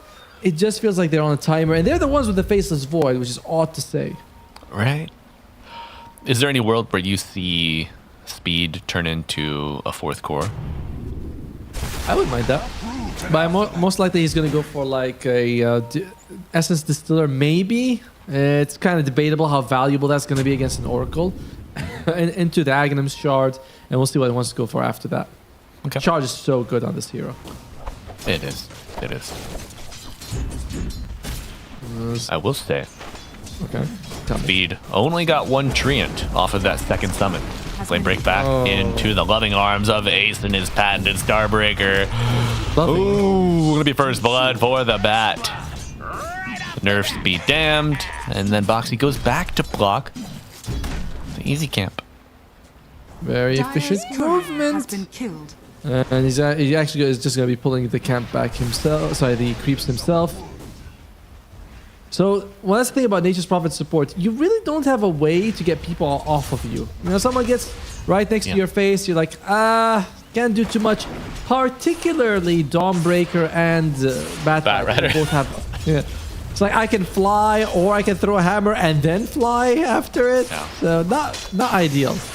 This is, yeah, and this is only paying mind of the threats in lane. Folks, there's a Troll Warlord who could go Battle Fury, you know, just cut through your trees, run right at you. There's a Storm Spirit. It's a tough game, but luckily, you're not a core on this Nature's, so maybe you are just the sacrificial lamb all game. If you can just jump in and get a good Curse of the Old Growth, that by itself is very valuable. Tofa's the only one who's actually threatened by the Sprout, which I don't know, kind of sad when you think about it. Like I have the Sprout ability and only one guy is even bothered by it. Oh, I see a TP. TP coming out. Bignum cancels. Oh, uh-oh, stinky. Speed gets the kill. RCY loving his buddy for that one. Thanks, man. Like no problem. What's he gonna go for on speed? I believe that is going to be an urn. He already has the circlet as well as the Sage's mask. Or so it used to be Selby's mask. So much better. I know. I prefer Selby mask. It just feels right. It also looked better. And, yeah. I mean, you know, the 17 pixels it had in Warcraft 3. But we love Valve and we love the visual assets that they develop for the game. Of course, of course. Or allow other tournaments to develop and put into a compendium. Bring that back, please. Has been killed. No. See, they're busy working on all this new content that we're getting regularly. May 18th. Remember? May 18th. It's coming. And then, and hey, if it's not this May 18th, there's another one coming next right May 18th. after. That's right. And Bignum is in the danger zone.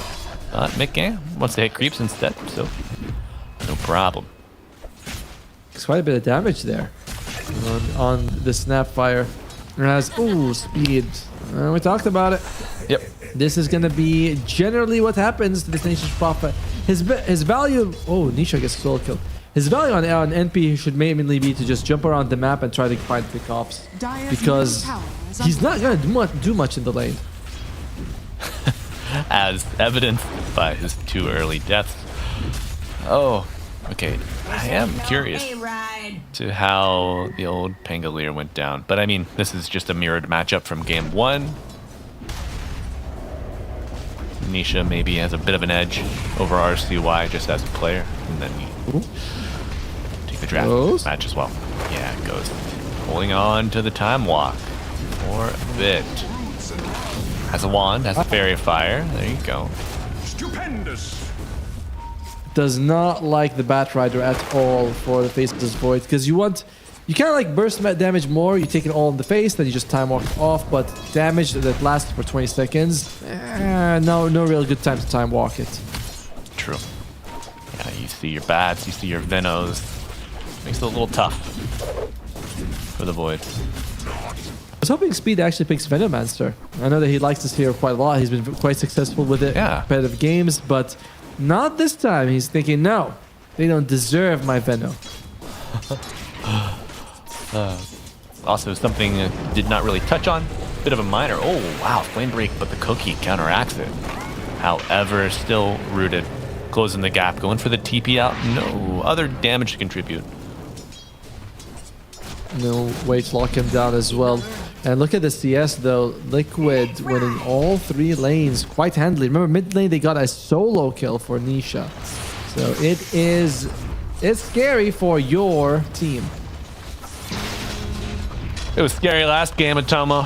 And we dragged him down into the mud with us from atop their ivory tower. Oh, fade. Oh, you're already in poverty row, huh? I mean, he's got his helm. Iron Will, it's fine. Does he still have the innate where he does more damage to... Yes. Not bad, actually. 24. Does help you significantly. I think I saw it scales up super high. I think I saw yesterday a game, there was like 44% at one point. It goes up 2% per level and starts at the 18. Whoa, Cookie, what the hell is that? Kind of got a little thrown off, but Nisha with the Illusion Rune bottle has a Oh no, hope a prayer, but Big Num will fall. You had your warning. 4-1 advantage for Liquid.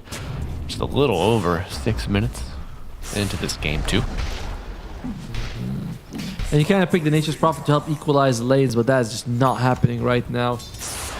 Still, the game plan for GamerLegion doesn't change too much. You want to be able to get that level 6 on your snap. You use Ghost to show up, throw a Chrono. With the Snapfire Kisses, you can pretty much kill anyone early on. Assuming there's no False Promise and Solar Guardian and Battle Trance. But really, I mean, what's the chance of those things being available? Yeah. You ever made a false promise, Tomo? Whoa, whoa, whoa. Wait. Hold that thought. We'll talk about your lies later. I was gonna Double say. bond onto the ground. Mickey gonna steal the wisdom. Oh, we saw it in game 1, folks. The double wisdom steal. That's really brutal because you are relying on your Snapfire to get those kisses early on. Now you have very little damage to work with inside the Chrono because it's a support Nature's Prophet. So he's not going to be right-clicking much. And ooh, there's a fast tower. It is. Oh, Big Num. Tough break. Yeah, control. Good for some fast towers if you can support him. Give him enough peel. Dire's top tower is under attack. And they also have Ace at level 7 now. I believe he took the Wisdom Shrine for his team, so yes, very high level. And you're like, all right, maybe we can come back with kills. Not really. Not in this situation. Yeah, you have some real damage issues here on GamerLegion. They are worsened by your lack of levels. And the Regen Rune gonna give Nisha tools to go aggressive. Crash not gonna be enough. And one more right click to land from Nisha will do it. But a Chronosphere under the tier 2 tower. You get the storm, you get Mr. Tofu. Dire's middle tower is under attack. And Ghost on a bit of a come up. Both of the kill gold, the direct bounties go into him. His gold, of course, split between the supports, but gonna be your Morbid Mask for your Faceless Void. And we will see the old Mask of Madness, Old Faithful, coming out to play. Let's take a look at that. A bit of a dive here, actually, by Team Liquid. Kind of not respecting GamerLegion. Yeah, by looking at this, I was looking at this and I'm thinking, hey, that attack from the storm, the last one, is moving kind of slow. Oh, there he is. Yeah, I wonder who's around. Uh-oh. Who's distorting those projectiles? Wait. Yeah. I did watch it travel for a long time, and I was like, that's different. I don't know. Is that normal? Hey, I need a ref over here. Uh-oh. Nisha going in. No, still just chilling. Despite that, double kills, I don't know how much it changes for the game. As GamerLegion, they still need Faye to have a good time on this Lycan, and I'm actually surprised at how much he's suffered specifically. Usually Lycan, not known for being poor, usually has a decent amount of gold in his pocket. Yeah, I think the lane matchup is quite good though for the troll. You have high armor, the mischance you get from the axes, dissuades the wolves, dissuades the big wolf as well from going at you. You go range, you go melee, you just do it all. And your, I think your melee axe has got a damage buff as well. Let's check that for a second. Did they? Where are they? Oh yeah. Well, one armor whirling. per 30 bonus. No. The whirling axes in melee form. Oh, the melee one. Tiny bit of damage. 10.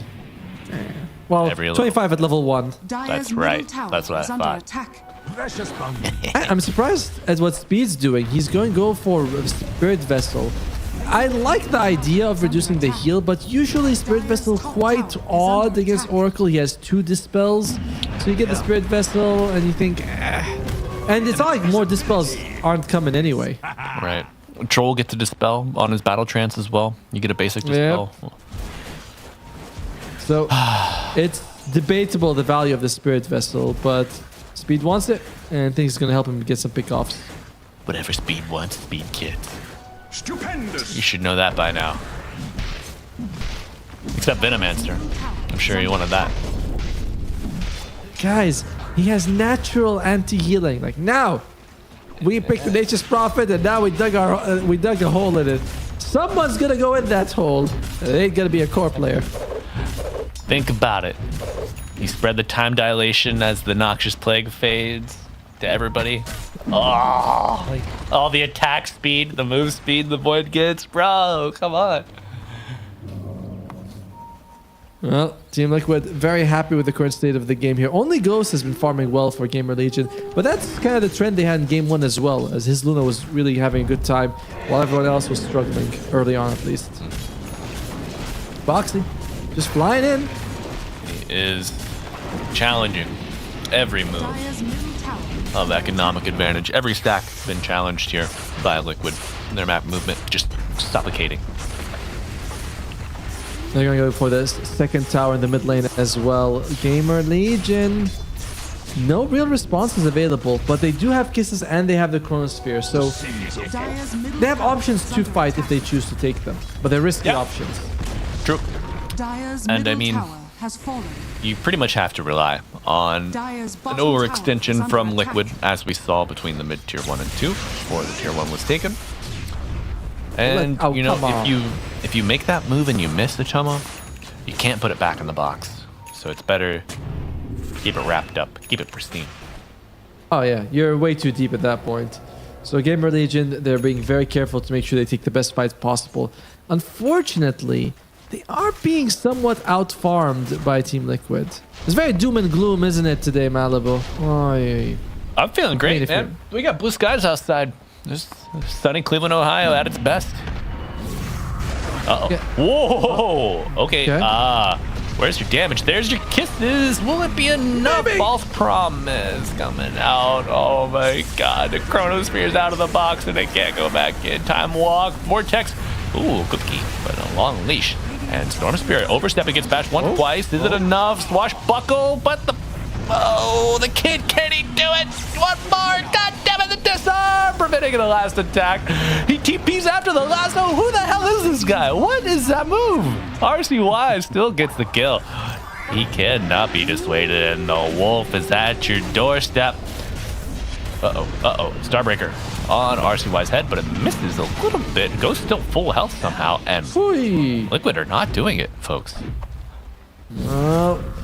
And Mickey is thinking, maybe I don't really want to go in. Is that a diffusal blade I see on RCY in this one? And yes, it is. Very good choice, burning the mana from both the Storm Spirit as well as the Troll One. Look at that. I thought this fight was over at this point. It shows up. Perfect use of the false promise. Really nice move there by Tofu, but they keep going and they lose Nisha. A little bit of surprise there, I must say. I also am surprised, but it just shows, like, these teams, they start these moments with, you know, the main players on the stage, and everybody else is just on the fringe of contribution, you know. It's like, I did not expect that go to happen, but Snapfire making her way there to throw the kisses, Oracle making his way there to give the save, and then Chaos just breaks loose after that. Yeah, I think Liquid was also quite surprised at how that fight ended up going. And again, it's still crazy because Fade doesn't have a whole lot of net worth, and still it goes fairly well for them. Speed has finished the Spirit Vessel, gonna go for the shard right after. Radiant Oh, Shard, how much we love you. And I like what Ghost is doing. He's going for the Maelstrom after the Mask of Madness. Now, a lot of times we're seeing the Faceless Void going for this new build of the Battle Fury into the Agam Scepter, and that's fine, but we need damage right now. Oh dear. Right now, on that guy specifically. Yeah. Oh, Dawnbreaker. Dominant hero in the meta currently. They want a little bit of revenge here. GamerLegion will have their revenge. Chronosphere is ready, so they are feeling confident, looking to take their first tower of the game. Tofu is probably a little bit more annoying than Ace actually to deal with. Because sure, the Soul Guardian comes out, but the heal for that, it's not instant. It's not a whole lot. So, you know, if your face is void, you catch a couple people in the chrono, you see the Soul Guardian, you're like, I got 2 seconds to keep on whacking. But the False Promise is significantly more annoying for him to deal with. So as long as they can get the Oracle out, Ghost should be able to chrono whoever he wants. Yeah. You know the story of Butcher Pete, Otomo? I would like you to reduce my ignorance of him. Well, have you ever played Fallout? No. Chrono! Oh my, the mischance going in. False Promise with the Battle Trance on top. Nisha zipping in, looking for a heal. Looking for a return action and the combo breaker, but will it happen?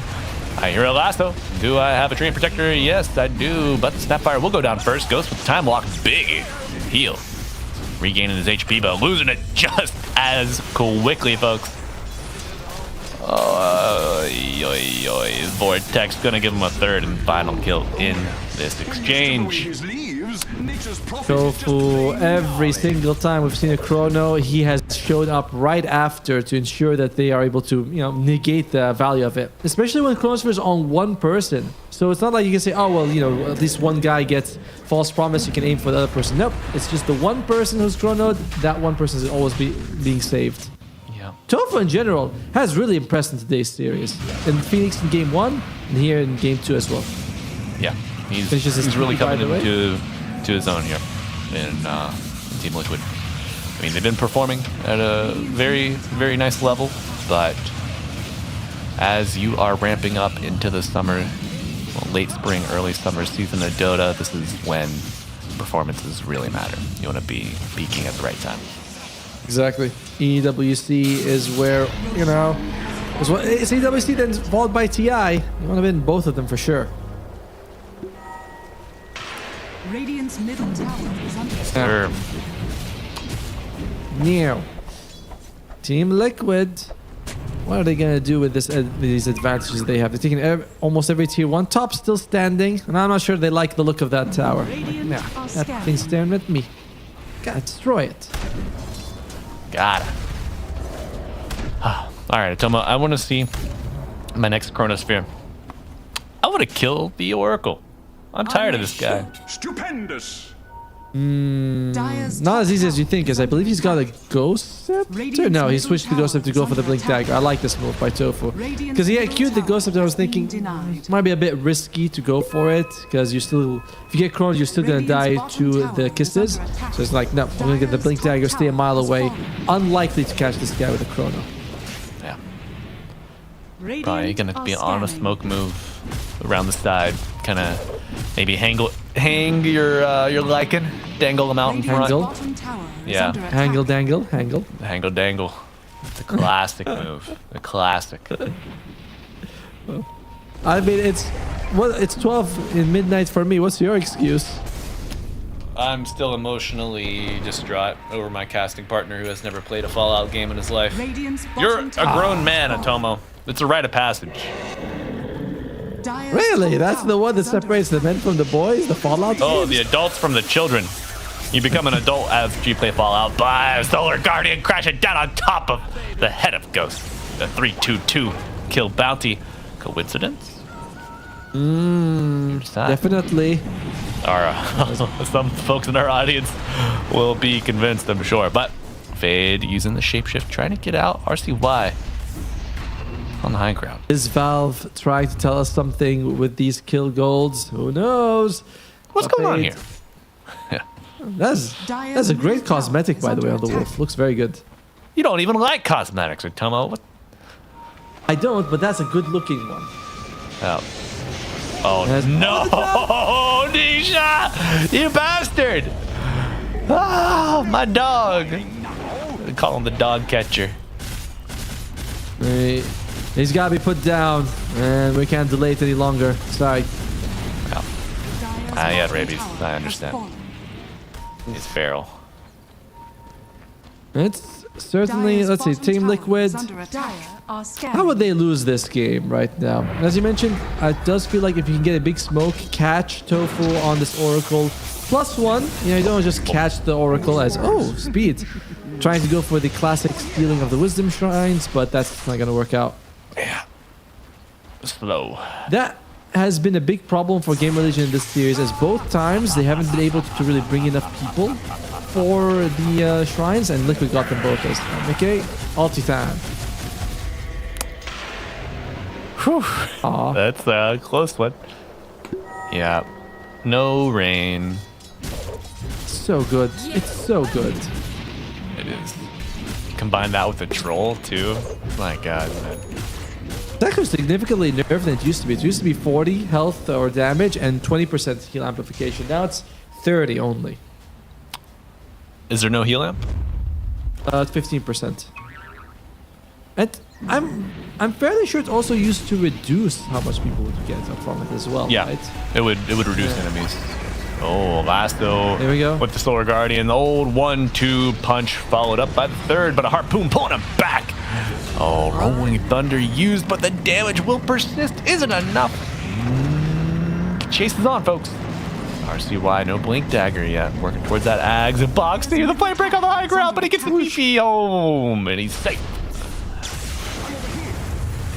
Oh, my God. Somebody kill that Storm Spirit. Oh, no. Oh, my boy. Got massacred my boy. He's going to have the Parasma the next fight as well. So Nisha makes it out and it's going to have a big item. Now, speaking of big items, you see Ace's inventory by any chance? Harpoon, Assault. Probably. Yeah, is the physical damage on GamerLegion. In general, you don't have a ton of it anyway. Besides the Faceless Void, you kind of rely. I mean, you have the Pango as well as the Lycan, but they're both significantly underfarmed. So this is gonna hurt them even more. Oh no! Well, this one's gonna hurt. Oh yeah. You know what's okay, that? he didn't have Chronosphere. It's fine. You know what's that? Is a game I expected this series to kind of be a bit like this, or you know, because it's a bit of a not a mismatch, but Team Liquid is ahead. But then Game 1 gave us such hope, right? And so you go in, and you're like, I hope Game 2 is gonna be that close, but it's just ripped from our hands again. Yeah, it is. It is. But Tomo, this is the order of things. We can't have two good games in a row. Pull roots and run. How about two good casters in the same game? Can we have that? Jury's still out on that one, chat. What do you think? Hey, I'm new here. I've only been doing this for 2 and 3/4 of a year. That's not 2 in you. As Fade is gonna be, he's like, you'll never live too long, buddy. Being sent to the afterlife right there. All dogs go to heaven. Even Lycan. You know, I told you, man. I told you this Nature's Prophet was just going to be food for Nisha all game. Oh, you need to convince me. I mean, the GamerLegion first picked it, and then they were like, well, we got to put it somewhere, and it feels very counter, so they put it as a support. And it's struggling as Mickey. All right, gonna take some damage. Oh, no, look come at on. that. Jeez. Twinkle Toes. It was like, it just danced around him. I thought he was getting a lot more hits. Oh, that was too cute by Mickey. Yeah. Many big items. Twinkletoes.aiden.sap. Any decent items that we're working on for the Dire Ghost is trying. He has a Manta, but he wants to go for a Lincoln Sphere now. Feels like that last was a little bit too annoying. Not much on Bignum, and Speed went for a Force Staff rather than the Shard. Because he feels like if I can save someone, that would be better for me. Okay. RCY can still put in some work though. He's got the Ags and Diffusal, so the mana burn is quite intense. Goes quickly. Tomo, whenever you get lassoed, do you face the direction of the Pat Rider, or do you maintain like the direction you are facing? I think you maintain the direction you're facing. Okay, so you can use like an allied Force Staff to break the lasso. I don't know if you. I don't think you can do that actually. I feel like when you're lasted, you're just tied there. you know? I'm fairly sure that's how it works. Okay. Well, I'm adding it to the notebook. Oh, did we check out our last one? No, I didn't have a long enough time between the series or between the games. I feel like every time I'm seeing Fade, he's running on the corner, you know, the edges of the map. And it's like, oh, there's a stick there. I'm gonna get it. I'm gonna get it.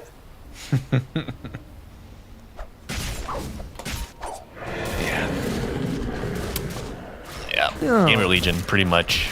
They've been forced to just try to drag the corners of the map, draw Nisha away from the team, minimize losses, you know. It's a cute idea that they're going for on GamerLegion. Get the Lycan Ags and give to the Faceless Void. He's going to go for a defensive item. So it's like, all right, my damage needs are somewhat handled by getting the shapeshift. Yes. Yeah, we will see. How close is Mr. Lycan to that Ags? It's 1.5, I think, something like that. Yeah, 1.7. Not too bad. Yep. You're gonna run out of towers, though. They are there to give us time, so they're doing their jobs. I'm sure this tower is gonna last for... Oh, it's gone. It's gone already. Fade's in trouble. No! Okay, Thor Guardian used, but maybe this opens a window for the GamerLegion to make a jump. Oh, they found Tofu! Hey, yeah, they do find Tofu. Spacing him out, but Ghost no mana now. He does have enough after popping the wand, and they bring down Mickey. Uh-oh. Is this how it starts? Uh-oh. Nope, this is how it is. Holy shit. Ace with the hammer, bringing it down. It's damn near a team wipe for GamerLegion. One more. RCY against the world. He's got a couple buybacks. But to what end? If you're, you know, why would Ghost buy back when he doesn't have Chronosphere? RCY did an amazing job of staying on top of Tofu, ensuring he doesn't get the save off, which was nice. And they still bring down Mickey because of him. But when you're 20,000 gold behind, you got big problems, and just solving one of them is not gonna be enough. You know, look at that. It just goes straight for Tofu, keeps him controlled. I'm a little bit surprised we didn't see the Chrono come out a little bit earlier, before this battle trance. Because again, as I mentioned, Tofu was handled. Yeah.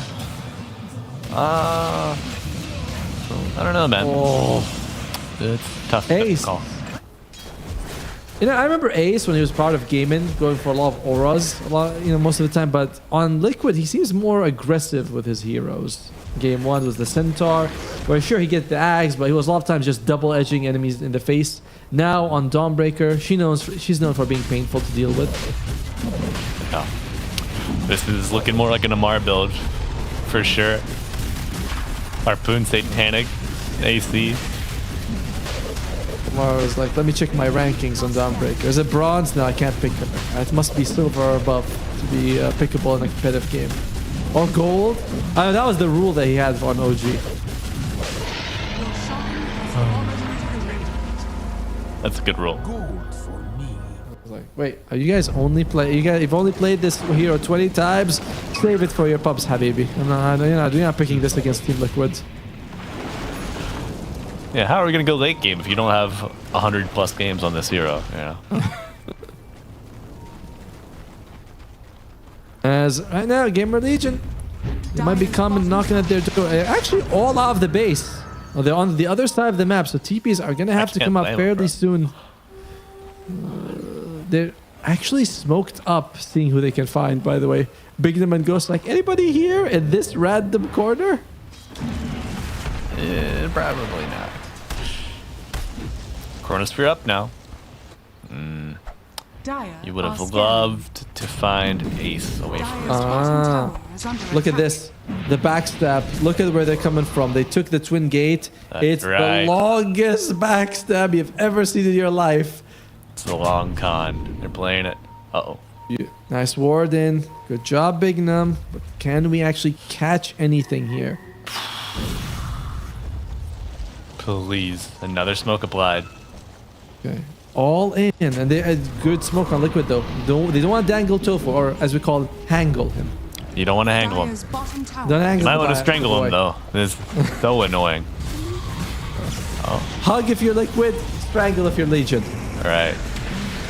Oh, here we go. Here Rolling we Thunder go. on the back line. Speed in as well. Kisses ringing through. Lasso pulling him back to his demise. kill. Sword Guardian coming down. The stun is on Ghost. He gets crashed on, but a big time walk healing him. Oh my god. Is this it? No. No, it's not a Tomo. He has to retreat immediately. And now RCY left to the Wolves. I would say the Wolves are on the dire. Fight not quite as bad as the Bark. Nice blink from RCY, man. Just trying to do it all. Doesn't have enough at the end of the day. A little bit unfortunate, by the way. Even though they had the Axe Scepter on Fade, he wasn't able to use it while the chrono was up. So it really didn't generate too much value. Only used it once he was hitting Tofu. And Mickey, he is making sure that Fade never bites someone else. The Wolf has been defanged, folks. It's been a tough break for the GamerLegion boys. I would say an outdraft. Would you agree, Atomo?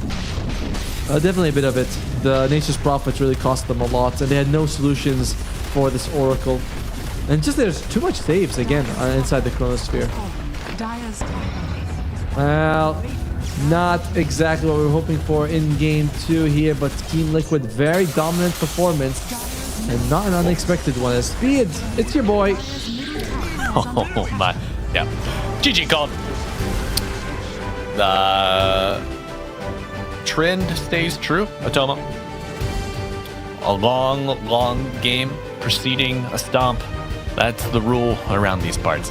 Team Liquid, take it 2-0, improving to 2-1 in the group stages. Yep, it's just a pretty much, day in the office for them. Game 2, it was really a bit of a drafting thing, but we're going to be lucky because we can ask them directly if they feel that way on Team Liquid. But Tofu playing out of his mind, what was it, like 3 critical saves where he just teleports to the tower, someone's caught in chrono, throws out the false promise, and GamerLegion is just thinking, ow, shit, not much we can do in this situation, is there? So, no. Well played by Team Liquid. Yeah. Well played indeed.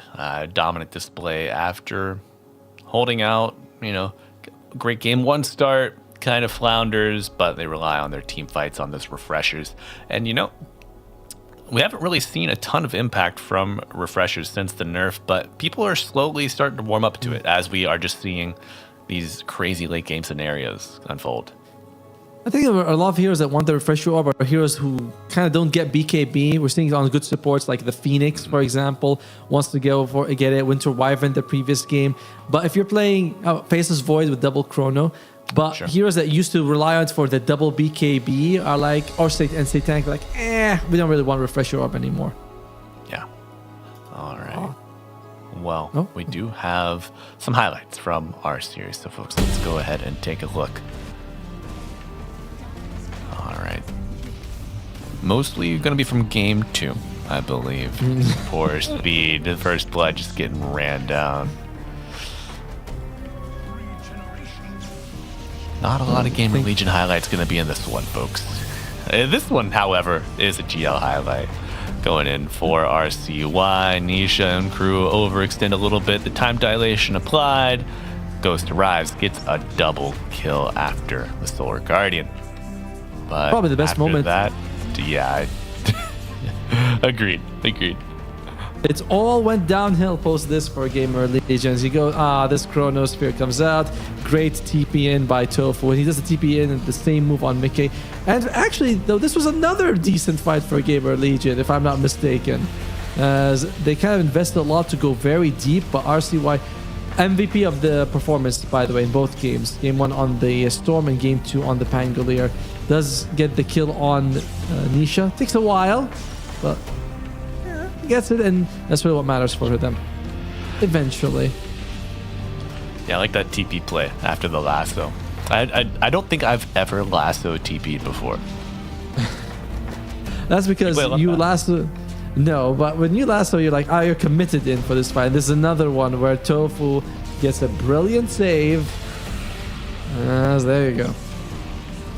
Very awkward situation here, multiple times for GamerLegion, as after this, you feel like they focused more on finding the Oracle, but to really no avail most of the time. Yep. Just too passive, this Nature's Prop. Or maybe not. I don't know. He didn't want to play it passively, but it just got dismantled so early that he didn't have a chance to go aggro. And the thing is, GamerLegion, if they would have loved to play very aggressive and in their face, but Chronosphere has a long cooldown, and you're kind of like, without it, you're not going to be able to get kills because he's most of your damage, and when he doesn't have it, it's a long cooldown in between. As this one was great control of Tofu, but the chrono felt very late. Yeah, that was kind of the story of the series. It just felt like, Liquid are just such a good team that they don't give you the windows in the timings that you want. They force your hand. If you want to use this, you're going to have to use it now, and it's going to be inopportune. You're not going to get the wolf bite off. You're not going to find us between a rock and a hard place. It's our way or the highway. And I mean, it's evidenced by the 2-0 victory. Very convincing. I mean, the wolf bite came out very at the end after he chronoed and they're going for Tofu. Yeah. He uses the Ghost Scepter and he blinks his out, and you're like, oh, it can't get much worse, can it? But can it get much better for Team Liquid, though, as it was a very, very convincing victory for them. However, that is going to be one series done. We're going to have another series, but before... I don't want to say anything. I don't want to say anything, because you know how it is, Malibu. We don't want to jump the gun. That's right. Patience in all things. Who says that? Whose voice line is that? In all, Ember Spirits, right? 4 words. He does that. Isn't that one of the things he does? Oh, is that... Wait a second. Is that his, whole shtick? Yeah, everything he says is 4... lines? Every single one of them. Is he the 4th brother? No, he was the 2nd or something. He came before Earth, Spirit, and Void, but that's his shtick, is that he always says everything in 4 words. One of his lines is in 4 words are plenty. Is that what he says? You never noticed? Wait. Oh, it does. Come on. Well, I don't play Ember Spirit. Do you think I'm a middle laner, bro? Come on. You should know this. You should know this. And another thing you all should know. Even a master falters. Remember that. But folks, we do have our interview ready to go. It is Mr. Tofu joining us from Team Liquid. Tofu, hello, sir. Can you hear me? Hi, guys. I can hear you, yeah. Great. Congratulations on the 2-0 victory. Well fought, well played. How do you feel about that series? Good and happy now. Especially the second game felt a lot better. The first one, I don't know, was really spicy. I think everyone was relieved, happy we made it, but there would have been a lot of mold if we would have lost, because, I don't know, we started throwing I wouldn't say throwing a lot, we just became a bit content and complacent, I think, with how things are going, and then they started catching us off guard, got a lot of momentum, and then it turned into this, I don't remember, 17-minute game. Yeah, that seems to be the theme here at DreamLeague 29. You get one crazy just war. Everybody's in trenches, dragging it out, and then the next game is 20-30 minutes. Yeah, there's a lot. There's some factors to it, but apparently all games have high tendency to just roll over 1 hour. Yeah. And is there anything you can attribute to that? Why are games in this particular Dream League going so long? Is it the patch thing? Is it the teams are very, they figured each other out? What's going on? I wouldn't necessarily attribute it to heroes that much. I think generally auras are weaker. Blink's BKB is either a Blink BKB or a Aura style, generally, if you want to put it vaguely. And it's leaning away from Aura, and people just became way better at delaying the games. If you get momentum, you push, you dodge out the full Aegis, you cut the wave, you glyph, and then the games just tend to go longer, and people also just try to scale more. I don't know. I think rather than clashing and maybe losing, people building more lead and dragging it out. Yeah, and speaking to that itemization, the change in style, you played with Ace many years now. Have you noticed his itemization paths are kind of opening up and changing with this meta? We saw him go more utility based in game 1 on the Centaur, and then game 2 on his Dawnbreaker. just crazy damage. The Harpoon, the Satanic, the Assault Cuirass, just itemizing to kill. What kind of evolution have you seen in him over your time playing together? I mean, he's able to play a lot of different heroes and also different styles. Everything always needs to like mesh in well together and work with the team, obviously. And then everyone kind of has to adjust. Like if there's like more supportive aura kind of items, then I also don't need to go blink myself, for example, on Oracle. But because everyone's kind of playing for themselves, like I will die fast if people go on me, so I need to mind it a lot more myself, and then, I don't know, it like spreads throughout the whole game and essentially the meta that people just have to adjust and, I don't know, be willing to take different roles. I mean, speaking of different roles, you're position 5 now after being position 4 for so long. And are you very comfortable with it now, or do you still sometimes think, hey, if Boxy's sick, I can do position 4, I don't mind? I mean, from the heroes on 4, there's still like some heroes that are like a lot or would play. Like Rubik and Hoodwink, for example, have been meta for a very long time, and I would be always down to play them.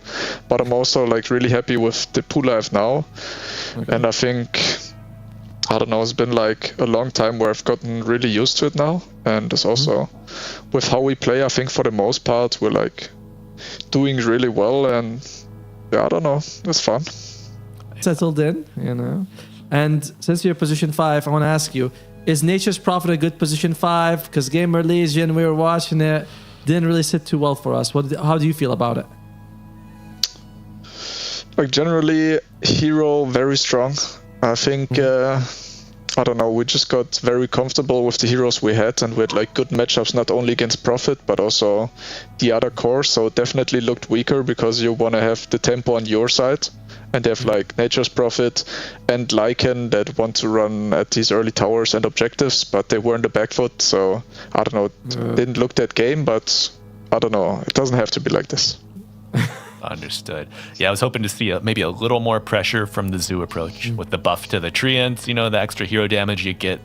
Eventually the 3 wolves on the Lycan with the Helm of the Overlord, but y'all caught him off guard and caught him on the back foot for sure, as you said.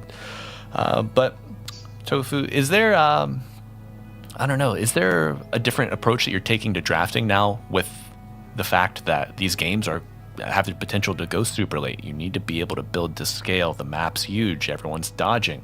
Are you leaving room to grow on every hero pick? I mean, we've been talking about it like yesterday with a series against Spirit, where they just like kept dragging the games out. Yes. And I don't know, with a tendency with how the games are going, we had like a small discussion. We still need to get into it a bit more, but I think it just tends to go to the way of everyone wants to be able to scale, be able to farm, and I don't know, be a late game monster. Obviously you still need to play the lanes, Dota, and do well and all that, but yeah, I might have to adjust with like some heroes that are potentially better because they have better scaling potential. Okay. And with you guys already kind of qualified for AWC, how does that affect your mentality entering a tournament where you're like, you know, if it's early this season, every tournament kind of feels very much more important, right? This could be the one that makes or breaks your kind of season, but you've kind of already qualified. Does that take a little bit of pressure off of you? I don't think we've thought about like it in a pressure aspect in a way. Maybe subconsciously it does, because we don't need to, I don't know, get top 3. Like we obviously still do our best. But in terms of decision making, we're also all playing from home because we've bootcamp and played a lot before. And knowing with Riyadh and TI coming up like in a month or 2, that we just want to have a bit more of a chill approach. Obviously we're still playing every day and doing it now, but not at the bootcamp, so that we are well rested for when it really matters. Absolutely. That being said, playing from home with mama or being on the road with the boys, which one do you like more? Like there's ups and downs to everything. I think our Dota is better, and I really enjoy times with the boys. I don't know. Then there's like, you don't have to worry about any other things really, because you're like in your own little space, in your own little world. But I do like Mahal. Yeah, balance in all things, right? 4 words. There you go. We were debating, we were learning. I was learning about Ember Spirit voice lines. I didn't know all of his voice lines were 4 words because, like you, I don't play mid. But Tofu knew that. I didn't know. Even though he does. What? You don't know that? Oh shit. Okay. Thank you. That's cool. Helping me point out that Atomo is a bully. But Atomo, before we wrap up with our friend Tofu here, do you have any final questions for him? No, I just want to thank you so much for taking the time and giving us your thought process, especially a little bit of inside peek into you guys discussing more late game situations. And best of luck both in the tournament and hopefully if you go to EWC. Thank you guys. Also thanks for everyone watching and the fans and everyone at Team Liquid. Thank you. Woohoo! Shout out everybody watching from home. Thank you, Tofu. Best of luck moving forward, brother. All right. What a nice guy. What an interview. What a game. What a series. What a game 1. The series was very nice for sure, but would have been much better if we could have gotten a little bit more out of them. But it's fine. GamerLegion gave us a great show in game 1. Hopefully they can improve and make it all the way to the playoffs. Because again, they are borderline to qualify 13th. So a bit of a tough spot for them. And you know, maybe hopefully the toughest teams are gone. They can have a little bit of an easier competition moving forward. Well, it's time to, do your business or get off the pot because it's getting down to the wire. But folks, we have a look at our next match. And Atomo and I will be back to cover Nigma Galaxy taking on Tundra. Gonna be a barn burner, a knockdown, drag out banger of a series. Because I think Tundra, they have not. How have they been doing, Atomo? I believe they're 0-2, and same thing with Nigma, if I'm not mistaken. I might have to make sure I check the numbers, but yeah, I believe both of these 2 teams aren't having a very good time. Yeah, Nigma's 0-2 and Tundra's 0-2, so kind of a critical game. It is, but folks, we're gonna take a break, and we will see you soon for this Nigma Galaxy versus Tundra matchup. Stay tuned. It's Malibu Jesus and Atomo here on ESL Dota 2 Storm.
whenever you're away.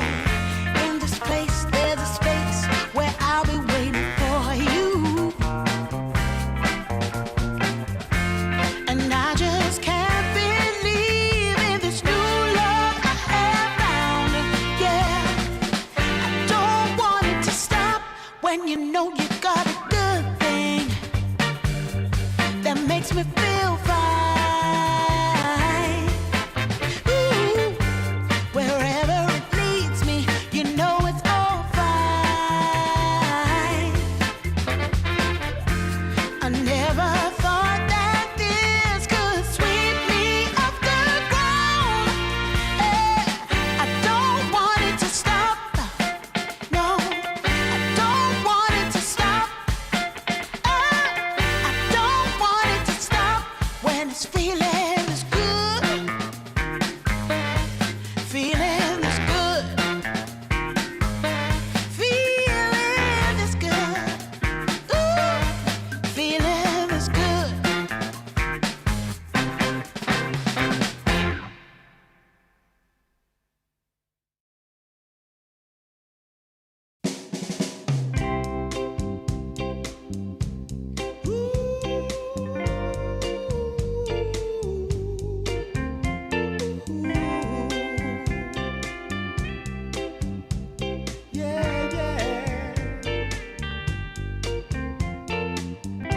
I've been waiting a long time, just longing for a glance from you.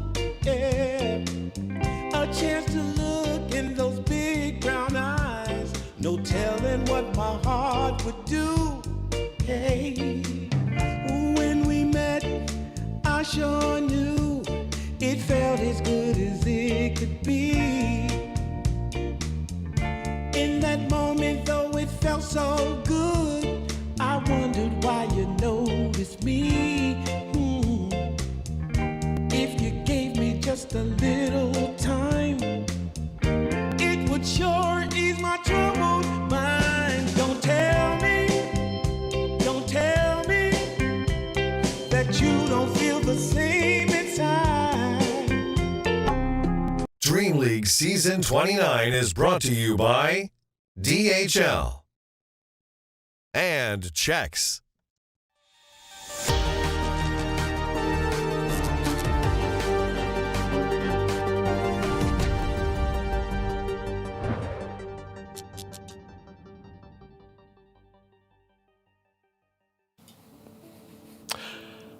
Commercials off, flowers on. We're back. It's DreamLeague Season 29, babies, and we've got a banger of a series coming up. Almost do or die time. It's going to be Nigma Galaxy taking on Tundra Esports. And Atoma, maybe not some results that we would expect from, I don't want to make anybody upset, but from maybe both squads so far. What are your thoughts on the current group standings for these teams? A bit more surprising for Tundra, I will say, but someone was pointing a statistic that they haven't won a game since like Birmingham or something like that. So they have definitely they're not bringing their A game at the moment. But you know, they're number one in EPT points. I think they're just taking it a little bit easy. They don't really care how it's gonna go. It's the other team that maybe needs to put their backs into it a little bit more. Yeah. But they did have a decent showing in DreamLeague Div 2 Season 4. True. And a top 4 Div placement 2. in Essence 1 win. Right, 1 win Essence. Sure. So maybe they're ramping up a little bit, but we will see, folks. Both teams will be playing at their full strength. Neither team using a stand-in. Do we have a look at the rosters? Is that something we're doing? Or are we just, look at these beautiful, beautiful graphics. Ari on soft support, Pure on the carry, Whitemon on the hard support, BZM from the mid lane, and 3-3, of course, anchoring down the team on position 3 in the off lane. Been a lot of Ari Rubik that we're seeing in this tournament, but BZM has also been busting out the Invoker quite a bit earlier on. He actually delayed his Cataclysm, his Aghanim Scepter, to like 50 minutes in that 100-minute game or something like that. It was very late when he bought it. But overall, Tundra Esports, despite their hiccups, I don't want to say they're the big favorites, but if I was leaning towards one squad, it's gonna be them. Yeah. Yeah, I would also. I would maybe put 4 out of 5 eggs in the Tundra basket. And maybe You have keep 5 one. eggs? What? Do I eat 5 eggs or do I have 5 eggs? You have 5 eggs. You must be the richest man, ever. I have many eggs. Actually, one of my neighbors has chickens at Tomo. He's this tiny old man, and he's very cute, and he has grandchildren that hang out in his yard. I always walk by and I say, "Any eggs today?" And he goes, 3.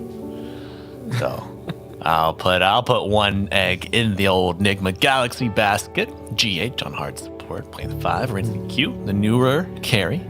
Noob, of course, back to the mid lane. Omar on 4, and Divide in the off lane, playing pause 3 for the team. He's become a bit of an anchor. How do you think his performance has been so far in his tenure? I don't know. It's hard to judge because the big difference, it hasn't just been the device in the offlane, but Noob is back to mid. And Noob was not a dedicated offlaner. Let's just go with that. Yeah, well, let's take a little more in-depth look here at Nigma Galaxy. Nigma Galaxy is a team that for some reason seems to be trapped in an endless purgatory of struggle. And unfortunately, that really hasn't changed. One thing that has changed, though, is their roster, now consisting of Rinzy Q, Noob, Devi, Omar, and GH. After many roster changes through the years, GH is the only remaining player of their former glory days, and Kuroki as their coach, if that counts. It's not all doom and gloom for Nigma Galaxy, though. They did have some very decent results last year, such as 5th place at the International. The current roster of the team hasn't had as much luck, with their biggest proper event by far being ESL 1 Birmingham 2026, where they got last place. This might hopefully just be a case of their current roster not having enough experience together yet, and we've seen it before with Nigma. Sometimes they just come out of nowhere and look like an actual amazing team, and sometimes they don't. Either way, maybe Nigma Galaxy will manage to cook up something special, exceed all expectations, and show that this new roster also has the secret sauce, here at DreamLeague Season 29. The secret sauce? I don't want that. I want the Nigma sauce. I wanna get deep in that galaxy. But man, I loved those Birmingham team reels. They were so good. Bring it back. I remember a few of the teams that have one of the player with the T and he had the finger like this. And like, that's very cute. Obligatory. So, I love that as well. But the point about Nigma Galaxy being consistent is spot on, and they can't really do that though right now. They are 15th in EPT points. That is not in the threshold. You need to be at least top 13 to get there. For Nigma Galaxy, you expect them to have to get in top 6 of this tournament to gain enough points to actually jump up there and qualify for EWC. Top 6 from an 0-2 start. Well, if they're gonna do it at Tomo, it's gotta start now here against Tundra. And I don't know if I'd want to be in those shoes, man. Oh, I'd love to be in those shoes with Nigma Galaxy. It seems like they're a very fun team who get along quite well with each other. So I do like that. But going to some of the hero picks, Rinzy Q, he is a very good Meepo specialist. Would like to see him pick that up. I know that Noob on the Beastmaster, the Pangolier, and I think the Primal Beast has also done some work. So we can expect a bit more of a, as you mentioned, Falcon-esque draft with a lot of durable cores. Yeah, the Falcon-esque drafts are the ones that seem to push the game, go longer here. But folks, I do believe we have a draft forming up. Let's take a look at Tomo. I don't know if you have an ear for it, but have you noticed that the music, while we're on the screen talking about the game, before we get to the draft, Tundra Esports. do you notice that it sounds like an acoustic version of one of the songs that plays during the break? And I need someone on our production to tell me if I am crazy and if I'm imagining that, or if I am correct. because it is so eerily similar that I'm kind of freaking out. I feel like you're probably right on it. You have a very good ear for this sort of stuff. You know, me, I just got the eyes for Dota. You got the ears for the music. I got a face he's for jamming. radio. He's jamming. He's vibing with this music too. He's singing the remix to Ignition in Tagalog, bro. You see that interview? No, wait, I know. I've seen it. I think I've seen it. Yes. I believe he also sang it with a couple of casters before. Like Whitemon is quite a guy.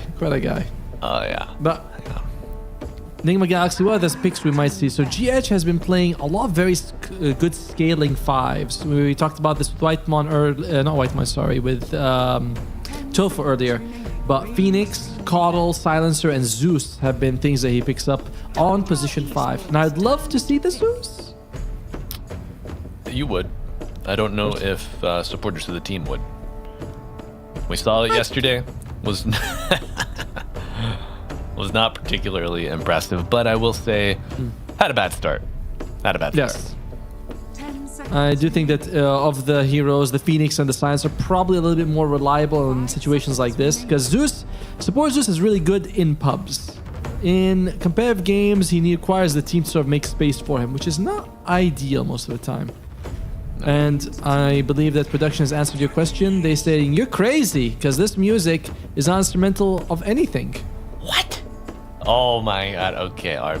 Oh my, that is wild. That's wild. I'm gonna set up two side-by-side examples, and they're either in the same key, or I'm being gaslit right now. Because but anyways, back to the business that you know, that you care about, folks. It's techies for Tundra, and the first pick, Puck. Okay. No, but very solid here to have against the techie. It's kind of hard for the techies to do anything to the puck. You can also root him down, or leash him down with the puck. Just an overall solid pick, but does reveal your mid laner very early. Now, the nice thing is that Puck usually uncountered. Not really many heroes that can sort of ruin him in the lane. The one that comes to mind is the sniper, but then you have a sniper mid, and that's a thing. Then you have a sniper mid. Yep. You have a sniper you mid, have to build the rest of your game around that. Getting him to fights, protecting him, having enough peel, enough protection. It could be tough. Yeah, so I wouldn't really see. I expect something more like an Invoker coming out from BZM. Has shown a lot of preference for the hero recently. So it might be something that Enigma has to consider banning as well. Yeah, I could rock with that.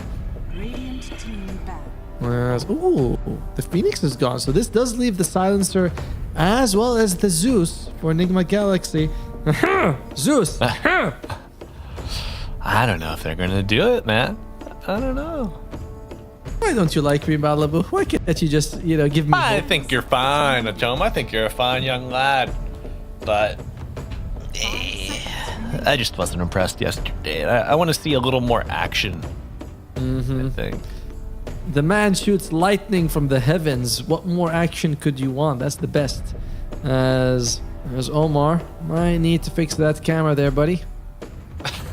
What do you mean? It's got that thing, don't you see the colors? Yeah, black and white there.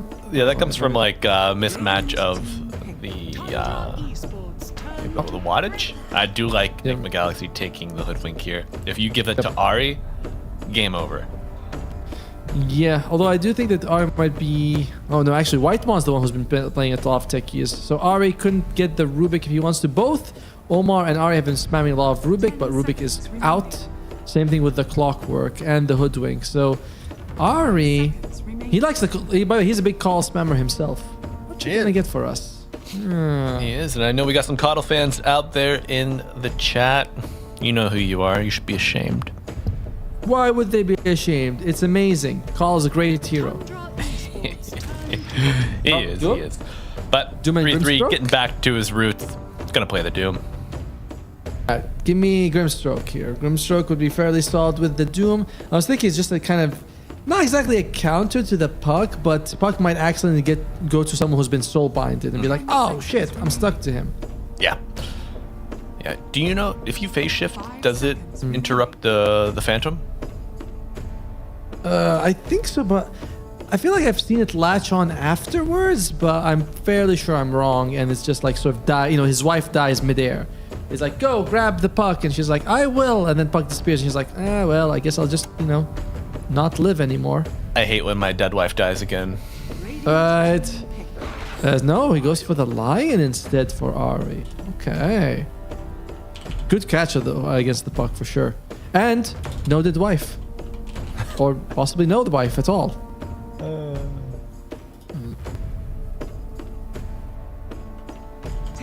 I feel like I don't think Lion's really ready for a relationship overall, so probably single fella. He's a bachelor through and through. I mean, he goes to hell and back every other day, you know. But look at his face. He seems like so angry. Can you imagine you sitting across dinner from this guy? He's looking at his food like that. You're like, I don't know. I don't think this is gonna work out there, buddy. Dude, I need I need a Yuta Akotsu skin for Grimstroke, and then a Rika skin for the Phantom's Embrace. I was like, no, that's my. That is a dead girlfriend right there. That would Cursed be by him. Dude, talk about crossovers. We had the Monster Hunter crossover. Yep. Give me the Dota 2 JJK. That would work pretty well. Yeah. But in the draft, I still think, honestly, Zeus not bad to go for the slaughter. But Zeus wouldn't be so bad to find the Lion as well as the Doom. These are big, blink heroes that want to get their spells off. Zeus prevents that. We'll see if I'll that's give you that. I'll give you that. Yeah. Or Silencer, of course, as that's another way of stopping them from using their 10 spells. seconds remaining. Now I'm thinking 5 seconds. I've got Rinsey Q in my safe lane. Okay. I haven't had the chance to speak with Rinsey Q. I don't know his temperament. I don't really know his mannerisms or anything. What kind of support does he want in the lane with him? Does he want someone who's going to take the heat off him? Does he want... Haha, told you. I told you, man. Like, and the thing, what hurts me the most, Malibu, isn't the words, but the doubt in your eyes when you look at me and I say Zeus. I'm like, yeah, Zeus is like, but Malibu, it's not working out. Sorry, Tomla, I can't respond. I'm taking a bite of my wrap. Yeah, well, you'd better take a bite of it, because when you talk, all you do is you put your foot in there. There's Tundra Esports. Alright, they see the Zeus. Now, as much as I like this, it definitely comes with a lot of holes that you can poke in. But we'll see what Tundra Esports decides. They're going to have to show off one of their cores. I'd like a mid that, something like a Pan... Oh, no, wait, Pango's gone. Okay. Still would like something that's quite mobile to catch the Zeus. A Storm Spirit wouldn't be too bad, an Ember as well. Something that I feel like one of those two heroes would be very nice. Because you have the Hoodwink as well as a very easy target to bring down. Yeah. And I don't know. The Storm plays fine into the Puck. Kind of able to dodge the remnants early on. Can be a bit of a nuisance. Storm is certainly lower range in the Puck as well. So the poke, the prod will be a bit of a nuisance. So they're going to go with the Ember. Okay, solid pick. I would have preferred the Storm a little bit more, but I think Ember gives you a bit more oomph early on. And that is an actual word, oomph. Yeah. Yeah. Yeah, it's understood as like weight of effort, There you go. Now both teams need a carry. And it's going to be Tundra Esports is going to reveal their carry first. Actually, Doom is Tundra's most played carry in this game, in the last month. So it's more likely that Pure is going to be playing Doom over 33. Oy. So what I'm seeing here, I'm seeing Faceless Void for Nigma. For Tundra, I'm going to see 3-3 Brew? Is that anything? Yeah. He's played a little bit. He's played a little bit. But again, the sample size we have of matches being played in general is quite low. So he might like really like the brew, but he hasn't had a chance to play it that much in competitive. All right, so they get rid of Largo. Who else would they want to get rid of here? I don't know if I want to say Timbersaw, even though he's been playing. I like the idea of a Tide Hunter more, or an Underlord's band. Okay. Do you feel that Tide Hunter is a little more disruptive to what Nigma are trying to do? I think so. You bring Tide Hunter, you build a pipe, it goes a long way to stopping them. And there he goes, the Tide Hunter gets banned. Yeah. They don't really do anything to buildings, though, on Tundra. Their building damage is so bad. It doesn't matter. Once you hit 17 minutes, everyone does building damage. Doesn't really matter at that point, right? Yeah. True. Yeah, once everybody gets Books of the Dead, you're fine. We don't need to do damage. We'll summon the damage later on. All right, Tundra. They're going to reveal now if this Doom is going to be a carry or an offlaner. And it's going to be an offlaner there. Now, Nigma Galaxy, you see the carry matchup. But who will you put against the Kez? Monkey King is in the pool, but awkward against the Lion and the Doom. I really don't like it. Terrorblaze banned out. Lone Druid is also banned out. I think Tiny. I think you want to go for Tiny. Have him run around, kill people. You have Zeus to provide a lot of extra bonus damage. I think the Tiny Shadow Blade is the play. Yeah, I can get behind that. Or carry Hoodwink. Different. Now we gotta get one joke in. We gotta get one joke in from for the end of the draft. Just go back to the rap available. I'll handle the draft for now. Does feel like Tiny would be the one I want to see, but let's say Tiny is not picked up. What would they go for? Q has been playing some Kunkka, which is okay. Actually, Morta. I wouldn't mind Morta if it's not going to be the TA. That's different. Great amount of damage from. Right? She did. I think I'll check in a little bit, but it's a great damage lineup from Nigma, by the way. The Boomerang to buff up the Puck and the Zeus, and Divine Llama will be buffing up Rinse Q with this minus armor. So damage-wise, Nigma Galaxy shouldn't, like at any stage of the game, they're gonna have decent damage to deal with Tundra Esports. I like that. Yeah. Team fights also fairly solid, thanks to GH providing vision. That's a big deal. But I worry about how flimsy they are on Nigma. Yeah, that is Puck. exactly the word I was going to use, Atomo. Flimsy? Yep. Thank you. Or Nigma, because that's the team name. Well, both, if you want to be pedantic. But no, flimsy matches the description of this Nigma draft for sure. Devi's going to have to get big. Well, I mean, he's a dad now. We only expand in one direction after that. But we'll see. My dad powers are immaculate. No fathers on Tundra, right? No, I don't think so. I'm fairly sure none of them are. I mean, BZM is like 20 or something, and Ari is also on the young side. But we'll see if dad power is enough to carry Nigma Galaxy into this game. Omar's happy. He's like, I got what I want. I got a Hoodwink. Life's good for me. Tundra Esports, their advantage is their durability. Not significantly more, but definitely a harder group to bring down. And they have very good damage themselves. So Nigma Galaxy, the tougher draft to pull off. They certainly do. And I agree, Tomo. And they're going to try to pull it off, well, with a smoke play right off the bat. But folks, if you are just tuning in, welcome. We're happy you decided to join us here on ESL Dota 2 Storm. Here we go. Jesus, that's Atomo, and we got a fight. BZM is dead. And he's only 20 years old. All right. That's the fastest first blood we've had. Check the stats. It is. They showed it for us. It was minus 47 seconds. Ours was minus 52. Boom, baby. Hell yeah. And award. If you're an Nigma fan, it's time to get on your feet. If you got them, don't tip enemies. Oh, okay. All right, someone's not getting his 8 hours of sleep at night. That's me, by the way. Yep. You and Daddy Llama got that in common. Oh, yeah, I think our kids are only like less than a week apart, by the way, something like that. Wow. Now, GH did take. Dude, you know it's gonna happen here. Big blast off coming in pure with the Echo Slash, looking for Daddy Llama. Can they bring him down? I'm just waiting for a don't tip enemies. Oh, no, the missed crush. And now Pierre's got a crush on you. Oh, please tip the enemy, please.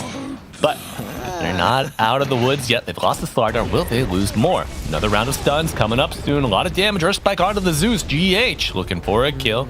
As you mentioned yesterday, these early skirmishes, you're going to take Arc Lightning instead of Lightning Bolt. The salve ticking, but it is canceled. Blast off, gotta be soon. Bushwhack ready for Omar. Earth Spike off the mark, and it's a battle of the Metapods. Everyone's missing every spell except White Mon. Off the top rope, gets one. Can he get another? Trying to get that tower armor and the region. He's gonna turn, he's gonna click, and he will get it in one more. White Mon, God. He's tired of losing. I'm a little surprised that the GH wasn't spamming the Arc Lightning earlier when they were fighting for the bounty, and it was a bit late to show up. Because of that, wasn't able to help them win that fight. But Isma down bottom should be able to deal well with 33. Now the problem with Arc Lightning is you rarely want to use it on the heroes in the lane. So it's very awkward when you take it. You're like, now I'm not gonna get Bolt until level 3. Yeah.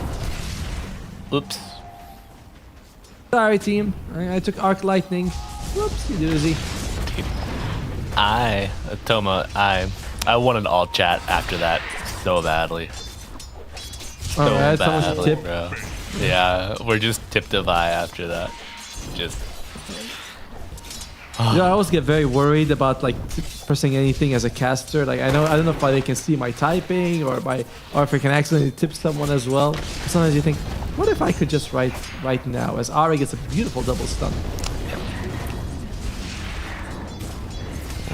Alright. Pull off. So far though. Uh-oh. Sorry, did you say Olaf? No, I said pull off as he got the pull off to the hard camp. Okay, thank you. Thank you. Olaf. Are you a fan of Frozen? Feeling icy? First one, pretty decent. Second one, not so much. Yeah. Leaves something to be desired. You know, I've never seen either. Really? Yeah, I spent my time playing Fallout. Well, you know. Well, I like to watch these things with my wife, right? It's not all Dota and gaming all the time. That should be. That's your problem, Otomo. You're spending all your time watching Snowman, brother. Well, they're having a bit of a problem here in getting Rinseq some CS. It's not super easy up against this line and Doom. Quite a bit of harass, and Zeus outputs a lot of damage, but does very little for you if you're gone on. You know, he's like, maybe I'll jump towards them and slow them for a millisecond. You're like, thanks, man. Then I'll die. Right. Yeah, especially without Lightning Bolt. You know, you don't have your mini stun to interrupt a go attempt. Maybe you cancel some right clicks after an Earth Spike lands. I think even your ability to harass is somewhat limited. True. Radiant's middle tower is under attack. Maybe you're just kind of hoping for level 3. Even then, you're only gonna have level 1 Bolt. You have to wait till level 4 before your skill. But it's not fixes itself because he did the right thing, but till it's lane ready, I guess is another way of saying it. Yeah. However, GH is getting some CS himself. If you combine his and Rinseq, it's not so bad. Like, Ari's getting nothing, all to 33. Dude, that's the copium. That's copium if I ever heard it. Hey, it's Zeus. He needs gold. I hope he doesn't go for Guardian Greaves, though. Yeah. That was a funny one, for sure. And he's dead. Well, he needs a Guardian. I think you would settle for Greaves at this point. The attack speed's slow, but it lands. Maybe the innate. Yeah. Now, mid lane looking pretty damn well for Noob. I'm a big fan of Noob. When he was playing off lane, I know he got some potentially deserved flack, but as a mid lane, he's a great tempo setter for his team. Okay. Now, where was the disconnect, do you think, between the ability to set tempo from mid or from the off lane? Just very different roles. I mean, have you played position 4 and then played carry? It's just not a different game. Your mentality is it's not the same. You have to rely on Omar to secure the lane. Ooh, you know. Actually, those two are very good friends, but it's different when sometimes you have someone who's a friend, sometimes you have someone who's a co-worker, and they're not usually the best thing together. It's Whitemon. Oh my! Yeah. Eats a couple tower shots, however. Another missed crush, but an extra regen from the water. Earth Spike and the right clicks from Pure going in with another bushwhack. Buying time, but is it enough? No. Combined kill split. Divide losing his life again. But it's a 1-for-1 trade. They are forced to bring Ari to the top lane. And as you can see, GH is getting CS, dude. The man is farming. Yes. 14. Not bad. Not bad at all. And one thing about the Zeus is he can take great advantage when the lane's empty. So you go in mid, you're like, Noob, don't you want to go and make space? The caster said you're a good space maker. Go die for me. Yes. I'm just gonna arc lightning a couple of 1, 2, 3 creep waves. Not much. That's pure. Damn. Divide. I don't think he's getting him. No. Yeah.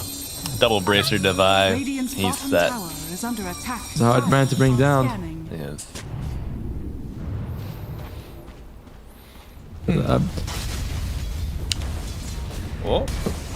Let's see what's Gaben telling us. Gaben is saying it's 57% for Tundra Esports. Not much of an advantage for them so far.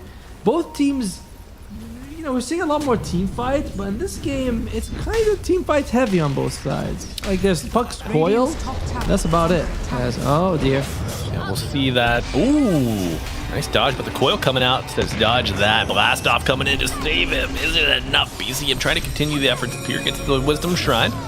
And looking for Divide. Their sights are set on the offlane and they find the Fishman. That was a little critical. Can we look at GH, by the way? I think he's trying to do some shenanigans. Yep, the shenanigans have been tried. They've been found wanting. Yep. Shenan once, but he did not shenan again.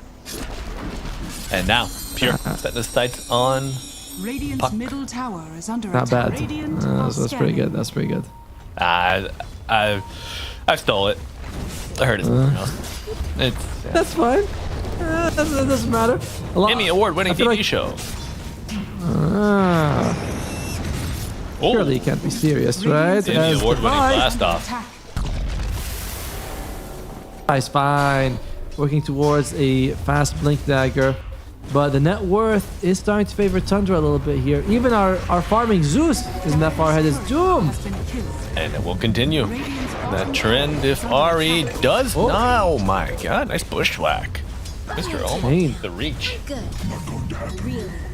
In a million years, if that was one of us, it would not have landed. Oh, okay. He's hasted. He is. Haste his ass. Thunder God is very zippy. Is he zappy enough? No, but the acorn shot will get the job done. The squirrel is rich. She's been hoarding her nuts all winter. And she's ready for the springtime. Radiant's top tower is under Not bad by GH. He sets up the kill for his team very nicely. Unfortunately, we saw the same problem yesterday for... I forgot how it was, but the Zeus did not get the Wisdom Shrine. Delays his level 6. You don't get his ultimate, and you aren't able to, not exactly snowball, but contribute more to the team. Yeah, it was KJ. KJ. There you go. Yeah, team contributions can be somewhat limited on this 5. Radiant's top tower is under attack. So what you do is you max arc lightning and you go jungle early. That's how it's done. I see. Radiant's top Make sure you mute your teammates as well. They won't understand how amazing you are when that happens. Tomo, I got a question for you. Yes, right. Yes. Regarding enchantments, yada yada. Oh, well, looks like we might have some action, so I'm going to hold off. Okay. No? Okay. Never mind, guys. Enchantments, items, item slots. Early on, is move speed king, in your opinion? That or mana regen. One of these two. I always go for either mana regen or move speed. Now. Right. Oh my. That fight. Oh, big spike with a blast off on top. Whitemon gets another. Acorn bounce. Spreading the damage out, but the net, big net from the 3-3 and not quite level 6, my friend. GH will fall. Level 5 bushwhack onto the back. 2 supports are both holding hands here, but Doom is applied to the fishman. And it will be a fish fry for dinner, my friends. Omar, a little off the mark. Unfortunate. And the killing field being watered with the blood of Nigma Galaxy, but Noob looking to make a splash. Going in. Just kidding. Had the coil. Dire's bottom tower. But not really able to actually do anything with it. No, he's not going to go for 33. Who's surprisingly thinking about Radiance on this Doom. He's like, I want to burn them all. Huh. But great catch coming out. Oh, this was already after the Noob died, but you don't get much value out of the Zeus. He's kind of like a disruptor. You know what I mean? You need the team to sort of set up kills and you get a glimpse off and you're like, look at how useful I am. Or, here's a more accurate one. Zeus is a support version of Alchemist. You kind of just jungle and throw out your ultimate, and that's about all you really do. But you don't really give your team any extra net worth. Yes. Yeah. Well, you help them secure kills. That's kind of good enough. But you definitely see this hero as a bit... Oh, wait. Pops the coil. Orb going through. Bushwhack on top. They get a kill. Both mid laners going down, but get the Zeus as well.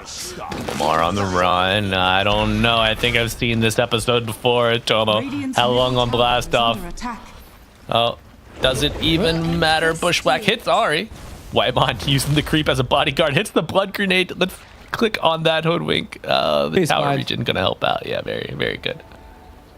I was surprised actually that Omar made that, but just a bit of a fast squirrel. I think that's his taunt. I've never seen that one before. Yeah, cute. Yeah, that's a taunt. Little very cute on the loot. They need the buy to blast off. Oh, short legs. Uh-oh. It's the not you, GHO. They need Divide to get involved fairly soon. They can't really rely on Noob to make space by himself. And GH is going for the first item Aghanim Scepter. Again, it's crazy that the pub mentality of just going for Axe first on Zeus is the right one. Yeah, that's the I'd win of Dota 2 for sure. Could we check Whitemon's itemization real quick? I'm curious as what his build is, but he's only got boots and that's about it. That's all you need, baby. Find Omar. Oh, nice bushwhack of the Zeus ult on top. Well My done. God, support's eliminated, and Divide getting involved, channeling that Watcher. I hate those. Misclick. I know. just in jest, but nice slight dodge. BZM trying to get out. Oh, beautiful Raven's Mail, but is it enough? Echo Slash to buy some time, but they will not stop their death march forward. 3 dead from Tundra. Ooh. Deserved, really. Omar get with that bushwhack in midair, and yeah, I've had the same thing. You're chasing someone, you click on the outburst, you're like, no. Oh, sorry, the Watcher.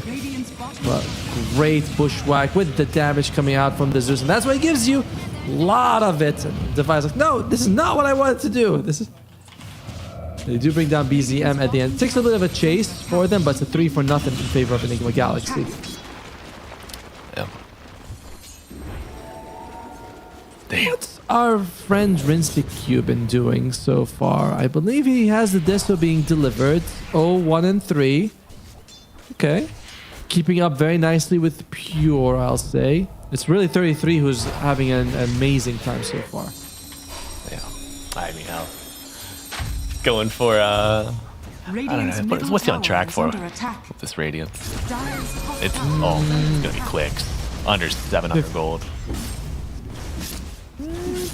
probably about 16 minutes radiance, I'd say.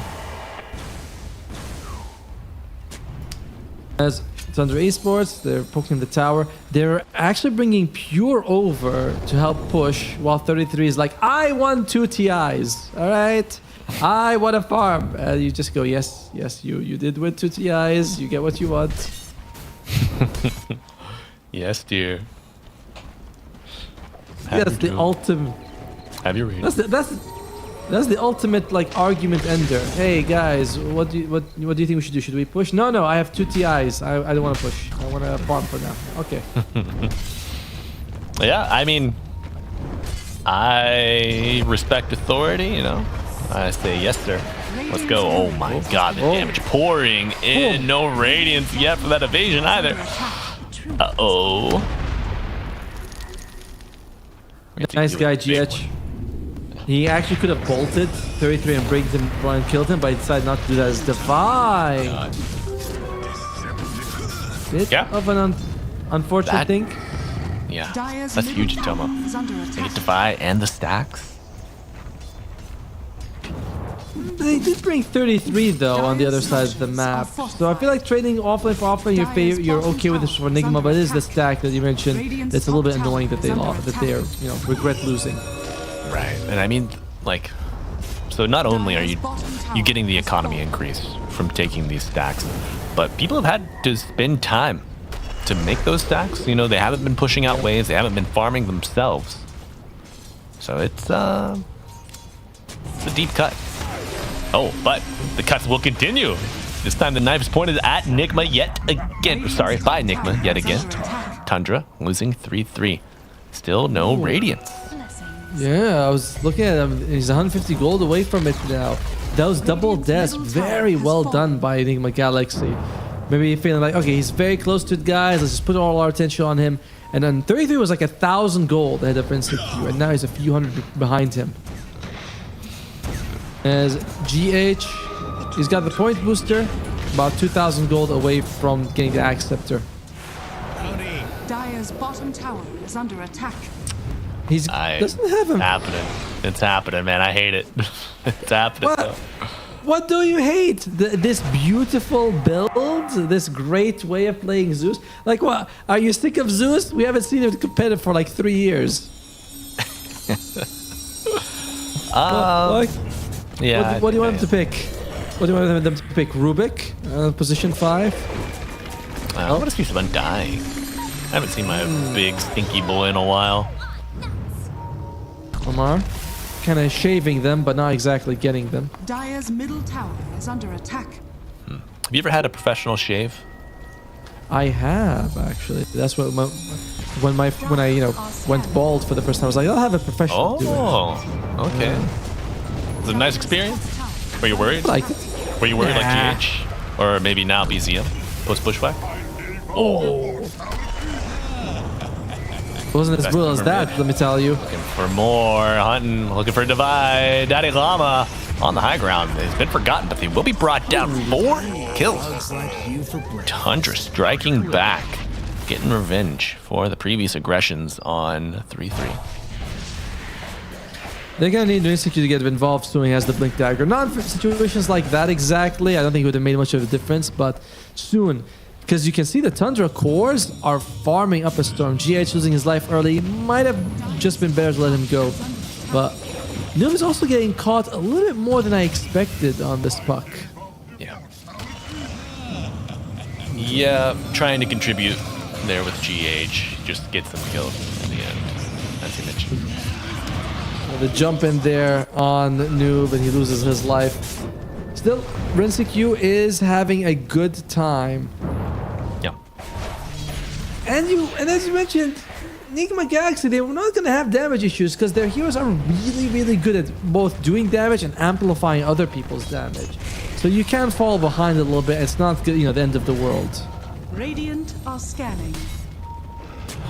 But I don't know. Can you just give them any wiggle room at all? This is the team that punishes. My god, they find 3-3 continually here in the triangle. There you go. Getting Rinsing Q involved. We love it. That's what we've been waiting for. Dire's bottom tower is under attack. Radiant's middle tower is That's under a couple of those charges as well. Has the Blink Dagger. Rinsecue ready to be involved as Devi. Not going to be enough. Interesting that both of the offlaners get gone on in like the similar mirrored area of the map. Yep. They definitely feel like they've been focusing on them. For Nigma Galaxy makes sense, you know, 33, huge cornerstone of the team. For Tundra Esports, Devi gets mad and will ult chat. Yeah. So like, that's the one. You know, Get him, boys. Go get him. Yeah. Tormentor. Taken very quickly. Thank you, Slardar. Big minus armor coming out. And it's Noob, actually, who gets the shard. So a little bit extra magic damage. Is that on... It's on Waning Rift, right? It's actually on every one of your shift. attacks. Every one of your attacks? Oh, my. Yeah, but it's only, what is it, like 15? No, 20 now. So every attack has the 20 damage. And of course, when you phase shift, you do the attack all thing. There you go. Otomo, is it time for me to get on my middle inner arc? I mean, if you hate people, if you hate your teammates, you don't want to play with them again, yes.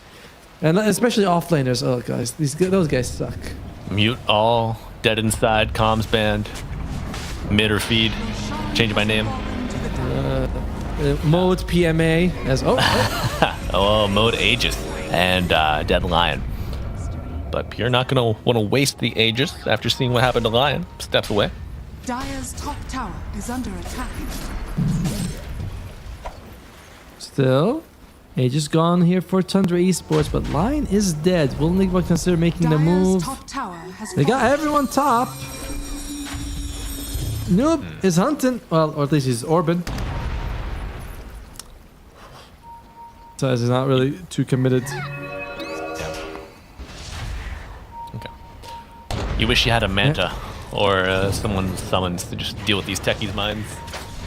Very annoying. They do have the blinks on the Nigma. All three of their cores, actually. Hey? Oh, if BZM goes through the pit and they find the puck, will it be enough? Coming back for round 2. Uh-oh, phase shift. Isn't it enough time? Dodges the blast off, orb out, and a coil.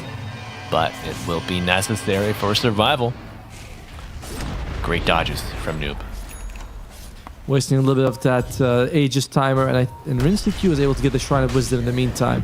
So Rinsecue continues to be this very scary threat. Kind of reminds me of the previous series where Ghost for GamerLegion was always the highest net worth hero. Yeah. And they always had to respect him on Team Liquid in Game 1. Here's the same thing. Rinsecue, massive burst damage, very scary.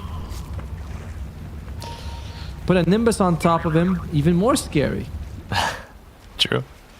Yeah, he can 100 to 0 with a little bit of assistance. Pretty much anybody on the map, I think. Especially if you like interrupt the grappling claw on Pure, you might be able to just bring him down because he's not. I don't think he has a ton of HP yet. How much is Pure working with on the guys? 1700. Yeah, but he's got Mage Slayer, right? 18% magic resistance adds up. A little annoying. 17 armor as well. I feel like that's less of an issue with up against the Slaughter and TA, right? Like they will be able to chew through that. And there you go. Nimbus is available. GH has it. And now will it be the refresher orb or the Kaya? It's refresher orb. I love it. This is the way to play Zeus. Ultimate greed. Dude, so I started talking about this yesterday, but I didn't get a finish because teams that we were casting, they keep interrupting me. As you can see, BZ forced to pop the BKB and dodge death. Okay. Evades or misses. Uphill. Very nice. Oh, and it's not over yet. Whitemon will go down. Thunder God's Wrath doing it with the Nimbus on top. But they also bring down Divine. So good trades coming out for Tundra, and 3-3 will find the puck, the Hex, the Doom. It's all invested. They turn their attention elsewhere, looking for a +1. They will get it to him. But Blink dead, and now Rinsecue. Oh, a little bit of a love tap, but he will not survive. By GH's best efforts. Doesn't actually have the TP. But does Pure sense that he's around? I think he might, but GH, is he quick? He is. Should. Not quick enough. I mean, he's a quick player. His hero is not particularly quick. Just trying to stay in the Nimbus, but not going to be too much of a threat. Pure still has the Aegis, and looks like he has an ally, maybe Whitemon, on approach. Yeah. Oh, nice move there by Tundra Esports, getting what, like four for basically nothing there. As Pure a little bit low, Aegis will expire in about a minute. We'll see how much they want to use it, or I mean, they definitely want to use it, but are you just gonna let him die to anything? I don't know.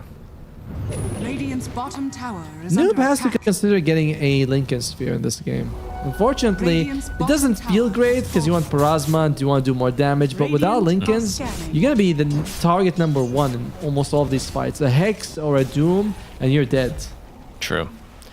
And then you know 33 is going to have the economy eventually to go Ags, so it's a painful pill to swallow, but I think Lincoln's is the move for now, and then you're just going to have to suffer later. I mean, that is a good point, right? You might say, well, why should I get Lincolns if, as you mentioned, Doom is just going to self-doom himself later.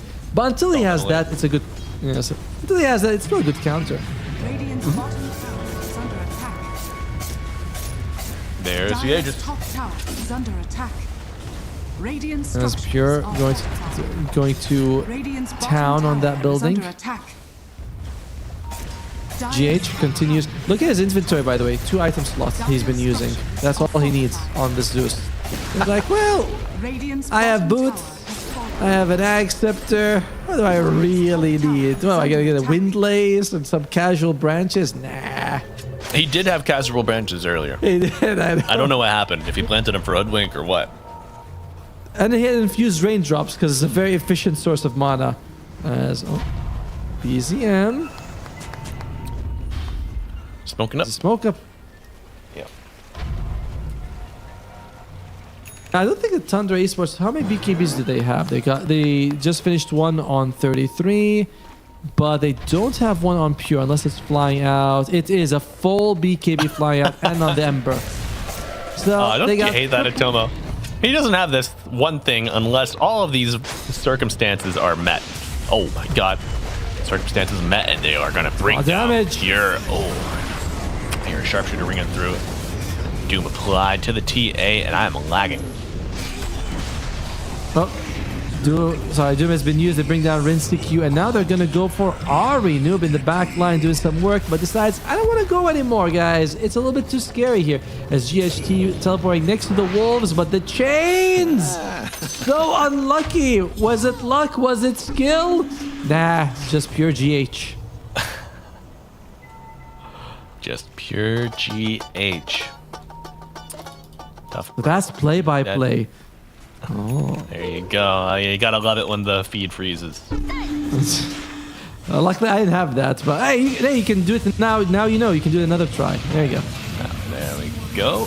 Sharpshooter coming out, and there is our BZM finding the Hoodwink, but he TPs away after stealing the shrine. I believe they brought down 33. GH actually got the kill, and he is not too far from the refresher orb in the real game. About 2,300 gold or so. Not bad at all. It's growing on you, isn't it? I don't know. I don't know if I'm a believer or not, Atomo. I think it might be a bit of a fake build, but you know, we spoke with Tofu. Okay. Scaling is the way of the future, so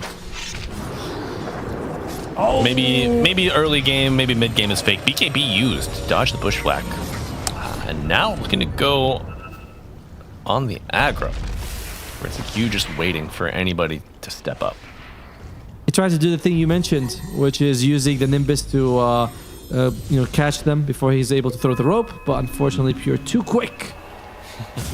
Radiant are scanning. Oh man, if I see the micro stun from Nimbus into the bushwhack, I'm losing it.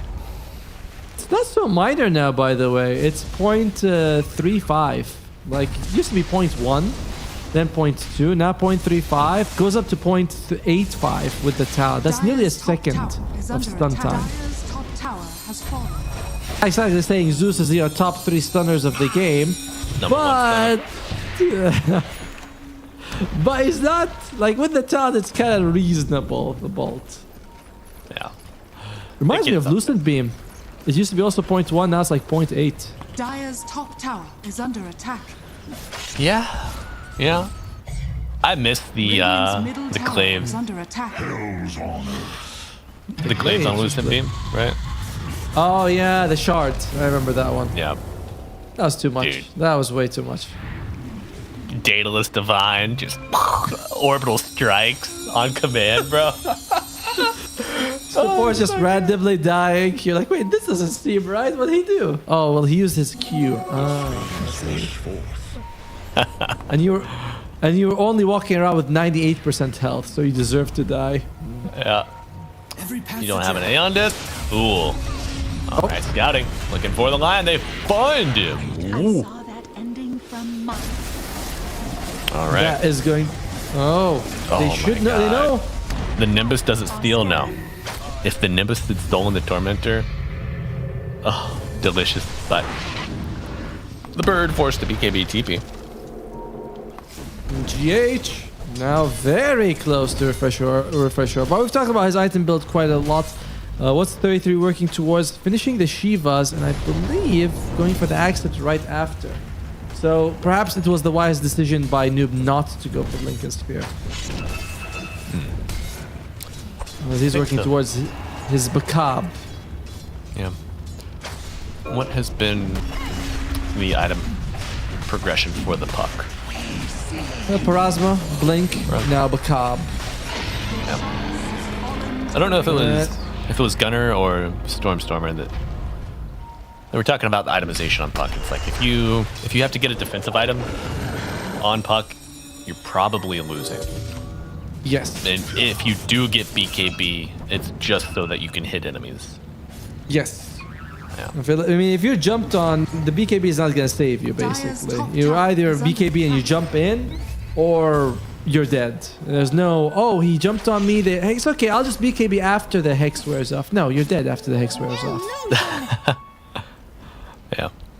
Very. They fight into this Aegis? Or is it like a safety huddle? GH, you need to go back to base. He's walking around with no mana. And that's what he's doing. Well, there we go. Our Zeus coach right here, folks. Mr. Itomo. Offering position 5 coaching lessons on Zeus to you here in real time. I'm not really sure how viable he is as a 5. I like him as a 4 more, but GH, topping up that mana.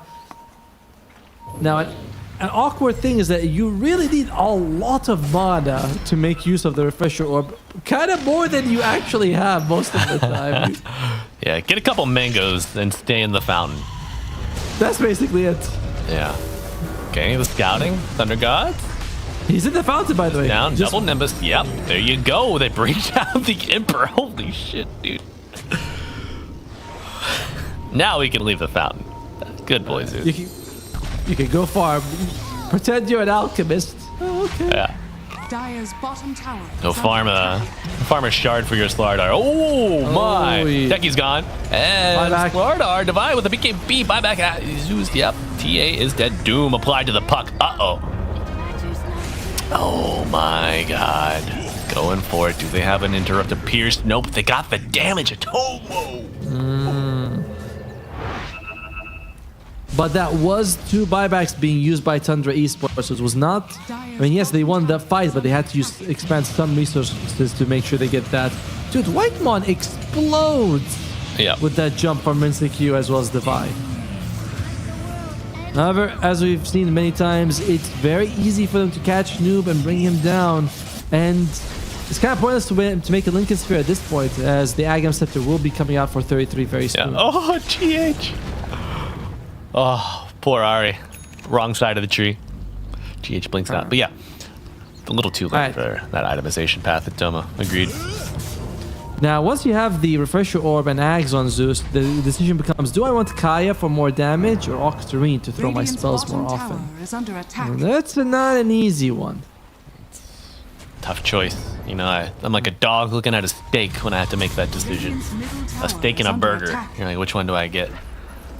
I feel like you to go for the steak. No, you want the burger, but if you're gonna have both, you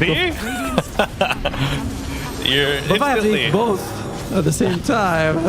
But where do I start? You know, steak. You start with the steak. The burger feels more desserty somehow. Okay, I can give you that. Yeah, sometimes you get like a little like, I don't know. Have you ever had? You know, no. This is way more important than Dota. Okay. There's a burger spot in my hometown. They have, what was it called? I think it was called like the Donkey Kong. It's like a beef patty with a peanut butter like reduction, banana, and like bacon or something else on it. And actually bananas on it. Yeah, I said that. But it's so good. So good. I'll look up the exact items on it and get back to you. But have you ever had a burger like that? I recommend we've had one in the menu once. So I was like, wait, it's got peanut butter and it's got something else like granola or something on there. I don't know, something very strange. Crunchy. Yeah, it was got something very strange as well. And I was like, I don't think I want to try that. Or was it oats? Whatever, some sort of weird burger. And I was not daring enough to try it, but peanut butter on a burger. Yeah, let me you keep talking. Whisper some sweet nothings into our ears, and I'm gonna find this real quick. You have beautiful eyes and no. Oh, not that one. The game, not that one. That's after. Talk to you about. Well, right now, Nigma Galaxy, they're gonna be thinking about this game for hours with the way it's going, because right now Tundra's got them locked in their base. Q is showing himself. All right. There's Pure. I found it, but I feel like we're gonna have a team fight. Nope, Tundra are scared. They're running away. You see that chat, Tundra? They're too afraid to take a fight. Oh no, it's a fake. And Divide versus put a contact Sky with Thunder God's Wrath going for it. Nimbus is down, but Slardar, go, getting chopped by Pure BKB, getting low. Doom applied to himself. He is self-immolating, but the 3-3 will fall. 2-for-1 trade, and BZM going 2v1. Whitemon and Pure. Beautiful blast off into the puck. And now Pure with a gap close, looking for Q. Trying to fight in the Nimbus. Bushwhack's pulling it back. Can Q get the right clicks? The disarm is applied to the TA. Slicing with the show no side. It is so nice. And they fight. Oh. Just get the TP. Doesn't succumb to the damage over time of the Katana. Omar shows on wave. Does anybody respond? Maybe. That was very interesting, by the way, that happened for GH. He actually was using the what's it called, the Aeon disc, puts it back in the backpack, teleports, but puts it back into, to use it. Unfortunately, when you teleport into the fountain, the item automatically activates, and he was under the 70% threshold. So very unfortunate. He didn't want that to happen just then. Try to go back into the Nimbus, but it's not enough. And the Aeon disc doesn't help your mana pool. As we mentioned, Refresher Orb takes a lot. What's the build-up on Aeon disc these days? Same as before. Vitality booster, energy booster. Okay. And I'm pretty sure that's what it is. Well, I just don't know. I'm not a coward. I never build the item. I'm the same. I'm like, if they bring me down to low life, they deserve to kill me. All right. If they push me past 70%, I'm as good as dead. Because my positioning is bad. No, but the pipe on Whitemon, Vlad's on Hoodwink. Also, Atomo, Donkey Kong. Whipped peanut butter with cream cheese. Our house-made strawberry jam and bananas on a burger. My God. I can taste it now. It's so good, dude. Must be one of those breakfast burgers that comes with peanut butter and jam. No. You were talking about dessert. You said a burger was more desserty than a steak. True. I mean, I'm comparing it to a steak, right? Like, you can't. Well, I've given you the perfect dessert burger, and you cower. you recoil in disgust and fear. Why do you fear the burger, Jomo? This has got jam in it. That doesn't seem right. Now, Nigma Galaxy, 12,000 gold behind, but it's not, it's not insurmountable as Ari throws out a stun. Because as I mentioned, they have really good damage on the Nigma draft, and Rinseq is about to hit level 25, could go for those 4 refraction charges extra. Also seeing 2 Lotus Orbs and some defensive items. Both Devi as well as Omar have this Lotus Orb, but irrelevant against the Doom. Yeah, it's tough. This hero just requires so much out of your bag, Oh, we need repositioning. We need to see him. We need to block. We need to counter it. And he's just like, I'll just put it on myself. And walk. You have a Centaur? Well, yeah. Do you have Stampede? Yes or no? Okay, no? Good. What is he going for next? He's got 2,000 gold here on 33. Aether Lens on White Wand. Helps with that cast range. Also has the Conjurer's Catalyst, which we recently learned as long as you do the damage within 6 seconds, it procs, which is very nice. That with Minefield sign is insane. Oh my god, Atoma. I played Techies recently against the Chaos Knight. Oh, bro. Oh, it's so good. I don't think I've smiled more in a game in my life. Good. Were you able to do that thing where you jump and you plant all 3 mines at the same time that we've seen? No, that like F-wide. That was before we saw that. Okay. Match was. Yeah. I need to go in lobby and practice that. I see. So you didn't just think of it? You're not as good as FY, huh? No, I'm actually humble enough to admit that I'm not as good enough as a TI finalist. Yeah, it's crazy, right? A tool to teach. If you believe in yourself hard enough, maybe one day you could pull off one of his moves. I would settle for one of his moves. And now, Tundra with a nice move of their own. Smoke breaks. But who will fall first? Devi is the target. Lotus Orb applied. Blades landing. And Ari low, but the Doom is self-applied, and they're looking for the Templar Assassin. 2-for-2 trade. Certainly in favor of Tundra so far. Now Pure on the prowl, looking for another one. The Doom's noise procs on the start are in the trees, but I don't think they found him. Oh, I spoke. Oh, there you go. BKB used. He's on the run in the river. Fishman is at home, but I got bad news. What are you running in a minefield? The straight's closed, buddy. You're not getting through. Damn! I was thinking the same thing. I was like, that's the straight of Dota. It's not open for you there.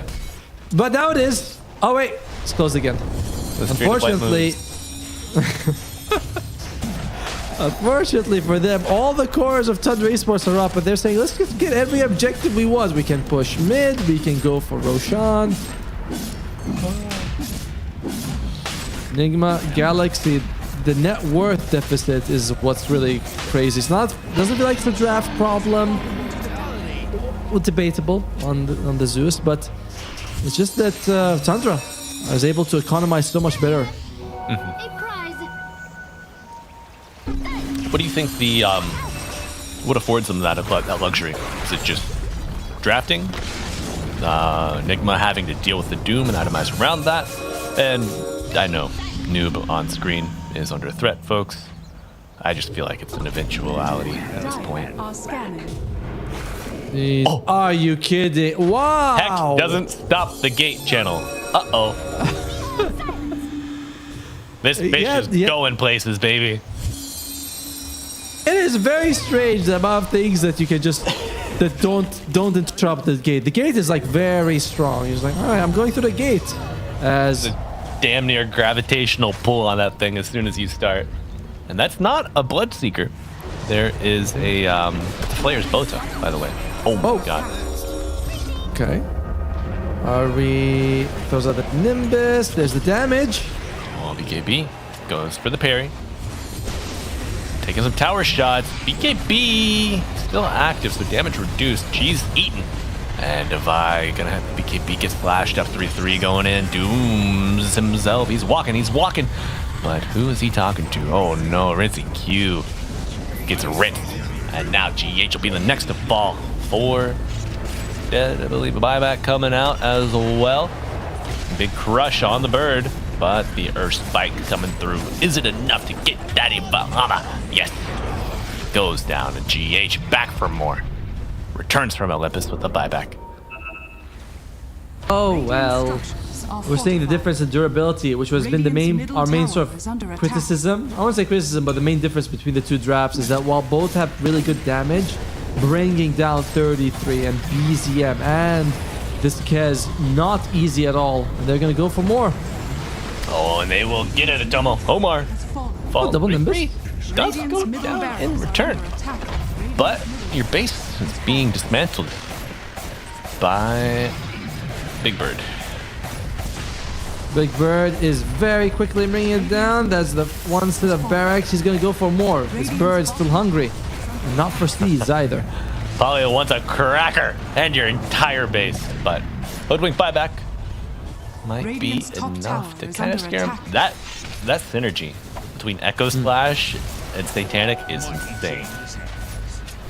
Yeah, did he go for the talents as well? The 3 slashes? Yeah, there it is, right in front of us. Oh, dude. Oh, that is wicked. Everyone on Tundra has buyback, and nobody on Nigma has it. It's going to be an insane defense if they're able to keep it up. However, Tundra, they got about 5 to potentially 8 minutes for Roshan to show up. So there's a good, throw potential here if they decide to go high ground. I know all about throw potential. Q, he is working towards a Divine Rapier, and GH, that we talked about scaling, but the problem isn't his scaling, it's Divine. He has not been having the best game so far. No, tough lane. I mean, if I was laning against Whitemon and Pure, I don't know what I'd do with Demo. Probably cut wave.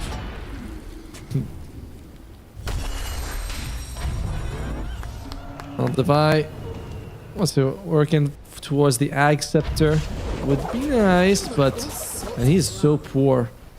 He's even poorer than Whitemon. That's what this guy does, bro. He turns into just a game changer. I mean, he started the game as a game changer. We saw that 3-1 kill line after the first blood that BZM gave up. Whitemon got 2 of those 3 kills, I think. Yep. Yeah. What's the actual KDA in this one on the Techie? 6-7-23. Not bad. And I know it is actually 6-7.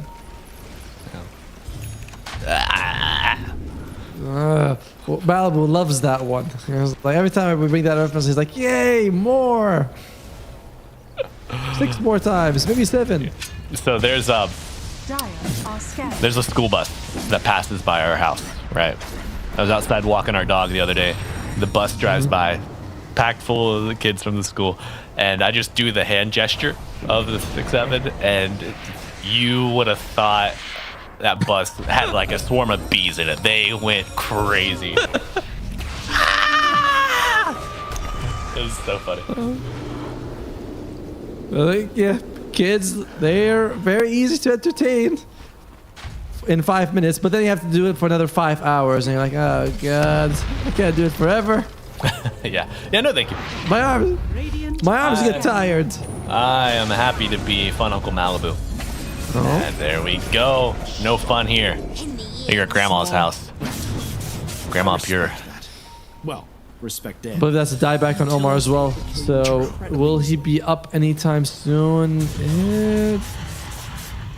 Nope. 4 minutes on the buyback timer.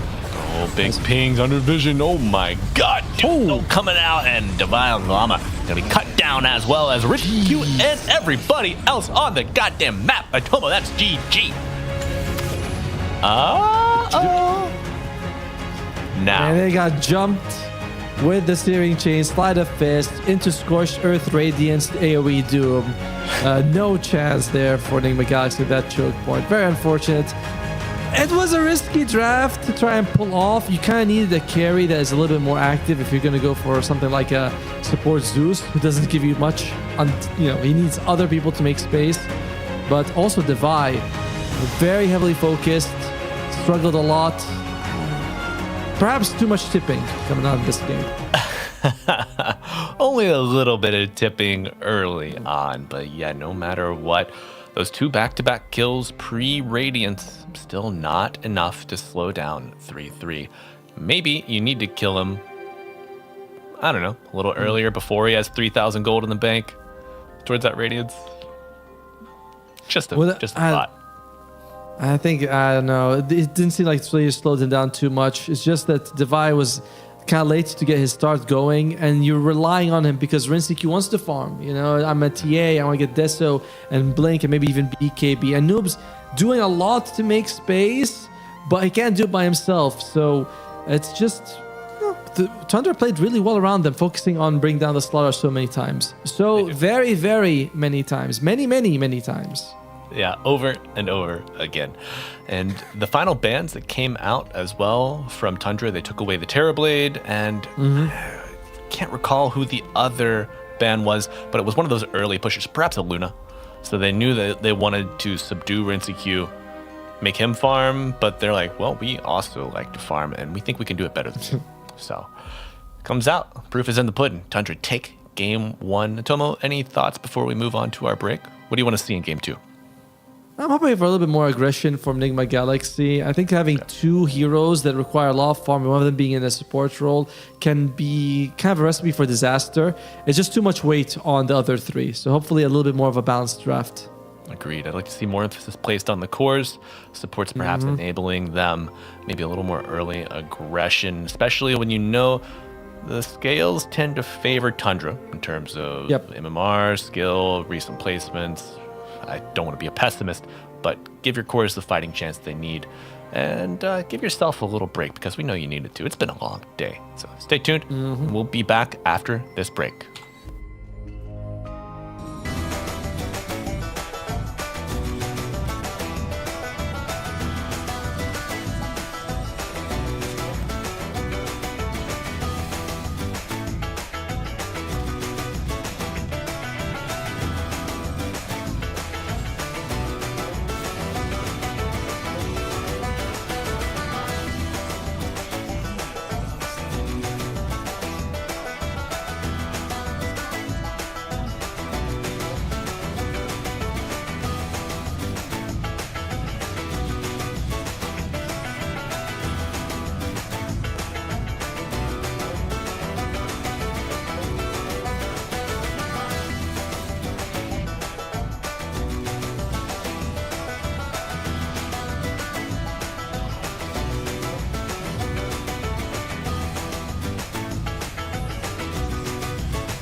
Curtain call, dynamo. Are you ready to blow? Explode, start the show. Let's go. Feel the crowd applause. Let them know. We've been counting down the days, been riding through the haze. We'll take it to the grave, be the unstoppable. I'm coming up, unstoppable. Don't let it drop, we're going down slow. I'm coming up, unstoppable. Don't let it drop, be the unstoppable. Start the show.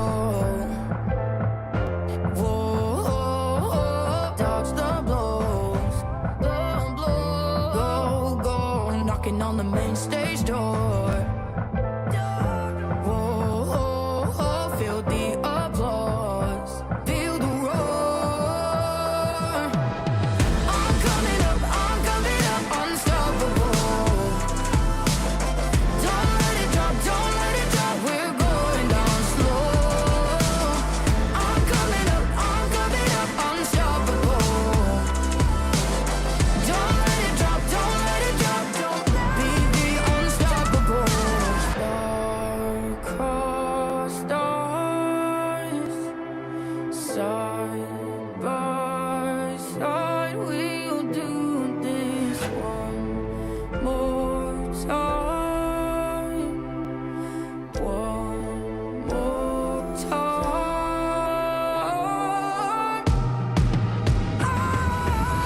I'm coming up, unstoppable. Don't let it drop, we're going down slow. I'm coming up, unstoppable. Don't let it drop, be the unstoppable.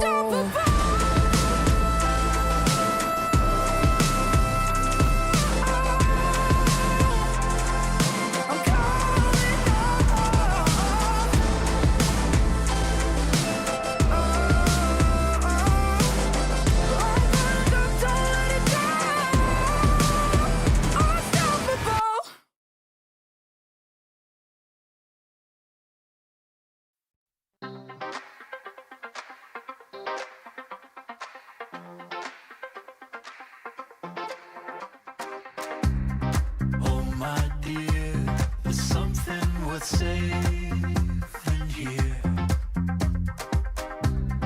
Oh my love, if we just rise above, like staring at the sun. 5, 4, 3, 2, 1. You shine a light. It's the real thing. Yeah, it's the real thing. You shine it bright. Yeah, it's the real thing. Oh, it's the real thing. You shine a day. You shine a night. You shine it right in every single way. You shine a light. Yeah, it's the real thing. Oh, it's the real thing. Oh my gosh, believe me, I am sincere when I say, allow me to volunteer. Like staring at the sun. 5, 4, 3, 2, 1. You shine a light. And it's the real thing. Yeah, it's the real thing. You shine it bright. Yeah, it's the real thing. Oh, it's the real thing. You shine a day. You shine a night. You shine it right in every single way. You shine a light. Yeah, it's the real thing. Oh, it's the real thing.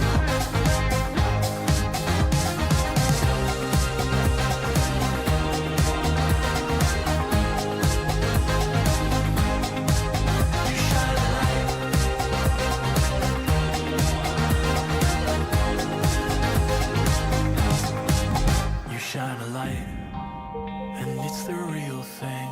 Yeah, it's the real thing. You shine it bright. Yeah, it's the real thing. Oh, it's the real thing. You shine a day. You shine a night. You shine it right in every single way. You shine a light. Yeah, it's the real thing. Oh, it's the real thing. Yeah, it's the real thing.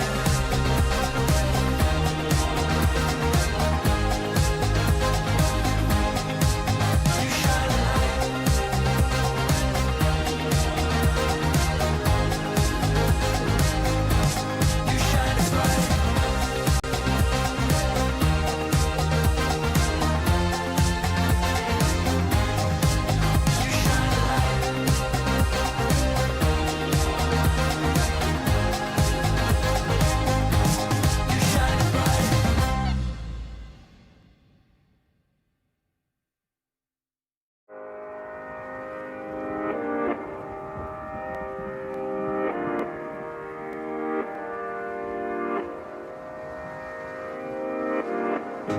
were fallouts. We've been up, down, but I blame myself.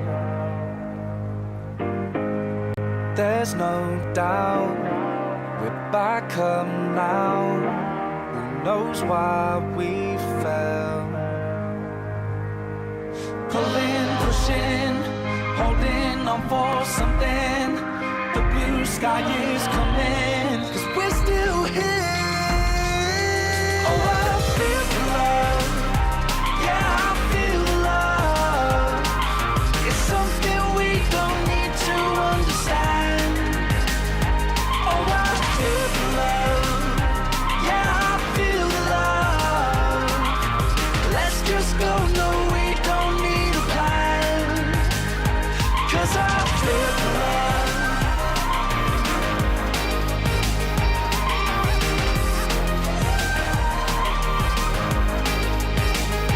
'Cause I feel the love.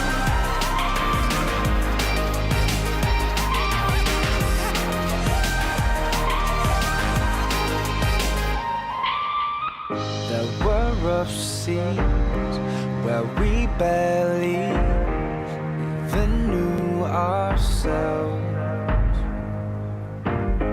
There's a cool breeze as the air clears. I don't know well. Pulling, pushing, holding on for something. The blue sky is coming, 'cause we're still here. Oh, I feel the love. Yeah, I feel the love. It's something we don't need to understand. Oh, I feel the love. Yeah, I feel the love. Let's just go, no, we don't need a plan. 'Cause I feel the love.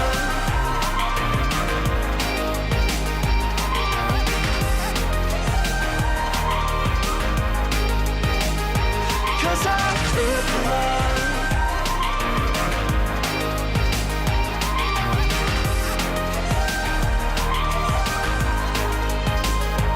Oh, I feel the love. Yeah, I feel the love. It's something we don't need to understand. Oh, I feel the love. Yeah, I feel the love. Let's just go, no, we don't need a plan. 'Cause I feel the love.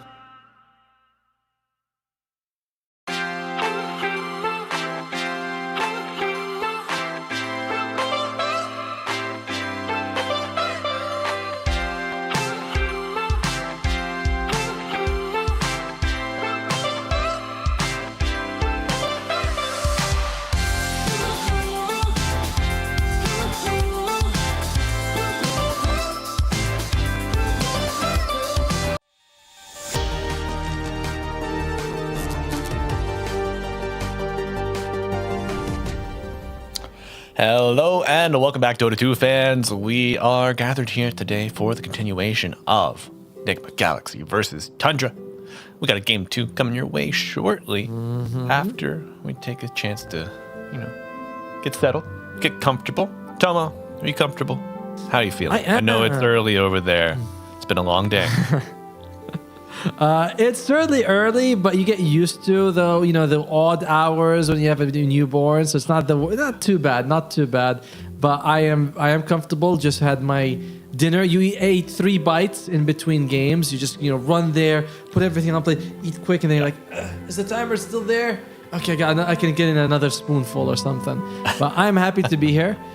I'm hoping we have the best game of the day at this point. Game 1, it was good, but it did feel like Tundra was in control for most of it. So I'm hoping for Nigma to surprise us or even make a comeback in game 2. Yeah, I mean, it is do or die time almost. Let's see, there are 8 teams per group. If you are in the bottom 2, you are eliminated. Yes. So 60. Yeah. It's time to get going, but folks, we do have our draft launching live, so let's go ahead and get into that beautiful lobby.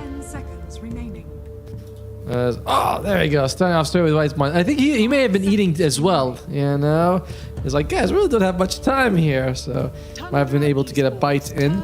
We'll see what we're going to be working with here as Tundra gets first pick this time around. Will they get rid of the coddle? 10 seconds remaining. Something that they themselves also like.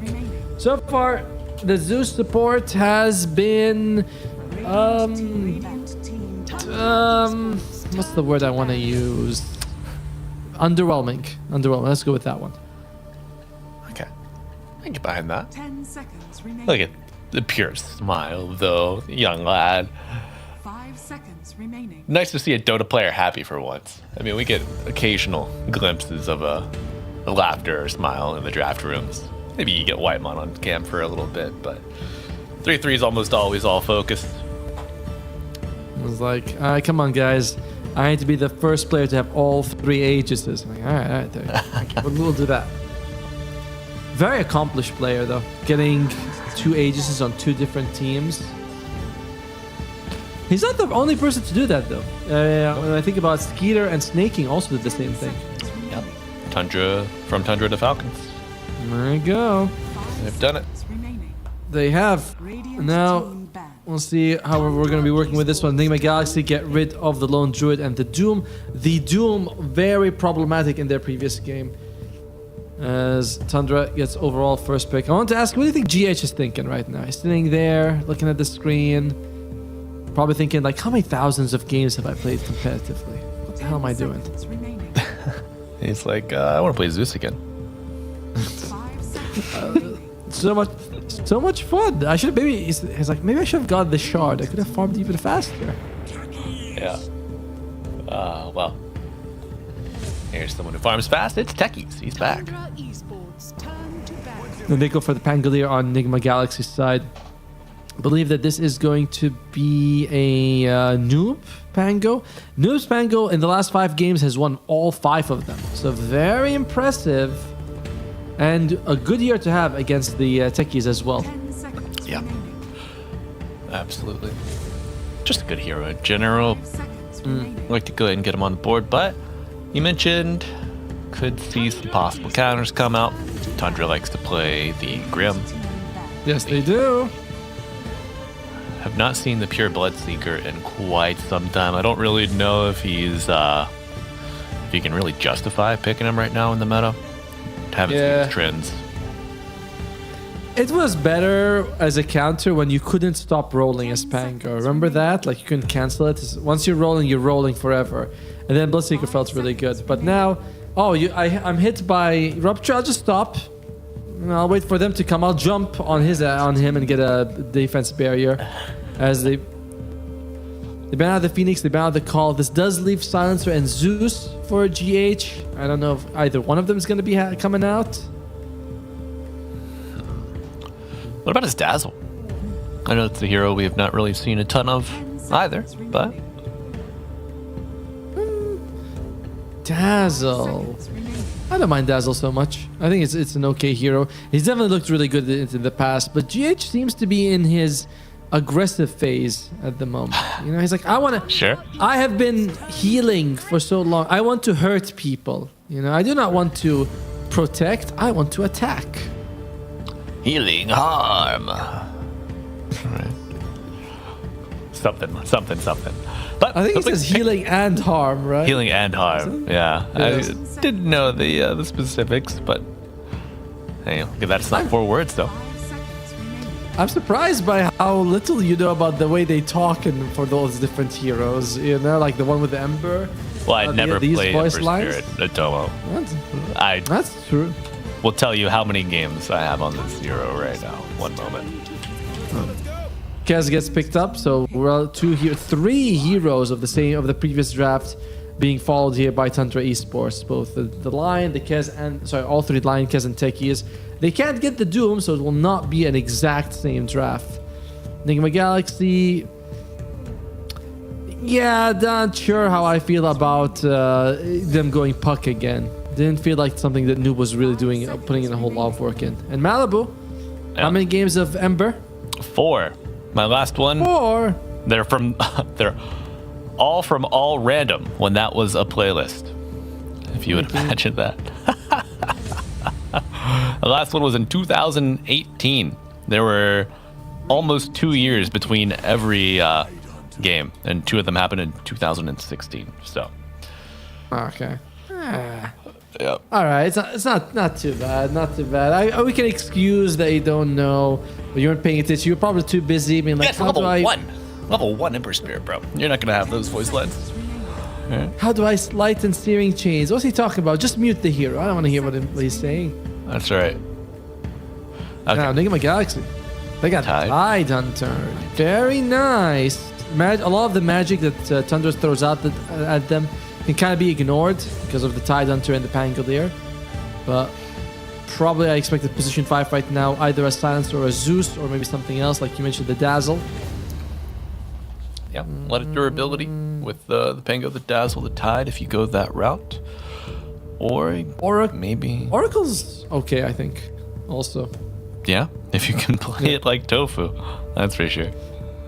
Oracle would be bad. I was thinking of Winter Wyvern, but I don't know if I want my heroes to be standing still when the enemy has a Techies as well as a Lion. Like, there's just too much magic damage that's coming out. I don't want a Wyvern.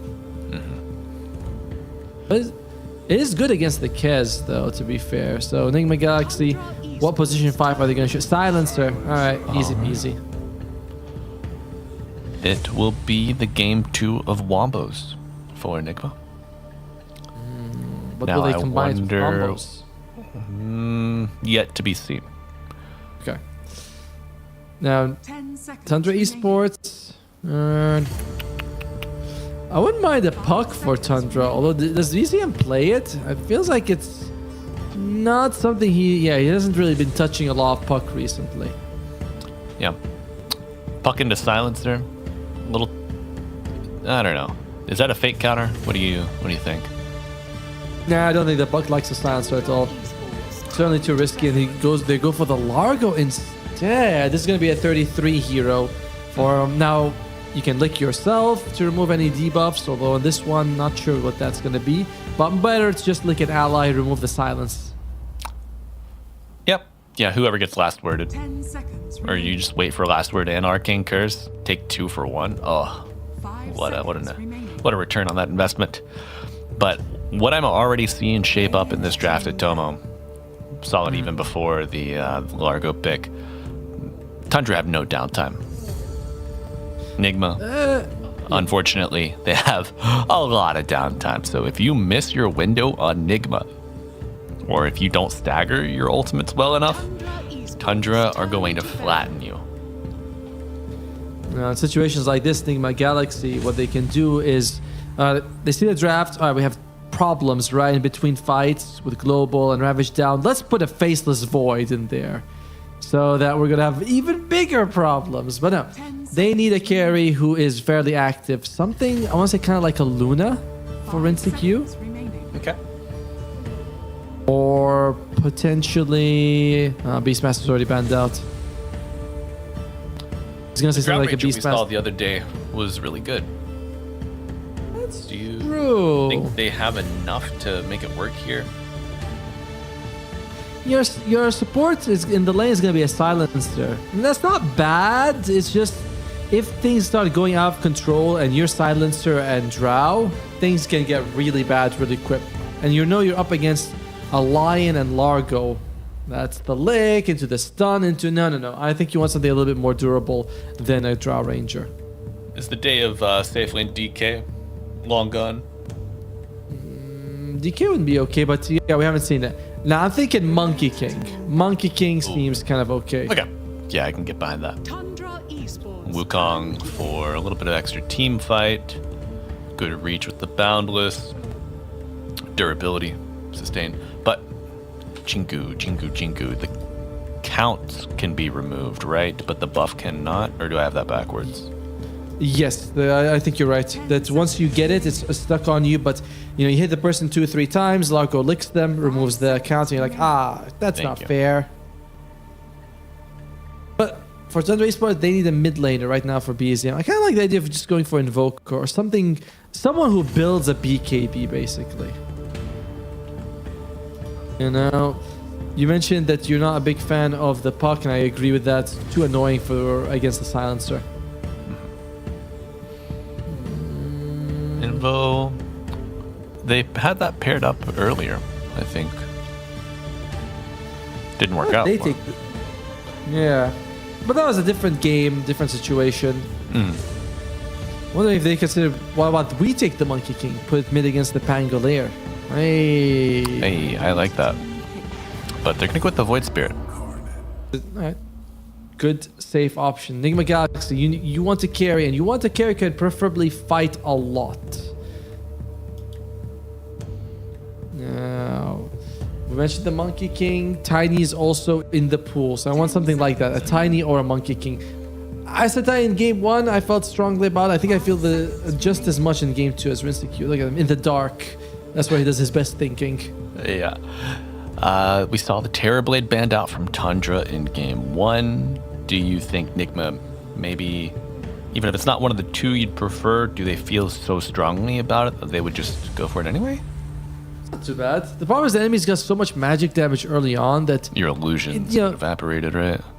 Even you get evaporated just because you have high armor, relatively low health. True. And yeah, but revisiting the troll from our earlier series. I like the troll quite a bit, but it's gonna be the Tiny. Say, okay. Well, you stick to the puns and the jokes, and I'll give you the draft in it. Sure. Get lucky once. Like I saw that Void Spirit coming, didn't ya, big guy? Wait, there's a Void Spirit? That's what? right. Oh, yeah. He's zooming past you, but no, folks, the board is set. No true surprises. A bit of a repeat in the first part of the draft for Tundra. Also, Omar getting the hoodwink again, but otherwise shaken up pretty well over on Nigma. Tomo, do you feel any differently about Nigma's draft in this second go around? It's definitely a different kettle of fish, as they say, because you have a lot of team fight on Nigma Galaxy and good pick-off between the Tiny and the Hoodwink. So I think I favor their draft a little bit more on Nigma Galaxy. I wouldn't be surprised if we go 1-1 on this one. Really? Yeah. Now, is that with the players removed from the draft? You know, when you say it like that, it almost sounds like the Nigma Galaxy makes the draft worse. You know what I mean? Like, oh, well, what about this draft by these players? Is it still good? I'm like, yeah, it's still good. Like, are you considering those odds agnostic of the playing staff behind the draft? To be fair, yes. I try to do that to be as sort of like fair to the draft as I can. Obviously, Tundra comes in as a little bit of a better team, but I'm backing Nigma on this one. I think we might go 1-1. Okay, folks. Heard it here first. Nigma, 1-1. Atomo has never led you astray. But I'm Malibu Jesus. I certainly have. I am a false prophet. But we have a game 2. And we are going to it. Nigma on the Radiant, Tundra on the Dire. And of course, it's a smoke play. Would it ever be anything else? No. I wish we had some other item that was kind of like another consumable that impacted teams, kind of like the smoke. Every time they add consumable, it's always very good. Raindrop, smokes, dust, blood grenade. Blood grenade is like the top, man. So I want them to give us more of these items. They're very fun. As Davai, he feels something. The smoke breaks. He goes, nah. It's not that. I don't want to go there anymore. So don't tip enemy. Can't believe he actually wrote that, by the way. Wait, what? I can't believe he actually wrote that. It's no How dare you? He'll tread the dangerous waters. Looks like Boundary Ruins are going to be 2 for 2. So it gives us a chance to look at the side lanes. I do believe in mid, it's Pango versus Void Spirit. Nothing crazy there. Let's look at top. So top is going to be a Tide Hunter and a Hoodwink going up against a Kez and a Techies. Feels like kind of a wash. Like I wouldn't be surprised whatever happens here if it becomes a big kill fest or both just farm. Like there's a decent amount of damage on both sides as well as durability. So maybe the Nigma one's slightly better, but yeah, feels very much of a wash to me. Okay. No. You're a Hoodwink player. Yes. You should tell us. I don't know. Echo Slash makes it kind of difficult for the Hoodwink. Sure. You've got to either bait the spell out prior, or dodge the blast off just like that. Nice movement from Omar. You'd love to see it. Omar, he looks like a nice guy, but he's very sneaky. You know, you think, I'm just gonna jump here. He's like, nope, he's a sneaky guy. But let's look at the bottom lane as well, as we did dissect this one. So Bomb, it's going to be the Silencer and the Tiny going up against Largo and Lion. Definitely prefer the Nigma Galaxy one here. If Tiny can get on top of the Lion, just toss him back with the stun, decent damage coming out usually from the Silencer. And you have a lot of like spell casters from the Tundra duo. True. Tough times could await old Tundra, but regarding the toss-back play, I am expecting a possible counterplay with a little licky catch coming through. Yeah. Bowling him right out of the sky. And even if you arcane curse the Lion after you grab him, oh dear. Danger. Level 2 power spike on 3-3 and Ari. A couple more right clicks might do it. Tries to play the tree line. Big avalanche buying some time, but it's not quite enough. Oh, poor GH. Steps a little bit out of line and loses his life because of that. Not expecting that it was a level 2 Lion. Hits it before he does. Yep. Alright. That's why you kill creeps. Don't let that lane build up too big. It's a lesson I've been learning in my own play recently. Yeah, right? Like when you get a lot of denies, like, wait, this play is so much easier than usual. As Whitemon, he's feeling the pain. He sure is. Gonna give up the ghost, but Omar dies in turn, and now Pure level 3, benefiting from the solo experience of that kill. Can he bring down Devi? Tanky guy. Kraken Shell active now, Pure. Going with Echo Slash, waiting, biding his times, hits it, but will not be enough to bring down the tide.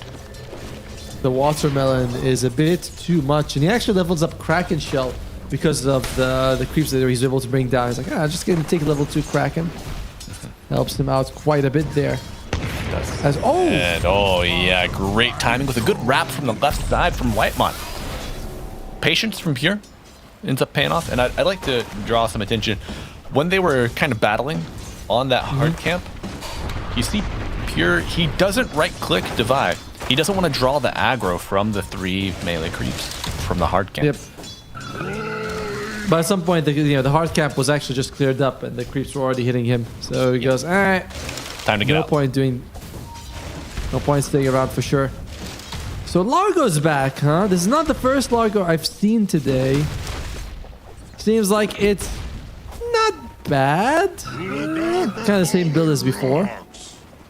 Yeah. Was it 3-3 that played it earlier as well? Oh my. That was me. This lane is so dangerous at Domo. Gap close on both heroes. It's a rarity, right? Can you think of other like Darkseer, Spirit Breaker, any other lane combos that have that dual gap close? Dual gap close. Tusk plus anyone. Usually you just make him the gap close. So we've got what 5 heroes. Oh my, nice swashbuckle, great rotation from Omar. But yeah, can you imagine like Timbersaw and Tusk? That's a really good chasing duo. True. But nice kill there in the mid lane, much needed, because you are looking at Noob to get the game going. As I mentioned in the draft, Noob, last 5 games on Pango, all victories. So this is a man who's very comfortable. Yeah, very comfortable with his Rolling Thunder. All right. Let's see if any lightning strikes with it. Or if it's No, that would be the for sure. That would be the previous game when they had Zeus. There's no lightning in this one. Maybe trying to lighten the load, get the GH off of Zeus finally. Oh, near a miss from Ari, and the blast off from Whitemon goes wide. I seen GH put on his best dancing shoes, but it might be the final call. No, under the tier 1. He's safe for now. I missed catching them a little bit here. GH just stops up and he's going to be fine. And, you know, you're talking about lightning. The other day... Oh, wait! Doesn't matter! Yeah, Omar, comfortable, sets up mid, stays there. And Noob gets the kill, but he does not get the shield room. That goes to Whitemon. Taser disarm, safely under the tier 1. Now we've seen attention paid in the side lanes from Tundra. What are they going to focus on BZM's game? I mean, they kind of need to. Although, you know, he died twice so far on this Void Spirit. A bit of a risky situation. But Noob is just too comfortable, and if you can win the side lanes, that's fine for them. You have to choose who you prioritize. I don't think you're worried too much about BZM. Okay. The real problem will be like if Rinseku gets the fast Shadow Blade, then you're in trouble. Yes. Wrap around. Omar making the rotation bottom. Double stuns coming out. Nice Earth Spike with the blast off to cover. Dispel from 3-3. Very low on these dire heroes. Unable to truly posture for the Wisdom Shrine, but Whitemon, he's chasing down GH. The pings come out. They do bring down 3-3, but Whitemon continuing his reign of terror. BZM's here. Blast off is ready, yeah. And Omar goes deep for that. Oh, no way. Oh. Good try, BZM. How did we? What was the Shrine of Wisdom's looking like? Looks like Omar got one, so I think he stole it, and the other one wasn't even taken. Oh, so 2 for Nigma Galaxy. Okay, nice turn here for Nigma in game 2. This is the kind of start you need if you want to make a run for an upset. Yes. Although Pure is still having a very good game, it's the other two who are struggling. Both 33 and BZM. I see Ari in the mid lane. Ari, he is jumped on, but I think walks away just fine. Bounty. So, Malibu. Yes. Well, it doesn't matter. We're going to have a fight now. Oh, you'd love to see the Illusion Rune Dispel come in handy. No silence. It's a very strong buff for it. This used to be one of the worst ruins in the game. As wait, Devi thinking about it. He's like, I will tank for the team now, boys. Hell yeah. He's got a Morbid Mass, dude. Just let him smash. Doesn't actually have Ravage, by the way. 0-4-3 build. No points in Ravage so far. The oldest trick in the book. The old bluff. Yeah, love it. But Hex applied. Earth Spike meets the Bushwhack. A bit of a standoff. And Devi. There we go. Front line for the team. As they are bringing multiple people here just to bring down this tower. Only Rinseku is not around. Look at this drag. Look at that wave drag, though. That's so good. From the Illusions, BZM going in. It was the techies. Whitemon, big spree goes down. And Noob rolling the bush. Oh, sorry. The Bush King. It's Omar with the sharpshooter. Uh-oh. And Ari. Don't tip enemies, right? Oh yes, of course. They are. I mean, they are tipping each other. That's fine. It falls within Devi's, what he can accept. There you go. Just like don't. Is this okay, Devi? Yes. You may tip each other as Noob actually loses his life to Whitemon. Cheeky little solo kill. Just 500 gold for my techies. Yeah, Whitemon, keep clicking.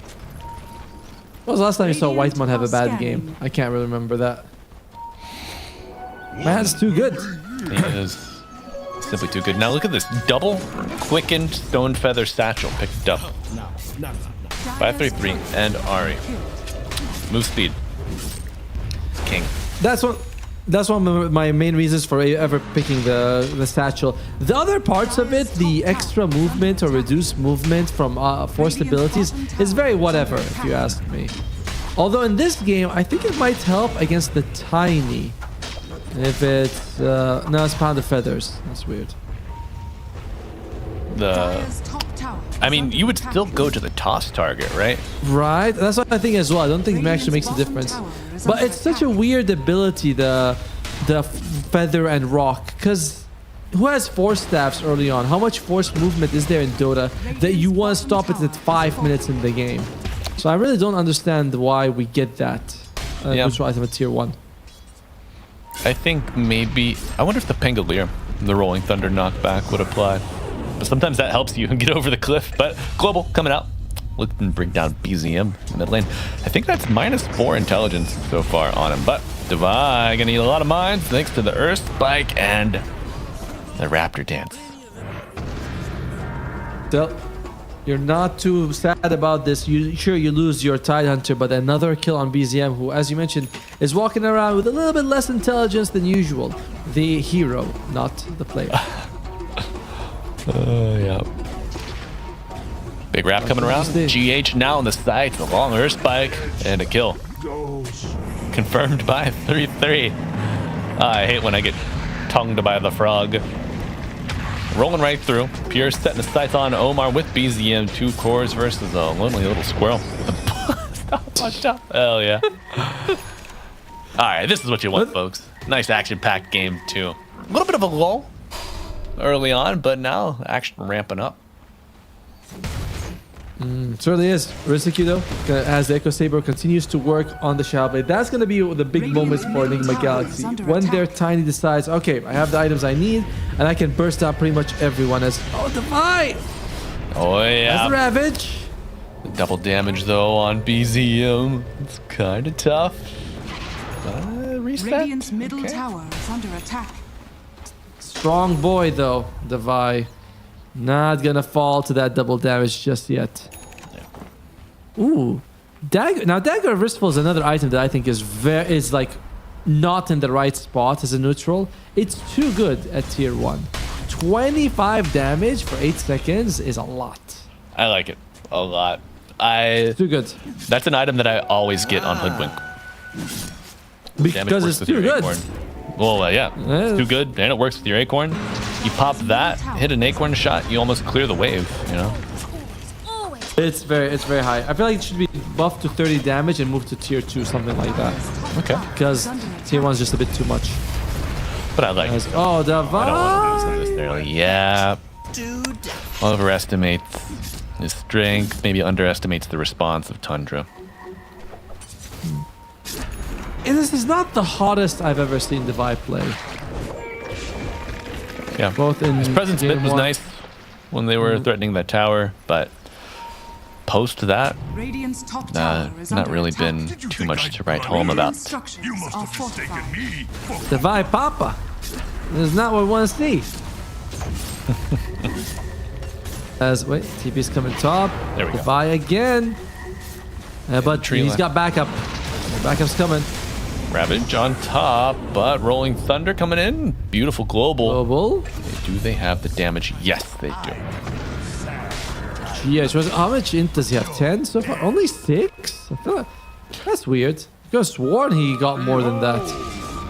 Is 1, 3, and 3. So sitting right there. But nice counteraction coming out from Tundra.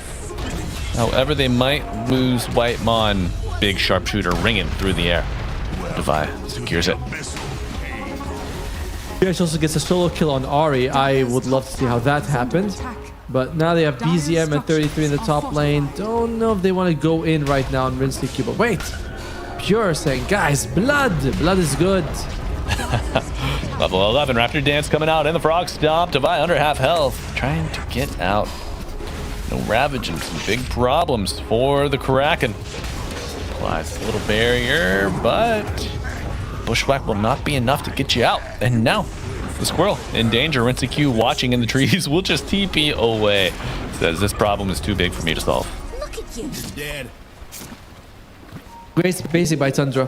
When they're playing around Devi, so he doesn't get a big anchor smash to heal up. And BZM actually astral steps through him as he was using his anchor smashes. Ari is thinking, Roshan, throw me, Roshan, please. Please, God, deny me.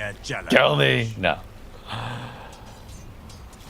Noob is merciless.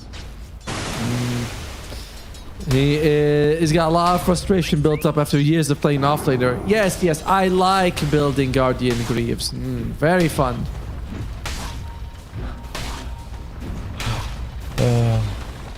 Yeah.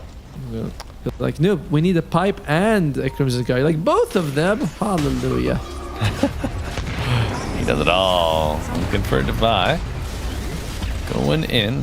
3-3 pulling him back.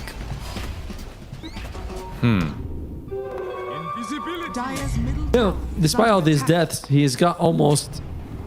Well, not exactly. He's got more net worth, than 33 on Divine Llama. So, his life has been contributing a lot for his team. Oh, dear. Yep. And now bringing down Whitemon.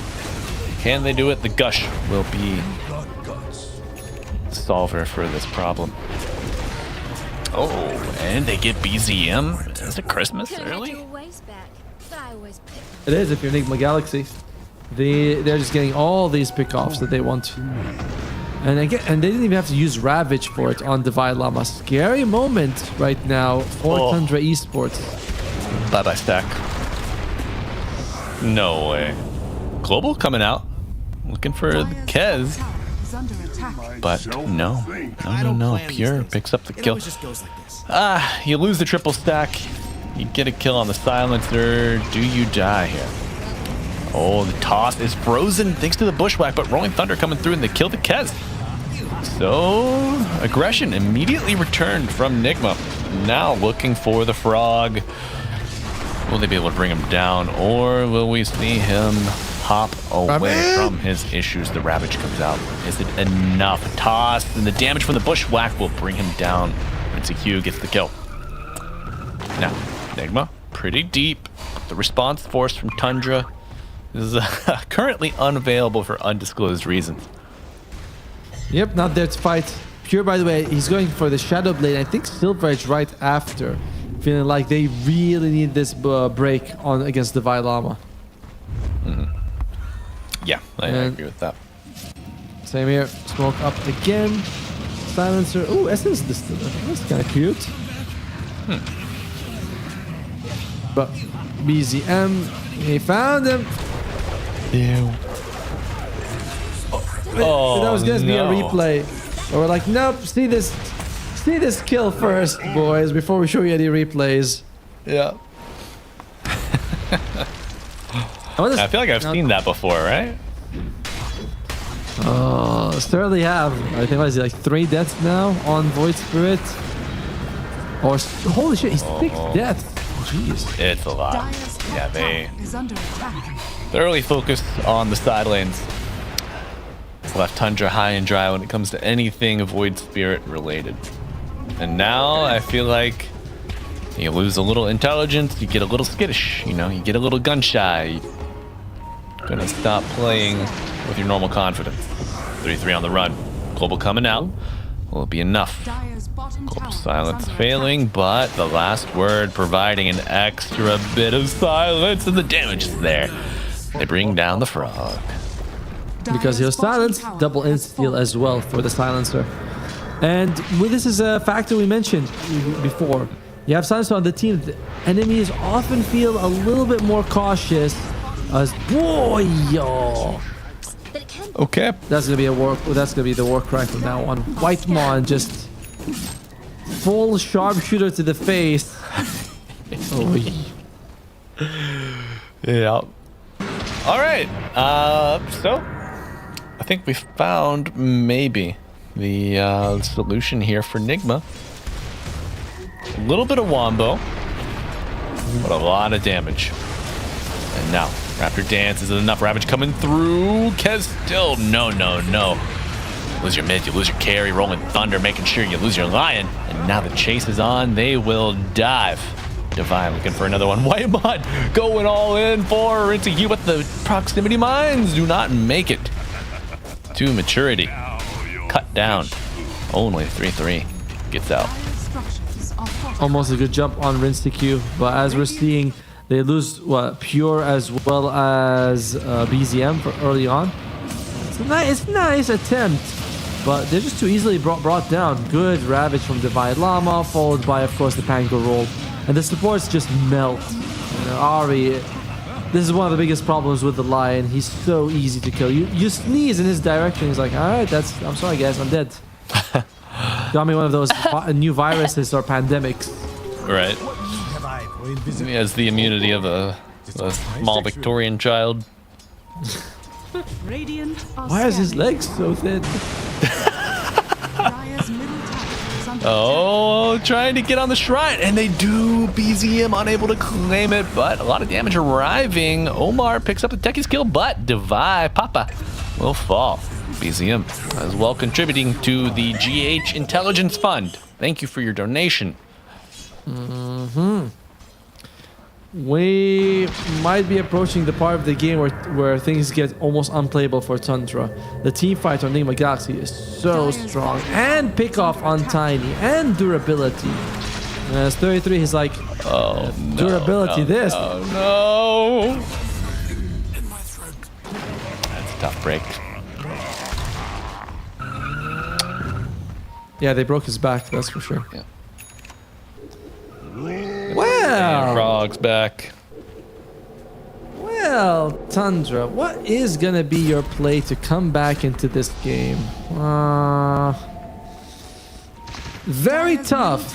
You could say, oh, put up a bunch of sentries, wait for Rinstiq to walk through, but they have global silence on the other side, so you really don't want the enemy to be walking into you, and you hope you catch them. Then again, trying to find someone, also same risk. You want to generally just kill the silencer every time, but GH is positioning really well. Yes. Maybe learning a lesson from game one, but I don't know. What's your read on that, Atomo? You gotta get smacked around a little bit before you come to your senses. It's probably thinking global is good, but I think I picked the wrong global hero. Damage, no, but silence, very good. Not quite as slow now. 19 intelligence, I think. That's Omar. Tough situation. Lots of mobility. Force staff, he's fine. Yeah. How much intelligence, or how much mana, sorry, is BZM working with right now? 960. It's fine. Oh, he actually took Greedy. No wonder. Greedy does give you 150 mana. Not something we often see on the Void Spirit. Yeah. Yeah. You know, if you're going to win this one, you're probably going to suffer for about, I don't know, is 25 minutes too long before you think you could have a reversal of fortune? No, it won't. If it takes 25 minutes to reverse this on Tundra, you're probably going to lose before that. Things are going to have to start reversing themselves fairly soon. Dire's middle tower is under attack. And GH got the shard from the Tormentor, so the bouncing flames helps you farm. He's also actually maxing it out, not going for more stats. I like it. Alright. See if it pays off. Oh, a lot of damage already adding up. 3-3 brought down to half by just the squirrel alone. We'll be fine. He will. He's going to have his Aghanim Scepter fairly soon. Just one last component. So some items trickling in for Tundra, but BZM... does he realize? Guess not. No. I thought that he feels like the bomb is exploding, so he might have thought, oh, Rinstiq is nearby, but maybe he wasn't paying attention or something like that. Bounty. Well, Atomo, how long do you think the beatings will continue until morale improves or GGs are called? The GGs feel quite close for Tundra if things go, if things get much worse right now. Omar showing himself, he's level 16 on the Hoodwink, and so is the Kez. That's tough. That's so tough, man. It's like 3 a.m. here, so I was thinking, am I too tired? Is there really a level 16 Hoodwink? I check in, and yes, it is in fact a level 16. Dire's top tower has fallen. You wipe your eyes. You're like, No. what? The Jerry Did he just get 17? All right, Omar reveals himself. This would be a nice But that's- deal, but a global coming out for the coverage at Tomo, and the chase is on.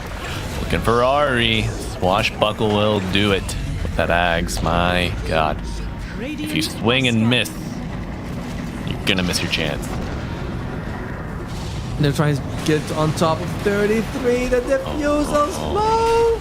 It's so much. You get hit with the diffusal slow, then the Ags gush, rocks your shit. Oh. Dire are scanning. And Rizikyu also finds BZM. I actually thought he didn't have enough damage for a second there, but now Rizikyu, he did the math. He goes, yes, exactly that. The -2 intelligence adding up, of course. It's affecting his decision making at this point. Under attack.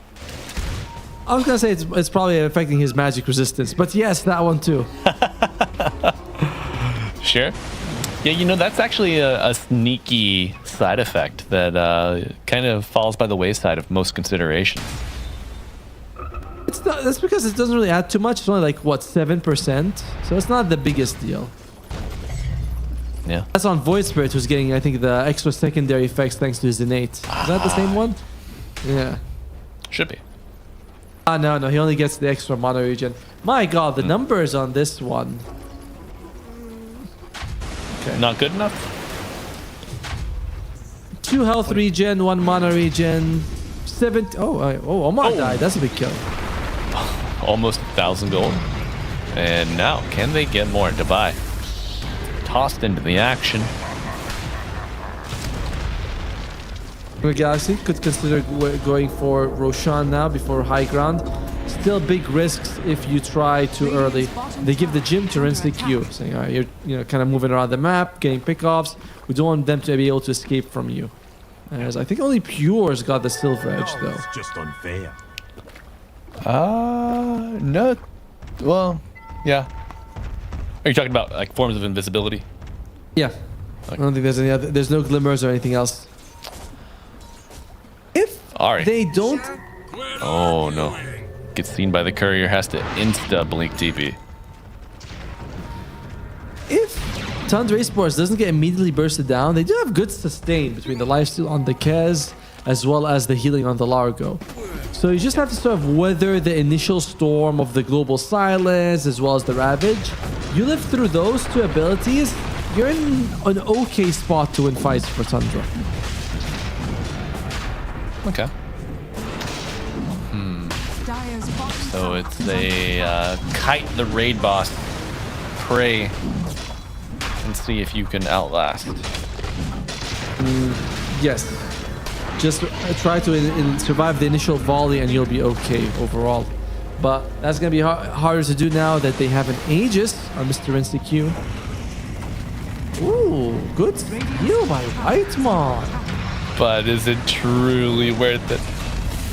Yes, it is. Definitely is. It's 2,200 EXP. Is Ari. He's fine. Yeah. Okay. Global You're waste. getting the wave cut. Oh my. No. By the way, unfortunately, Devi actually took the. I say unfortunately, but unfortunately for Tundra, the Devi stole their Wisdom Shrine. So really, it was just a 1-for-1 trade in the end, with them losing Whitemon. Yeah.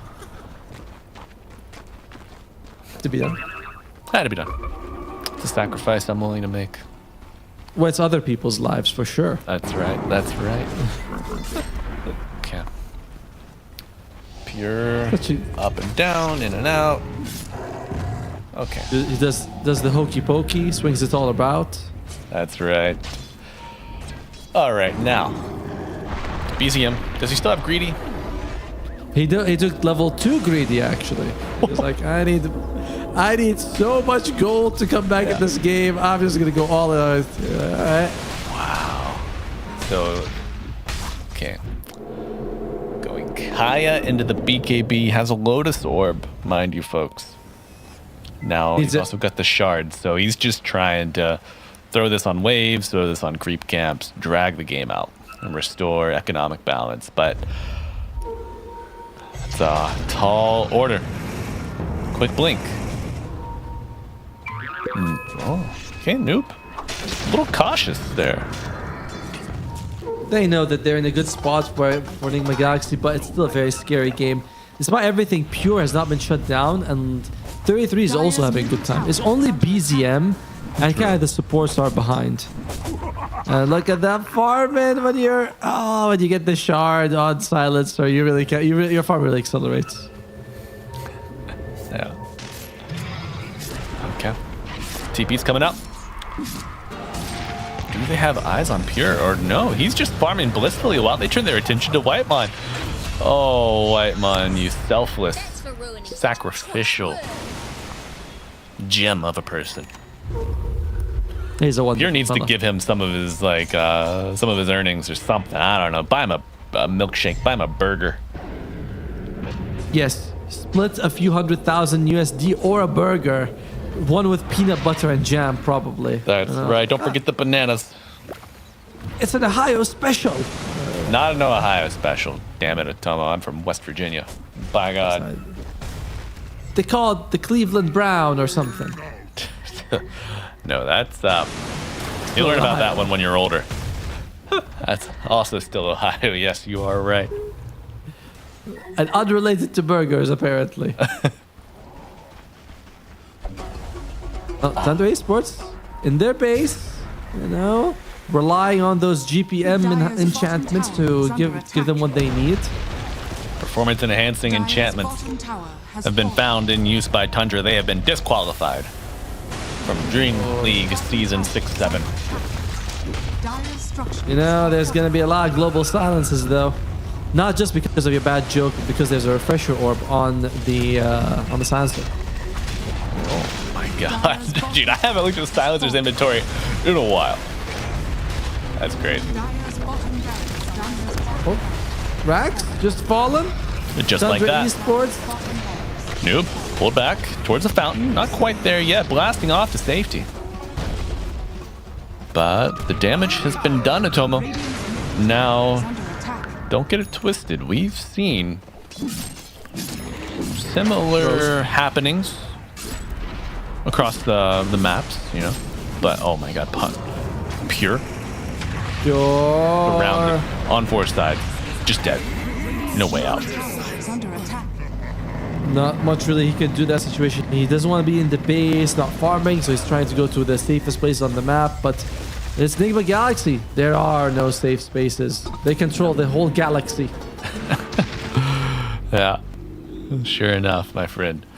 But yeah, I looked at the map. I just see Pure's little arrow surrounded by 4 blips of the Radiant. I'm like, this is not good. Not a good day to be a Tundra fan. Here on map 2. But potentially a very good day for casting if we go to game 3 here. And we get a good one.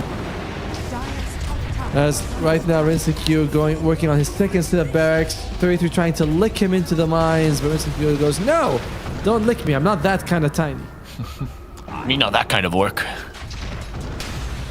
Work.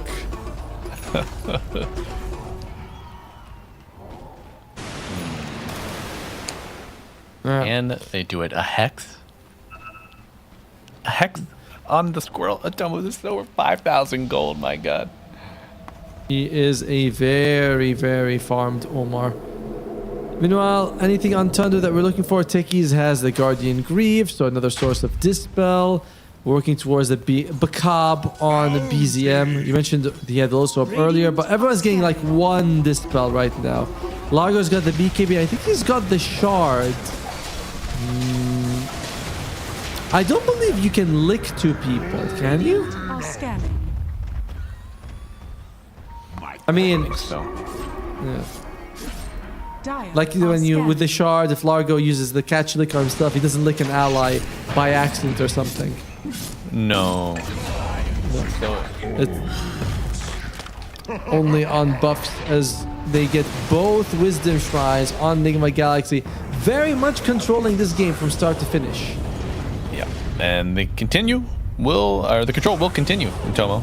Double global coming out. They do bring down Omar. The squirrel gives big kill. Again, almost 1,000 gold to the dire buyback. Here we go. This is maybe the game changer. BZM low. Ravage coming out. And Frog Stomp. But Divide double Earth Spike coming out from Ari. Very clutch. And now Ritsuku hits the BKB to avoid the stun from Techies. But the right clicks mounting will not be enough damage to bring down the Tiny. Yeah, I told you. He not that kind of work. Wow, that was a bit scary right there. Losing Divide, the break is insane and something to be very worried about as not BZM Noob. Not a whole lot of mana here. No, sir. They try to go for BZM, but he's just a little bit too slippery. And the Divide Llama throws out the Ravage, but yeah, he gets broken and just Pure brings him down with tons of right click over there. Rinseq wisely TP's out before things get a little bit too hairy for him. Yeah. Do you think Tiny has hair, actually? He's probably got some moss, which I would probably be the closest thing to hair for a rock. Unless that feels... Moss or vines. Do you think he gets the moss while he's rolling? No, rolling stones don't get moss. Oh, that's true. You know better. But he's got... Whoa, Pure, no, it's a prank, I swear. Well, Omar, dead again. And Rinseq, Harpoon. That's interesting.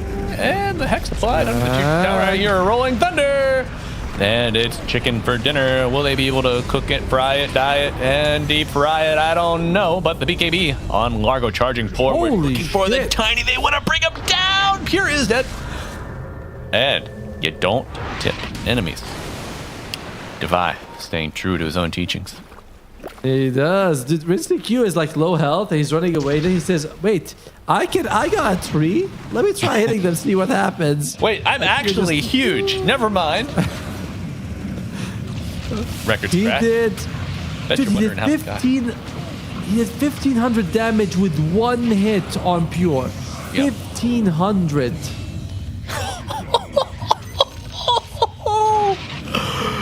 Oh, the bird bones. They are brittle. They are fragile. BZM took 1,200 from that hit. I think neither Pure nor BZM expected. Like, he hits that hard as Ari. Dead. The beatings will continue until morale improves, and it's not looking like anyone's smiling over on Tundra. Still, Pure is going to be up very soon. You only lost Ari. You keep the Raxes alive. However, Roshan is also coming up. You know it's harder than killing Tiny once? Killing Tiny twice. And you know what's harder than that? 3 times. Killing Tiny. Yep. There you go. With that BKB Satanic, it's certainly looking more likely. Any item from Tundra that could change anything? I don't know. Not much on the Largo. Looks like Void Spirit's got the Aghanim Scepter. That's kind of helpful. And Pure has the Satanic, Silver Edge, as well as Mage Slayer. So decent damage on this Kez if he can stick on target. It's a big if, my friend. You need to find a way to like bait out the first silence and the refresher. That way you can then BKB. Yeah, but look at GH's positioning. He is not interested in being in the front lines and joining his team. Right. Oh, Flayer's Bota. Not bad. What was that? 15% extra damage and also 30 attack speed. My bad. Strong. Very good. Kez is the hero that's usually, maybe not this game, but you're usually gonna see at least 1 kill if you're approaching a team fight on even footing. So easy to get a refresh on that. Yep, with the Flayer's Bota. I mean, 7-5 and 7. He's had a fairly good game for himself. It's just the rest of the team. Oh man, Rinseq's net worth. I was just comparing it to Pure. I'm like, what? Yeah, 29k. 40. That is a Moon Shard and Aghanim's Blessing between them. Oh. And a minefield as well. Yep. Oh, Whitemon, he's like, hey guys, I've actually been preparing a feast for you. Welcome to our home.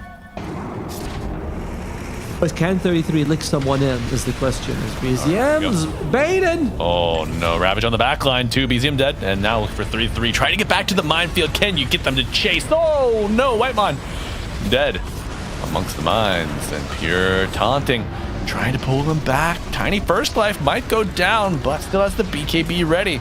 Will likely use it for the second life. Goes in, Pure Ravage. Round 2.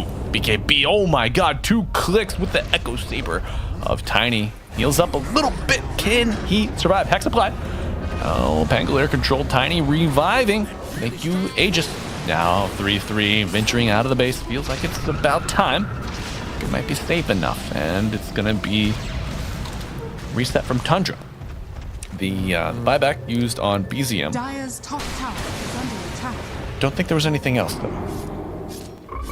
It's still a lot though. You do take out the Aegis, so Rinseku is now vulnerable, but you lose 2 people, and one of them is that you'd have to use his buyback to come back in the fight. And Rinseku is saying, it's okay guys, let's just go again. I'm full 5,000 health. Oh, Hex applied, but they chill. Let's try by Ari.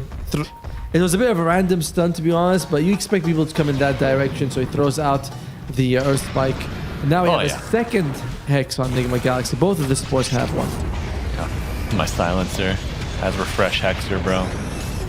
Oh, whoa. Uh-oh, BKB used, and now Rinseku going in for revenge for round 2. Oh, Kez in the pit, waiting for the Rolling Thunder to expire. Low mana on 3-3. And now, Rinseku on the high ground, targeted by BZM, but BZM goes down. That's a dieback, folks. And now, Pure trying to go in, finding the Tiny, but licked up. Does he have any gas left in the tank, folks? I don't think so. The toss, the death. And now 3-3, hit with the bushwhack, hit with everything else. Team wipe. Buyback on 3-3. Immediately. I was thinking he might actually consider calling it. And like, okay, guys, this is just not happening for us. This game is a bit too rough. Nigma Galaxy way too far ahead. Rinseku in particular, masterclass on the Tiny. And why we wanted to see this here in game 1 as well. Yep. Tomo, this is a trap. This is Tundra's got him right where they want him. The supports are respawning. They've got buyback on Kez. Here we go. Omar looking for the techies. Buyback on Kez used. Going in. But Tundra unable to draw anybody into the trap. Nigma, they're too good. They're too smart. They're too seasoned. Until they are very seasoned. And it tastes like chicken. Oh, big Hex from Omar, but he's gonna buy 50 times. Can they get the Kez before the saves come out? Yes is the answer. That's a dieback. That's a dead Kez. Now, Whitemon, healed up. Do they have answers? They want to play it out. Feel like they can fight BZM up in 10. That's long finger. Death. Yeah. My bit of a middle finger there. And Silence 1 coming out. Silence 2, I don't know, I'm losing count. But Pure calls it for Tundra, folks. We are going to a game 3. Can you believe it? Look at the happy face by GH. Well worth it just for that, as Nigma Galaxy make it look kind of easy in this game too. Really like what Vila was able to do with this Tidehunter. They focused him down, but unlike Slardar, where you can sort of commit and burst him, you can't really do the same thing for the Tidehunter. But the big winner, of course, is Rinseku. 18-0-6. Oh my god, dude. What is that stat line? How are they not giving Rinseku Tiny every game? What the hell? Game 1 was banned, right? It was at the very end. We were like saying we probably won it. Banned last phase.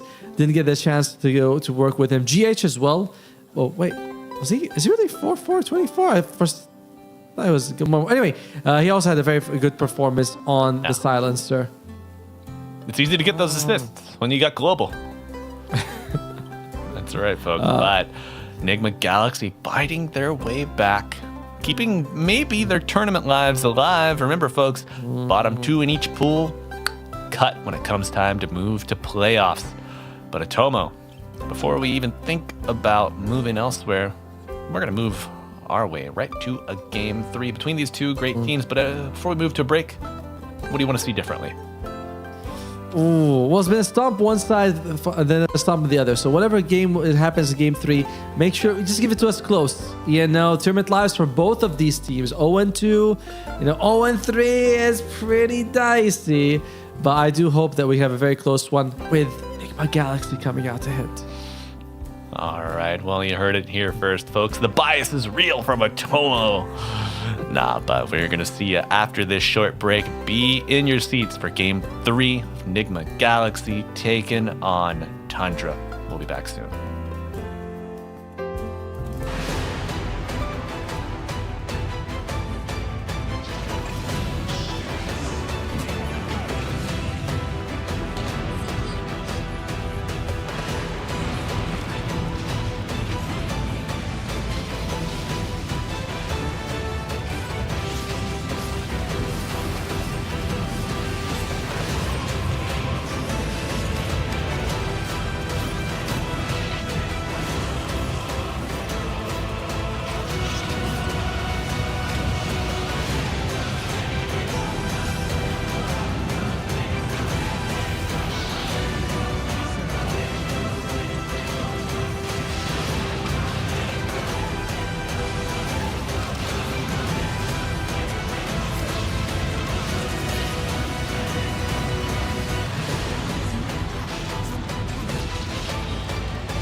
Just ask yourself, am I ready for you? 100% now. I'm ready. 100% now. Yes, I'm ready. Eyes wide open. I'm ready to move. 100% now. Take a chance in a new direction. Any place you wanna go. I don't have all the right answers, but one thing I know, I'm so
just longing for a glance from you.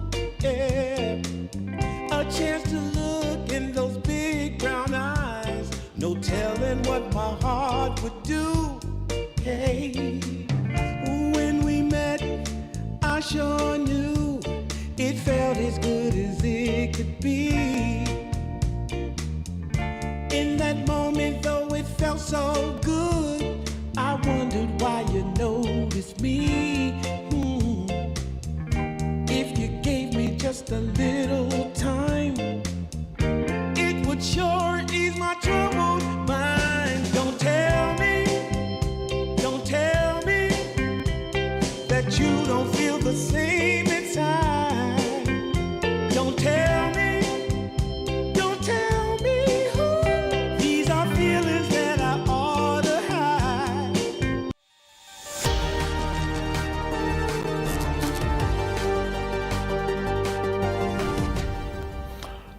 Don't tell me. That was the song I heard earlier with the acoustic music, and it's coming back to me now, Atomo. But it's all coming back to us here on ESL Dota 2 Storm. We got a game 3, our first. Are you excited? I am. I mean, this is the one that we were thinking was going to go a distance. I was like, Liquid versus Lead, GamerLegion, the gap's a bit too big. Tundra versus Nigma Galaxy, particularly the current Tundra. Yeah, we can get a game 3. Yeah. I know. All right. Just saying. Tundra struggling right now. I don't think they're struggling because they're bad. I think they're struggling because they're taking it easy. You know, they're thinking, we got EWC in the bag. We just won Birmingham. Do we really need to kill ourselves for DreamLeague? Probably not. So just getting a few reps before the biggest events of the year. Yeah, but do you want your reps to be like this? Are these good reps? You know? That's my question. And you know, sometimes you go to the gym and you feel like you don't want to go, but you still go. You don't really feel the pump or the burn, but you're like, and then you leave. You're like, well, at least I went. You know, that's better than staying home and doing nothing. So this is the same thing here. Even if Tundra ends this tournament without much to show for it, it's still better than doing absolutely nothing. At least they kept someone else out of the spotlight, right? Like Exactly. NCQ, goodbye. Now, I just think that overall it's very hard for motivation to stay consistently high all the time. I remember I was talking to the coach of... I'm trying to remember, what was the Southeast Asian teams that qualified for like Blast and they bombed or Dream... Yeah, Glyph. But it was before they were Glyph. It was some Execration, yes. And they qualified for Blast or DreamLeague, then they didn't qualify for the other. I was like, what happened? He's like, well, after we won the first one, we just really couldn't get our motivation to maintain the same level because we already got something. And I think that just applies here to Tundra. We have EWC. What are we doing so hard in a qualifier for EWC again? Okay. Yeah, I mean, so I could see that certainly being the case with the top dogs, such as Tundra. But if I'm on one of the squads that are trying to claw their way up, you know, climb the ladder, become a regular mainstay out of a region, I don't know if you can afford to take it easy. You know, you have to earn that. Oh, for sure. Not everyone can take it easy, but if there's one team that can, it's the team with this guy on it. 2-time TI winner, Tundra Esports. Sorry, Mr. 33. 5 seconds remaining. Won it on Tundra, went to Liquid, won it again, came back to Tundra, bring it home. As there's going to be White Mons, Techies for 3rd time in a row. Despite their loss in game 2, you got to give credit to White Mon. I think his performance in that game was still fantastic. Yeah, absolutely, especially early. You know, it gets a little tough later on, but that's all right. And folks, just want to go ahead and get this out now.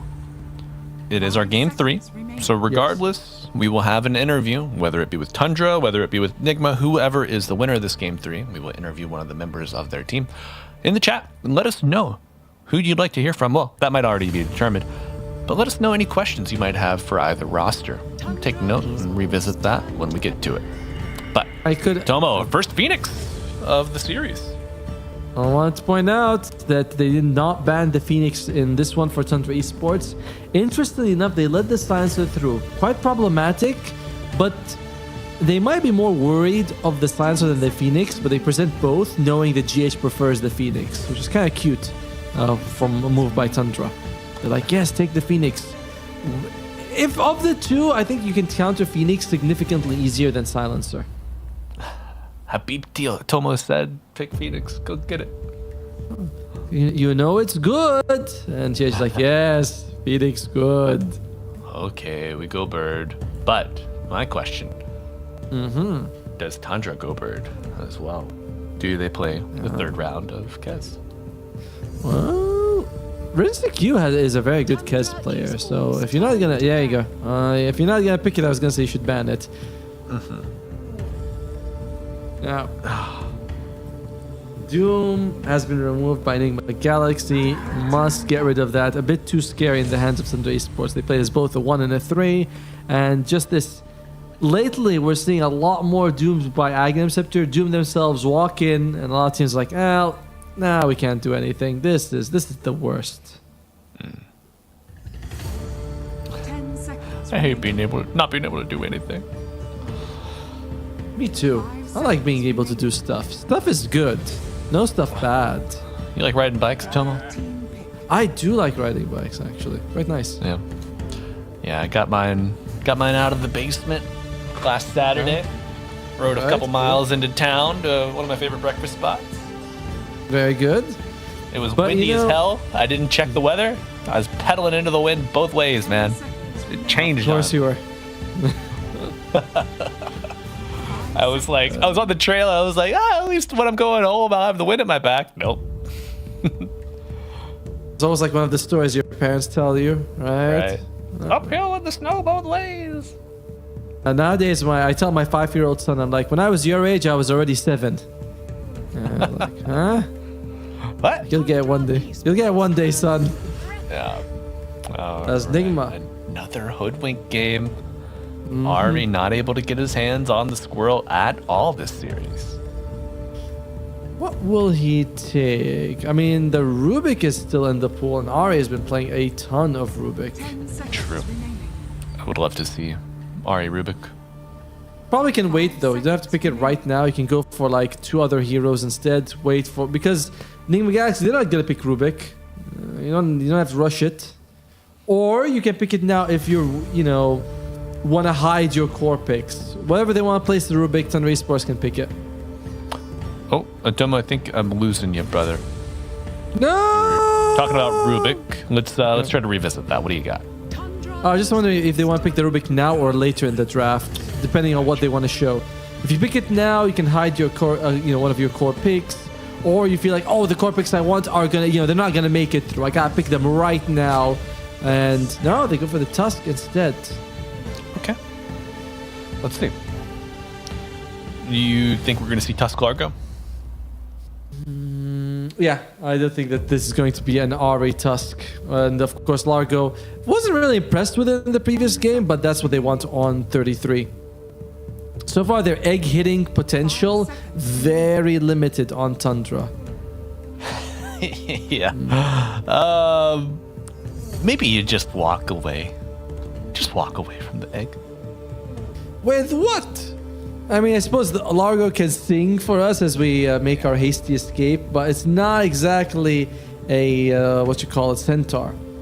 Nigma Galaxy, Puck would work well, but I don't like noob on Puck. I think he's better on tankier heroes, Yeah. Let him get in there, bang around a little bit. Too bad you don't get a sniff at Pingalier, but... Oh, it worked once. Love it. Hopefully it'll work twice. You get the Rinsey, Q, Tiny, and the Divine Llama Magnus. Now, Atomo, I think Virtus Pro ran this core pairing in one of their matches today. Worked out quite well for them. Are we sure it's the Divine Llama Magnus, not the Noob Magnus?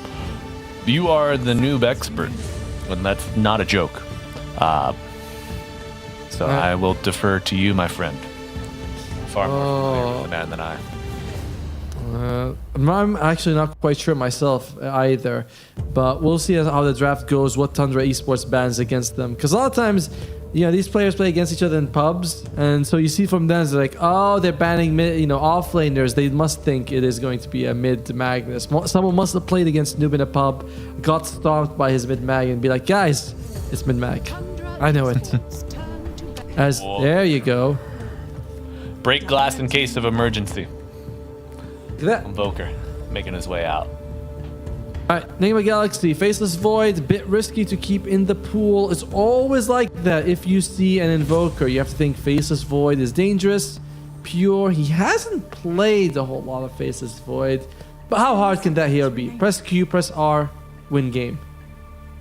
5 seconds. You W after your shard, you get that. That helps out a little bit too inside of that R. And did you know? I was reading the fine print earlier. I didn't know that the time dilation was frozen inside a chronosphere. Did you know that? I don't think I did, actually. Yeah. Usually, but I don't think I noticed a lot of things when you're in chronoed, right? You're just like, well, there's nothing I can do. I also stop breathing. I stop thinking. I just freeze. I like just click as hard as you can. But look, they banned out a Lycan, so they're not completely sure on Tundra which way this Magnus is gonna go. But overall, I would like to remove Mr. Faceless Void. Very, very dangerous. Yeah. I am glad that we do see the Lifestealer removed. This was one of the heroes Falcons drafted in their 106-minute game, so I have bad memories. Every time I see the camera go to Insta-Q, I think, because usually it's like another player, it's light, goes to Insta-Q, it looks completely dark. I think, oh shit, did their, lighting, trap out or something? You think darkness is your ally? You merely adopted the dark. Alright, they left the Faceless Void in. So they are set up for Tundra on this very, very big Cataclysm combo with the Faceless Void. If they want it, again, it's not something we've seen Pure on much. And it's also, Pure's kind of an aggressive guy. He doesn't want these long cooldowns to stop him. He wants to keep killing. 5 seconds remaining. Yeah, he's go, go, go. Who can kill Tiny, though? Who can kill him repeatedly? Because Tiny, one thing about him, he can fight. Always. If he has like a even or a good start, just goes. Morta? I think Morta wouldn't be a bad pick right now for Tundra Esports. Yeah, just good against the egg. If you're able to get your ultimate off and Tiny doesn't burst you down, which is unlikely, you are able to just lifesteal a ton right after that. So I like the idea of Morta at the moment. Okay. Oh, what else? Great egg hitter. Fantastic egg hitters. One of the best. Ursa is also in the pool. Oh. Can get the Aghanim Scepter. Use it if you're being RP'd. That was that I would not have guessed that one.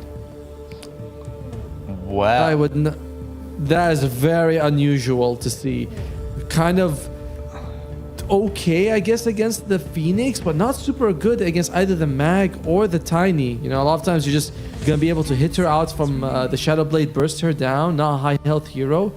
Very interesting pick to see this Wind Ranger. Yeah.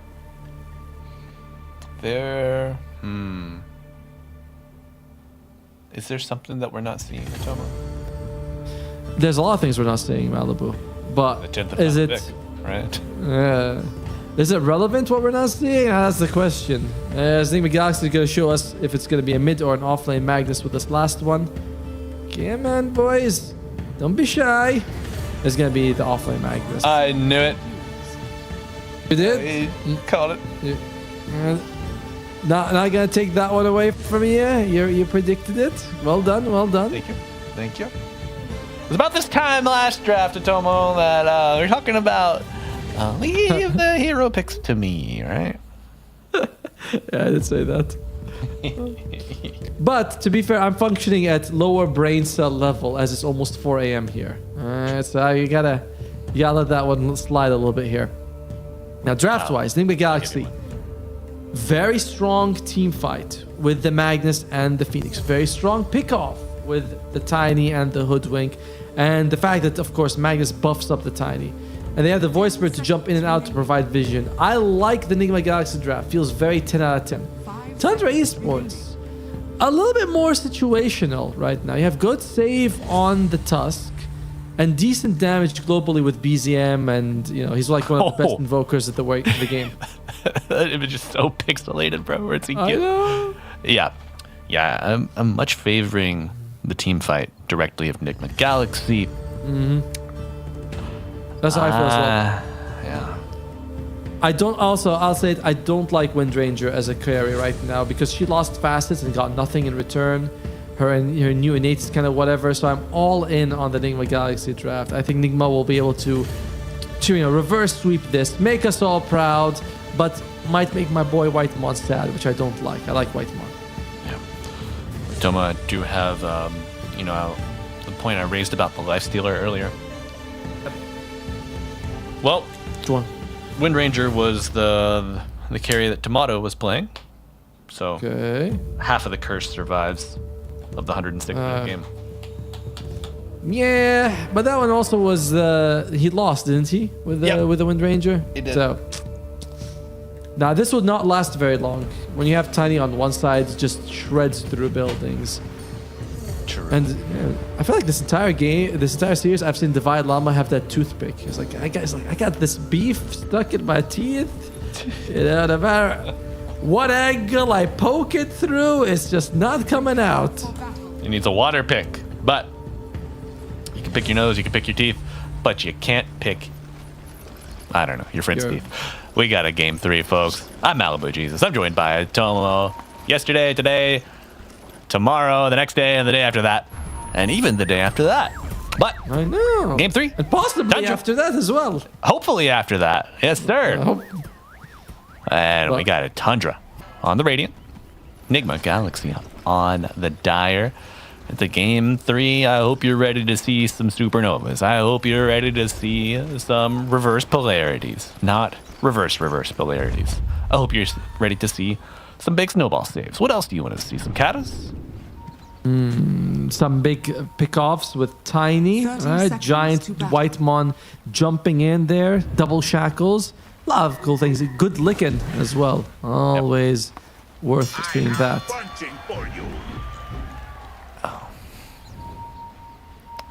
Now, Tundra, what do they need to do to win?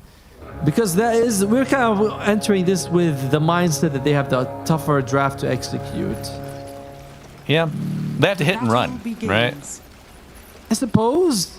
But It's just also, that if you Nigma hit and run as well. Yeah, that's the thing. If you play together as 5, the enemy team has better team fight. If you split apart to farm, the Tiny is going to find you and kill. There's so many. He can basically burst anyone down on this Tiny. So I'm just wondering what exactly your draft does that's better than the other draft. The save is better because you have Tusk. Yep. But I don't know how highly I'd rank that. Right. Good creep block here from the Dire. Indeed. Dire melee creep already very low, but that could be early level 2 for pure, depending on how the wave plays out. But interesting. Toma, I'm thinking maybe you play to get 3-3 a good start, and then you kind of play as a cluster of 3 while Invoker wave shoves, throws a Sunstrike here or there. Create kill opportunities with shards, power shot, blast off. Business as usual. I suppose. If 33 gets very tanky, but you are up against percentage-based damage from the Phoenix, so your heal's not gonna be that amazing. And of course, Divide Llama can split you up from everyone else, so all that healing becomes just for you. So let's look at the laning phase. So bottom lane, it is going to be the Hoodwink, top lane is going to be the Phoenix and the Tiny going up against the Largo and the Tusk, who I believe, is he drag or something? I think he is dragging, right? Yeah, I think so. I can't imagine that 3-3 is happy about this, right? It's not too bad. You deny your wave completely while denying theirs. I think that's okay. Okay. It's just Plus, Oh boy, Alright, just missed the creep, right? It's not a pub game, right? This is all carefully planned, you know, perfectly executed. All ooey, Omar. Carefully planned. To the back. Carefully executed. He was carefully executed after a good planning. Now, did you see? Wow, look at this build. All branches. Tango going helmet on first on Mag. You empower your creep and just. What's the move here? He's like, I want all the stats. To be fair, Iron Branches is so stat efficient when you think about it. Yeah. 16 gold for 1 strength and 1 intelligence and 1 agility each.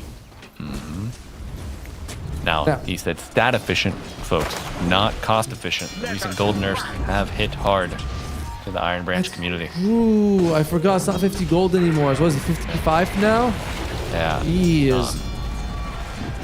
Man, you close 1 straight in the world and everything goes up in price. I know, bro. Fertilizer supply is getting cut off, brother. Oh my, nice dodge from the power shot, but can you get rid of even the shit? That's right. Dodge a stun strike, but that just means Whitemon gets all the gold. And,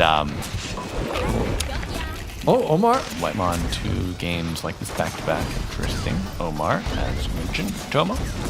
Oh, Tomar. One more right click will do it. So much for your empty promises. I'm lane 3. Probably gonna lose your clarity here, butter. That's all right. Radiant structures are Oh, whoa, whoa, whoa. Okay, shared lord. You love it. Nice bit of aggression there by Divide, but it is the Tundra show here at the bottom lane. Luckily, though, at least they're getting decent CS here on Divide Llama, considering the fact that he has, what, sorry, 2 deaths to his name, or 1 death to his name, my bad. Oh, Omar. Yeah. Good dodge from Pew. Go in for Mr. Noob. I'm positive that Tundra are very happy they decided to ban out the Pangolier, but it will be Noob to get both water runes. Cheeky TP. Yeah. Love it. Oh yeah, I need to update my stats. Now Noob is 6-6 in the last 6 victories in 6 games. Well done, is Whitemon. 1 more. My blast off into the pit, dodging. We'll go for the self-deny to neutrals. Good play. He even blocks the camp. That's crazy. See, this is the difference between like a really good player and everyone else. Whitemon could have gone and put that sentry at any point in time, but he wanted to make like a 2-in-1 move, you know? All right, I'm going to go deny, I'll do the sentry at that point. Doesn't have to waste time just walking there, walking back, getting into a fight, then denying in some other camp. Right. It's all about being very efficient with your movements. That's what we mean when we say fast Dota. Yeah. And he decided to do it immediately, too, you know? It's not like he waited around in the pit, clicked around a couple times, danced around a tree, got hit with a tree, died. But no, he just decided, no, I need a reset. I'm going to block this camp. I'm going to die. That's my boy, Whitemon. Noob. Oh, yeah. Assimilating. Or disarm, snowball landing, and the shards beautifully placed from Ari. Body blocks, right clicks, landing. Go to Ari for the credit. Wave absorbing the tower shots. Tower shots tonight. Queen, King, and Ari setting up another Sunstrike kill for BZM. BZM quiet, low, Phoenix diving out and in. It is GH to fall, and Whitemon picks up another. Gonna be the old Meteor Hammer rush on Invoker. Helps you push, helps with your mana, but the thing is, man, we were talking about what Tundra needs to do to sort of win this game, and when people walk into you 1 by 1 that situation, you don't really need to do much. You just open your mouth and say, feed me more. More, Habibi, more. More garlic naan, please. Oh. Another mango lasty, please. Later. Mango lasty, that's the stuff. Noob, there you go, dies. Omar shows up right after he dies. Then when Omar dies, GH is like, hey, what's happening here, brother? Yeah, classic 1 by 1. Tales old as time. Do bring down BZM here. Nice move there by Noob. What's he thinking about? Looks like he's going to be the Mage Slayer. Not thinking about the Spirit Vessel. Interesting. Now, Yes. Tomo, that My love. kill on BZM, very valuable. Because, I mean, in every previous game, 7-minute Wisdom Shrine has been super challenged. Oftentimes mid laner just running at it, face checking it. But yep, with that kill in the mid lane, you know, a lot of heroes kind of stationed in that area. So the side lane's a bit more peaceful than previous iterations of this series. Sure. Although Rinstic Q is having a phenomenal start, and that's the scariest thing that they have to be worried about. A lot of factors here. The blink on Devi is going to be another timing. Acceptor on Anubis. Noob! Uh-oh, pulled back in. Bushwhack saved with a snowball going in. Can they get BZM out? Nice. Deafening blast, and ooh. Oh, the healing sounds of 3-3 will not be enough, but a big blast off, returning the stun and the damage onto Nigma Galaxy, chasing forward. Another Bushwhack containing the threat. 2 for 1. Not a bad trade, and I don't think it's over quite yet. Now it's over. By the way, this was a 2-for-1 trade with Nigma bringing only 3 people and Tundra bringing 4. So because Divine Lama, he was just farming away. He was like, I don't really care. You guys, nice dodge of the Bushwhack, but unfortunately he had no real person to go to snowball in except back into the fray. And BZM gets burned here. I believe that's only level 1 stun ray, but that's all you need sometimes. Yeah.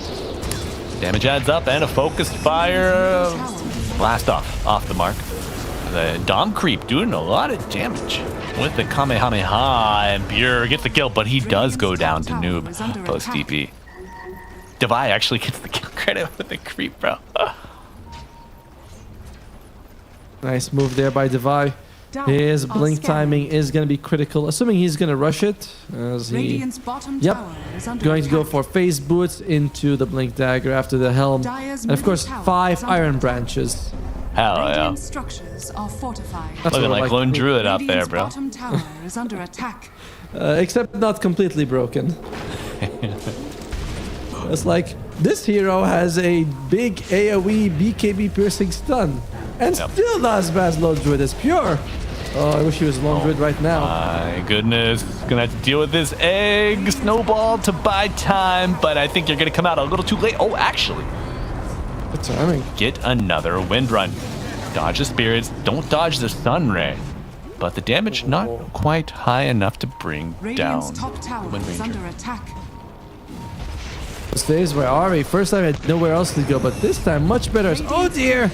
There goes Ari's courier. And the frog is on the prowl. He's looking for him. Not 3-3 yet. Oh. I think he missed the shockwave there just now on Devi. Oh my. Look at these low health heroes. It'd be a shame if someone died. Big walrus punch. Noob to fall. Ari getting both. So he's got to have what? Tranquil's Wand. Is he going Blink Rush after? Tranquil Wand. He's got a phase boost. No, not Tranquil. Just the. Yeah, I'm saying this more often. Less Tranquil, more phase. As Valuing the armor. It's a bit of it's quite a bit of extra damage. Or was it like 18 or something? Yeah, 18 damage. That's a lot. Damn. That does go into your walrus punch. That's an extra what? 36 because you get double. Pretty good. Pretty good. I like it. As the game continues in roughly the same pace that we've sort of been seeing for a while. Rinstic farming by himself. Nigma trying to apply some pressure. Has the good team fight, not the bad team fight. They have the good team fight. This is the good stuff, right? Top shelf. Very much. This is what the one dreams are made of.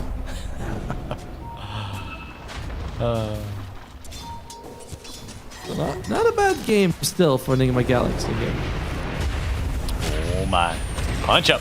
Sunstrike coming down. Not even near. Just throw everything. My God. I think it was cold snapped away because that dive didn't look like it was full distance. Yeah. Are scanning. Nope. Working towards the main slayer. He's like, once I get this, they'll do so much less damage, guys. Just wait for me, all right? Meanwhile, on Tundra Esports, Kaya on the Largo to help him farm up. Ari 1,000 gold from that Blink Dagger. First item, just wants to get as quick as he can. Oh, big haste room. Looking top. Tomo. Rinse Q. He's had a peaceful season so far. I think that's coming to an end. But the tornado gives them time to TP. Right. Rinse Q half health. Ticking downward. Big punch up, controlling him further, but he's alive for now. Is he still? Oh my god. BZM goes down before the tiny. But they do bring down the top net worth in the game. Does have quite a hefty lead. RP, wasted. Tip the enemy now. Blast off to follow, and the big bombs with the arrows landing. Even used for Nova. Oy. I don't think that's a super trooper, my guy. Perhaps Dire's top tower is under attack. stay? I don't know. What do you think? I think that they thought that, you know, they did that to protect Devi, because he threw the RP, then they went on to kill him, and just like, all right, maybe I'll egg here and I'll scare them off. But Tundra Esports, they ain't scared of any egg, scrambled or sunny side. Right. It's not hard boiled enough to scare me off. I'll say right now, actually, here is Devi. You know, in game 1 on the Slaughter, he missed a lot of Slithering Crushes, and in this game also. Obviously, it's the first RP. You know, I think it happened. But yeah, when he throws at the RP and he misses, instantly the egg comes out from GH, hopefully to protect him. They're like, all right, I'm going to egg. Hopefully, I say instantly, but it's not quite instantly. Okay, back to the action, folks. Whitemon, low will go down. In general... Ooh, the damage is serious. Stays right in the path. Uh-oh. No. Here we go, boys. Here we go. Devi camera. He's unfazed. Okay, nice. Good. Centered. Calm. Oh, see, he's got his Satyr still. Uh-oh. Oh, no. Oh, no. Now. Oh. He did back. Yeah. So for those folks tuning in, Devi in game 1, there was a tip, and he said to do not tip the enemy in all chat. It was very, and they've honored that agreement for about an hour and a half. But now the gloves are off. Gloves are off. The shoes are off. I don't quite know why the shoes are off, but saw them by the door on my way in. That's where they should be. Who the hell wears shoes indoors? Oh, this is a battle arena, Tomo. This ain't no house. Yeah, loses his life again. He's going for a casual chasm stone, which I like. As Omar, Nick. Oh yeah. Oh my. It's slightly falling apart at the moment for our boys at Nigma right now. Rinse Q though, 250 gold away from the Shadow Blade. That's going to be the big one. It is. As he will reveal himself. Blast off? Shard? Are we going to see a dead Rinse Q? I think if he dies here, then it's off to the races for Tundra. But trying to chase down BZM, low mana. Decent amount of regen. Oh my god. Great sentry placement. And good shot there on the Invoker. Very well done there by Omar, expecting him to walk through that and gets him on the way out. Oh, so you know, you can get Chasm Stone on Magnus, bigger RP. It's quite fun. True. Casual. You wanted to beat up on Ari and he stole your rune, so you might get a kill for it, but you might just leave. Hoodwinked to her own demise. Whitemon with the blast off onto the Phoenix. No bird, no problem. However, Hoodwink survives. Pure trying to get out. Going back in for the kill on Omar. Bushwhack hits, but you give up your life to get it done, and your techies, your brother in arms, your comrade, your Whitemon. He's gone. Rinse Q gets a double. He's on. He's ready to fight. We've been waiting. And Devi Lama is also only 300 gold away from the Blink Dagger. So the critical items of the team are coming. Yeah, I mean, Chasm Stone on Magnus, not so bad. The other day, I actually got Chasm Stone on a hero that I didn't think I would. And it turned out to be very effective because it affected 3 of his spells. Who was it? Disruptor. Nice. I was going to say Zeus. I thought you were going to mess with me. I thought you were just trying to rage bait me. Never. I never do that. But yeah. I wasn't going to take it. You get the bigger kinetic field, bigger stack storm, and even the Thunder Strike, when it works, it's a little bit bigger. It's the Fire Llama. My God. You know, if his butt wasn't so big, that shackle would have landed on him. And we're like, missed. Radiant's middle tower is under attack. But Magnus is a thick boy. Good. Thank you for the clarification. I didn't mean the guy himself. I mean, no thoughts on him. Radiant's middle tower is under attack. But Magnus, the many thoughts. There's BZM. There we go. BZM. And low. They get down the hook, but they bring down the middle laner and 3-3. Trying to get away from Tiny. They're going for a bit of a reset. And the damage is adding up, folks. They do bring down big, bad Tiny. BZM getting kill credit with a punch up on to old Mr. Noob. And now he will be the next to fall. Middle tower is under attack. You know, we've been praising Nigma's Galaxy's draft for quite a bit, but I haven't seen them all 5 together on my screen working towards the same goal. You know, we're seeing usually Divide dying on a different side of the map. We're seeing 1-by-1 movements coming out. And Tundra Esports, they've exploited every opening, which, you know, as they should, of course. Adventurous young lads, you know. You give them a compass, give them a map, and say, just go to town, boys. Have fun.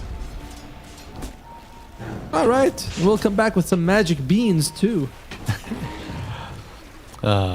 Speaking of exploration, Atomo, have you ever played Peak? No. But I know someone where you climb the mountain. I've seen it. Yeah. Oh, it's very fun. It's fun to... You can grief your friends. I never grief my friends, but... It's a very good time. We should play sometime. Oh, sure. Wait, but you said you played with your friends. Is it official?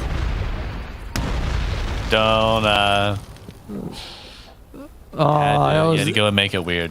You had to go and make it weird. I always knew we were buddies. Radiant are scanning. Tundra. Yeah. Dire are scanning. Parked up on the bottom side, waiting for the Tormentor to spawn, I would imagine. Maybe trying to sniff out the skink. Where's the Q? 3-3, first points of contact in the Frog Stomp. Meet me in the Frog Stomp under the bridge. It'll be romantic. Egg and RP, Snowball, dragging him in. Look at the damage coming out. Holy! Nigma lose 2, make it 3. And, oh my God, it might even be a 4th. The root, the frog, the lick. It's all adding up, but Noob doesn't even get a kill before he goes down. And the Phoenix, it's a full team wipe. Oh, there's a black hole in the Nigma Galaxy and it's sucking everybody in. And we didn't see an RP in this one. At first, I thought that Tundra was on that cliff a little too early. I was like, man, you're there at like 1930? You still got 30 seconds to go before the tournament comes up. A great timing here. The jump on Larg with the tankiest hero in the game. And we don't see the RP. Even though Divide Llama jumps in, it doesn't actually land, but there's a shackle. That's better than an RP in this game. Yeah. Shackle greater than RP confirmed. Dude, just Whitemon's positioning. Leaps into the middle of the pack. It's 3 proximity mines down. BZM able to lay waste. Wow. What a dream. Well, dream for one side, nightmare for the other. Insta Q. Hoping to find someone here, but just gonna farm up, I think. Yeah. Or is he?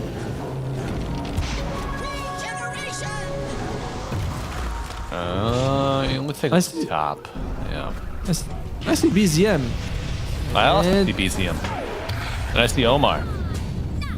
Sharpshooter helps him out to the high ground, but what? Oh my God, it's the frogs on it. BZM, did he have? Yep, yeah, it's Croak of Genius on him. Yeah, okay. I was wondering what the damage pulse was from. Yeah. So apparently, I thought you couldn't use Sharpshooter if you're rooted anymore. Wasn't that the nerf that happened to the ability? it doesn't knock you back, but you can still use it. So I think either the root had expired. Yep, that's what I thought as well. And Nigma Galaxy probably aware, or at least feeling like this Roshan was gonna fall any moment, but are unable to contest it. The system's shutting down completely at this point. Right. Oh god, my Tomo is blue screen, folks. What do I do? Have you tried restarting the machine? Just press the special button and hold for 30 seconds. We'll see what happens. Oh no, they're pressing the Phoenix button and maybe punching it at this point. Still, Noob gets a BKB during that time. Not too bad.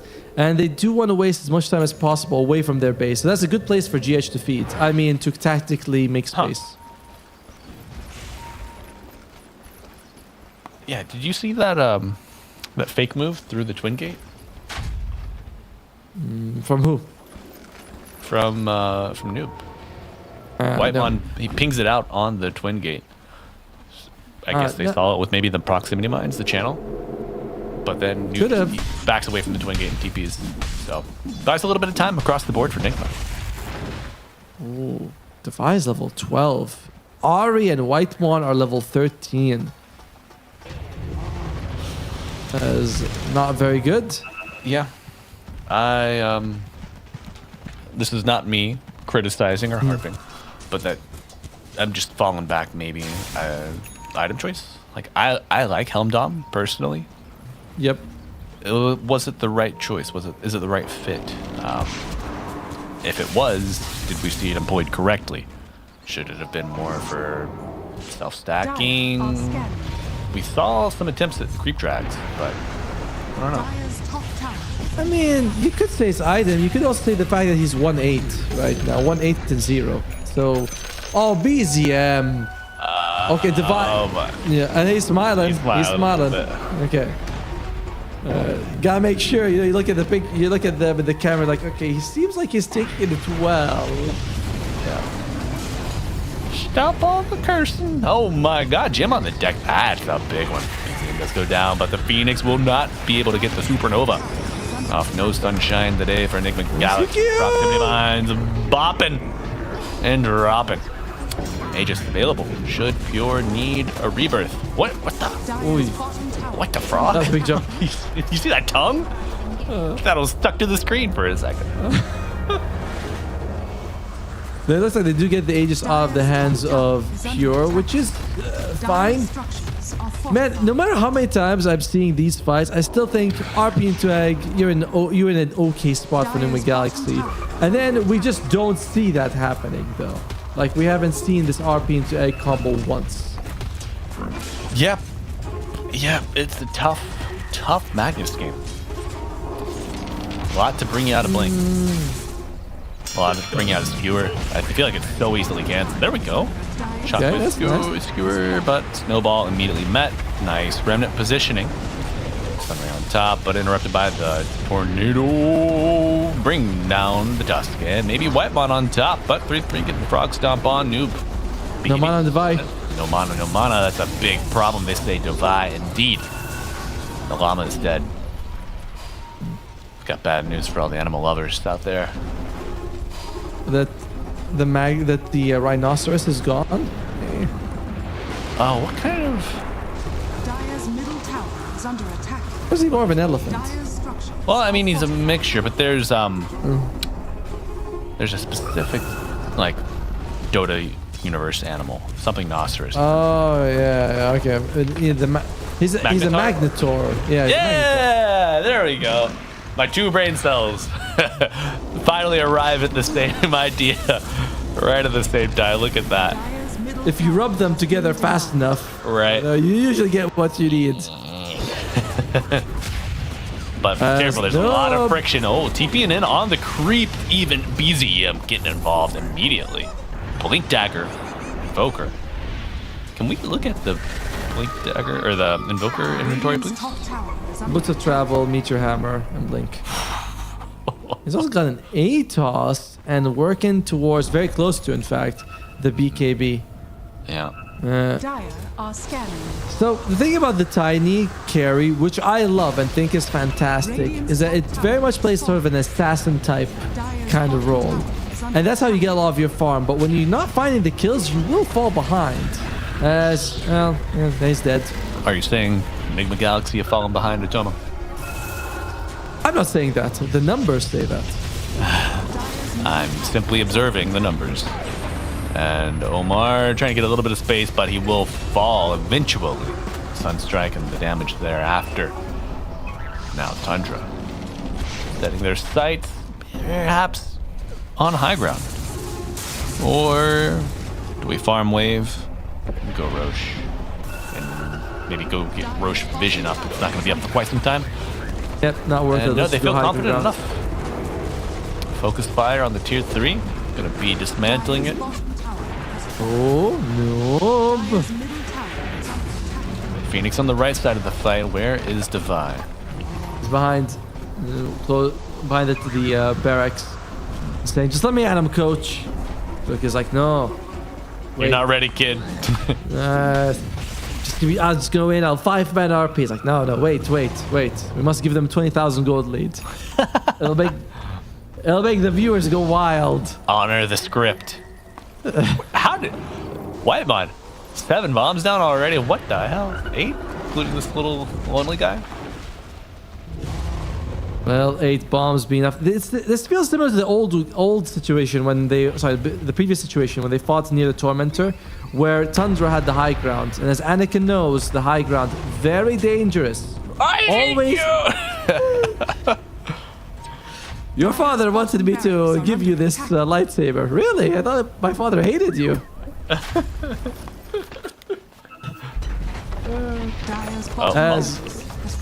Kind of an easy smoke to read when your enemy is losing pretty important structures.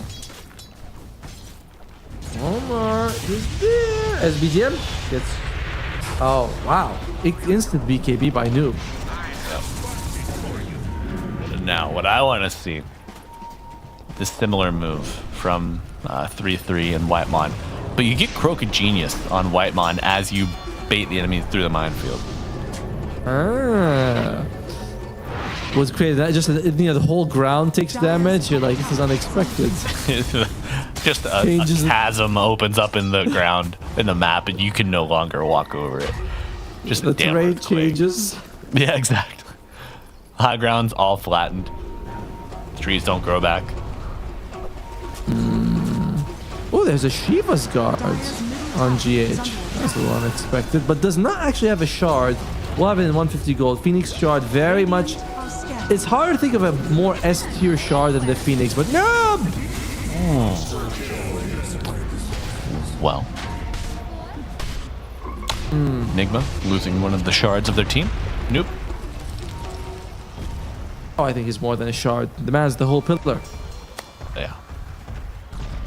Execute also is kind of worried about going in, providing vision, because he knows there's always sentries on the main side. Any gems on the Dire? Yes, Ari's got a gem.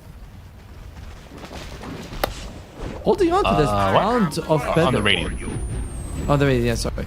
I got you, buddy. But Ari, I did say Ari, right? Yes, Ari on the Dire is what you said. My You bad. probably saw the hoodwink, and you're like, Ari always gets hoodwink. He'd never. Okay. Whoa, hey, hi, Pure.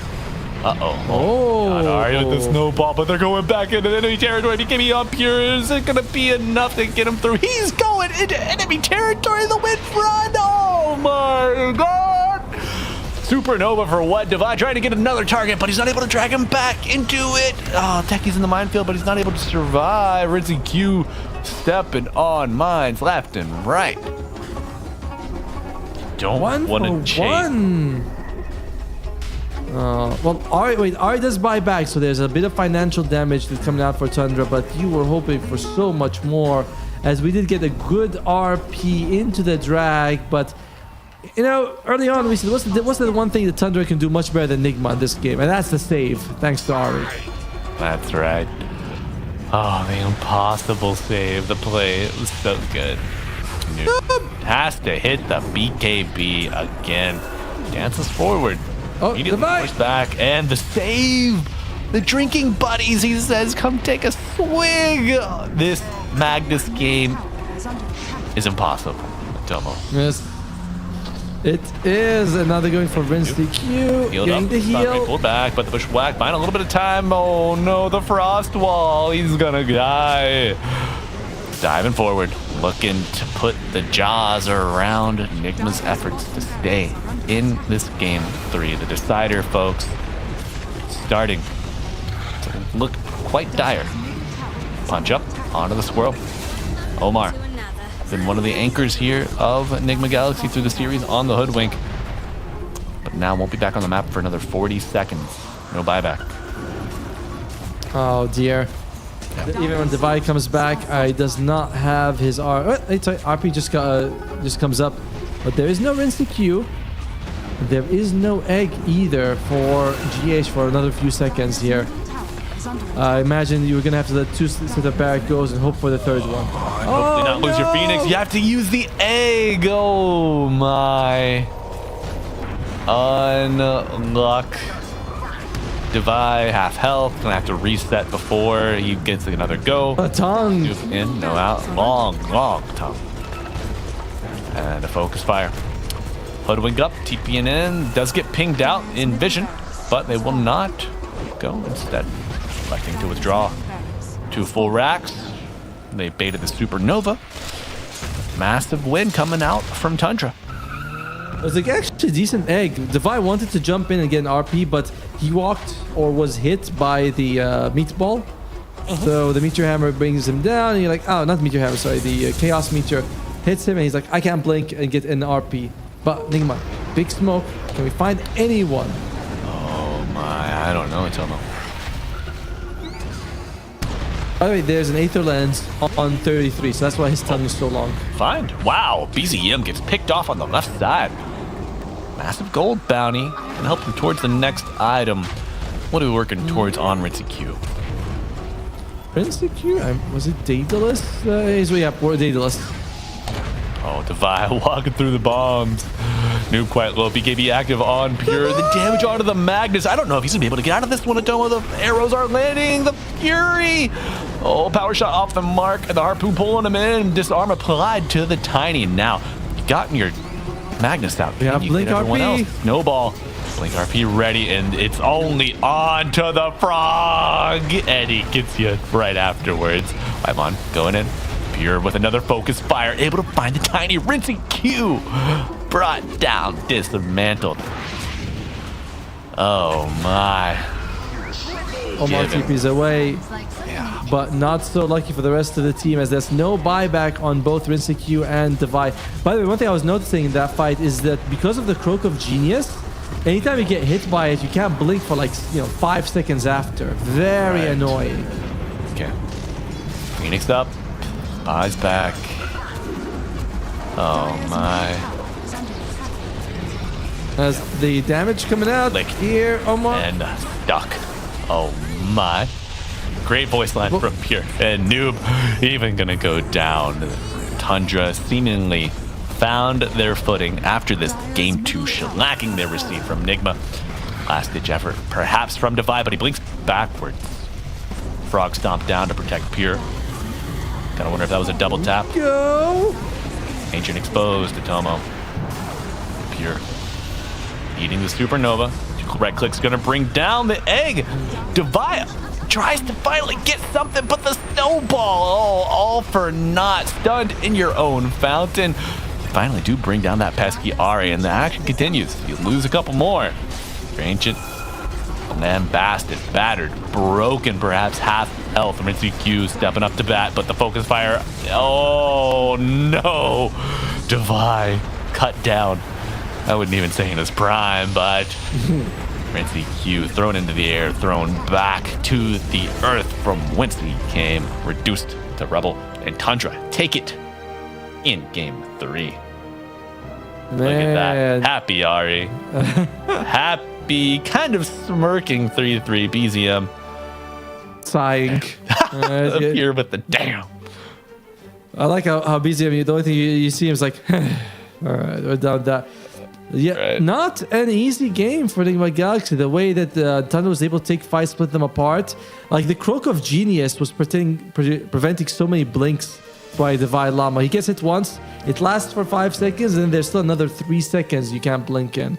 So really well done there by Tundra Esports. I don't know. I thought more we'd see more of the team fight, right? The egg into the RP into the bushwhack, but it just never came together. Right. Do you think that was just from the tough start that Nigma experienced? Itemization, perhaps?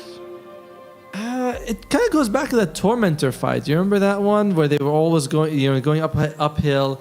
Tundra set up very perfectly for them. They're able to get them down before they get the egg, or I think the RP comes out, but didn't make any difference in that situation.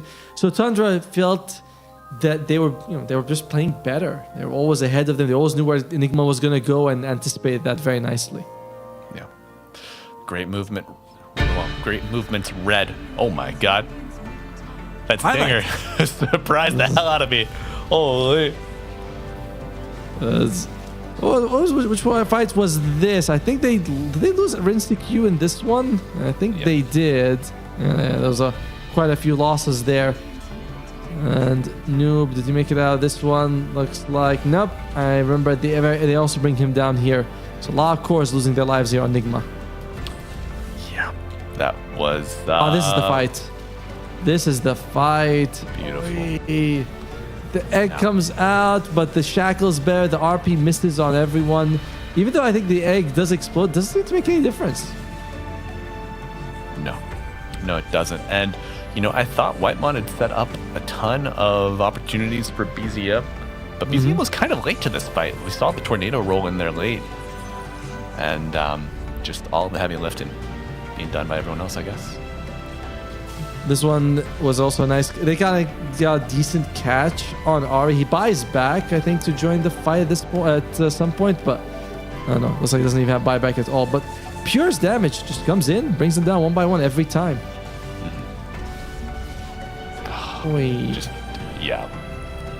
Crazy aggression here. Late game, deep in enemy territory, but of course, 2 enemy heroes already dead in that exchange. So Pure just ready to go anywhere.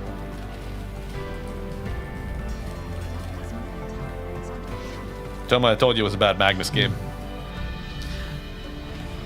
I guess. There's just a little. I mean, there's some minds. Interrupted by so much. True. The bigger problem was also the Croak. Every time Magnus gets hit by someone with Croak, then he's not able to blink for 8 seconds. And like in this situation, he's not really able to do too much as well. You can see him walking around after being hit by the meteor, and that cost him as well. So it's... You wonder if we remove the teams and we run it back again, will it be different? Or was Tundra like, do they actually have the better draft? Or did they just execute it better? But we'll never know. But we might be able to ask someone who would know. Oh, and who might that be, Atomo? Maybe, I don't know, but... Are we rushing again? We're not rushing. We're not rushing. We're saying that we might have that option, possibly, in the near future. Gotcha. Okay. Now, Atomo, if you lived in the Shire, would you have a little burrow, or do you think you'd have something out more in a meadow? Because this music... It's very, you were mentioning the Shire, like this sounds like the music they'd be playing right there. So maybe would be the burrow. Also, would definitely fight Saruman at the end of the movie and would not cut that part off. That's right. Atomo Baggins here, everybody. But folks, we do have an interview. Mr. 3-3 from Tundra Esports will be joining us. Hello, 3-3. Congratulations on the 2-1 victory. Well done. Hello. Thank you. Well done, well done. How did that game go? You guys did really well in game 1, then game 2. What happened that kind of caused you so much trouble and led to game 3? Game 2, what happened? I already forgot what happened in game 2. I don't know. Persecute's Tiny? Tiny, that was game 3. That was also in game 2 as well, and Omar also had his first Hoodwink game, I believe. I don't recall that. irrelevant then. We'll just ask about Game 3. Nigma Galaxy, on paper, we thought that they had a very good team fight draft, but you guys never let them execute. How do you manage to sort of stagger that kills, make sure they don't get a good team fight on you guys? I guess we just ended up always doing the first move, or I guess there was the big fight that turned the game on bottom. We got a little bit lucky. It was like a clutch save from Pascal. Yeah, I guess there's nothing specific. Just, sometimes you make the move yourself and you win. Sometimes enemy makes move and they land on you and then you lose. So we were on the lucky side. Okay, and I noticed a lot of your teammates were tipping Divide Llama. How come were you like, all right, guys, you can do it. I'm not gonna do. Why didn't you tip him as well? Me? Well, no, I'm positive player. But if somebody deserves to get tipped, yeah. Yep. Enough said, right? Enough said. All right. 3-3, I've got a couple questions for you. Largo, after the nerfs, we didn't really see too much. He kind of went back into his burrow and hiding, but you're bringing this hero back out. Are there some synergies, some, some finer points of the hero that are not just Unga Bunga Agnums that you like to explore? No, the new one is the Unga Bunga Kaya Sanch. You don't need the axe anymore. So I'm enjoying it, and the hero is just very fun. You're just running around, Mm-hmm. Yeah, we playing noticed the guitar and chilling. Right. Do you play any other instruments, IRL? Are you a musician? No. No. Oh, okay. And we also observed the Croak of Genius being very, very strong with some of these spellcasters, especially the Invoker, the damage over time, preventing the re-engagement, the escapes from the Blink Dagger. Is that something you think about, or just something you enjoy as a product of playing the Frog? Yeah, I wouldn't say you specifically think about it, but yeah, maybe it's a good point that I should have mentioned to my team that after Invoker press spells on Magnus, he cannot blink for a long time, so don't be scared. So yeah, I was thinking about it myself, but so that's a good point. We should have talked about it. Thank you. Yeah, of course. It was that fight in the middle lane near the tier 2 because he got hit by some spell, Divide, and then 8 seconds later he's still trying to blink in, and we're like, this poor guy. Why did you do this to him? 33. You're saying give him a chance. Yeah, it's pretty sad. It's like I had in the first game where I keep trying to go into the fight as Doom, but I keep getting hit by Zeus ults, and I just cannot blink. So yeah, it's good they got to feel some pain as well. Nice. That was it. Yeah, the refresher Aghanim Zeus from Fountain just nasty. Now, a couple other questions for you. We mentioned Magnus being unable to blink. I feel like the skewer is just so easy to interrupt. Do you feel like Magnus is in a bad spot as a hero conceptually right now? Well, I would have told you that maybe like a week or 2 ago, but this recent week I've seen a lot of Magnuses, and hero is upcoming a little bit, at least in pubs, and I saw some teams also picking it. So maybe everyone was too quick to call Magnus's funeral, and the hero is still good. Okay. Maybe just requires a bit of a different approach. You might not be the blink catch. You just kind of get beefed up, make people come to you, draw them in. Yeah, you just need to have a bit more items, I guess, which is a good thing. Like, you shouldn't just get to bring people without any risk. So now you need maybe the BKB, maybe the Ags to make it easier. Okay. You have to think if you should place your BKB or not. So I would say it's a good change. I mean, I don't like playing Magnus, so I'm happy with it, of course. If it's more difficult for other people to play it, good. You guys can. It's a higher expression of skill, right? You guys won Birmingham, but ever since then you kind of had, let's say, more losses than wins until today. Is there a certain relief that you, after you qualify for EWC, that kind of makes you take the game a little bit easier? Maybe you relax a little bit more? Not really. Honestly, the EWC, while it is going to be a great tournament, and I always enjoyed playing it, this time it is only, but it is $2 million, which is, the same as having like a DreamLeague into Blast in like a 2 weeks time. Yep. So in that sense, it's not like the most important tournament. Sorry to say that on an ESL stream. Everyone still really wants to play it, and 2 million, of course, it's a big amount, and it is a more important tournament, more prestigious still. But in the sense of, oh yeah, we qualified already, we don't care. It's not really like that. I'd say we got a little bit, our flow keeps getting disrupted by visa issues. And then, we kind of ended up maybe having a bit too much of a break before PGL. And then we played PGL for 3 days only. And then once again, we had somewhat of a break. And probably it was a bit too much, and now we need some time to get back on our form. And this win was great for us. You have to start somewhere, and I hope we'll be able to keep the momentum. All right. Well, 3-3, before we let you go, thank you for that response. I have one more final question for you. I noticed your mini profile. You've got a little courier, the Dojo Kanajo Cho there. It was a gift. Who is that gift from? And is that an important courier to you? You use it a lot? It's got a Trail of the Burning Doom on it. That's crazy. Yeah, it's from my girlfriend, so I like using it. Wow, you love to hear that. Do you guys get to play? Do you play Dota together much, or is it kind of like we enjoy this thing, but we do it separately? No, we used to, but not so much recently. Okay. Does being a TI winner make her, help you in that situation? Because in relationships, usually what the woman says go, but you can be like, lady, I've won TI 2 times. Trust me. If that incriminates you, you do not have to respond 3-3. No, you know that's not how it works. Okay, of course, yeah. Okay. Oh, God. Well, 3-3, thank you so much for sitting in this interview with us. Congratulations again on the win. We'll be rooting for you and Tundra for the rest of the tournament. Enjoy the rest of your day. Thank you. Sure. Bye-bye.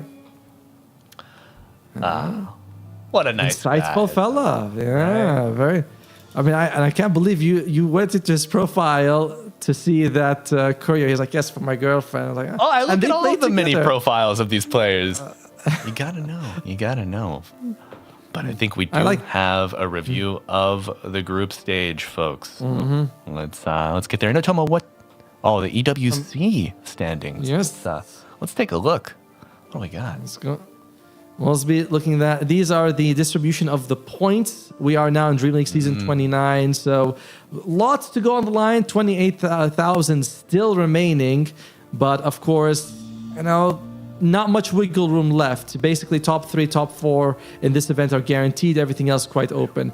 And we're talking about this. These are the top 13 teams already qualified. 6 of them guaranteed. Tundra, Yandex, Xtreme, Aurora, Paravision, Spirit. Spirit, they are defending champions. So they kind of don't count in the top 12 who are going to make it. Yeah, that's why GamerLegion is included. But, man, talk about borderline, aren't we? Right. Mouse and OG Esports, the only 2 teams in the top 16 that are not currently here at DreamLeague 29, folks. So they are watching from home. They're saying, you guys below us, you can keep losing. Please don't challenge us. But reviewing our group stage. Group A here at DreamLeague Season 29. Team Spirit climbing up to 3-0. Team Falcons as well here at 3-0. Virtus Pro and Team Liquid at 2-1, both of them. VG Gaming, X Heroic tied at 1-2. I don't know the head-to-head or if they've yet played, but our boys GamerLegion and Aurora Gaming tied at 0-3, and I believe those 2 teams will be meeting tomorrow. You and I will be covering them. What about Group B? Nice. Group B, we have Na'Vi at 3-0, leading the pack. Xtreme and Paravision tied in second place with 2-0. Playtime after that with a 2-1. So you can say they're tied, but they have a loss, 1 game extra. They have Betboom and Tundra Esports 1-2. Tundra just now got their victory. Congratulations.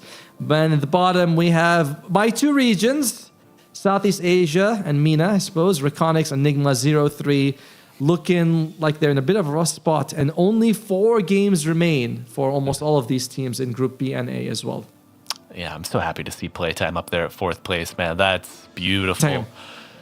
Yeah, but we do have a look at the schedule. So, getting an idea of tomorrow's programming, folks. You got your mainstream matches. Virtus Pro Team Liquid starting it off at 12 CEST. Paravision Na'Vi following it up in the second slot, and Team Liquid versus Falcons. An iconic matchup, two storied orgs ending the day. What about over on Ember, Antomo? We're starting off with Aurora Gaming for Heroic. A good chance for both of these teams at the bottom to get a point. Nigma Galaxy against Xtreme right after that. A tough challenge for Nigma against the undefeated Xtreme Gaming. And lastly, VP versus Team Spirit. We'll see if Spirit can get that 4-0 tomorrow. Basically qualify right then and there for a playoff spot, maybe even upper bracket.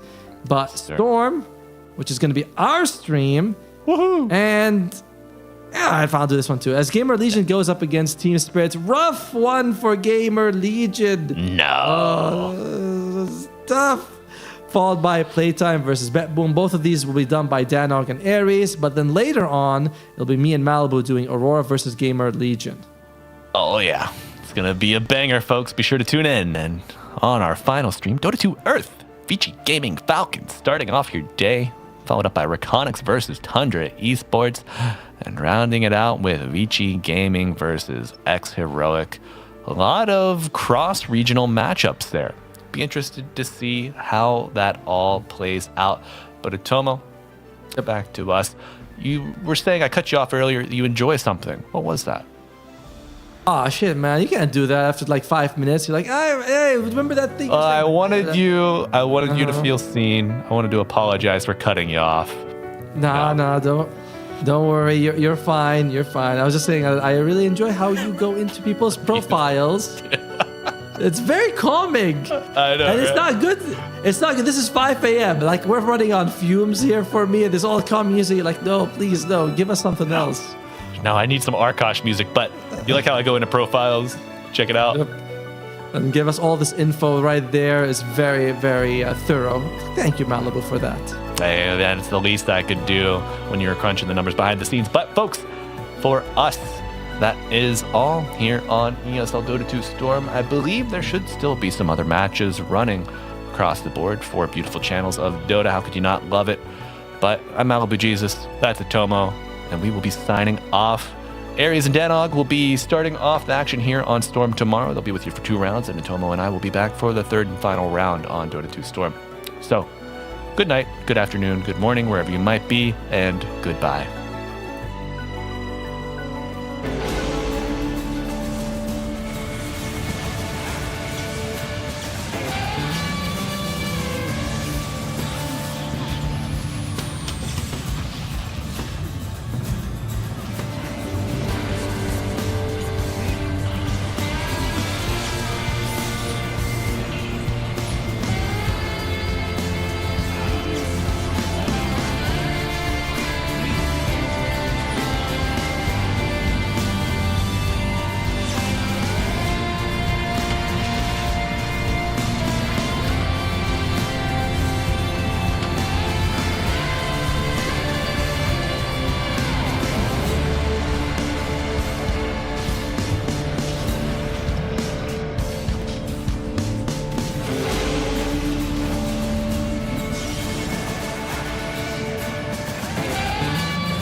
DreamLeague Season 29 is brought to you by DHL and Chex.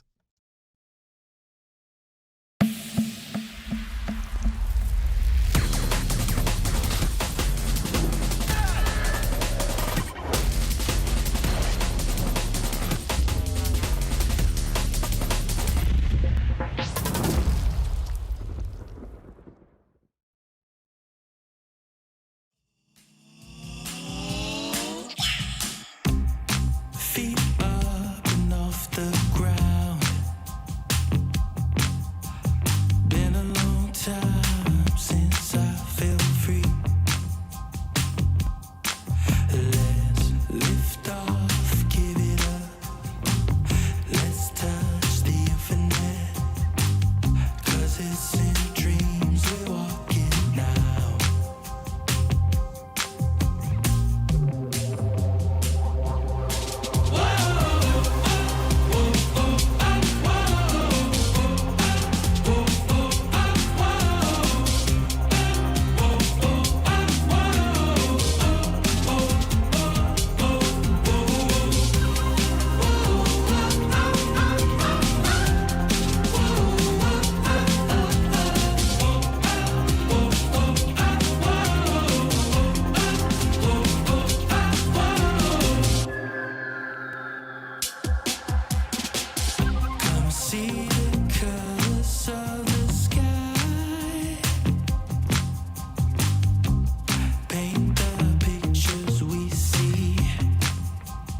were fallouts. We've been up, down, but I blame myself. There's no doubt we're back up now. Who knows why we fell? Pulling, pushing, holding on for something. The blue sky is coming, 'cause we're still here. Oh, I feel the love. Yeah, I feel the love. It's something we don't need to understand. Oh, I feel the love. Yeah, I feel the love. Let's just go, no, we don't need a plan. 'Cause I feel the love.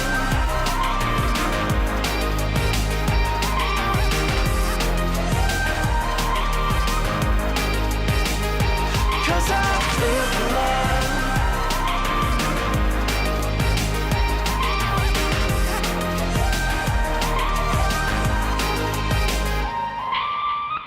There were rough seas where we barely even knew ourselves. There's a cool breeze as the air clears. I don't know well. Pulling, pushing, holding on for something. The blue sky is coming, 'cause we're still here. Oh, I feel the love. Yeah, I feel the love.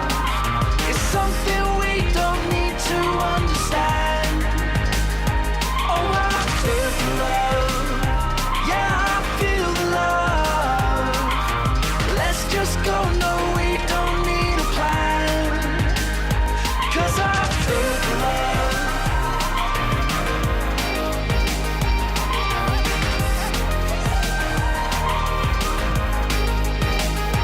'Cause I feel the love.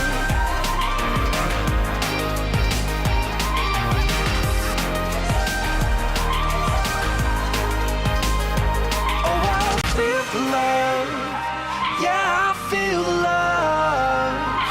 It's something we don't need to understand. Oh, I feel the love. Yeah, I feel the love. Let's just go, no, we don't need a plan. 'Cause I feel the love.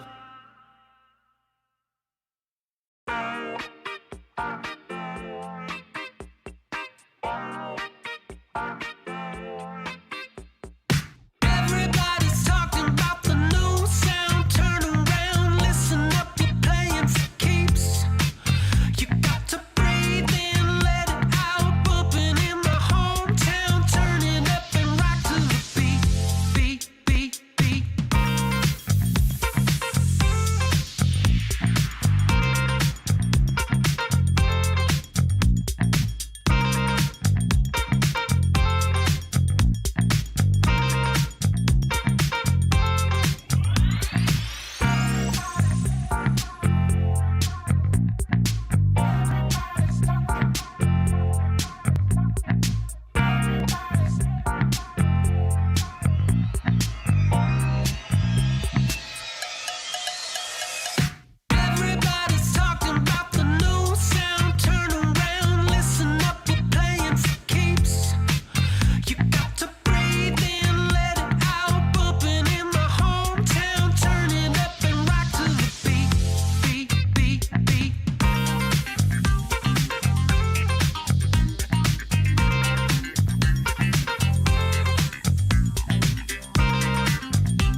think an hour or two.